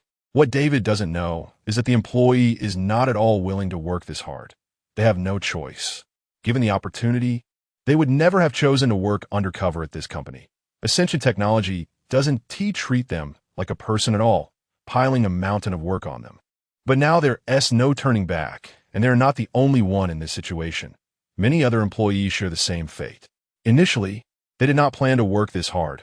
Rocky's prescribed working hours weren't so extreme, and overtime was completely voluntary. However, when other employees began to work hard, they felt they couldn't fall behind. Once the first person used the stimulant Rocky provided, others had no choice but to join this endless cycle of work. Thus, under the mutual comparison among these outstanding undercover employees, Ascension Technology exhibited unprecedented vitality. Naturally, Rocky was overjoyed about this, even providing unlimited supplies of the power stimulant as a benefit. Shifting his gaze, David no longer lingered. passing the cubicle and following the directions to the reception room. Unlike the bustling scenes in the outer office area, the reception area is particularly quiet, with only a concierge waiting there. "Hello, Mr. Martinez. Please take a seat. Chairman L is still in a meeting. Kindly wait a moment. Would you like something to drink?" "Just water, thank you." David, slightly taken aback by such polite reception, responded somewhat shyly. He waited in the reception room for quite a while before receiving notice that Rocky's meeting had ended. "Mr. Martinez, Chairman L is waiting for you in the office. Please follow me." Chapter 78, Special Operations Department, Mr. L. In the office, David saw Rocky sitting in a chair and greeted him. "Have a seat, David. Make yourself comfortable." Seeing that David was a bit tense, Rocky smiled and gestured for him to sit across from him. You mentioned before that you could offer me a job. Can I ask what it involves?" David inquired. He still wasn't clear about the job Rocky referred to, but since Rocky had said it would allow him not to be buried in the mundane, he believed it should be the kind of work he imagined. However, David felt a bit anxious. He hoped to use the Sion Waystand to carry out various thrilling missions and become a legendary figure, rather than just sitting in an office. He worried that Rocky had just been speaking casually. "I want you to join our special operations team. As for the job content, it could involve anything. Theft, intelligence gathering, assassination, robbery, military operations, anything could come your way. In short, it's not much different from being a mercenary in Night City, except that you'll only serve me." Rocky answered David's question, and the worried expression on David's face gradually faded.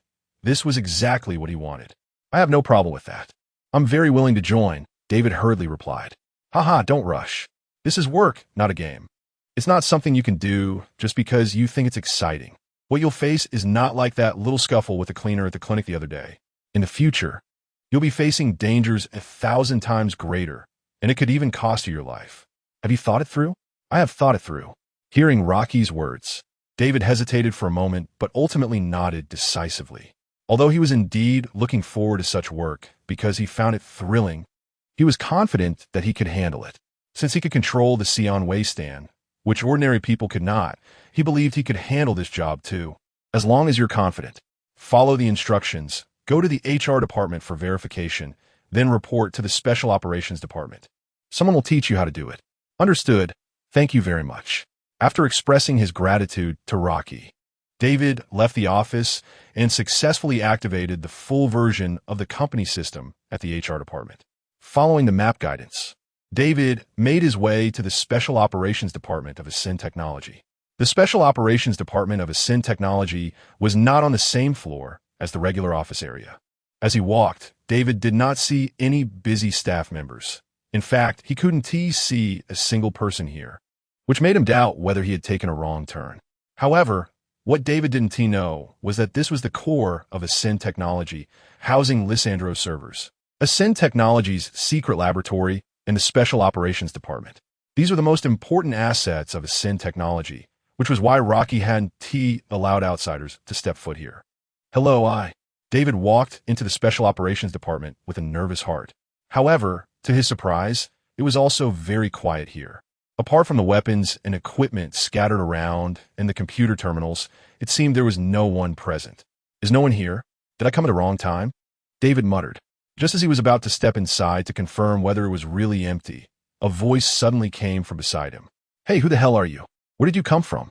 David was startled by this sudden voice. He looked around but saw no one. Sorry, I forgot to turn this thing off."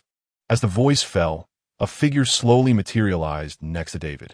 Looking down, he saw a cyberpunk girl with twin pigtails. This person was Rebecca, who continued to speak. "I was just testing out the latest cloaking device, so now you should answer my question, kid." Although Rebecca had to look up at David, her aura was not weak at all, especially since David appeared quite inexperienced and lacked any intimidating presence. Curiously observing the somewhat tense David, Rebecca wondered why he was here. As under Lissandro's control of the company, it was unlikely for someone to get lost and end up here. David's presence here must have been permitted by the company. Scanning David with her cybernetic eye, the company's system showed that David was a new recruit in the Special Operations Department, and his entry date was just moments ago. Rebecca realized that this guy was just a newbie who had joined the Special Operations Department. "Hello, I'm here to report. My name is David." "Newbie, rare. Come on in. My name is Rebecca. Seeing that David's reason matched the system display, Rebecca lowered her suspicion and led David into the Special Operations Department. She contacted Jack. In less than a minute, Jack, who had been chatting with Old Way in the adjacent laboratory, returned to the Special Operations Department. You must be the new guy, David. I'm Jack. I'm in charge of the Special Operations Department for now. Jack greeted David. Currently, there were only Jack and Rebecca in Ascension Technology's Special Operations Department. Rather than being a full-fledged operations department, it was more akin to a small mercenary team. For Jack, this was just like a new member joining the team. I've looked at your file. You haven't done any of this before, just a student. Yeah. David felt a bit nervous when Jack brought this up. He was somewhat afraid that Jack and Rebecca would look down on him. But to David's surprise, Jack did not show any displeasure. Instead, he smiled and said, "It's okay. Ella's told me that you have great potential. I'll help you get familiar with this place, so don't worry. This is a training chip from Arasaka. You can practice some basic combat techniques first, and then I'll take you to execute your first mission." Jack handed David a chip, which was a training chip that Rocky had gotten from Arasaka. Although the chip's quality wasn't high, it was just right for a rookie like David. Thank you. David took the chip and immersed himself in the chip's training scene. Jack, are we going on a mission? Rebecca asked when she heard Jack mention taking David for his first mission. She had just officially joined the Special Operations Department and had not yet executed a mission. So for her and Jack, this would also be their first mission. Sort of. Their SA situation at the factory. Someone is causing some trouble, and we need to root them out. It's not a big impact. Mainly, it's to give his kids some hands-on practice. Jack nodded, and then the two began preparing while David trained. By the way, Rebecca, have you tried out that batch of equipment Elle sent over? What good stuff is there? I haven't finished testing. David just arrived. Rebecca shook her head. Chapter 79, Compound Number 5, Elle sent over the equipment usage instructions. Rebecca said as she displayed the equipment list on the terminal to Jack. Invisibility wristband, iron control maneuvering device, storage gloves, data knife, phase knife, arc star, shrapnel grenade, thermite grenade. Wow, so many things. And what is iron control? Jack questioned the names of the equipment on the list. Aside from the first two, he had seen the rest used by Rocky. But Rebecca shook her head, indicating she didn't know either. We'll find out by trying. The list has explanations. Rebecca and Jack began experimenting with the brand new equipment. Meanwhile, in another office, Rocky was continuously browsing the system interface. Today was just the first day of the stimulant release, but a large number of orders had already come in. In addition to various companies from Night City placing orders, many pharmaceutical suppliers also expressed interest in the power stimulant, ordering large quantities to supply and sell to citizens throughout Night City. The funds that were originally used for production and promotion, which had been nearly depleted, quickly completed the first wave of recovery. Now Rocky had enough funds to install more modules, planning to further enhance Ascension Technology and his own strength. Ascension Technology was developing rapidly. Even with the protection of the Harbinger, it was still a coveted target in the eyes of others. The Harbinger could help Ascension Technology fend off overt targeting from large companies, but it couldn't completely protect it from disruptions. Rocky was well aware of this. So whether for self-preservation or future plans, he needed more powerful strength, particularly armed strength. Rocky didn't plan to launch any new products in the short term. The profits from the power stimulant and soldier serum were enough for him to develop for a while. If he were to produce something extraordinary, it would certainly be shocking, and even the Harbinger would likely take certain actions against Ascension Technology out of caution. This would backfire, without sufficient strength to protect himself. No matter how many good things he produced, they would ultimately become someone else's gains. Rocky's previous two important modules were both pharmaceutical types, so this time he naturally focused on pharmaceutical modules. Soon, Rocky locked onto a module. Compound Number 5 Series Integration Pack, Pharmaceuticals from the Black Cloak Patrol Universe, containing 3 types of agents. Compound Number 5, Anti-Compound Number 5, Temporary Compound Number 5. Compound Number 5. After injection, it grants the user special abilities. Due to the extensive modifications to the body, the agent usually requires cultivation from infancy. Adults using the agent experience strong rejection and have a high probability of death. However, if the body is strong enough or the individual is lucky enough, they can resist this rejection reaction. Anti-compound No. 5.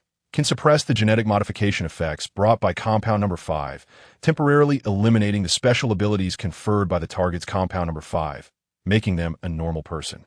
Temporary compound number 5 allows ordinary people to briefly possess the abilities modified by compound number 5, and adults can also use it.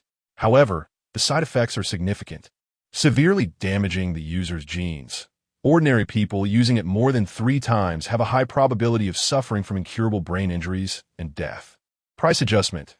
World adjustment, 20 gift package, discount 20, chapter 80 preparation complete, item module, 80,000 euro set. Alchemy table recipe expansion, 800,000 euro.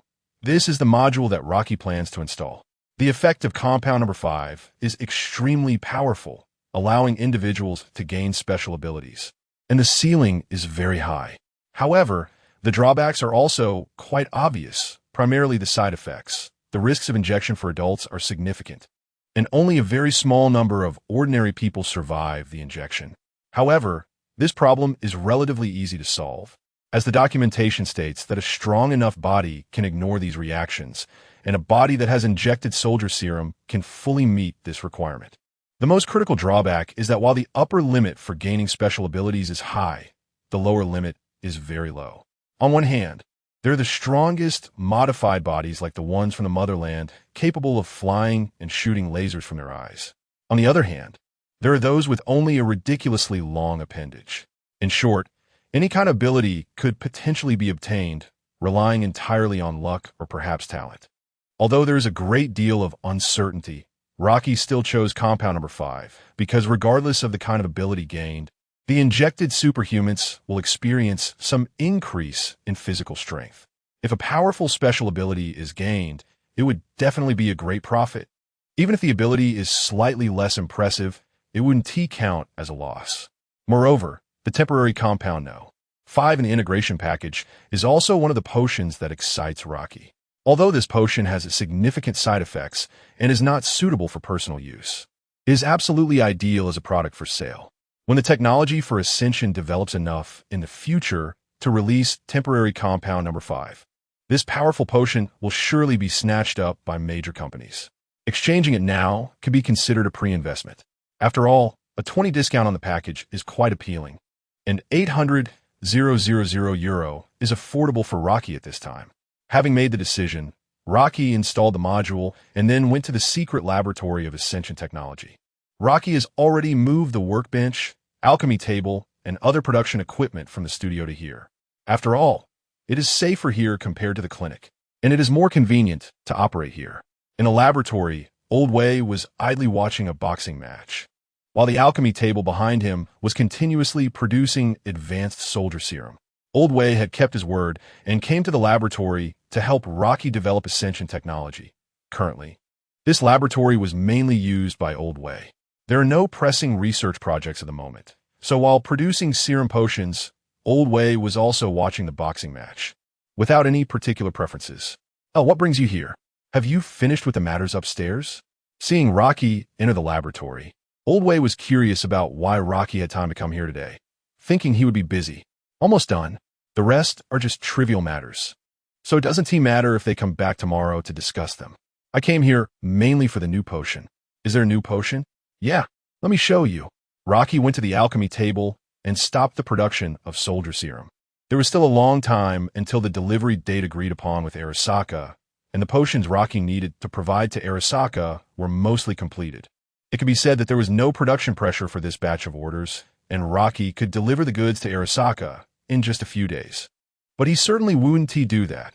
Letting Arasaka know the true production efficiency of the serum potion is not a good idea, and Rocky wouldn't notify Arasaka that the potion was completed until the last day. Rocky pulled up the formula to show Old Wei. Compound number 5. What is the effect of this potion? Old Wei questioned as he looked at the name of the potion on the formula. From the complexity of the formula and the various rare materials, Old Wei could already sense that this potion was not simple. It might even be more powerful than the super soldier serum. Although he had grown accustomed to Rocky presenting him with technologies he had never seen before, he couldn't help but feel a bit shocked each time. I can't explain the effects of the potion well in words. You'll probably have to see it in person to understand. In short, this potion is very powerful, even exceeding your understanding. Just be mentally prepared, Old Way. Rocky shook his head. Such supernatural powers are not easy to explain. Old Way chuckled in response. You've already brought me too much shock. I've long been prepared for such things. After Rocky finished showing Old Way the formula for compound number 5, he then ordered a batch of raw materials from his suppliers. Now that he had the identity of Ascension Technology, acquiring many materials had become much simpler. In no time, Rocky had secured all the materials. However, it would still take some time for all the materials to be fully ready. Rocky confidently handed the production of Compound No. 5 over to Old Way, asking him to keep an eye on the progress of the materials. With not much else to do, Rocky prepared to check on the Special Operations Department next door. As soon as he entered, Rocky saw David lying on one side, Jack standing, and Rebecca gliding along the wall. At that moment, Rebecca was gliding quickly along the wall, and upon seeing Rocky enter, she kicked off the wall and leaped into the air. "Whoa!" Rebecca shouted, and just before landing, she kicked off again, performing another jump in midair without a point of support. The 2 consecutive jumps allowed Rebecca to cover most of the room in an instant, landing straight into Rocky's arms. "Rebecca, how's it going? Are you getting used to it?" Rocky asked, supporting Rebecca, who was hanging on him, smiling. Rebecca's ability to wall glide and perform double jumps was naturally thanks to the Iron Drive mobility device. The ultra-high mobility performance brought by the Iron Drive mobility device allows users to move quickly on the battlefield, performing actions like wall gliding, sliding, and double jumps. "Well, I still need to get used to it." Rebecca jumped down from Rocky, responding to him.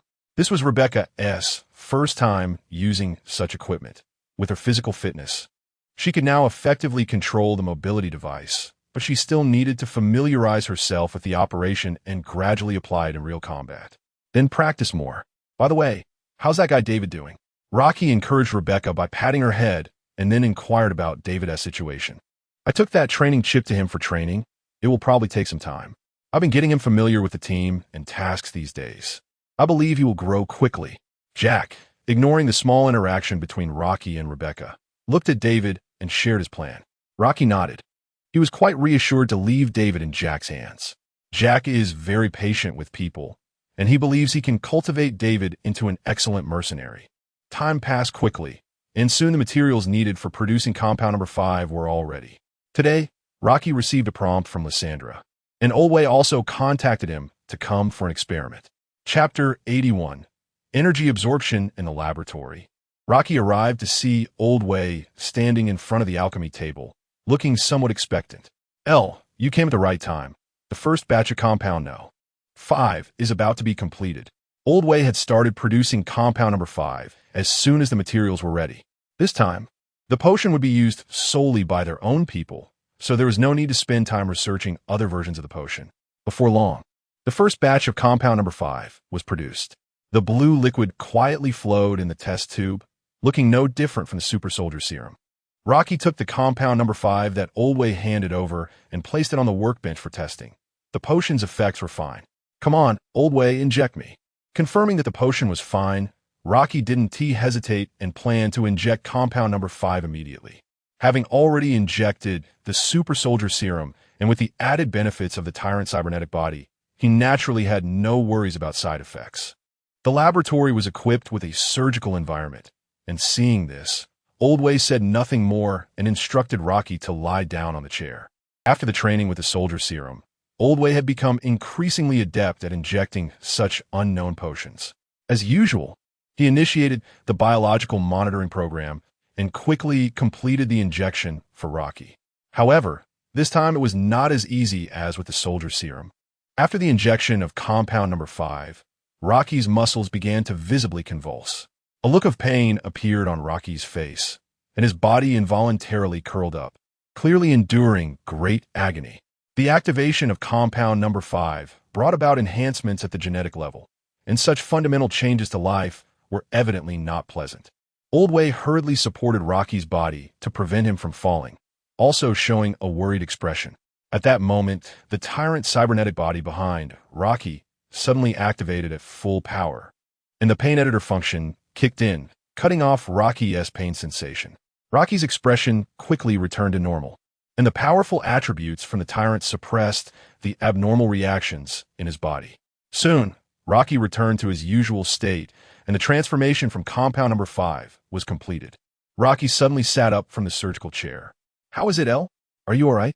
Old Wei asked, relieved to see Rocky looked fine. "I'm okay. Just a bit of pain. I'm fine. With the pain editor, it might not be so easy for others." Rocky nodded to reassure Old Wei. Rocky initially intended to experiment with the reaction to injecting compound number 5 himself, which is why he didn't deactivate the pain editing module right away. However, through his first-hand experience, he found that injecting compound number 5 was indeed very painful, but not life-threatening. As long as one had injected the super soldier serum with 100 efficacy, they could withstand such reactions, though it required enduring pain for a while. Responding to Old Wei, Rocky began to sense the superpowers that compound number 5 had brought him. Slowly closing his eyes, Rocky started to feel the energy in the surrounding environment. Just as Old Wei was somewhat puzzled, Rocky suddenly grabbed a wire connected to the equipment. In an instant, electric sparks flashed, and then the entire laboratory plunged into darkness. "Power outage? What happened?" The usually calm Old Wei exclaimed in surprise. The company was located in the municipal center, not a place like Santo Domingo where power outages frequently occurred. The power supply here was quite stable and rarely experienced outages. Before Old Wei could react, the laboratory lights came back on. "Don't be nervous, Old Wei. I was just testing the abilities brought by compound number 5. Rocky's voice rang out as light returned. However, hearing Rocky's explanation only made Old Wei more confused.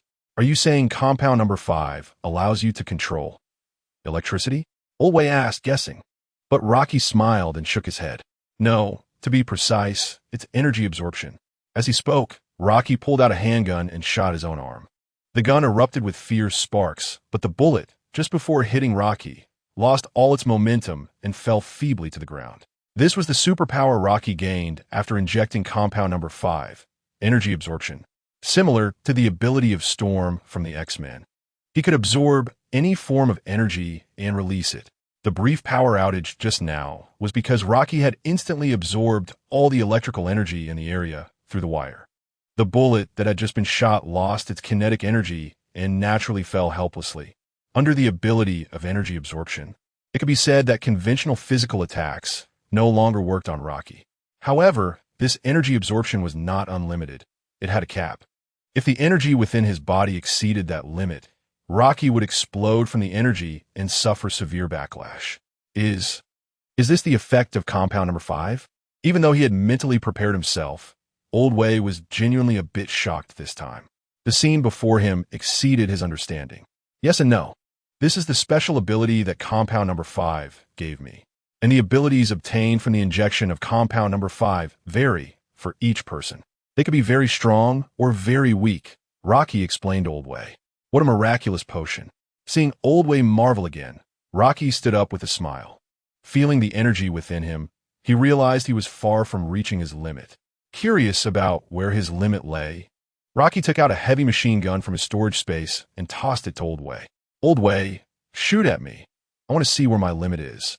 Old Wei took the machine gun, glancing helplessly at the hefty weapon in his hands. "Are you sure? Won't this be a bit much?" "It's fine. This kind of thing can't hurt me now. Just go ahead, Old Wei." "All right." With Rocky saying that, Old Wei had no choice but to comply. As Old Wei set up the machine gun and pulled the trigger, a large number of bullets instantly rained down on Rocky. However, as these bullets approached Rocky, they all fell weakly to the ground as if they had lost their air. The bullet casings piled up on the floor as Rocky felt the energy in his body becoming more abundant, experiencing a sensation of power gradually accumulating. "Old Wei, what the hell are you doing?"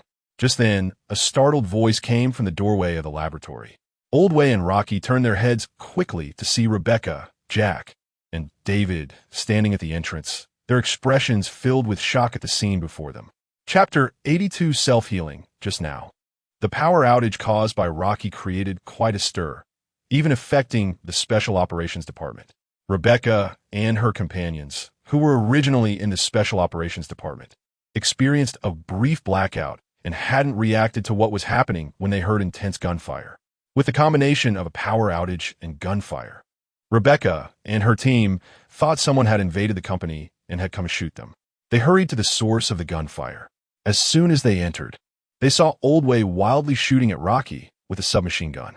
This explosive scene made Rebecca gasp in surprise, thinking Old Way had gone mad and wanted to kill Rocky.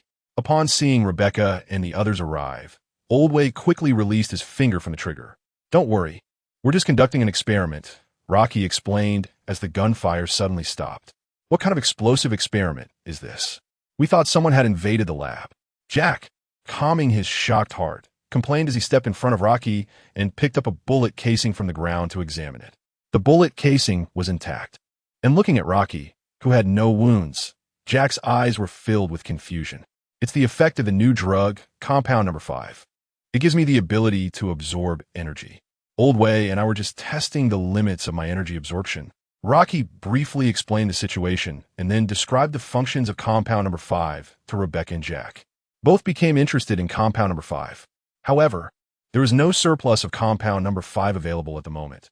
They would have to wait for Old Way to produce more. Everyone could only wait patiently. While waiting for the production of compound number 5, Rocky called up Jack and the others' action plan for review. "Jack, how's the situation at the factory?" "The target has been found. It's the Vortex gang, but we haven't identified the mastermind." Jack nodded as he answered Rocky's question. "Recently, many people have been making moves against the stimulant factory in the Northern Industrial District, seemingly trying to steal the stimulant formula. Our investigation points directly to the Vortex gang." Jack certainly didn't believe that the Vortex gang would be interested in the stimulant formula. Even if they got the formula, they couldn't produce it. After all, it would involve infringing on the interests of the Arasaka Corporation. If the Vortex gang attempted to produce and sell it, Arasaka wouldn't sit idly by. The Vortex gang members aren't fools. They wouldn't dig their own graves. There must be other companies driving the Vortex gang from behind. The gangs in Night City have been working with big companies for a long time. No one would go against money. One side pays, the other side does the work. These gangs often act like a huge mercenary group, driven by the companies that bid for their services, which is not uncommon in Night City. That makes sense. After all, the Northern Industrial District is the most active area for the Vortex gang, so it's normal for those companies to find them. I'm more curious about who is behind them. Military technology is highly suspicious, but biotechnology and trauma teams also have significant motives. Rebecca and I originally planned to head to the Vortex gang's base today to talk to them and dig out some information. But now that your new drug is ready, delaying a bit won't hurt, Jack shrugged. Seeing this, Rocky smiled lightly. "Anyway, they can't escape. I'll go with you. I happen to be itching to try out my new abilities." Rocky's physical energy, just absorbed, had yet to be released, making him feel a sense of fullness. At that moment, he was eager to practice on someone, and since the Vortex gang came knocking, it couldn't be helped. Jack noticed Rocky's eager expression and silently prayed for the Vortex gang members. Someone's going to suffer now. Under Old Way's full-speed production, the second batch of compound number 5 was quickly produced. Rebecca and Jack watched Old Way hold the blue vial, imagining that this serum, resembling a super soldier serum, could grant them supernatural abilities. Both Rebecca and Jack couldn't help but feel a bit excited. "Ladies first." Jack stretched out his hand, signaling Rebecca to go first. After all, he would get his turn eventually, so he wasn't in a hurry. Seeing this, Rebecca didn't hesitate and immediately laid down on the operating chair. Soon, Old Way completed the injection for Rebecca. Amidst Rebecca's painful cries, compound number 5 gradually altered her genes, granting her a new ability. After a while, Rebecca finally calmed down from the intense pain. "How do you feel?" Old Way and Rocky asked in unison with concern. However, Rebecca didn't rush to answer. Instead, she pulled out a handgun and shot her own arm. This time, the bullet didn't lose its power like it did with Rocky. Instead, it pierced through Rebecca's arm, causing a significant amount of blood to spill out. "Rebecca!" Old Way and Rocky exclaimed simultaneously.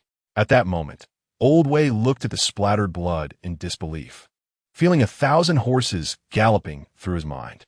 "So both of you reacted like this after the injection? No wonder you can get along. But the key is that Rocky can absorb energy. What are you trying to do?" Rocky already said that everyone's abilities are different. She must not have listened carefully. Old Way was losing his composure, unsure of what Rebecca was doing. But soon, Old Way's confusion turned to shock. He saw that the bloody hole in Rebecca's arm was healing at a visible speed. Within seconds, the wound had completely vanished, as if Rebecca had never been injured at all. If it weren't for the bloodstains on the floor, everyone might have thought Rebecca hadn't shot herself at all. Haha, amazing! Rebecca raised her healed arm, examining it closely. After confirming it had completely healed, she let out a joyful laugh. Clearly, she was very satisfied with her new ability. So, Rebecca, your ability is self-healing? Rocky observed everything Rebecca had just done and voiced his guess. Rebecca smiled and nodded affirmatively. That's right, it's self-healing. Not a bad ability. Rocky was happy that Rebecca had gained such an ability. Although it didn't directly enhance her combat power, it was very suitable for her. Rebecca's usual combat style was quite reckless. She liked to suppress enemies with powerful firepower and often found herself in dangerous situations. Moreover, Rebecca clearly disliked wearing heavy armor during combat. This self-healing ability perfectly matched Rebecca's fighting style, allowing her to move more freely on the battlefield in the future. Based on Rebecca's self-healing speed, just now, even the previous Rebecca, after being hit hard by Adam, would likely be able to get back up in no time. Not to mention that the current Rebecca had also injected the super soldier serum. Adam's heavy blow of justice would no longer pose a threat to her. Chapter 83. Whole Foods Factory. Rebecca gained some decent abilities, while Rocky's abilities were even more formidable. Jack saw that both of them had acquired powerful abilities through Compound No. 5 and felt eager to try it himself. Old Way smiled at Jack's eager expression and quickly began to prepare the next batch of Compound No. 5. At that moment, however, Rocky noticed that David, who was standing nearby, also had a look of longing in his eyes. Ever since he had followed Rebecca and the others into the laboratory, David had been quietly lurking in the background, knowing that his level was insufficient to speak up. But he had witnessed Rocky effortlessly dodging bullets and Rebecca's injured arm quickly healing, all of which left a deep impression on him. This extraordinary ability was undeniably appealing to someone David's age, and he longed to possess such powers, seeing the desire written all over David's face. Rocky walked over and patted him on the shoulder, smiling as he asked, "So you want a dose too?" Yes, can I?" David replied, not hiding his eagerness. However, to David's slight disappointment, Rocky shook his head. "Not yet. You can't handle this serum. Wait a little longer. I'll arrange something for you. I heard from Jack that you've been performing well these past few days. Keep it up, and you'll definitely get your share in the future." At this point, David hadn't been injected with the super soldier serum, so he couldn't withstand the effects of Compound No. 5. Rocky wasn't in a hurry to give David the soldier serum either. David was already able to participate in special operations tasks thanks to Stan's help. Rocky wanted David to build a solid foundation instead of suddenly gaining immense power. After all, David wasn't like them. He didn't come from a mercenary background and still had a lot to learn. Rocky planned to wait until David had learned the basics before introducing him to more intense training. When David truly integrated into the team, Rocky would naturally not hold back in giving him resources. Jack thought the same way and even required David to undergo basic physical training, which David was quite cooperative with. "I will work hard," David affirmed, nodding vigorously. Seeing David's determined expression, Rocky couldn't help but smile slightly. At that moment, Rocky seemed to remember something and asked, "By the way, David, didn't you say your mom lost her job? There's a vacancy at the factory, and I can arrange for her to work as a supervisor there." David had mentioned his mother to Rocky, who was aware that Gloria had lost her job. Although David was now independent and could support the family without needing her to pay high tuition fees, Gloria's character would likely not allow her to remain idle, and she would probably seek other work. However, good jobs are not easy to find these days, so Rocky brought this up with the intention of helping David out. Although Gloria didn't have any special skills, David was considered one of their own, and bringing her into the company could create a good connection. Rocky wasn't worried about Gloria betraying the company. Aside from Lysandra's supervision, Gloria's previous petty thefts were merely to cover David's tuition, and she wouldn't have resorted to such actions if not for that. Gloria wasn't inherently bad. Now that David didn't need her care, she would surely understand what she needed to do. "Thank you, Mr. L. I will tell my mom. I'm sure she will be happy to accept this job," David replied eagerly. Rocky had helped David so much that David now felt a strong sense of belonging to Ascension Technology. The prospect of Gloria working there made David very pleased. The small interlude during the waiting period quickly came to an end. With Oldway's help, Jack injected himself with compound number 5. Unfortunately, Jack was disappointed to find that he didn't awaken any special abilities. The enhancement from compound No. 5 was simply a physical boost, giving him stronger physical attributes, akin to having received another dose of the super soldier serum. His performance was similar to that of Queen Maeve in Shinsei, or perhaps like a version of the Wolf Woman without self-healing abilities. Although he lacked any unique powers, this didn't mean he was weak. Compared to many flashy abilities, this straightforward enhancement felt much more comfortable. Under the enhancements of the soldier serum and compound number 5, conventional weapons could no longer harm Jack. Even a regular handgun couldn't penetrate his skin. Jack was quite satisfied with this. Although it wasn't flashy, it suited his personality perfectly. With Rocky, Jack, and the others having injected themselves with compound number 5, it had only recently gotten dark outside. Seizing the opportunity, Rocky decided to take Jack and the others to the northern industrial area. Whole Foods factory. Drasso parked not far from the factory entrance, which was tightly closed. This place had once been the factory of Whole Foods Company, but it had long been abandoned and occupied by the Vortex Gang as their base. After having Lysandra temporarily disable the surveillance cameras at the factory's outer doors, Rocky approached the side entrance. The bright graffiti on the wall near the door proclaimed the Vortex Gang's territory. Rocky arrived at a nearby intercom, a tool for visitors to contact the Vortex Gang when seeking entry to negotiate business. Naturally, one needed to get their consent to enter. However, Rocky chose not to press the call button. Instead, he pulled out a data knife and plunged it forcefully into the intercom. In an instant, the data knife opened a network channel directly into the Vortex Gang's base through the intercom subnet. Lysandra then began to infiltrate the Vortex Gang's network through the gap created by the data knife. After a period of waiting, Lysandra provided feedback, confirming that she had successfully taken control of the factory's data fortress and had completely commandeered the cyberspace. Meanwhile, the members of the Vortex Gang remained oblivious to the intrusion. With the data knife withdrawn, the factory's roll-up door smoothly opened under Lysandra's control. As the door slowly rose, it revealed the scene inside. Rocky found himself back in this familiar place. However, this time, instead of military technology's sentry turrets, he was faced with the gang's guards. The moment the roll-up door suddenly lifted, the gang members on duty immediately went on high alert. Who the hell are you? This is the Vortex Gang's territory. How'd you open this damn door? State your purpose, or get the hell out of here. Chapter 84. The workshop killing God. The figures of several uninvited guests slowly revealed themselves behind the rolling shutter door, while the guard on duty had long raised his gun, aiming at the group. However, what he didn't know was that these uninvited guests were already aware of his presence and appeared before him without a care. The guard looked at the 4 people in front of him. The leader was in an exquisite suit, accompanied by a large man in a black jacket, as well as a cyber loli with twin ponytails and a youthful boy behind them. This combination seemed quite abstract in the guard's eyes. If the front 2, Rocky and Jack, looked like they were here on business, the petite cyber loli and the inexperienced young man behind them only added to his irritation. This was not an amusement park. It wasn't a place for you to have family parties and play house. Stop right there, or I'll shoot through your heads immediately. Seeing the group approaching him, the guard issued a warning, simultaneously triggering an intrusion alarm on his communicator and calling for backup. However, at that moment, the communication channel was dead silent.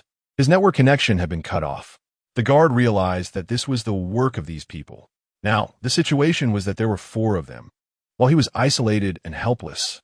In that instant, the guard began to panic, his finger trembling slightly on the trigger, hesitating whether to pull it. But ultimately, the madness ingrained in the Vortex Gang compelled him to pull the trigger forcefully. The flash of the bullet leaving the chamber brought a glimmer of light to the dim entrance. The guard shouted madly as he opened fire on the group. Soon, a whole magazine of bullets was emptied, and the smoke began to dissipate. But the scene before him was not as he had imagined, for bodies did not lie on the ground. On the contrary, these guys stood before him completely unharmed. Clang, clang, clang. The footsteps of the group continued. The silent environment filled only with their footsteps and the sound of bullet casings being kicked aside. The guard refused to believe it, quickly reloading his magazine and continuing to fire. But the result remained unchanged.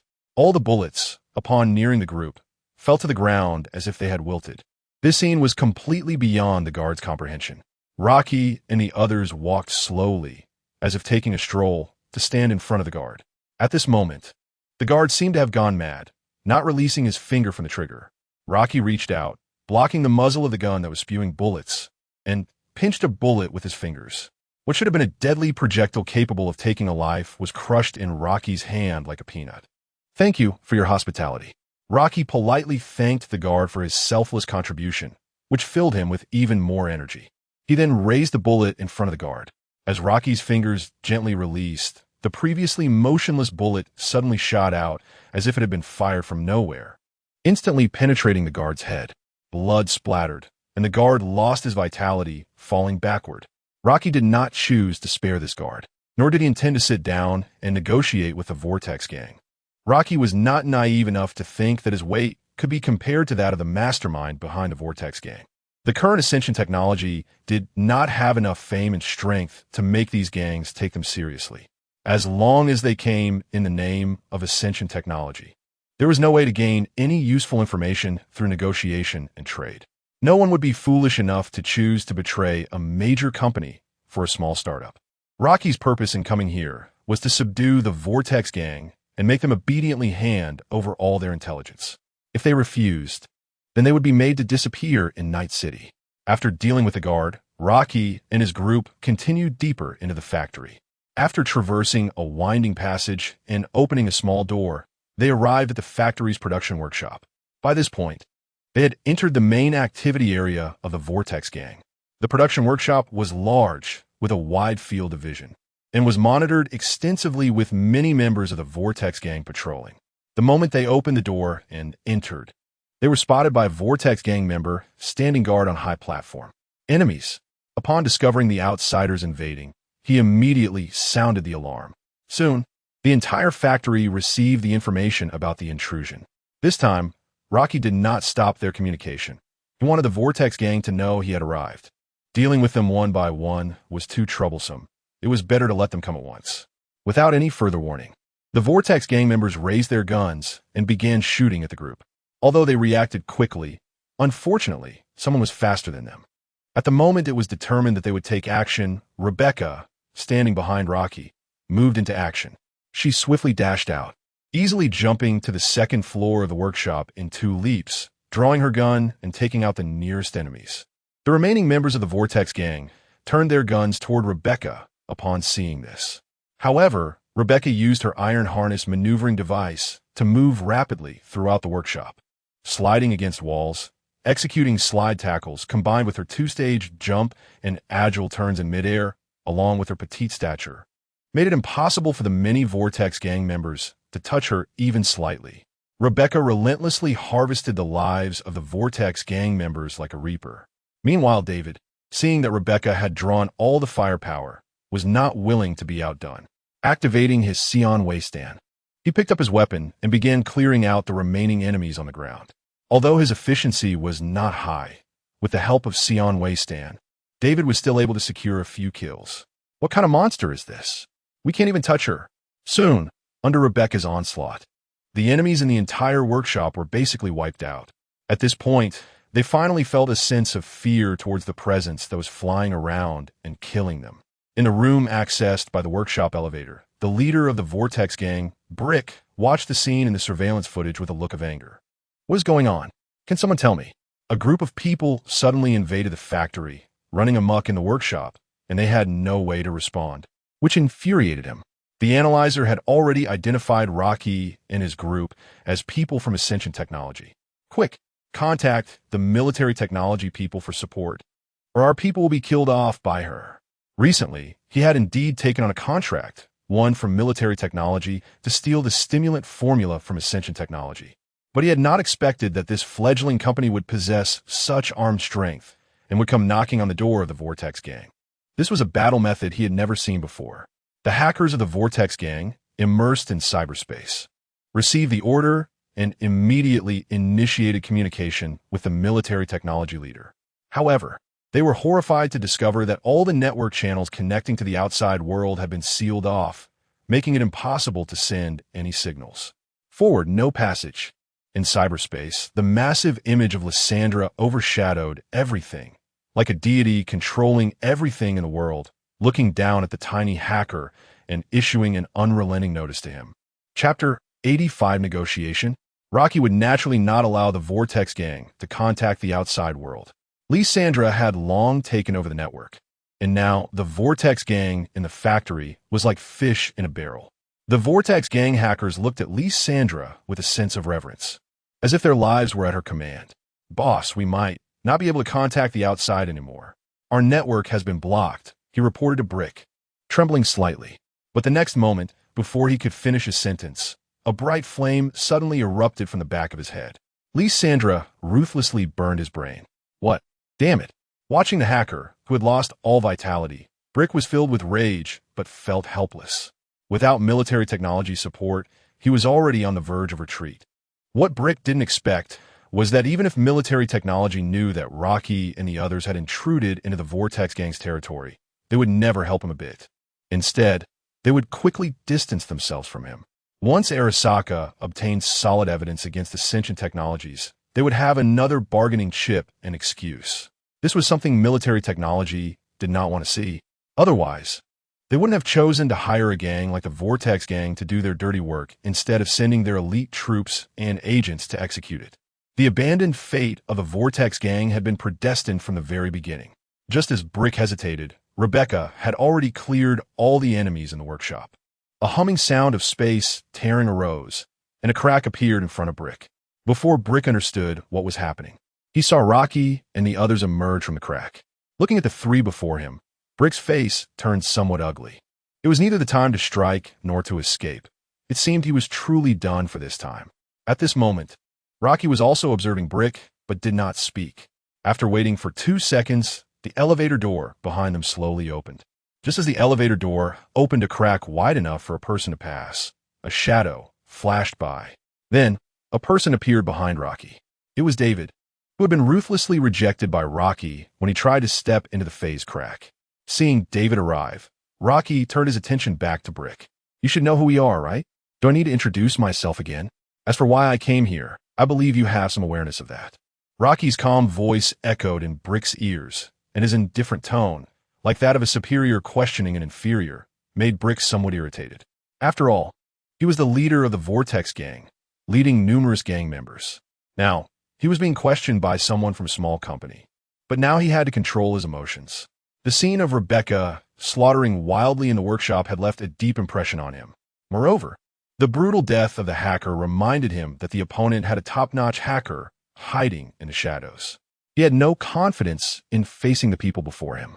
If he could gather all the members of the Vortex gang, he might not fear them.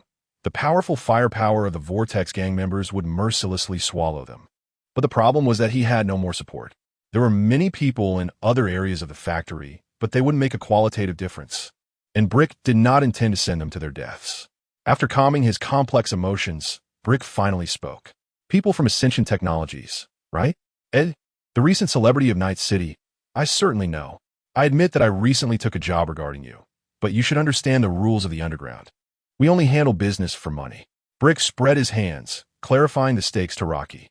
"I certainly know you're not targeting Ascension Technologies. I'm also from a mercenary background, or do you think we could still be talking like this?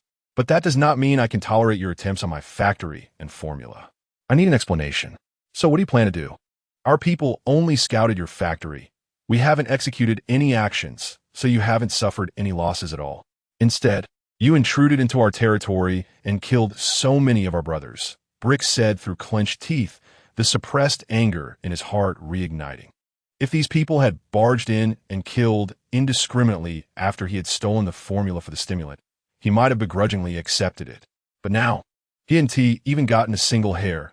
That damn stimulant factory was tightly guarded, with Arasaka's sentry cannons everywhere.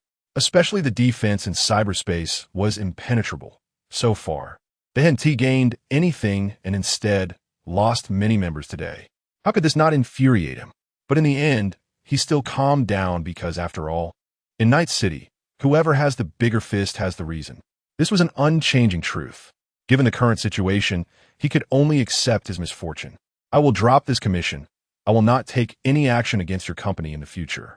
This matter will be settled. Brick made his greatest concession, and his eyes turned fierce, staring hard at Rocky. If he intended to refuse, Brick would prove that he was not without blood in him. He would let Ascension Technologies know the consequences of provoking the Vortex Gang. No one would want to be targeted by the notorious lunatics of Night City. Chapter 86. Neon. Rocky looked at Brick's determined expression, his face unchanged. He knew that Brick was still unconvinced. Although Rocky had come to the Whole Foods factory and fought his way to Brick, the members of the Vortex Gang that were lost were just a small part of the gang. Brick, pressured by the strong combat power displayed by a few individuals, had no choice but to lower his head in front of Rocky. However, he still believed he had the ability to negotiate terms. After all, Ascension Technology was just a small company, and it wouldn't be easy to go to war with the Vortex Gang. The Vortex Gang didn't have the strength to attack the Arasaka Tower or the industries belonging to Arasaka. But if it was just Ascendant Technology, it could still cause considerable trouble. Rocky was also aware of this. He didn't want a group of heavily cyber-modified lunatics surrounding his potion factory. Even if he could handle it, there would undoubtedly be significant losses.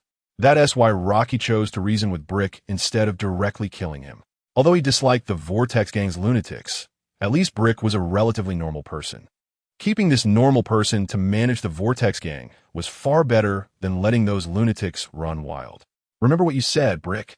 I don't want to see the Vortex Gang coveting anything from Ascendant Technology again.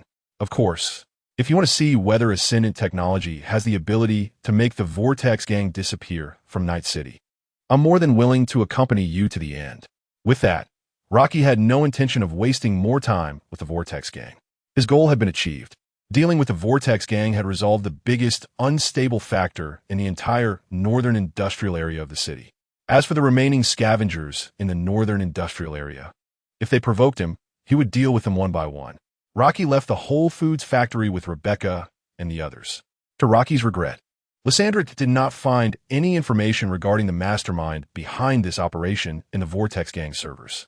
Meanwhile, Brick was directing the Vortex Gang members to clean up the aftermath of the incident, canceling all actions against Ascendant Technology's factory. Time flew by. 2 months later, after the Vortex Gang incident, major companies seemed to have become more secretive in their inquiries about Ascendant Technology. In these 2 months, Ascendant Technology had been developing steadily. Municipal Center. Night. In a corner of an underground parking garage, John was sitting in his car, constantly glancing around as if waiting for someone. It was already late at night, and the entire underground garage was very quiet. The overhead lights did not illuminate the entire garage, and the environment in the corners was somewhat dim. One could vaguely see that John was still wearing a well-tailored suit, as if he had just gotten off work. The work badge thrown in the passenger seat indicated John's identity. Ascendant Technology, John Derrick, Logistics Support Department Transportation Team Leader. At this moment, John had both hands resting on the steering wheel, his fingers rhythmically tapping lightly, looking somewhat tense. After a while, soft footsteps echoed in the garage, and another man in a suit appeared. The suited man slowly approached John's car, and upon confirming the visitor's identity, John rolled down the window. Any findings? The suited man inquired. John did not respond verbally, but instead pulled out a data chip and handed it to the suited man. The suited man glanced at the chip, and, seeing John's silence, sensed his tension. You seem a bit nervous? This place is under our surveillance, and there are no other people around. It's not like this is your first time meeting here. The suited man raised an eyebrow. John, as an experienced agent who had even gone undercover for Arasaka, shouldn't be showing such signs of tension. Seeing the suited man speak again, John forced himself to calm down and said, "It's nothing, just that there seem to be significant personnel changes in the company lately. I suspect this has something to do with the counterintelligence department, so I need to be cautious during this time. The data on the chip contains the cargo data of Ascendant Technology during this period. Besides the various pharmaceutical raw materials on the surface, the company has secretly ordered a large amount of metal materials recently. I've recorded the specific materials and circulation directions on the chip." Hearing this, the suited man nodded and took the chip. At this moment, John spoke up again. "By the way, has there been any response regarding my application? When can I be removed from Ascension Technology?" John had applied to be transferred away from Ascension Technology during their last meeting. Because Ascension Technology was not a place for individuals to stay over the past few months. He had not only had to maintain a high-intensity workload, but also had to carefully collect various intelligence. Although Ascension Technology was just a newly established small company, John, with his keen instincts and sixth sense as an excellent agent, always felt that his situation was very dangerous, as if there were invisible eyes watching him. This feeling became even more intense after he discovered the secret orders of Ascension Technology in recent days. That is why he was so tense today. Being an undercover agent at Ascension Technology, the prolonged high-intensity work and heightened nerves had tortured him greatly. His desire to escape from Ascension Technology was at an unprecedented high. Unfortunately, upon hearing John's words, the suited man shook his head. "Not yet confirmed. You should stay at Ascension Technology for now. But you're doing well, and I believe it won't be long before they find an opportunity to pull you out." Hearing this, John was filled with despair. For him, the first part of the sentence had already pronounced the verdict, while the latter part was just empty words. He wasn't naive enough to take the grand promises seriously. Although he had prepared himself mentally, the company would certainly not give up on an undercover agent who had been infiltrating for so long and could provide steady intelligence.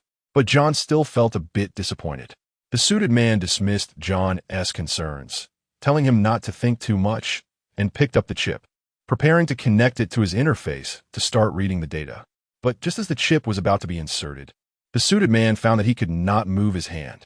At that moment, his hand felt as if it had been frozen in place, unable to budge, as if a giant had gripped his arm, and the chip remained firmly outside the interface. An unexpected change occurred. The suited man revealed a look of horror, instinctively trying to adopt a defensive posture. But he was terrified to find that not only his arm, but even his entire body seemed to be surrounded and squeezed by a giant force, making it impossible to move a single step. Meanwhile, John, who had been observing the suited man, quickly noticed his abnormality. Just as John was filled with fear and confusion, the sound of footsteps echoed from deeper in the darkness of the garage. A unique neon color gradually reflected under the brightening lights, first appearing in the sight of the two men. Chapter 87, Metal in the Darkness. Lucy slowly walked out. As the sole survivor of the Ascendant Technology's counterintelligence department, she could also be considered the big boss. Lucy's appearance here was not surprising at all.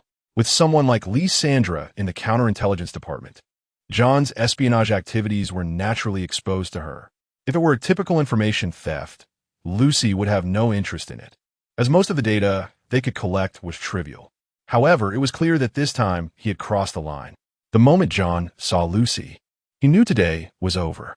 Although they had not interacted much, he still recognized who she was. It was obvious that his espionage activities had been targeted by the Ascendant Technology's counterintelligence department. John now hoped that the suited man he was supposed to meet would quickly call for backup to save him. Unfortunately, the suited man had started sending distress signals the moment his body lost control, but all of them sank like stones in the ocean. There was no response. The suited man turned his only movable eye towards Lucy. Lucy's expression remained unchanged as she gently raised her hand. Under the terrified gaze of the suited man, his feet began to uncontrollably leave the ground, and his body slowly floated up. The data chip in his hand also instantly broke free from his fingers and floated towards Lucy. Watching the chip drift towards her, Lucy opened her palm to catch it.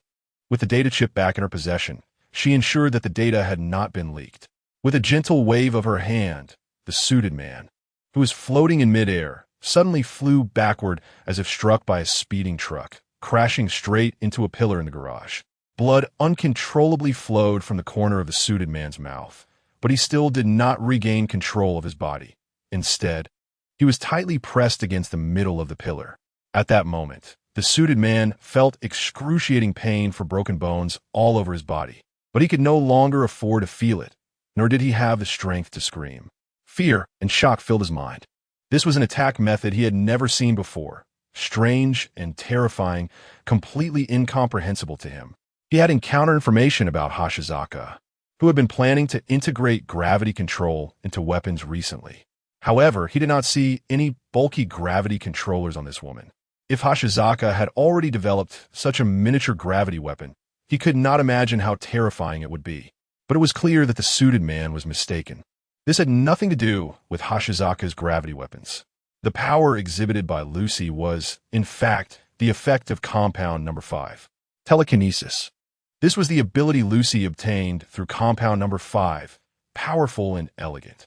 Lucy paid no attention to the suited man's shock and confusion. She had no interest in wasting time on a dead man.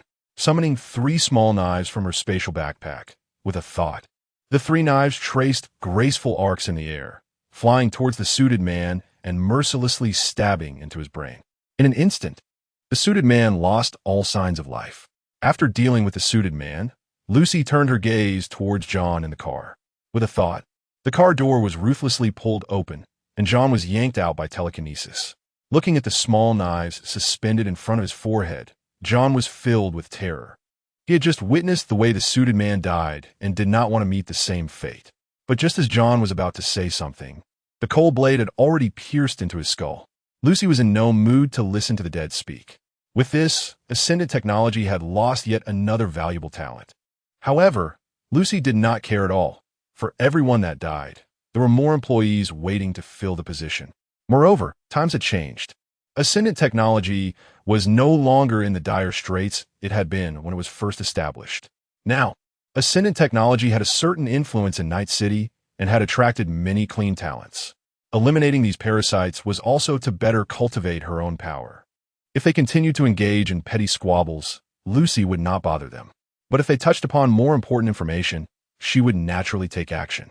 After dealing with the company's traitors, Lucy did not spare a glance at the corpse on the ground.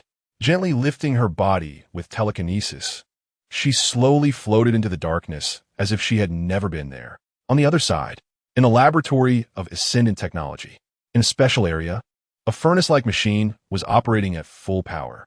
Through the openings of the furnace, one could clearly see a terrifyingly high-temperature reaction taking place inside. The glow emanating from it illuminated a corner of the laboratory in a bright orange hue, making the space appear almost distorted from the heat. However, Rocky stood by the furnace, completely unbothered, eagerly watching the metal constantly changing and forming.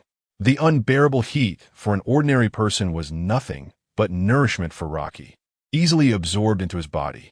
As a machine furnace operated at full power, a long rectangular metal, entirely silver-white and shimmering with blue light, finally took shape.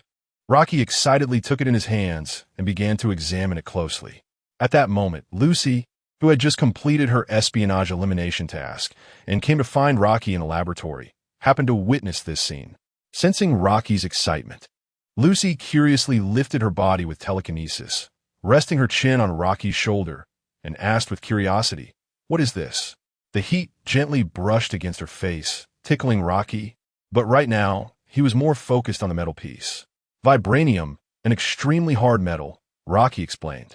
"Vibranium adamantium alloy package. Vibranium, a metal material from the Marvel Universe. Sourced from rare natural meteorites, possessing extremely high hardness and the ability to absorb sound waves and kinetic energy. Adamantium, an alloy material from the Marvel Universe. Known as the hardest metal on Earth in the Marvel Universe, once formed, it is nearly indestructible and unchangeable. Both vibranium and adamantium are extremely powerful metal materials that can be used at a workbench to modify items, upgrading them into corresponding metal products.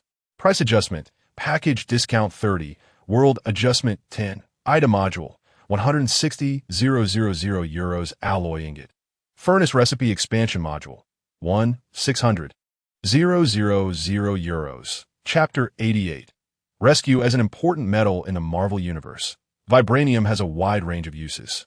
Its powerful hardness and ability to absorb kinetic energy make it the best material for creating defensive equipment. As for adamantium, its hardness surpasses that of vibranium, making it capable of producing weapons that are virtually indestructible. With these two metals, the equipment and weapons produced by Loki will gain terrifying enhancements. Loki held a bar of vibranium and approached the workstation. He placed it into the workstation and selected a recipe. Soon, The vibranium bar was broken down into 9 pieces of vibranium pellets. Processing high-strength metals like vibranium is often quite difficult, especially with adamantium, which cannot be reshaped once formed. Fortunately, Loki had the workstation's assistance, which not only allowed for the decomposition and synthesis of these metals, but also enabled the upgrading and crafting of items using them. He placed some of the vibranium bars into the furnace, adding other metal materials as well, and the furnace began to melt and forge adamantium according to the recipe. Logically, having either vibranium or adamantium would be sufficient. However, the downside was that as a naturally occurring meteorite metal, vibranium carried a 20 world correction price debuff in the mod. While adamantium didn't have this issue, its raw materials required vibranium. Reluctantly, Loki decided to directly purchase a combination pack of the 2 metals. One was primarily for defense, the other for offense, so it wasn't a waste.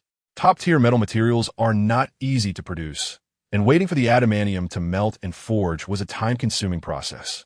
Where's Old Way? Seeing that Loki was once again waiting, Lucy, who had been following Loki, asked if she noticed Old Way was absent from the lab. Loki smiled and shook his head. Old Way didn't have the habit of staying up late. That made sense. Hearing Loki say this, Lucy naturally wrapped her arms around Loki's neck. Knowing they wouldn't be disturbed, Lucy immediately became more proactive. Since the establishment of Ascension Technology, both Loki and Lucy Rebecca had become busy. Additionally, since they were on a shift schedule, Lucy naturally wanted to seize the few opportunities available. Loki certainly wouldn't refuse Lucy's intentions, and ever since Lucy injected the super soldier serum in Compound 5, awakening her telekinesis, their life together had become exceptionally exciting. On the other side, Santo Domingo, David in the apartment, was staring out the window, lost in thought. The moonlight streamed in through the window, illuminating David and highlighting his muscular physique. Suddenly, a mission prompt popped up before him. Rescue mission. Save the company employee captured by the scavengers. Location: Santo Domingo. Target information. Just then, a communication sound rang out. It was a call from Jack. David, did you receive the mission information? Just now, those guys who cut out kidneys captured our company employee. And the location is in Santo Domingo, not far from you. Are you available to head over now? Lysandra monitored all company employees to prevent espionage activities. And if employees encountered danger, she would know immediately. With the idea that harming one's own employees would be self-defeating, Loki would naturally not allow the scavengers to capture his employees at will. It's better to strike first and avoid 100 retaliations. As long as a gang or the scavengers provoked Ascension Technology, he wouldn't let them off. Therefore, whenever a gang or the scavengers harmed his employees, Lysandra would promptly notify the Special Operations Team. Even if they didn't have time to rescue, they would contact intermediaries in Night City to commission free mercenaries to help the company. As for why not directly purchase Trauma Team membership services for the employees, Ascension Technology wasn't wealthy enough for that. And even if they were, Loki didn't want to let the Trauma Team profit. I see it. I'll head over now. Can you handle it yourself? No problem. Just a bunch of scavengers. I am confident. Then it's up to you. After hanging up the communication, a slight smile appeared on David's face. The current David was a far cry from who he was 2 months ago. It turned out Loki's judgment was correct. David truly had extraordinary talent. Under Jack's guidance, David was making rapid progress and had earned Loki's recognition. Now, David had been enhanced by the super soldier serum and undergone multiple cybernetic modifications. His strength could be said to have entered the forefront of Night City, becoming someone who could stand on his own. Jack choosing to assign this task to David alone was the best proof of this. And it was also why David was happy. His strength was recognized. Another group of scavengers? When will these guys disappear from Night City? David muttered to himself. Rescuing people from the scavengers was not much of a challenge for him now. Moreover, David held a particular grudge against the scavengers, as they had once played a trick on him, nearly costing him his mother. Therefore, he was especially motivated to eliminate the scavengers.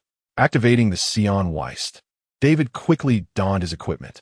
Without waking the sleeping Gloria, David swiftly left the apartment and headed toward the target location, Santo Domingo. In front of an old apartment building, David was observing the firepower layout of the scavenger hideout, nodding slightly. This hideout still matched David's stereotype of the scavengers. There was no need for tactical arrangements. A direct slaughter would suffice. He took out his data knife and easily hacked into the apartment's network. As he opened the apartment door, he was greeted by the familiar dirty and messy environment. The floor was littered with various scraps and garbage, and in the corner, he could even see several used syringe needles with some green liquid still clinging to the inner walls of the tubes. After casually glancing at the environment inside the apartment, David continued deeper inside. Not planning to waste time, he activated the Sion Weist and began his slaughter of the scavengers. A few months ago, David would have been sweating and nearly dying in the face of these scavengers. But now, these guys posed no threat to him at all. With the help of the Sion Weist, the scavengers were like lambs to the slaughter. Soon, David had cleared out all the scavengers in the hideout and found the target he needed to rescue. Special Operations Department, David Martinez, you're saved. Let us go. He released the employee tied to the chair and turned off the connected Super Dream recording device, taking the lead in speaking. Upon hearing David's words, the employee was momentarily stunned before stammering, "Thank you. Thank you." Chapter 89. Marvin, it was not a pleasant experience to walk through the gates of hell. When he was captured by the cleaner and tied to a chair, Marvin was already in despair. Falling into the hands of the cleaner and being used to shoot black super dreams was indeed a fate worse than death, even though death was inevitable in the end. But what he didn't expect was that he was actually rescued by the people from the Special Operations Department. He was just an ordinary employee of Ascension Technology, not a high-ranking member of the company, and his meager salary was not enough to support him in purchasing membership for the trauma team. In other companies, a small employee like him who didn't enjoy the benefits of the trauma team would probably just be left to wait for death. Having walked the line between life and death, Marvin didn't know how to describe his feelings at that moment. He could only stutter out his thanks. But David smiled slightly. "No need to thank me. It's the company's arrangement. Just keep working hard in the future." "I will. I definitely will," Marvin quickly replied. There are many ways to win people's hearts, and saving a life often has a great effect. While it might not make someone willing to give their all for the company, it can enhance their sense of belonging and motivate them to work harder. After completing the task, David led Marvin out of the apartment. On the way back, Jack had already learned from Lysandra that the mission was successful and called again. "Good job, David. You're so quick on your feet. Is that guy okay?" "He's fine. Not injured at all. I hope he can make it to work on time tomorrow." "That's good to hear. Thanks for your hard work.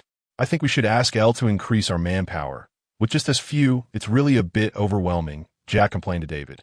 As Ascension Technology grew, the number of tasks to handle increased.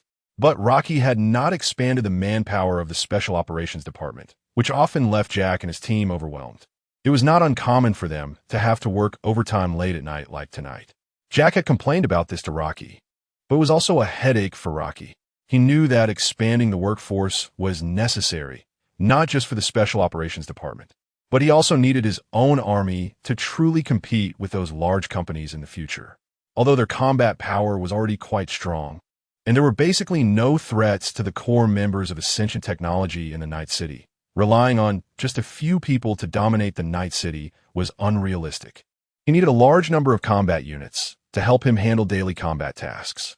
The problem was that there were too few trustworthy people in the Night City.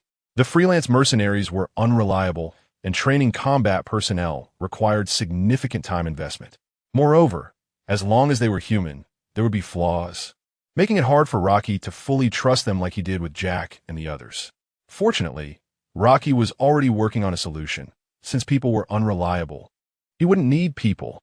The next day, in the laboratory, Oldway stared at the blueprints in deep thought. "Is this what you call a robotic soldier?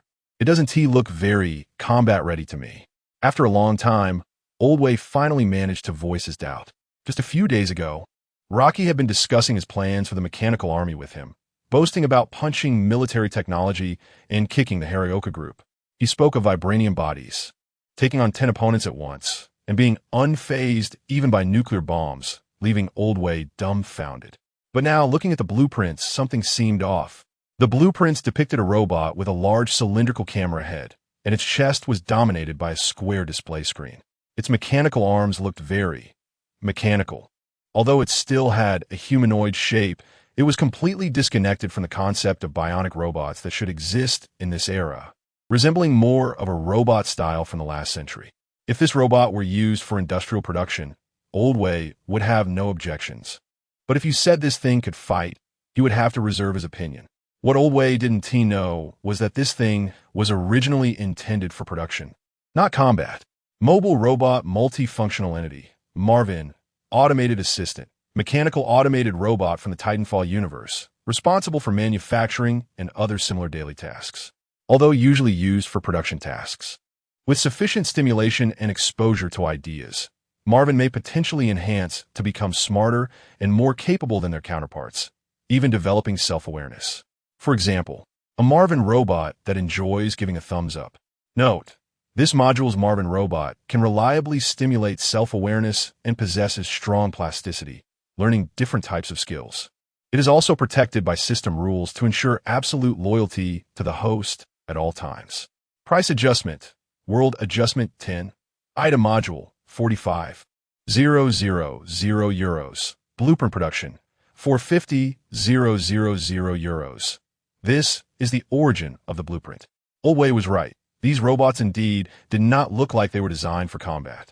While that was the case, the characteristics of the Marvin robots gave them the potential to become combat robots. The Pathfinder in Apex is the best example, and its combat ability is certainly not weaker than that of an ordinary soldier. It could even be considered a battlefield weapon. The most important reason Rocky chose it was for its disguise. Currently, Ascension Technology was closely monitored by major companies in the Night City. Haywood and others had not rushed to take further action against Ascension Technology largely because it posed no threat at present. Although the stimulant was all the rage in the Night City, bringing huge profits to Ascension Technology, it was merely a stimulant and not worth a major response. While the soldier serum was powerful, its impact did not directly affect Ascension Technology itself, because Ascension Technology was not a weapons technology company. It had no army and no weapons. Therefore, even if the soldier serum was highly effective, Ascension Technology itself did not pose a threat to them. The real threat came from Haywood and other large enterprises that obtained the soldier serum. If Ascension Technology were to produce a powerful combat robot now, it would undoubtedly signal their intent to push into the armed security fields of Haywood, military technology, and Kanto. This would certainly alert Haywood and cause them to reconsider their currently peaceful approach toward Ascension Technology. Even their nominal partner, Haywood, would view Ascension Technology as a major threat. However, if Ascension Technology only presented an ordinary civilian-grade industrial production robot, then there would be no such concerns. Chapter 90. Smiley Robot using production-type robots to divert the attention of major enterprises in Night City will allow Rocky to more easily develop his mechanical army. This is why Rocky did not choose the highly upgraded combat version of the Marvin robot, the Phantom robot, nor did he select other more powerful combat robots. Old Way, don't be fooled by how this thing doesn't look much like a combat robot. As long as you train it in combat skills, it can shine on the battlefield, Rocky explained with a smile, seeing that Old Way lacked confidence in the Marvin robot. As its name suggests, the multifunctional entity, the Marvin robot, can perform well in a variety of scenarios. They can indeed be used for production, not just for disguise. Whether for mass production of weaponry, transporting goods, or even basic construction, Marvin excels at it. With such a robot that can serve as a worker and can pick up a gun at any moment, Rocky found it impossible to refuse. After hearing Rocky's words, Old Way had no further objections and skeptically began the manufacturing of the first Marvin robot. The entire production process was not complicated. The blueprints purchased from the system could be synthesized into component parts using the workbench, saving a lot of time. By selecting the component recipe in the workbench and placing the materials, the corresponding parts could be manufactured. When it came to placing materials, Rocky chose vibranium as the primary material. Since this was the first robot, Rocky generously opted for an all-vibranium construction, making it truly indestructible. As for future Marvin robots, just adding a bit of vibranium would be sufficient. If they were all made to the specifications of the first one, then Ascendant Technologies would basically be declared bankrupt. Although the production process had been significantly simplified, the crafting of the robot was still a lengthy process due to the yield of vibranium and the speed of the workbench processing it. It wasn't until the next day that Rocky and Old Way fully assembled the robot. In the laboratory, a brand new Marvin robot was born. To satisfy his own aesthetic, Rocky specially painted the first robot blue. Additionally, he installed a grappling hook component on its arm, and naturally, there was a space-folding storage device for storing weapons. With the help of power stimulants, the now wealthy Rocky had already purchased mass-producible storage equipment. When deployed on the Marvin robot, they would appear to be harmless production robots during normal times, but when it came time for combat missions, they could immediately arm themselves with the equipment stored in their storage space. Looking at the robot waiting to be activated, Rocky pressed the start button. This robot was powered on for the first time. The camera head lifted, and the screen on its chest lit up, but did not take any further action. At this moment, the robot appeared quite unintelligent. Without awakened self-awareness, it was merely an ordinary robot waiting to execute preset commands, not yet a mechanical life form. Rocky did not hesitate and activated the self-awareness awakening program provided by the system, selecting the Pathfinder template as the basic model. As the program activated, the robot's limbs began to twist, and the screen on its chest flashed various expressions: smiling, crying, angry, frustrated, neutral, and heart. As the program continued to run, the expression changes became faster and faster. By the end of the program, the expressions finally settled on a smiling face, and its mechanical right hand gave a thumbs up. "What is this pose? Did you set it?" Old Wei asked curiously, looking at the robot striking a pose. "Ah, I guess so," Rocky replied somewhat awkwardly to Old Wei's question. Rocky Henti explained to Old Wei that he was awakening the robot's self-awareness. And now Old Wei was saying such things in front of the robot, which felt like talking behind someone's back. Just then, the robot spoke up. "Oh, Mr. Victor, do you not like this design? Although it makes me sad, I can change it." The mechanical electronic voice surprised Old Wei. Before activating its self-awareness, Rocky had uploaded various identity information to the robot's terminal, so it naturally knew Old Wei's identity. Knowing that Old Wei was also one of its creators but did not like its design made the robot appear somewhat sad, and the expression on its chest screen turned gloomy. Seeing this, Old Wei was at a loss for words. Rocky timely reminded him, "Old Wei, this robot now has self-awareness. It's a mechanical life, just like Lysandra." "Oh, right. And by the way, his name is Marvin."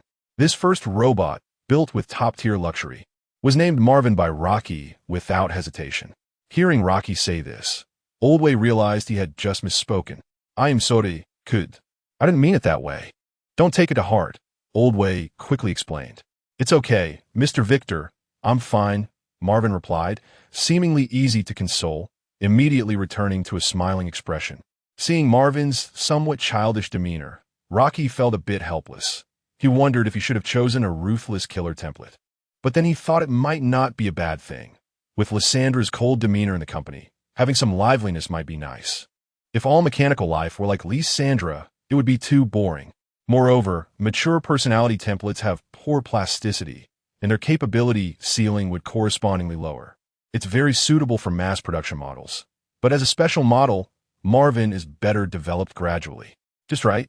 Rocky did not plan to let Marvin go out and show off too soon. If other major companies discovered a robot rampaging in Night City, it would be problematic. Sending him to the factory for production would also waste his initial machine's performance, so Rocky planned to keep Marvin in a laboratory. His personality would make it nice to stay in the lab with Old Wei, serving as an assistant and such. Rocky believed Old Wei would appreciate this new assistant. "All right, enough of that.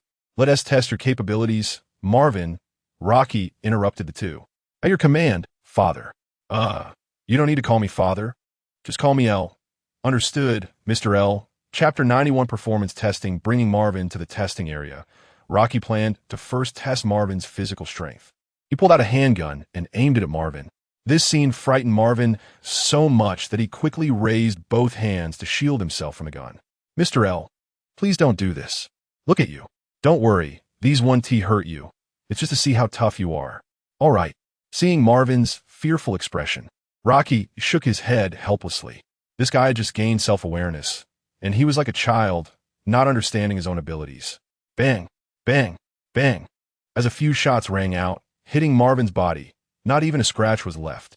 Seeing that the bullets couldn't harm him, Marvin gradually became excited. It turned out that the density of the vibranium body was terrifyingly high. Rocky then tried using more weapons to attack Marvin, but Marvin remained completely unharmed. After testing his physical strength, Rocky proceeded to let Marvin test his power. The results were as expected. Under the influence of vibranium, Marvin not only became more resistant to blows, but also allowed his body to withstand greater energy releases, making him several times stronger than before. The downside was that his energy consumption increased rapidly when all systems were active. Fortunately, the vibranium's ability to absorb kinetic energy allowed him to recover some energy, so the overall impact on his endurance wasn't too significant. Watching the power testing machine that he had just punched into oblivion, Marvin was excitedly dancing around. "You were right, El. This guy can indeed become a battlefield weapon." Seeing the test results, Old Vic also generously praised him. "Oh, thank you for the compliment, Mr. Victor." Seeing that Marvin seemed happy with his performance, Rocky smiled slightly and said, "Marvin, don't be too happy just yet. You still have one more test to complete." After saying this, Rocky continued to respond to Old Vic's comments.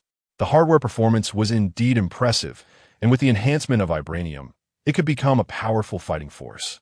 However, there were also significant drawbacks.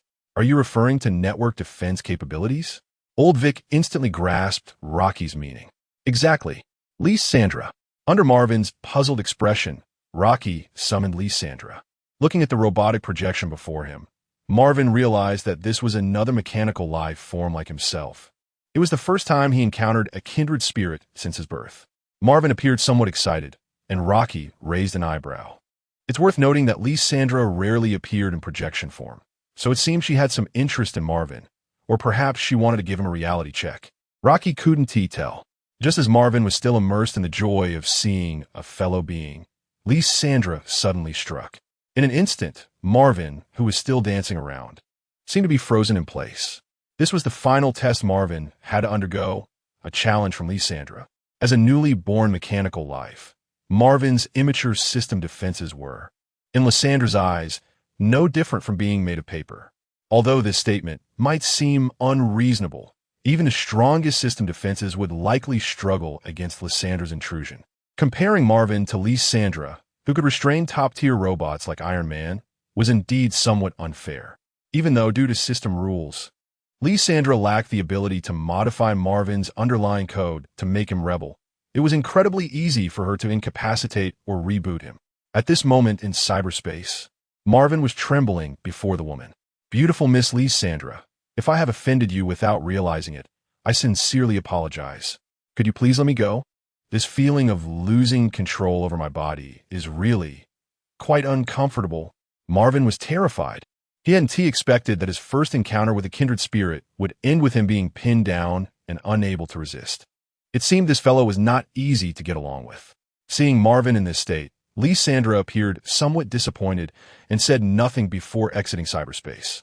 As Lysandra released her control over Marvin, he finally regained control of his body. "How is it, Lysandra? What is your evaluation?" Rocky asked curiously, looking at Lysandra's holographic projection. Lysandra's evaluation was straightforward. She had no intention of sparing Marvin's feelings. Too weak. At that moment, Marvin, who had just regained his ability to move, felt a wave of sadness wash over him, lowering his head and showing a dejected expression. But to Marvin's surprise, Lysandra quickly followed up with a sharp critique. "Not only is your network defense capability poor, but your personality is also too immature." Marvin's expression instantly shifted from dejection to tears. Originally, he had been very happy to see Lysandra. In the world of robots, Lysandra could be considered a great beauty. Yet unexpectedly, this beautiful woman had beaten him up without saying a word, and to top it off, she called him a noob and criticized his immaturity. What normal person could withstand such a blow? Seeing this scene, Rocky struggled to suppress his laughter and was about to comfort Marvin. After all, as a newly born mechanical life, it was perfectly normal for him not to be able to compete with Lysandra. Rocky hadn't expected much from these robots in terms of network defense. They would ultimately connect to Lysandra's network for her to assist them in that area. However, what Rocky didn't anticipate was that Marvin, who had been feeling dejected, suddenly changed his expression to one of determination. "Miss Lysandra, I know I'm weak, but I will work hard. At that moment, Marvin seemed to have made some kind of resolution. Mechanical life is still life. And Marvin certainly didn't want to be looked down upon. But the aloof Lysandra seemed uninterested in Marvin's inspirational declaration and vanished without saying a word. It was then that Rocky spoke up. "It's all right, Marvin. You still have a lot to learn." At this stage, Marvin had just been born. Rocky hadn't trained him or performed any software upgrades. Although Marvin might not have many chances to regain his standing against Lysandra in terms of network defense, he still had plenty of room for improvement in other areas. After completing the tests, Rocky began to focus on skill training for Marvin. The training process was quite simple. He connected the desired simulation program to Marvin's terminal, allowing him to simulate and learn on his own. Chapter 92. Industrial Park. Rocky connected Marvin to the terminal and uploaded the basic combat training programs. These programs were sourced from system expansions, were not expensive, and came in a wide variety of types. There were combat, technical, and lifestyle programs available. Although they were called training, they were more like a software system upgrade package. Once the program finished running, it would grant the robot the skills contained within the programs. Basic combat training, basic boxing training, basic iron control training, and so on. These are all courses that Rocky had meticulously prepared for Marvin. As the program started, the once active Marvin became quiet. Rocky then began his next plan. This first-generation machine was merely an experiment for Rocky. The ultimate goal was the robot army. Stimulant factory. At this moment, the noise of construction equipment could be heard from several buildings surrounding the factory. A large construction team from a He group was continuously at work. A massive wall was being built, enclosing the stimulant factory and several nearby buildings. Even before Rocky planned to produce a mechanical army, preparations had already begun to expand the Ascension Technology factory. Based on the initial stimulant factory, other factory buildings around it had been purchased by Ascension Technology. This area was about to be transformed into the Ascension Technology Industrial Park. To mass-produce Marvin robots, the equipment in the laboratory alone was not sufficient. Besides the robots themselves, there's also a huge demand for the equipment and weapons they carried. The production efficiency of a laboratory could not meet the needs, and mass production in the factory was a necessary step. The Ascension Technology factory was located in the northern industrial area of the city. Although it was not in the city center, Ascension Technology was now considered a star enterprise in Night City, attracting a lot of interest. Such a large-scale expansion could not escape the attention of those enterprises. On the 33rd floor of the Arasaka Tower, V was at his desk reviewing reports. Since passing Jenkins' test, V, who had been heavily nurtured by Jenkins, was on the path to becoming the second-in-command of the counterintelligence department. The case of the advanced soldier serum had solidified this fact. Arasaka had obtained the advanced soldier serum from Ascension Technology, and as the person in charge, V had made significant contributions. Jenkins treated V as his confidant, using this incident to elevate V's influence within the counterintelligence department. Today, V could undoubtedly be considered the second-in-command of the Arasaka counterintelligence department. But power often also means pressure. V rubbed his temples to relieve some of the mental fatigue before continuing to handle his work. The news of Ascension Technology's factory expansion and the plan to create the Ascension Technology Industrial Park reached V's hands without surprise. The importance of Ascension Technology to Arasaka was self-evident. As a source of the advanced soldier serum, Ascension Technology had always been a focal point for the counterintelligence department. So even though V considered Rocky a friend, he had no ability to assist him at this level. However, what troubled Arasaka was that the internal counter-espionage measures at Ascension Technology were surprisingly effective, making it impossible for any spies to access their core operations. So far, Arasaka had not been able to obtain any useful confidential information through espionage. Over time, Arasaka had also shifted its focus away from Ascension Technology, abandoning the idea of stealing its core secrets. As long as they did not cause any trouble and delivered the advanced soldier serum to Arasaka on time, their objectives would be met. But now, it seemed that Ascension Technology had new movements, which piqued V's interest.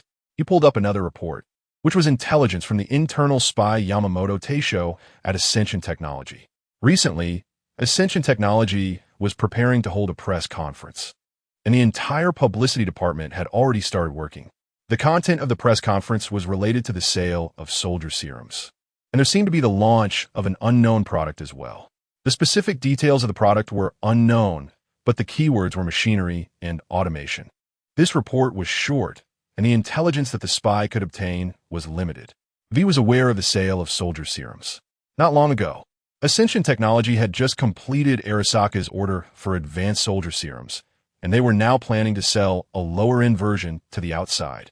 As for the other product, it might be the key to their industrial park expansion. However, without more information, V could not respond appropriately and could only set aside this intelligence from Ascension Technology and turn to the next report. Cybernetic Titan Combat Data Acquisition Plan. The initial product of the Cybernetic Titan project has been successfully produced and has undergone preliminary testing. Currently, there is a lack of support from combat data, and the plan is to lure military technology troops to test the performance of the Cybernetic Titan. Once testing is complete, the Arasaka rescue team will immediately be dispatched to clean up the battlefield and recover the experimental product. Experimental subject, Captain Buffle, experimental subject ID NC 126978. Handler, Kate. Looking at the task file in front of him, V was somewhat surprised. The Cybernetic Titan was an important experimental project for Arasaka at this stage, and V was naturally familiar with it. However, he was surprised that the research and development of the Cybernetic Titan had made such rapid breakthroughs, even reaching the stage of combat testing. It was worth noting that the recent Tanaka kidnapping case had involved the Cybernetic Titan. Although V was not handling the case, he had learned about the situation. Tanaka, as one of the main responsible persons for the Cybernetic Titan project, had access to a wealth of experimental data, yet he had been kidnapped and his data extracted. Although Arasaka eventually found Tanaka's body and recovered some of the experimental data, the incident still resulted in significant data leakage, which was an undeniable fact. Yet, despite the impact of this leakage incident, the Cybernetic Titan project continued to advance smoothly. All of this was likely thanks to the advanced soldier serum. The Cybernetic Titan, as its name suggests, is Arasaka's latest combat cybernetic suit, named for its large size and gorilla-like appearance when worn.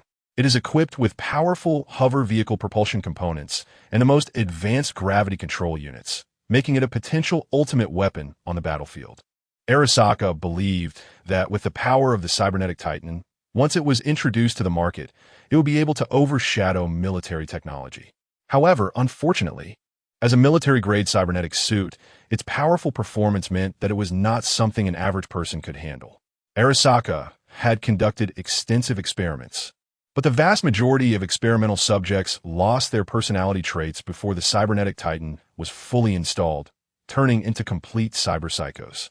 Even the few iron-blooded soldiers who could endure until installation was complete would uncontrollably become cyberpsychos within minutes. This had resulted in the stagnation of the Cybernetic Titan project. Chapter 93. Deadly Commission. However, everything changed a few months ago. The emergence of the advanced soldier serum altered the situation entirely. This drug, which enhances the human body's resistance to cybernetic implants, significantly advanced the project team's research on the Cybernetic Titan. As long as this serum is injected, it can essentially guarantee the smooth installation of the Cybernetic Titan. With the help of the advanced soldier serum, the research progress on the Cybernetic Titan has surged. It has proven to be the right decision for Arasaka to spend a tremendous amount securing the advanced soldier serum. Returning to this testing plan, using military technology to test the combat capabilities of the Cybernetic Titan is clearly a ploy. Military technology has always coveted Arasaka's Cybernetic Titan. Once even a hint of the Cybernetic Titan's information is leaked, they will undoubtedly rush to seize it. Even if military technology knows it's a trap, they would still recklessly dive in for the Cybernetic Titan. As for who will have the last laugh, that will depend on the capabilities of the Cybernetic Titan. V cast a meaningful smile at the name Kate written on the handler's document. It seems she is quite confident in the Cybernetic Titan. Is she not afraid that military technology might really succeed? However, the battle between the Cybernetic Titan and military technology would indeed be a spectacle. Kate, the one with 3 dark red petals on her head, used to be a big shot in Arasaka's counterintelligence department. Although she still is, she is now overshadowed by V. It remains to be seen whether this testing operation will take her further or lead to her downfall. Watson District. Rebirth Bar. The Man team is currently having drinks in a booth. Since Rocky injected Man with the advanced soldier serum, Man's physical condition has improved. Not only have the symptoms of cyberpsychosis ceased, but his physical strength has also increased. He has also rarely listened to Rocky's advice and has not continued to install more cybernetics.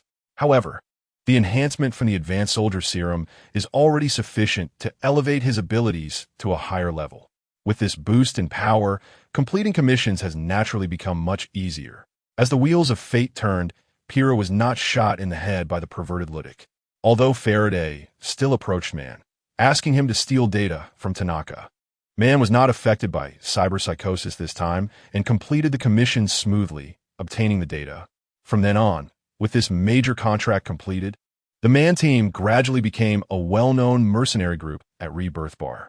In the booth, Man and Dorio sat together, talking quietly, while Pyrrha and Falco leaned against each other, laughing and chatting. Meanwhile, the team's hacker, Kivi, remained as silent as ever. Aside from the Man team, Rebecca with twin ponytails was also mingling with the group. Although Rebecca had completely left the team and joined the Ascension Technology camp, occasional drinking gatherings were still a must. After all, after years of camaraderie, they were among the few friends Rebecca had in Night City. Just as the group was happily drinking, a figure suddenly intruded into their sight. Dressed in a classic red suit with white hair, the three eyes arranged on his right side made it easy for those who knew him to recognize his identity.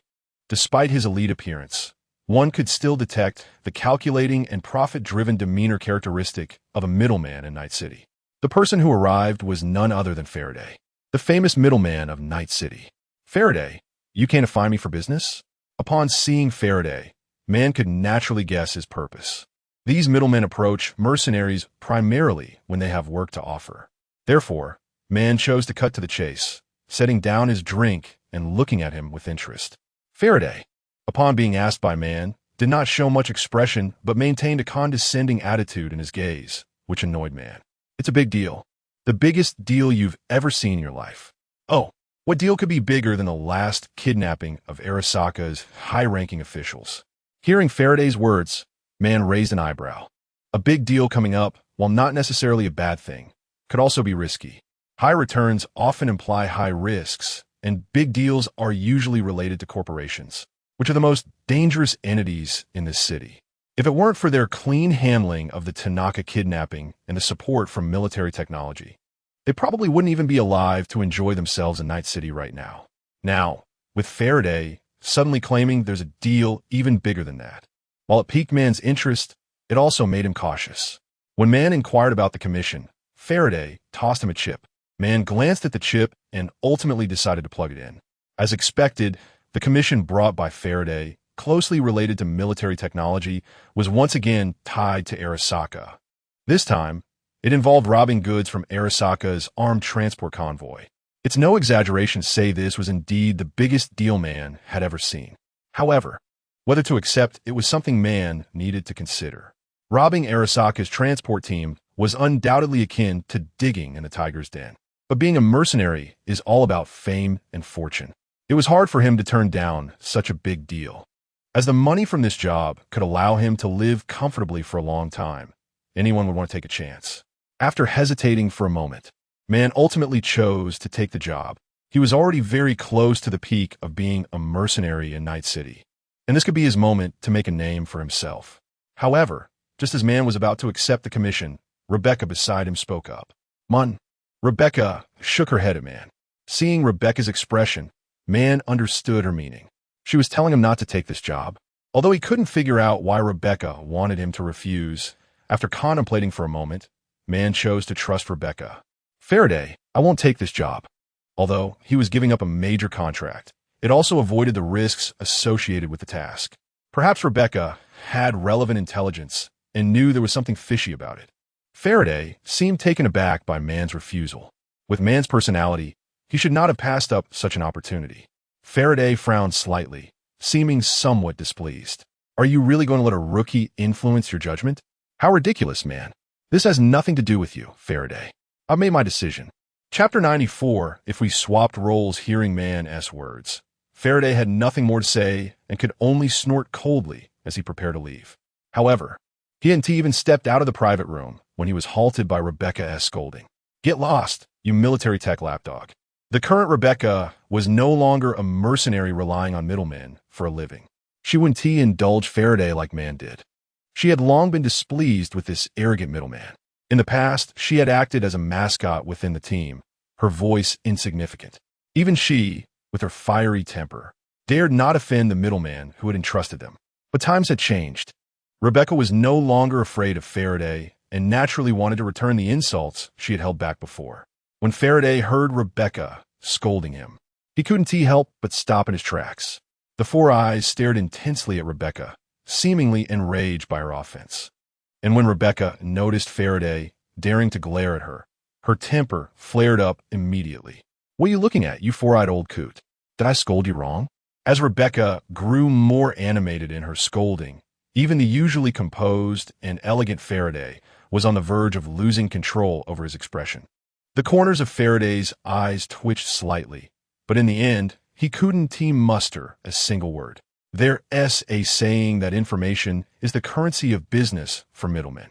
As one of the most famous middlemen in Night City, Faraday naturally possessed a wealth of information.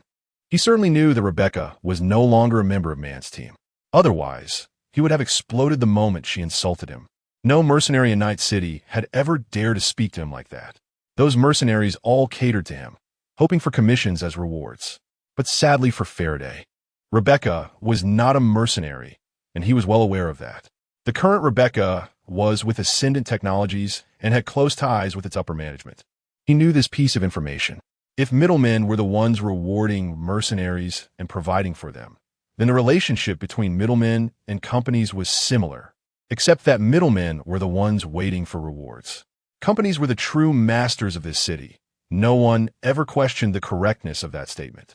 Although he didn't know how Rebecca had climbed to that level of relationship, she was undoubtedly someone Faraday couldn't provoke anymore. Despite Ascension Technologies being a relatively new company, its influence in Night City was not small.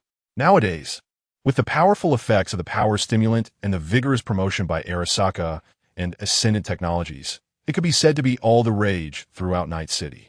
In the mercenary industry, military security industry, corporate employees, entertainment venues, and even in the unexpected dark alleys, the presence of the power stimulant could be seen. Of course, this was only what ordinary citizens could observe. As a middleman in Night City, Faraday also knew much more about Ascension Technologies. Not only were the mysterious drugs they produced sought after by major companies, but they also had deep cooperation with Arasaka. According to what Faraday knew, all mercenaries who had taken on contracts targeting Ascendant Technologies ultimately disappeared from people's sight, all meeting untimely ends. This was the reason Faraday dared not respond to Rebecca's insults. Ascendant Technologies was far more complex than it appeared, and it was precisely because of this that the roles of the two had swapped, with Rebecca now being someone who could stand over Faraday. In the end, Faraday still said nothing more, leaving in silence while enduring his anger amidst Rebecca's scolding. Rebecca, why did you stop me from taking this contract? Do you know what problems are involved in the commission? Man asked after Faraday left, and Rebecca ceased her cursing. Just now, Rebecca had scolded Faraday so fiercely that man felt embarrassed. In the past, he would have never dared to imagine such a thing. Of course, he wouldn't do something like that now either.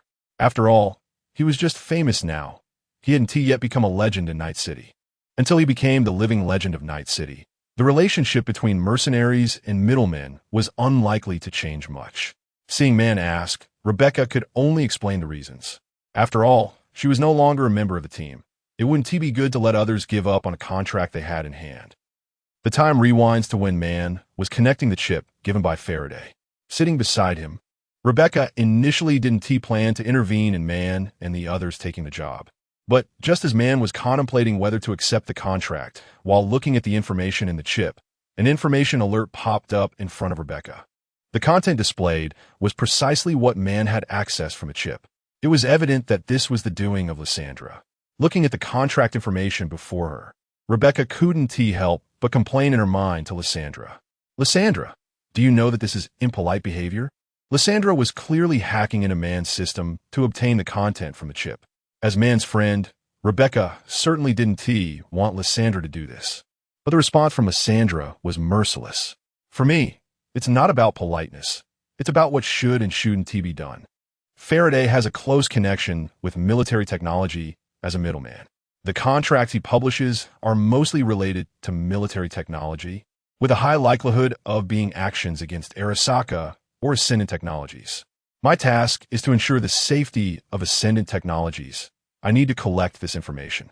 Hearing Lysandra say this, Rebecca could only helplessly accept it and then looked at Faraday as contract request. She was also somewhat curious about what kind of big deal it was. As Rebecca was looking, Lysandra was analyzing the content of the contract. Robbing Arasaka's armed transport convoy. Based on analysis, the cargo being escorted by Arasaka is very likely their latest developed cybernetic body, the Cybernetic Titan. Lysandra, as the cornerstone of Ascendant Technology's counterintelligence department, had nearly all the information converged into her database, making her the information hub of Ascendant Technologies. As for the Cybernetic Titan information, it was told to Lysandra by Rocky, aiming to draw her attention to events related to the Cybernetic Titan. At the same time, Rocky also informed Lysandra of the possible situations regarding the Cybernetic Titan, combining other intelligence and the current time frame. Lysandra easily deduced that the cargo being transported by Arasaka was likely the Cybernetic Titan. What is the Cybernetic Titan? A huge doubt flashed through Rebecca's mind. It was a cybernetic body developed by Arasaka, an extremely formidable battlefield weapon. Lysandra explained to Rebecca and then analyzed further. If the analysis is correct and the cargo being transported by Arasaka is indeed the Cybernetic Titan, then such an unreasonable route and relaxed offenses likely indicate that this is a trap set by Arasaka. And military technology is also aware of this, which is why they chose to have Faraday recruit mercenaries to test the waters. Chapter 95. The Badlands. Rebecca's little head was not stupid. She quickly grasped the main point of what Lysandra was saying. Are you saying that Faraday is looking for scapegoats for military technology? How dangerous would it be if Man and the others took on this commission? The survival rate is less than 5, and there's a high probability of total annihilation. This was Lysandra's assessment. Hearing this, Rebecca did not doubt the judgment of the top artificial intelligence, but immediately signaled Man not to take on this deadly commission. It was a trap. The mention of high-end weapons from Arasaka and military technology was just looking for scapegoats to lead the charge. This commission was a dead end from the start. Back to the present, Rebecca explained her reasoning. Man nodded upon hearing Rebecca's words. Currently, Rebecca was working for Ascendant Technologies, which was a partner of Arasaka. It made sense that she knew some insider information. That damned Faraday must know the situation. That bastard wants to kill us. Man couldn't help but curse. Man was not wrong. Faraday definitely knew that this commission was a guaranteed death trap. Arasaka was planning to lure the military technology troops into action. Kate, who was responsible for this incident, cleverly chose to bribe intermediaries connected to military technology to spread the news. Unsurprisingly, the agents who received Kate's orders eventually found Faraday. There were not many well-known intermediaries in Night City, and the one closely connected to military technology was undoubtedly Faraday. Faced with the conditions offered by Arasaka, Faraday gladly accepted. Currently, Faraday had not lost the trust of military technology due to successfully completing the Tanaka incident, so he had not fully sided with Arasaka. He simply adhered to the idea of making money. He accepted the job Arasaka offered him. From the very beginning, Faraday knew it was a trap. Arasaka was testing the cybernetic behemoth.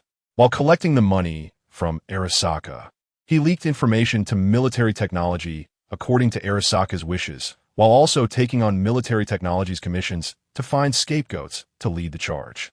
It was a typical case of eating from both sides. Sending these mercenaries to their deaths at the cybernetic behemoth did not hinder him from collecting his commission from military technology. In fact, he could earn even more.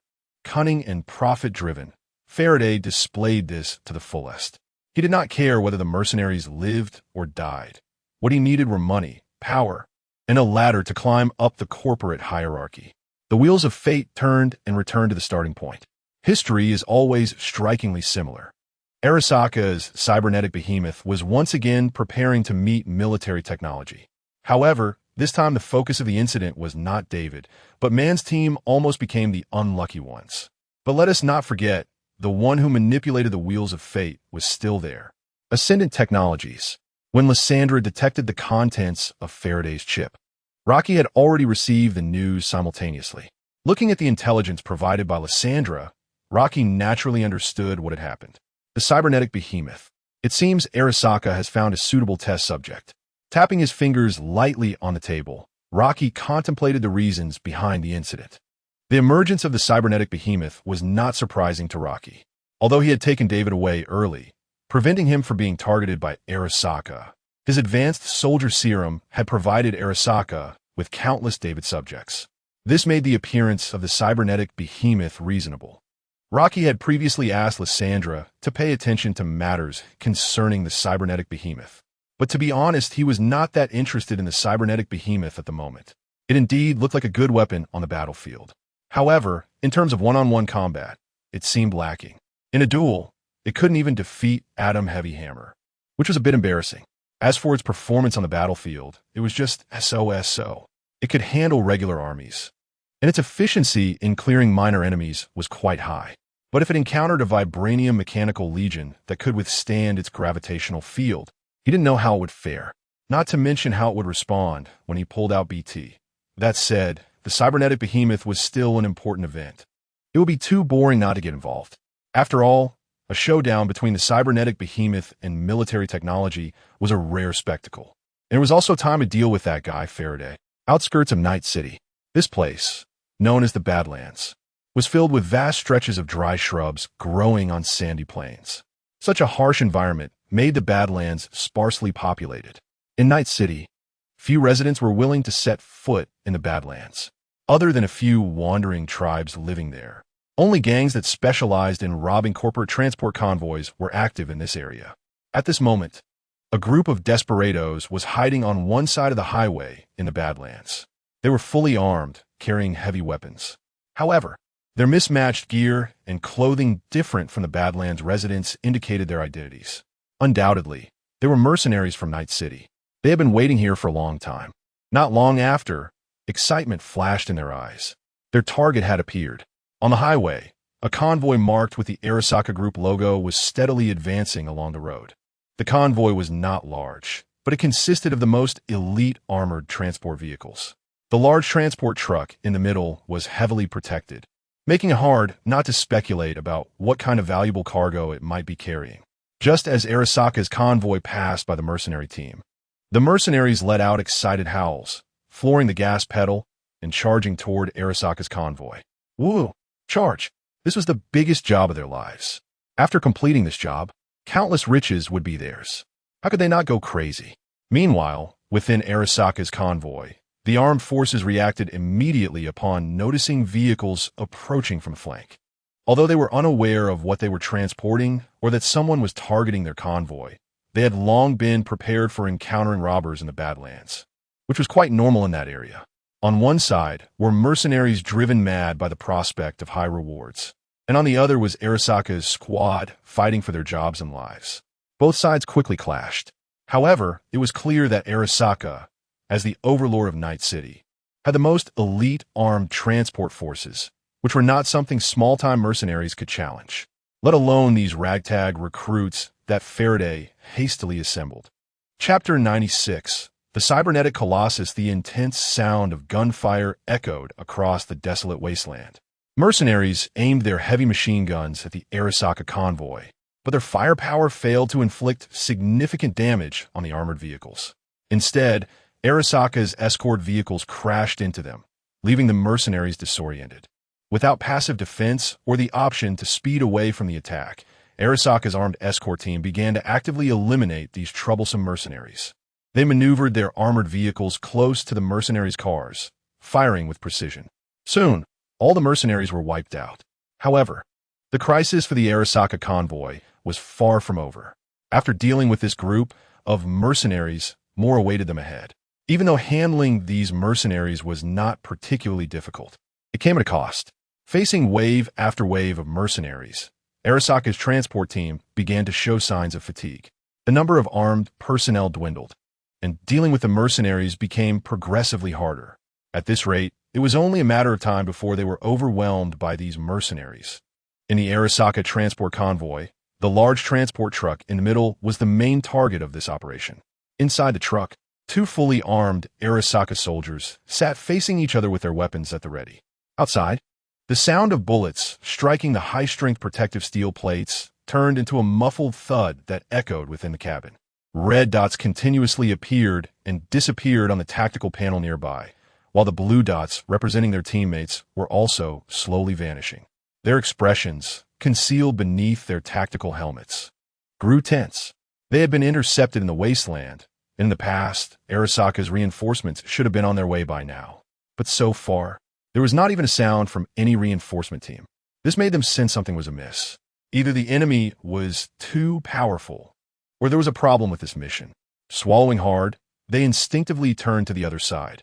There, they saw a massive object they had never encountered before. Its iconic, giant, gorilla-like arm indicated its identity, the cybernetic colossus. Suspended in the center of the cybernetic colossus was a limp, unconscious figure without limbs.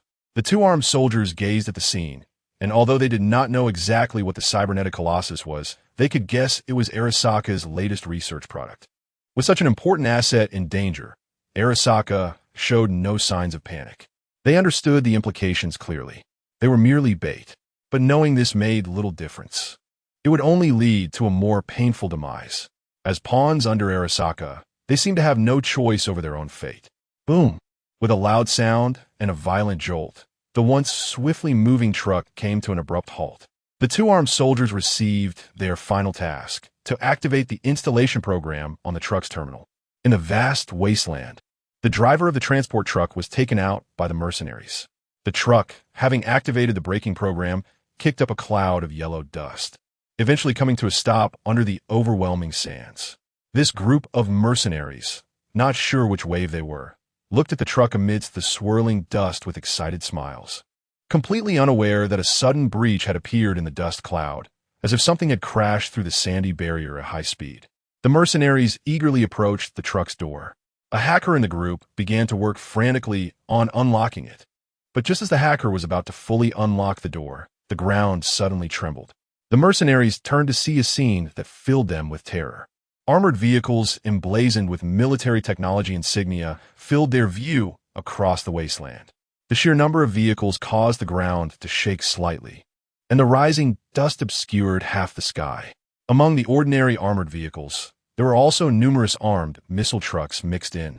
But what terrified the mercenaries the most was the military hover tank, the magic lizard flying above them. Military technology? What kind of force is this? The mercenary leader shouted in horror. He had never seen such a formation before. Boss, what do we do? Should we run? One of the mercenaries asked urgently. This was no longer a matter of a small armed transport convoy. If those missile trucks unleashed a volley of missiles, they would be reduced to nothing. They were merely desperate fugitives, not truly eager to die.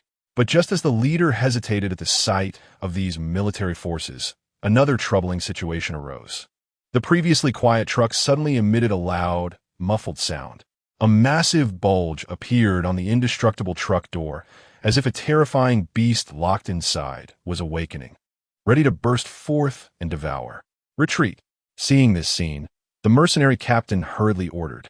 If they didn't retreat now, they would truly be dead. But this was a mission that was essentially a dead end. How could they easily survive? The truck's door emitted a second loud bang, and the door could no longer withstand the immense force, flying off. As the truck lost its door, the interior scene was revealed. The sight was a deep red, not the flashing red of an alarm, but blood splattered everywhere. The two Arasaka soldiers had been turned into the best paint, dyeing the cabin with a new coat. The cybernetic colossus, or rather the experimental subject Captain Buffle, was unleashed, contrary to expectations of a mighty roar. Buffle wore an unexpectedly cold expression. At that moment, he could feel the terrifying power bestowed upon him by this cybernetic body. As a soldier forged in battle, he had never seen such a body. Yet, he did not feel joy at his newfound strength. He understood that he was merely a pathetic experimental subject. What was the point of an experimental subject being strong? His existence was meant to provide Arasaka with a grand performance before being discarded like trash to rot away. From a moment he was injured and lost consciousness on the battlefield, saved by a mysterious serum, and willingly participated in Arasaka's experimental plan, he understood his fate. So who should he blame? Himself for bravely performing on the battlefield, but ultimately failing? Buffalo did not think so. The one who deserved to be damned was undoubtedly Arasaka. Chapter 97. Personality collapse. Bayfield hated Huangban, and the scattered armed soldiers in the truck were his doing. But that was just his powerless venting of anger.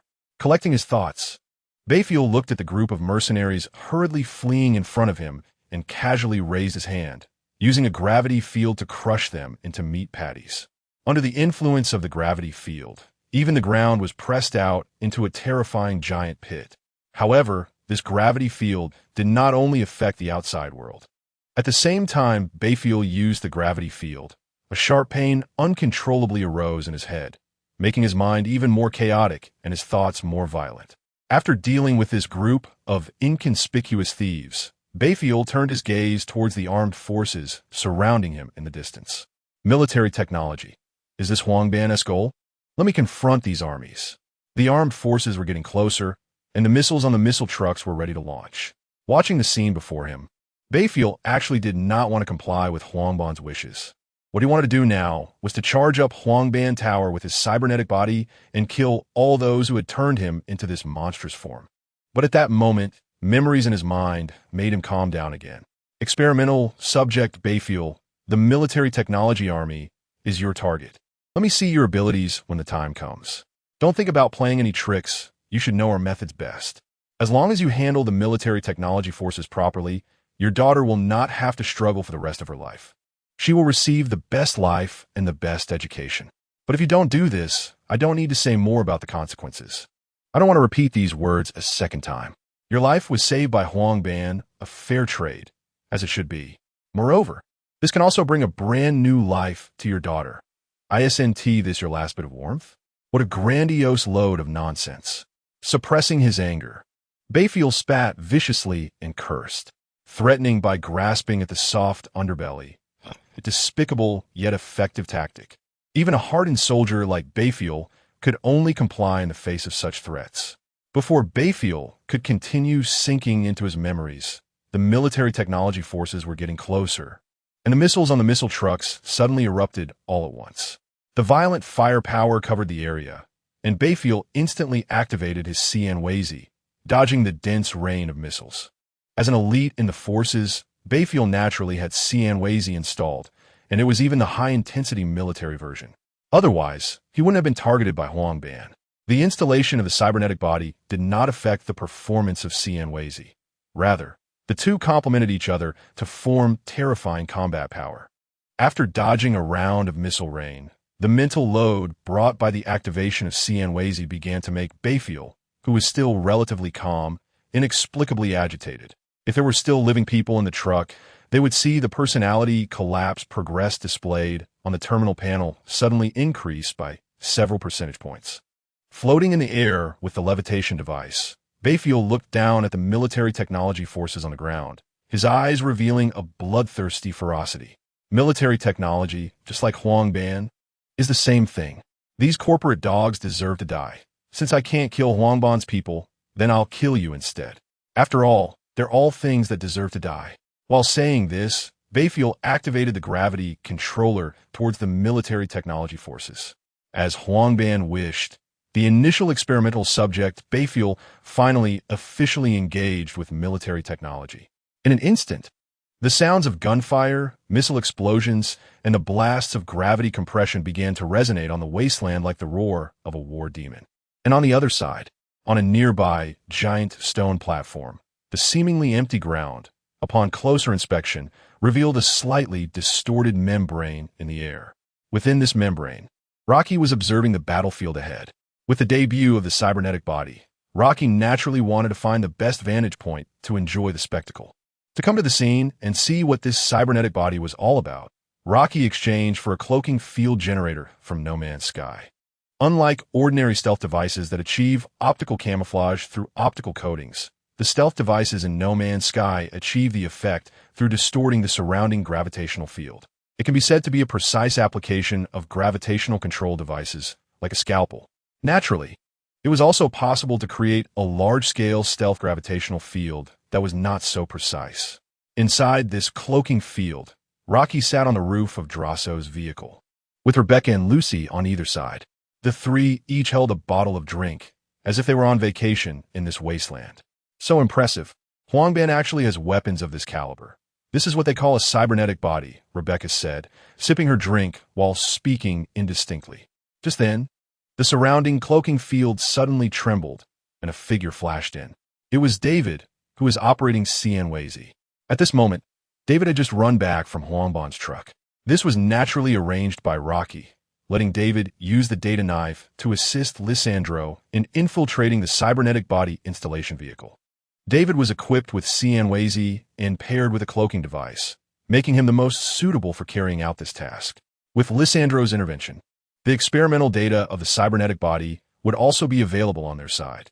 Although it was of little use for Ascension Technology, it could still serve as a bargaining chip, and Rocky certainly wouldn't let it slip. Seeing David return, Rocky tossed him a bottle of chilled drink. Well done, come on. Let's see the capabilities of this cybernetic body together. David accepted the drink and began to drink without hesitation. Although he now had a physique akin to Captain America, saying he wasn't tired running with Cianwazi in such a harsh environment of the wasteland would definitely be a lie. Having completed the task, David joined the watching team. The battle on the other side began to enter a heated phase, but looked more like a one-sided massacre by the cybernetic body. With the help of Cianwazi, the military technology forces found it difficult to hit the cybernetic body. Yet the immense power of the cybernetic body could easily toss their armed vehicles aside. The gravitational generators they carried posed a huge threat to military technology. But such powerful combat power did not come without a price. Each time Cianwazi and the cybernetic body were used, the nerves connected to Bayfield would erode his brain. These erosions continued to accumulate, making Bayfield's brain increasingly chaotic and violent. Originally motivated by hatred and revenge, the killings gradually shifted to instinct, a kind of indiscriminate destruction and annihilation instinct. Bayfield's personality was gradually collapsing, and this was exactly what Huangban wanted to see. They wanted to know the limits the cybernetic body could reach. To Huangban, Bayfield had always been just a disposable experiment. Chapter 98, One Punch, the cyborg colossus was still slaughtering. Rocky summoned the holographic display panel, showing the data obtained from Lyssandra's invasion. At this point, the disintegration level of Bayfield's personality had reached 80%. Furthermore, the disintegration level was steadily rising, with no signs of decline. After all, Bayfield was equipped with a 9-fold dosage of suppressants, ready to inject himself at any moment. His one-way ticket to hell never had the chance to turn back. Seeing Bayfield's increasing disintegration level, Rocky curiously checked the other information regarding the experimental plan. Bayfield, a bloodthirsty lieutenant affiliated with military technology, had he been captured by Arasaka during the recent operation against them. No wonder. However, this guy sure dealt a heavy blow to his former employer. Rocky remarked while looking at the information on the panel. Perhaps he realized that military technology and Arasaka were two sides of the same coin, fighting for these companies. Only to end up like this, he should have anticipated such an outcome, Lucy commented mercilessly. Rebecca, hearing the two engaged in such a lively discussion, leaned her little head against Rocky's chest, pretending to look at the content on the screen. Rocky guessed that Rebecca was definitely not interested in these matters, but he obediently pinched her face, allowing her to rest against him. Lucy rolled her eyes helplessly at Rebecca's antics. Meanwhile, David, sitting on the hood, was completely unaffected by Rocky's side. He was staring intently at the cyborg colossus in the distance, his eyes shining. Although David was not weak now, such a powerful cyborg still posed significant danger to him. As the battle deepened, the erosion caused by the cyborg colossus and San Waystan was nearing its peak. Unlike the situation David had experienced, Bayfield now lacked the assistance of the 9-fold dosage suppressants. Moreover, military technology had become more cautious after acquiring data from the field, sending in even more troops.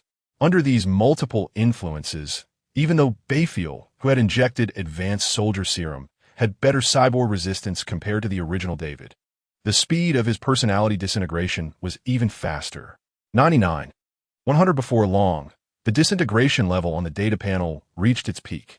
This meant that Bayfield had completely turned into a cybermaniac, equipped with the cyborg colossus. At this point, Bayfield's eyes had lost the rational brilliance characteristic of humanity. He looked like a madman, or rather a beast. And the reality was just that. As Bayfield went completely insane, his attacks became even more ferocious. The already dwindling military technology forces were annihilated in an instant. Only one magic lizard remained, struggling to survive. Bayfield had no intention of letting it go. As he activated Sanwei-stan, he simultaneously powered up the floating vehicle's thrusters. In this high-speed scenario, he raised his terrifying giant fist and smashed it onto the magic lizard. The floating magic lizard was instantly sent flying away by this tremendous force. The pilot inside hurriedly tried to stabilize it. However, this immense power had already damaged its levitation device. Ultimately, the magic lizard couldn't stay airborne for long before losing control and plummeting. Even in his madness, Bayfield hadn't forgotten the good habit of delivering a finishing blow. He activated the thrusters to throw another punch at the magic lizard. But unexpectedly, or rather surprisingly, to Rocky and the others, the crashing magic lizard came straight toward them. Watching the approaching magic lizard, along with Bayfield charging toward them, Rocky couldn't help but glance at David beside him. "Dude, do you have some strange causal relationship entanglement with the cyborg colossus?" Rocky internally complained. Faced with this situation, Rocky felt quite helpless. It turned out that watching the show on site was indeed risky. Initially, he just wanted to bring Rebecca and the others to witness this, while also acquiring data on the cyborg colossus. Now, it seemed that things were becoming a bit more complicated. Seeing the magic lizard about to crash down, David quickly activated Sanwei-stan, wanting to do something, but he didn't know what to do. Not wanting to decide to use Sanwei-stan to get everyone out while Rocky remained motionless, he could only wait for Rocky's command. At this moment, Rocky was also completely unperturbed. None of them, except David, were in danger of being crushed by this thing.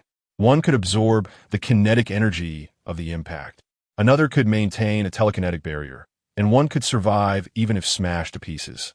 As for David, he was pretty quick in Sanwei-stan, so he shouldn't be crushed to death. The magic lizard fell rapidly. The moment it entered the telekinetic control range, Lucy used her telekinesis to divert its original trajectory, sending it flying further away. Ultimately, the magic lizard crashed heavily behind Rocky and the others.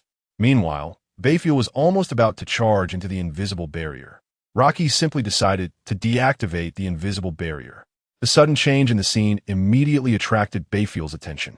Rocky was observing Bayfield as well. At this point, he was covered in blood, some of it belonging to enemies, but more of it was his own. His mouth was uncontrollably spewing blood. Not only that, blood was seeping from his nose, ears, and even eyes. The erosion of the cyborg on the human body was not limited to the mental aspect. The high-intensity cyborg put an extremely terrifying load on the body. Even with an enhanced physique, he could not sustain his continuous mad use of the cyborg. Now, under the relentless torment of the cyborg colossus and Sanwei-stan, Bayfield's body was in a state of exhaustion. Even if Arasaka's people didn't come to deal with him, he would soon perish from exhaustion. But Bayfield's frenzied consciousness didn't care about the state of his body. All he knew was that he saw 4 living people, and he wanted to destroy them. With Sanwei-stan activating once again, Bayfield spat out another mouthful of blood, then raised his fist and charged toward Rocky. Unfortunately, this time, his once unstoppable iron fist was not as effective. In terms of fist fighting, Rocky had never backed down from anyone. The tyrant system activated instantly, and the world seemed to freeze. Rocky, moving faster than Bayfield, raised his left fist and charged at him. The 2 fists were about to collide. One was a massive iron fist of the Colossus, and the other was a relatively slender cyborg arm. This seemingly disproportionate duel was not as one-sided as imagined. Rather, it was quite the opposite. Chapter 99. The fall of the cyborg titan. The kinetic energy of the massive iron fist was completely absorbed in an instant as it neared Rocky, transforming into the energy that was ready to burst forth within him.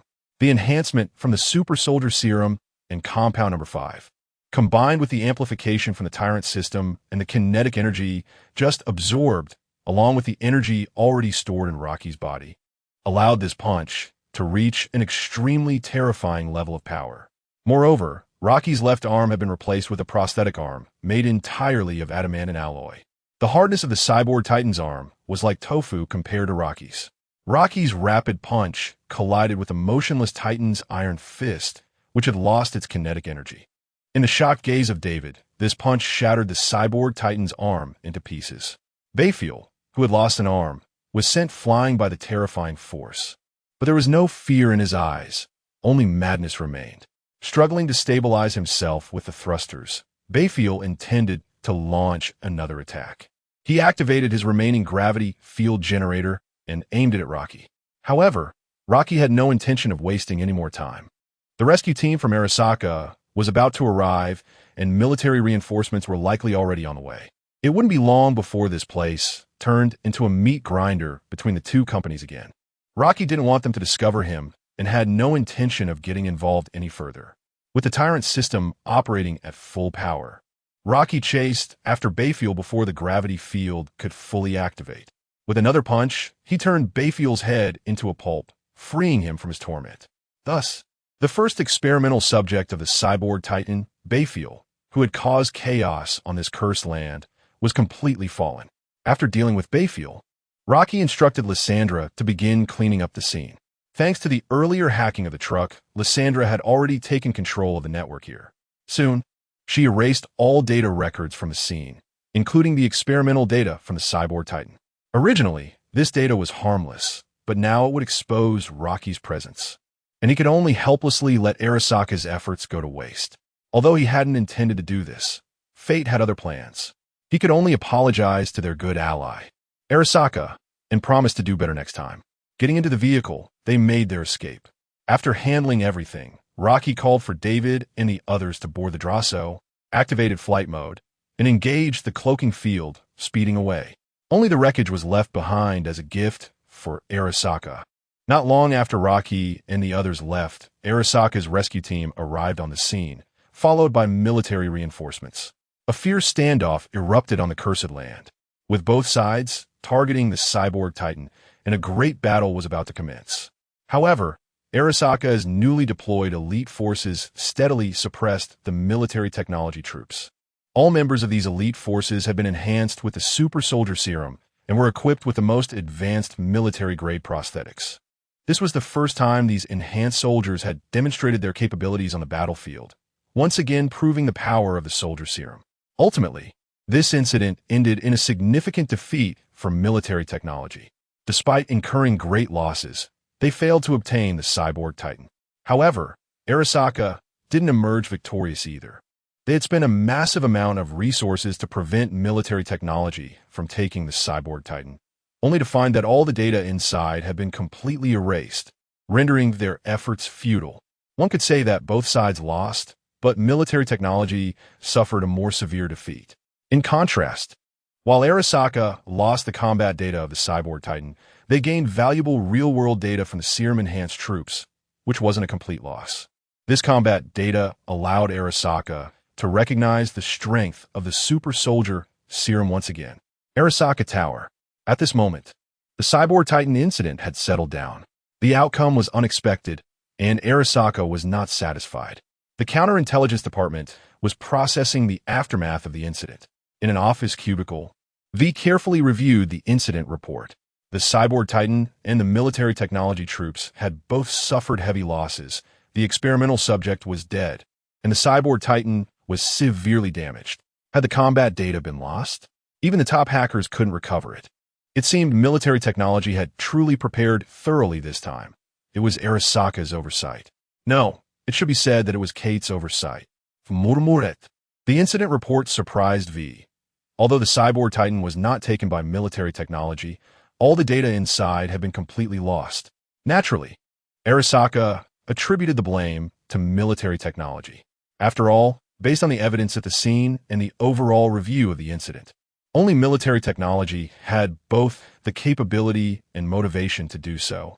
Arasaka could only blame military technology for foreseeing their intentions and preparing data destruction devices and hackers. Just as V was still immersed in the incident report, a commotion nearby caught his attention. In another cubicle, a red-haired Kate was angrily pounding on the table. Although the red optical prosthetics over her eyes obscured her gaze, her expression clearly conveyed her anger.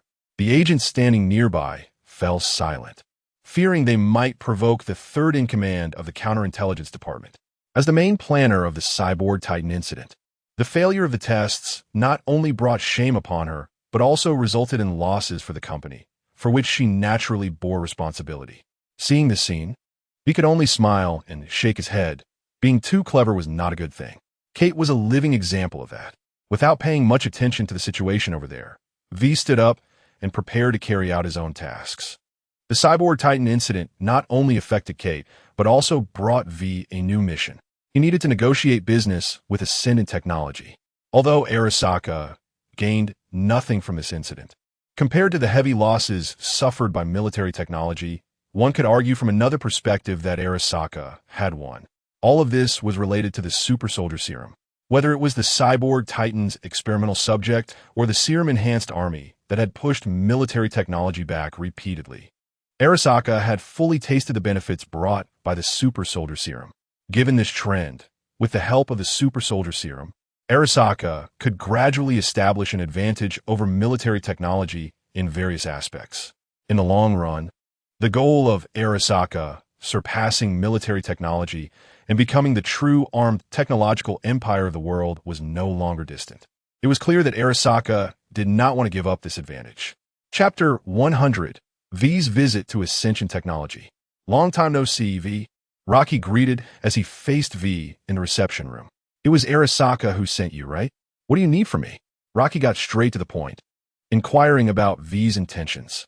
V came to the company to see Rocky, rather than inviting him to a bar, which clearly indicated that it was a matter related to the company. V, not one for small talk, replied, "Long time no see, L. You're right. I'm here because Arasaka wants to engage in deeper cooperation with Ascension Technology regarding the advanced soldier serum." Like what?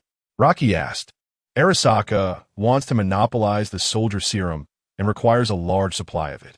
Even though V was there to negotiate on behalf of Arasaka, he and Rocky were acquaintances, so he didn't beat around the bush and directly stated what Arasaka desired most. According to intelligence gathered by the counterintelligence department, Ascension Technology was planning to hold a press conference to sell the serum. Although, under the current contract, the serum for sale could only be a weakened version of the basic soldier serum, Arasaka still wanted to maintain its advantage. However, they were not satisfied with that. The release of the weakened soldier serum onto the market would inevitably undermine Arasaka's existing advantage and would also allow military technology to obtain the serum through some underhanded means. This was something Arasaka wanted to avoid. They wanted the soldier serum to be exclusive to Arasaka. Previously, Arasaka had not fully realized the changes that the soldier serum could bring.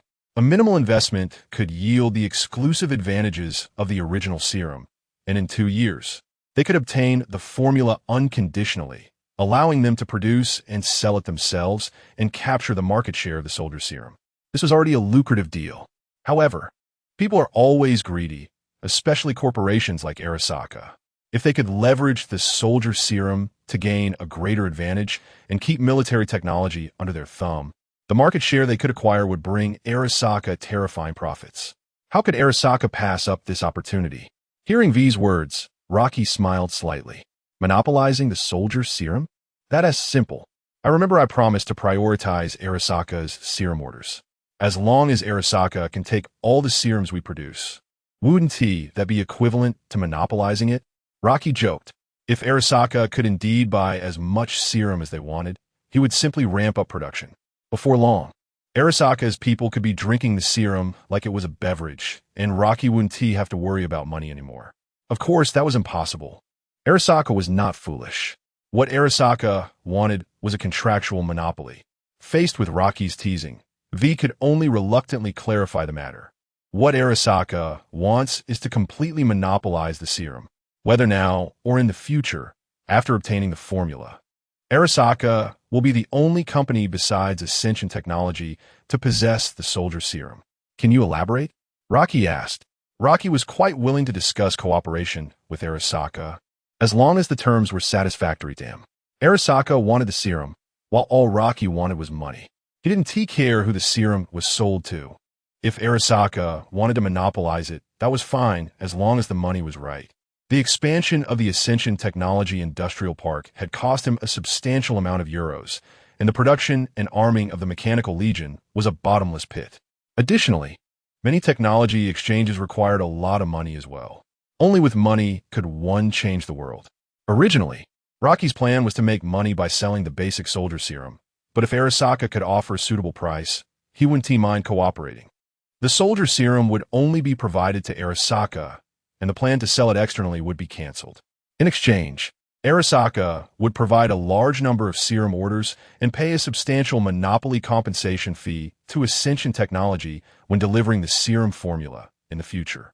Rocky was not surprised that Arasaka knew about Ascension Technology's recent plans to sell the serum externally. However, upon hearing Arasaka's offer, Rocky shook his head. According to VS statement, it was equivalent to using the money from selling the basic soldier serum to exchange for Arasaka's so-called substantial compensation, putting aside which option would yield more profit. Even if the compensation amount was significant, it would only be money received in the future.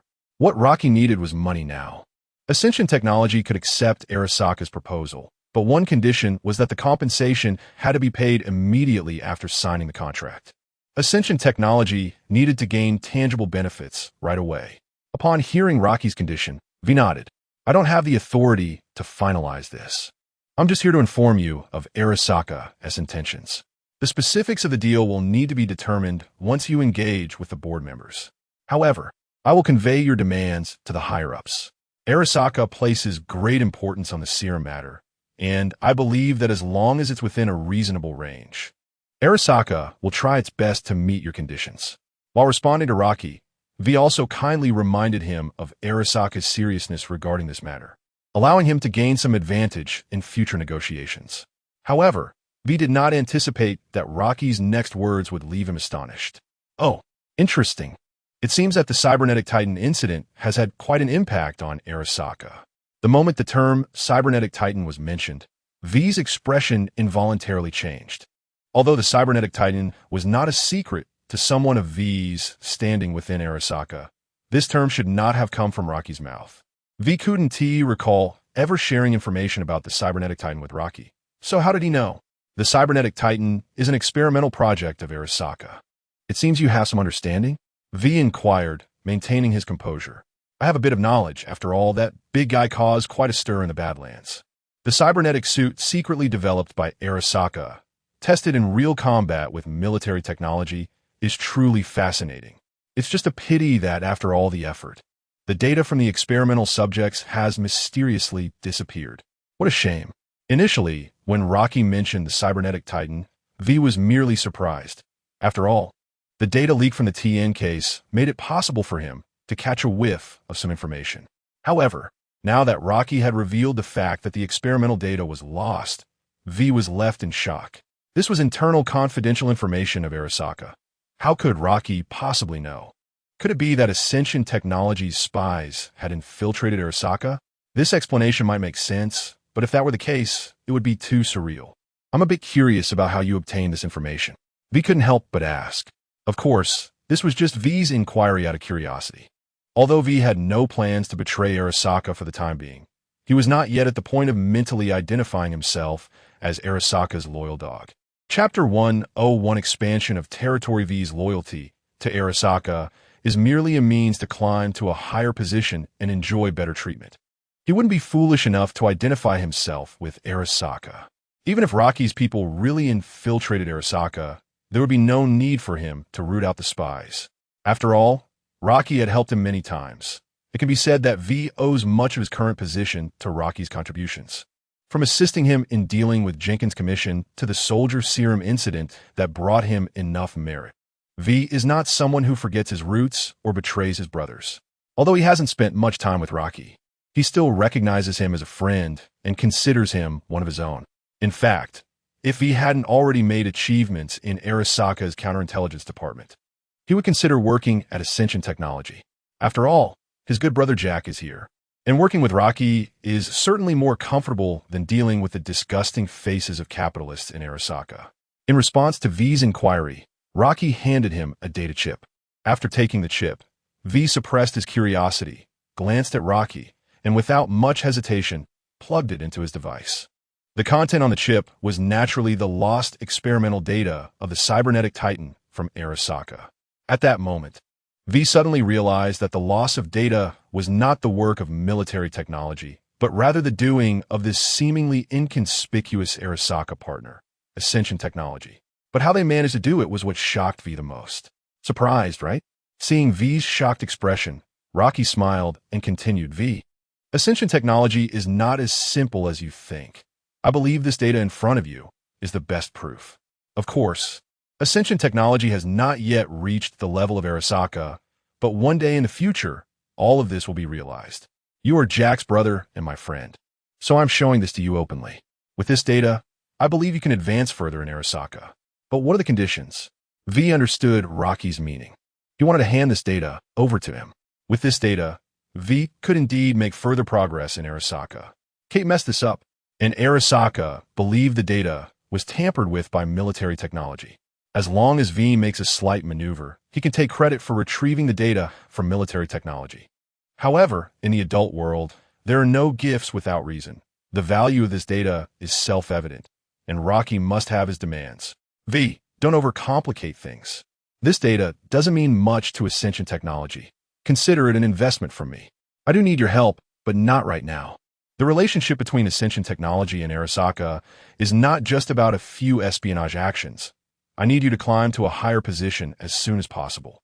Only then can you provide help to Ascension Technology at critical moments.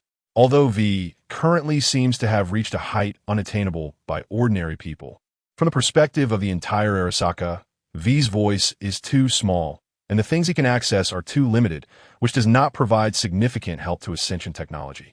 All right, I understand. Thanks, brother.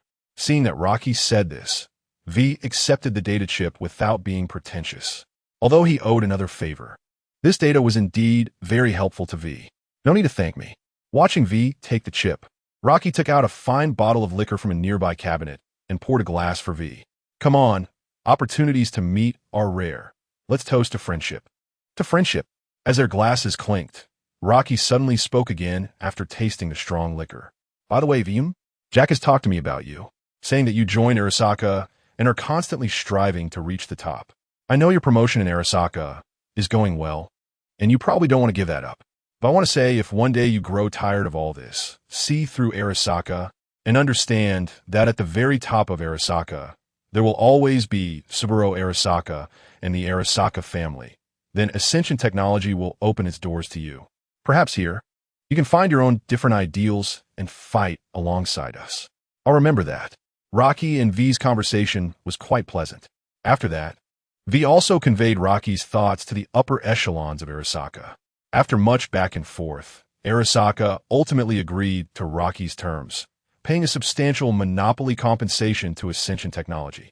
After all, the monopoly on the serum was too important for Arasaka.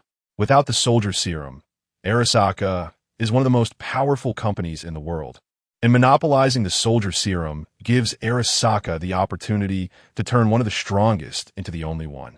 Therefore, faced with Rocky's exorbitant compensation, Arasaka had no choice but to accept. Rocky was very satisfied with this outcome, as even selling the initial soldier serum externally would require time to accumulate profits. What Rocky lacked the most was time. Now, the large sum obtained from Arasaka was equivalent to exchanging long-term benefits for a substantial amount of cash. Perhaps this would be considered short-sighted in an ordinary company, but it was different for Ascension Technology. For Ascension Technology, the faster the money comes in, the better. This way, Rocky could immediately exchange for more modular items, expand the company size, and realize compound interest. The war sparked by the Cybernetic Titan incident was not small. However, Since it did not occur within the Night City area, but in the desolate wasteland, it did not cause much of stir. The incident's impact and spread were limited to major companies. The news media in Night City did not receive authorization from the two companies and did not report on this matter. Instead, they focused their attention on another event, the latest press conference held by the emerging company in Night City, Ascension Technology.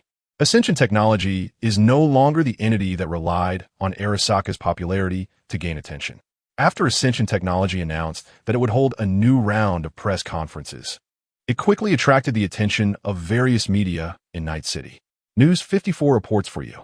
Today, the highly anticipated technology and pharmaceutical company, Ascension Technology, held a new round of press conferences. The current chairman of the company, Mr. L, attended the conference and brought significant news to Night City. At the press conference, Mr. L elaborated extensively on the future development direction of Ascension Technology. It is anticipated that in the future, Ascension Technology will develop into a strong company in multiple fields. In addition to the familiar pharmaceutical field, many areas such as intelligent robots, aerospace, and new energy are all included in Ascension Technology's plans. The mobile robot multifunctional physical prototype showcased at the press conference is a major attempt by Ascension Technology to enter the intelligent robot field. The following is omitted with a lot of nonsense. Chapter 102.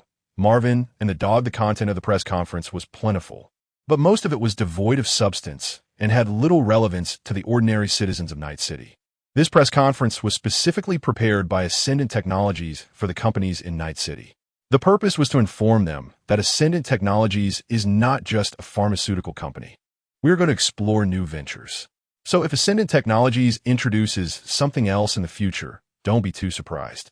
With the demonstration of the Marvin robots, it proved that Ascendant Technologies is not just talk.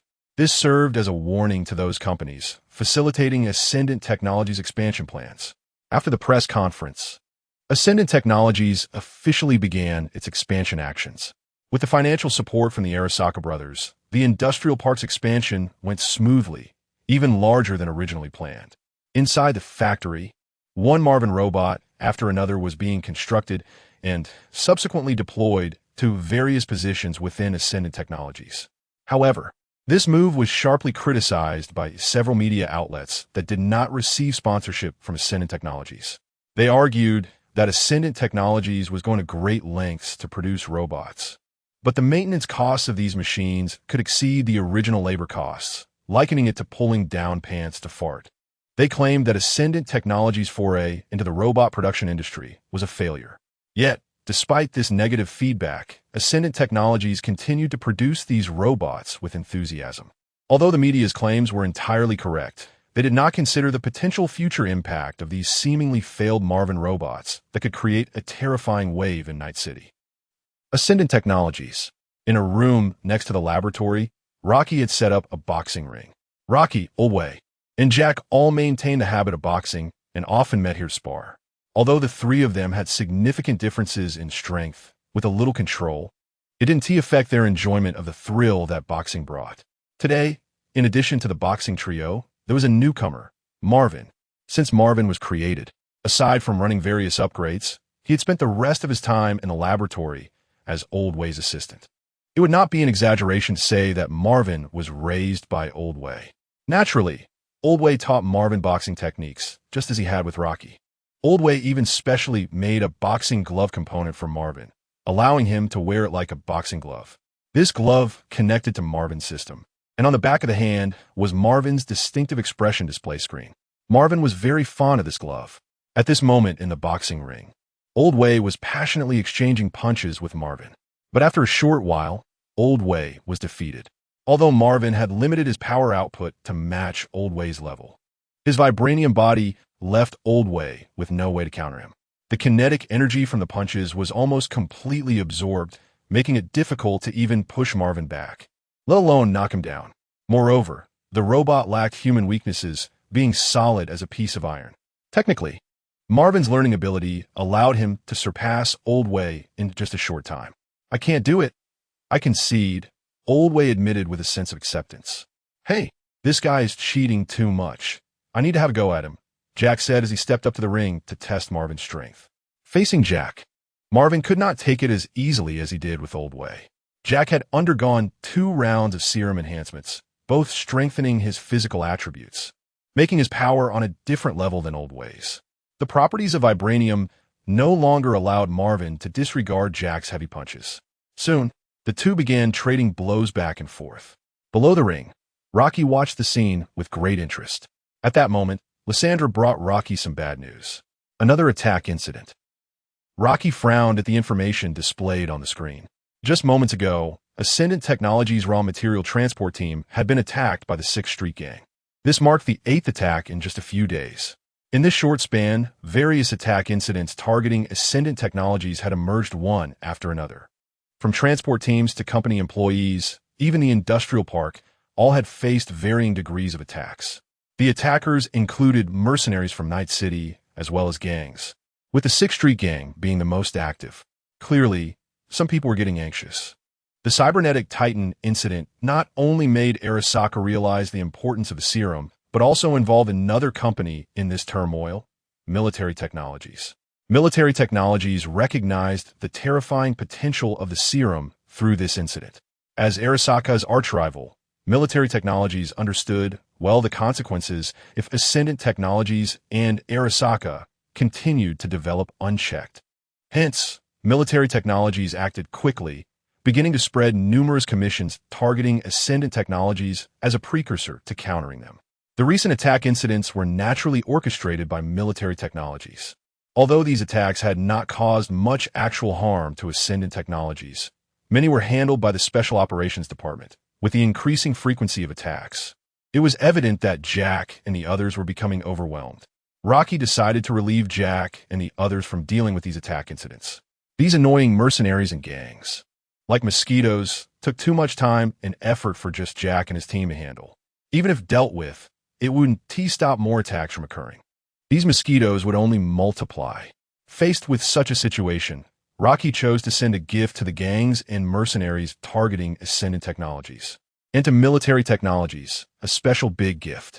After giving Lysandra a directive, Rocky turned his attention back to the boxing match between Jack and Marvin. Today was one of the few days when everyone gathered to box, and Rocky didn't want to miss the enjoyment of boxing due to distractions. In the ring, Jack and Marvin exchanged blows back and forth. Their strengths were closely matched, and Jack could defend against Marvin's heavy punches. Therefore, after a long time of fighting, neither side had gained a clear advantage. Under the overhead lights, Jack's muscular contours were clearly visible. On the other side, Marvin, as a robot, also shimmered with a distinct metallic sheen. However, upon closer inspection, one could see 4 neat scratches on Marvin's right metal arm, as if it had been torn by sharp claws, slightly detracting from his intended aesthetic. This flaw was the result of an accident when he was playing with a dog in the laboratory not long ago. Chapter 103, Source Project, Apocalypse Night. Santo Domingo, an abandoned warehouse. This place has been occupied by the 6th Streets Gang, becoming one of their strongholds. At this moment, the 6th Streets Gang has just completed a tense and thrilling robbery. The target was the recently popular Ascension Technology, and the mission was very successful. Although several members of the Arasaka security team in the transport convoy were difficult to handle, resulting in the loss of a few gang brothers. However, the rewards they could gain after the job were substantial. They had just returned the stolen goods to this secret warehouse and were preparing to wait for their employer to come and take it away. Inside the warehouse, there were watch posts and patrolling soldiers from the 6th Streets Gang everywhere. The entire warehouse stronghold was on high alert. Most of the gang members of the 6th Streets Gang were veterans from the battlefield, so compared to other gangs, they had better discipline. At this moment, they were focusing on their vigilance. The 6th Streets Gang had taken on many contracts targeting Ascension Technology. Although they were not afraid of Ascension Technology, they had heard about the operational efficiency of the Special Operations Department. To prevent an attack from them, the 6th Streets Gang naturally strengthened the defense of their stronghold. In a corner of the warehouse, 2 soldiers from the 6th Streets Gang were standing in front of 2 columns, facing each other and carrying out their watch duty, monitoring the corners of the warehouse. The surveillance area they formed was theoretically foolproof. If someone tried to sneak up on one of the watch soldiers, the other soldier would immediately notice the anomaly. At this moment, one of the soldiers appeared slightly fatigued and unconsciously yawned. Standing guard was not as easy as it seemed. Keeping alert constantly would quickly drain a person's energy. But fortunately, their task would soon be completed. According to the agreement, the employer coming to collect the goods would arrive shortly. So far, everything had been peaceful. It seemed that today would end smoothly and satisfactorily. The soldier glanced at the time. There were still 10 minutes until the agreed time. Just at that moment, as his gaze momentarily drifted from the center of his vision, he seemed to catch a glimpse of something flashing past him from the opposite direction. The soldier immediately looked over cautiously, only to find that the other soldier standing opposite him had vanished. All that remained were 4 terrifying claw marks on the concrete pillar behind him. The soldier immediately realized that something was wrong. But before his brain could issue a command, his head was completely severed from his body. In an instant, the 2 soldiers lost their lives without making a sound. The other soldiers in the warehouse were still completely unaware that an unwelcome guest had entered the stronghold. But these 2 soldiers were just the beginning. 2, 3, 4. One after another, soldiers lost their lives without realizing it. As more and more soldiers fell, the soldiers of the 6th Streets gang finally sensed something was wrong. There was an enemy. In an instant, alarms rang out. All the soldiers of the 6th Streets gang entered a state of alert, trying to locate the intruder. But even so, it was futile. The assassin's actions did not stop. In the horrified gaze of one soldier, his companion beside him was suddenly cut in half right before his eyes. Blood sprayed out, recklessly splattering on him, yet he still had not seen the appearance of the killer. The 6th Streets gang soldiers in the warehouse were rapidly decreasing in number at a terrifying speed. The small leader of the 6th Streets gang, faced with such a situation, had no way to respond and could only order all soldiers to gather together. Otherwise, if this continued, all the soldiers in the warehouse would find it hard to escape death. In the center of the warehouse, all the soldiers of the 6th Streets gang gathered around the stolen goods. This was the most open area of the entire warehouse, with the clearest line of sight. Although a few more gang soldiers encountered danger during the gathering, they still managed to preserve the remaining fighting force. At this point, the number of soldiers from the 6th Streets gang had been reduced by half. Fortunately, as they completed their gathering, the terrifying assassin did not appear again. For a moment, the atmosphere in the entire warehouse felt extremely eerie. All the soldiers of the 6th Streets gang were huddled together, weapons raised, on guard against their surroundings. They controlled their movements, not making any unnecessary noise, fearing they might cover up critical information about the assassin's appearance. In this tense atmosphere, the killer, who had been invisible, seemed to have disappeared, making no moves for a long time. It was as if the deaths of those soldiers were just an illusion. But just when many soldiers thought their gathering had been effective and that the killer dared not appear again, a blue light suddenly flickered in the darkness from afar. The blue light gradually became apparent, clearly visible in the darkness. All the soldiers of the 6th Streets gang could now see it clearly. It was a pair of glowing blue claws. Above the claws were 2 rows of sharp, beastly teeth, also glowing blue. Before the soldiers of the 6th Streets gang could react, the owner of the claws and fangs leaped towards them. In an instant, one soldier was knocked down. Claws swung. Blood splattered. Right before the eyes of many soldiers from the 6th Streets gang, their companion was sliced into several pieces. At this moment, under the light, these soldiers finally got a clear look at the terrifying monster's full appearance. Its black and white metallic body showed no signs of any biological tissue, making it difficult to distinguish whether it was a product of cybernetic modification or merely a machine. With a beastly physique reminiscent of a ferocious wolf, its sharp, glowing blue fangs and claws, along with the swaying tail behind it, made them realize that what they were facing was not a person, but an unknown, terrifying killing monster they had never heard of. Source Project, Apocalypse Warwick from the Source Project universe, a super weapon created by Source Project Company. It is the first-generation version of Source Project, Annihilation. Unlike Annihilation, which is a product that combines human and various beast genes, Source Project, Apocalypse is the ultimate weapon created purely through the weaponization of ferocious beasts. Warwick was created solely to serve the purpose of slaughter. It is a pure killing machine. This beast-based modification achieved exactly that. It has no rationality, only filled with the instincts of a beast, wild and ferocious, and difficult to control. It was during the control program testing of Warwick by the Source Project that a group of unwelcome guests interrupted, allowing this beast to escape the control of the Source Project company. Under this module, Warwick has completed the control system and is absolutely loyal to its host. This was the gift Rocky had prepared for these annoying guys. A hunting feast from the top killing machine, Warwick.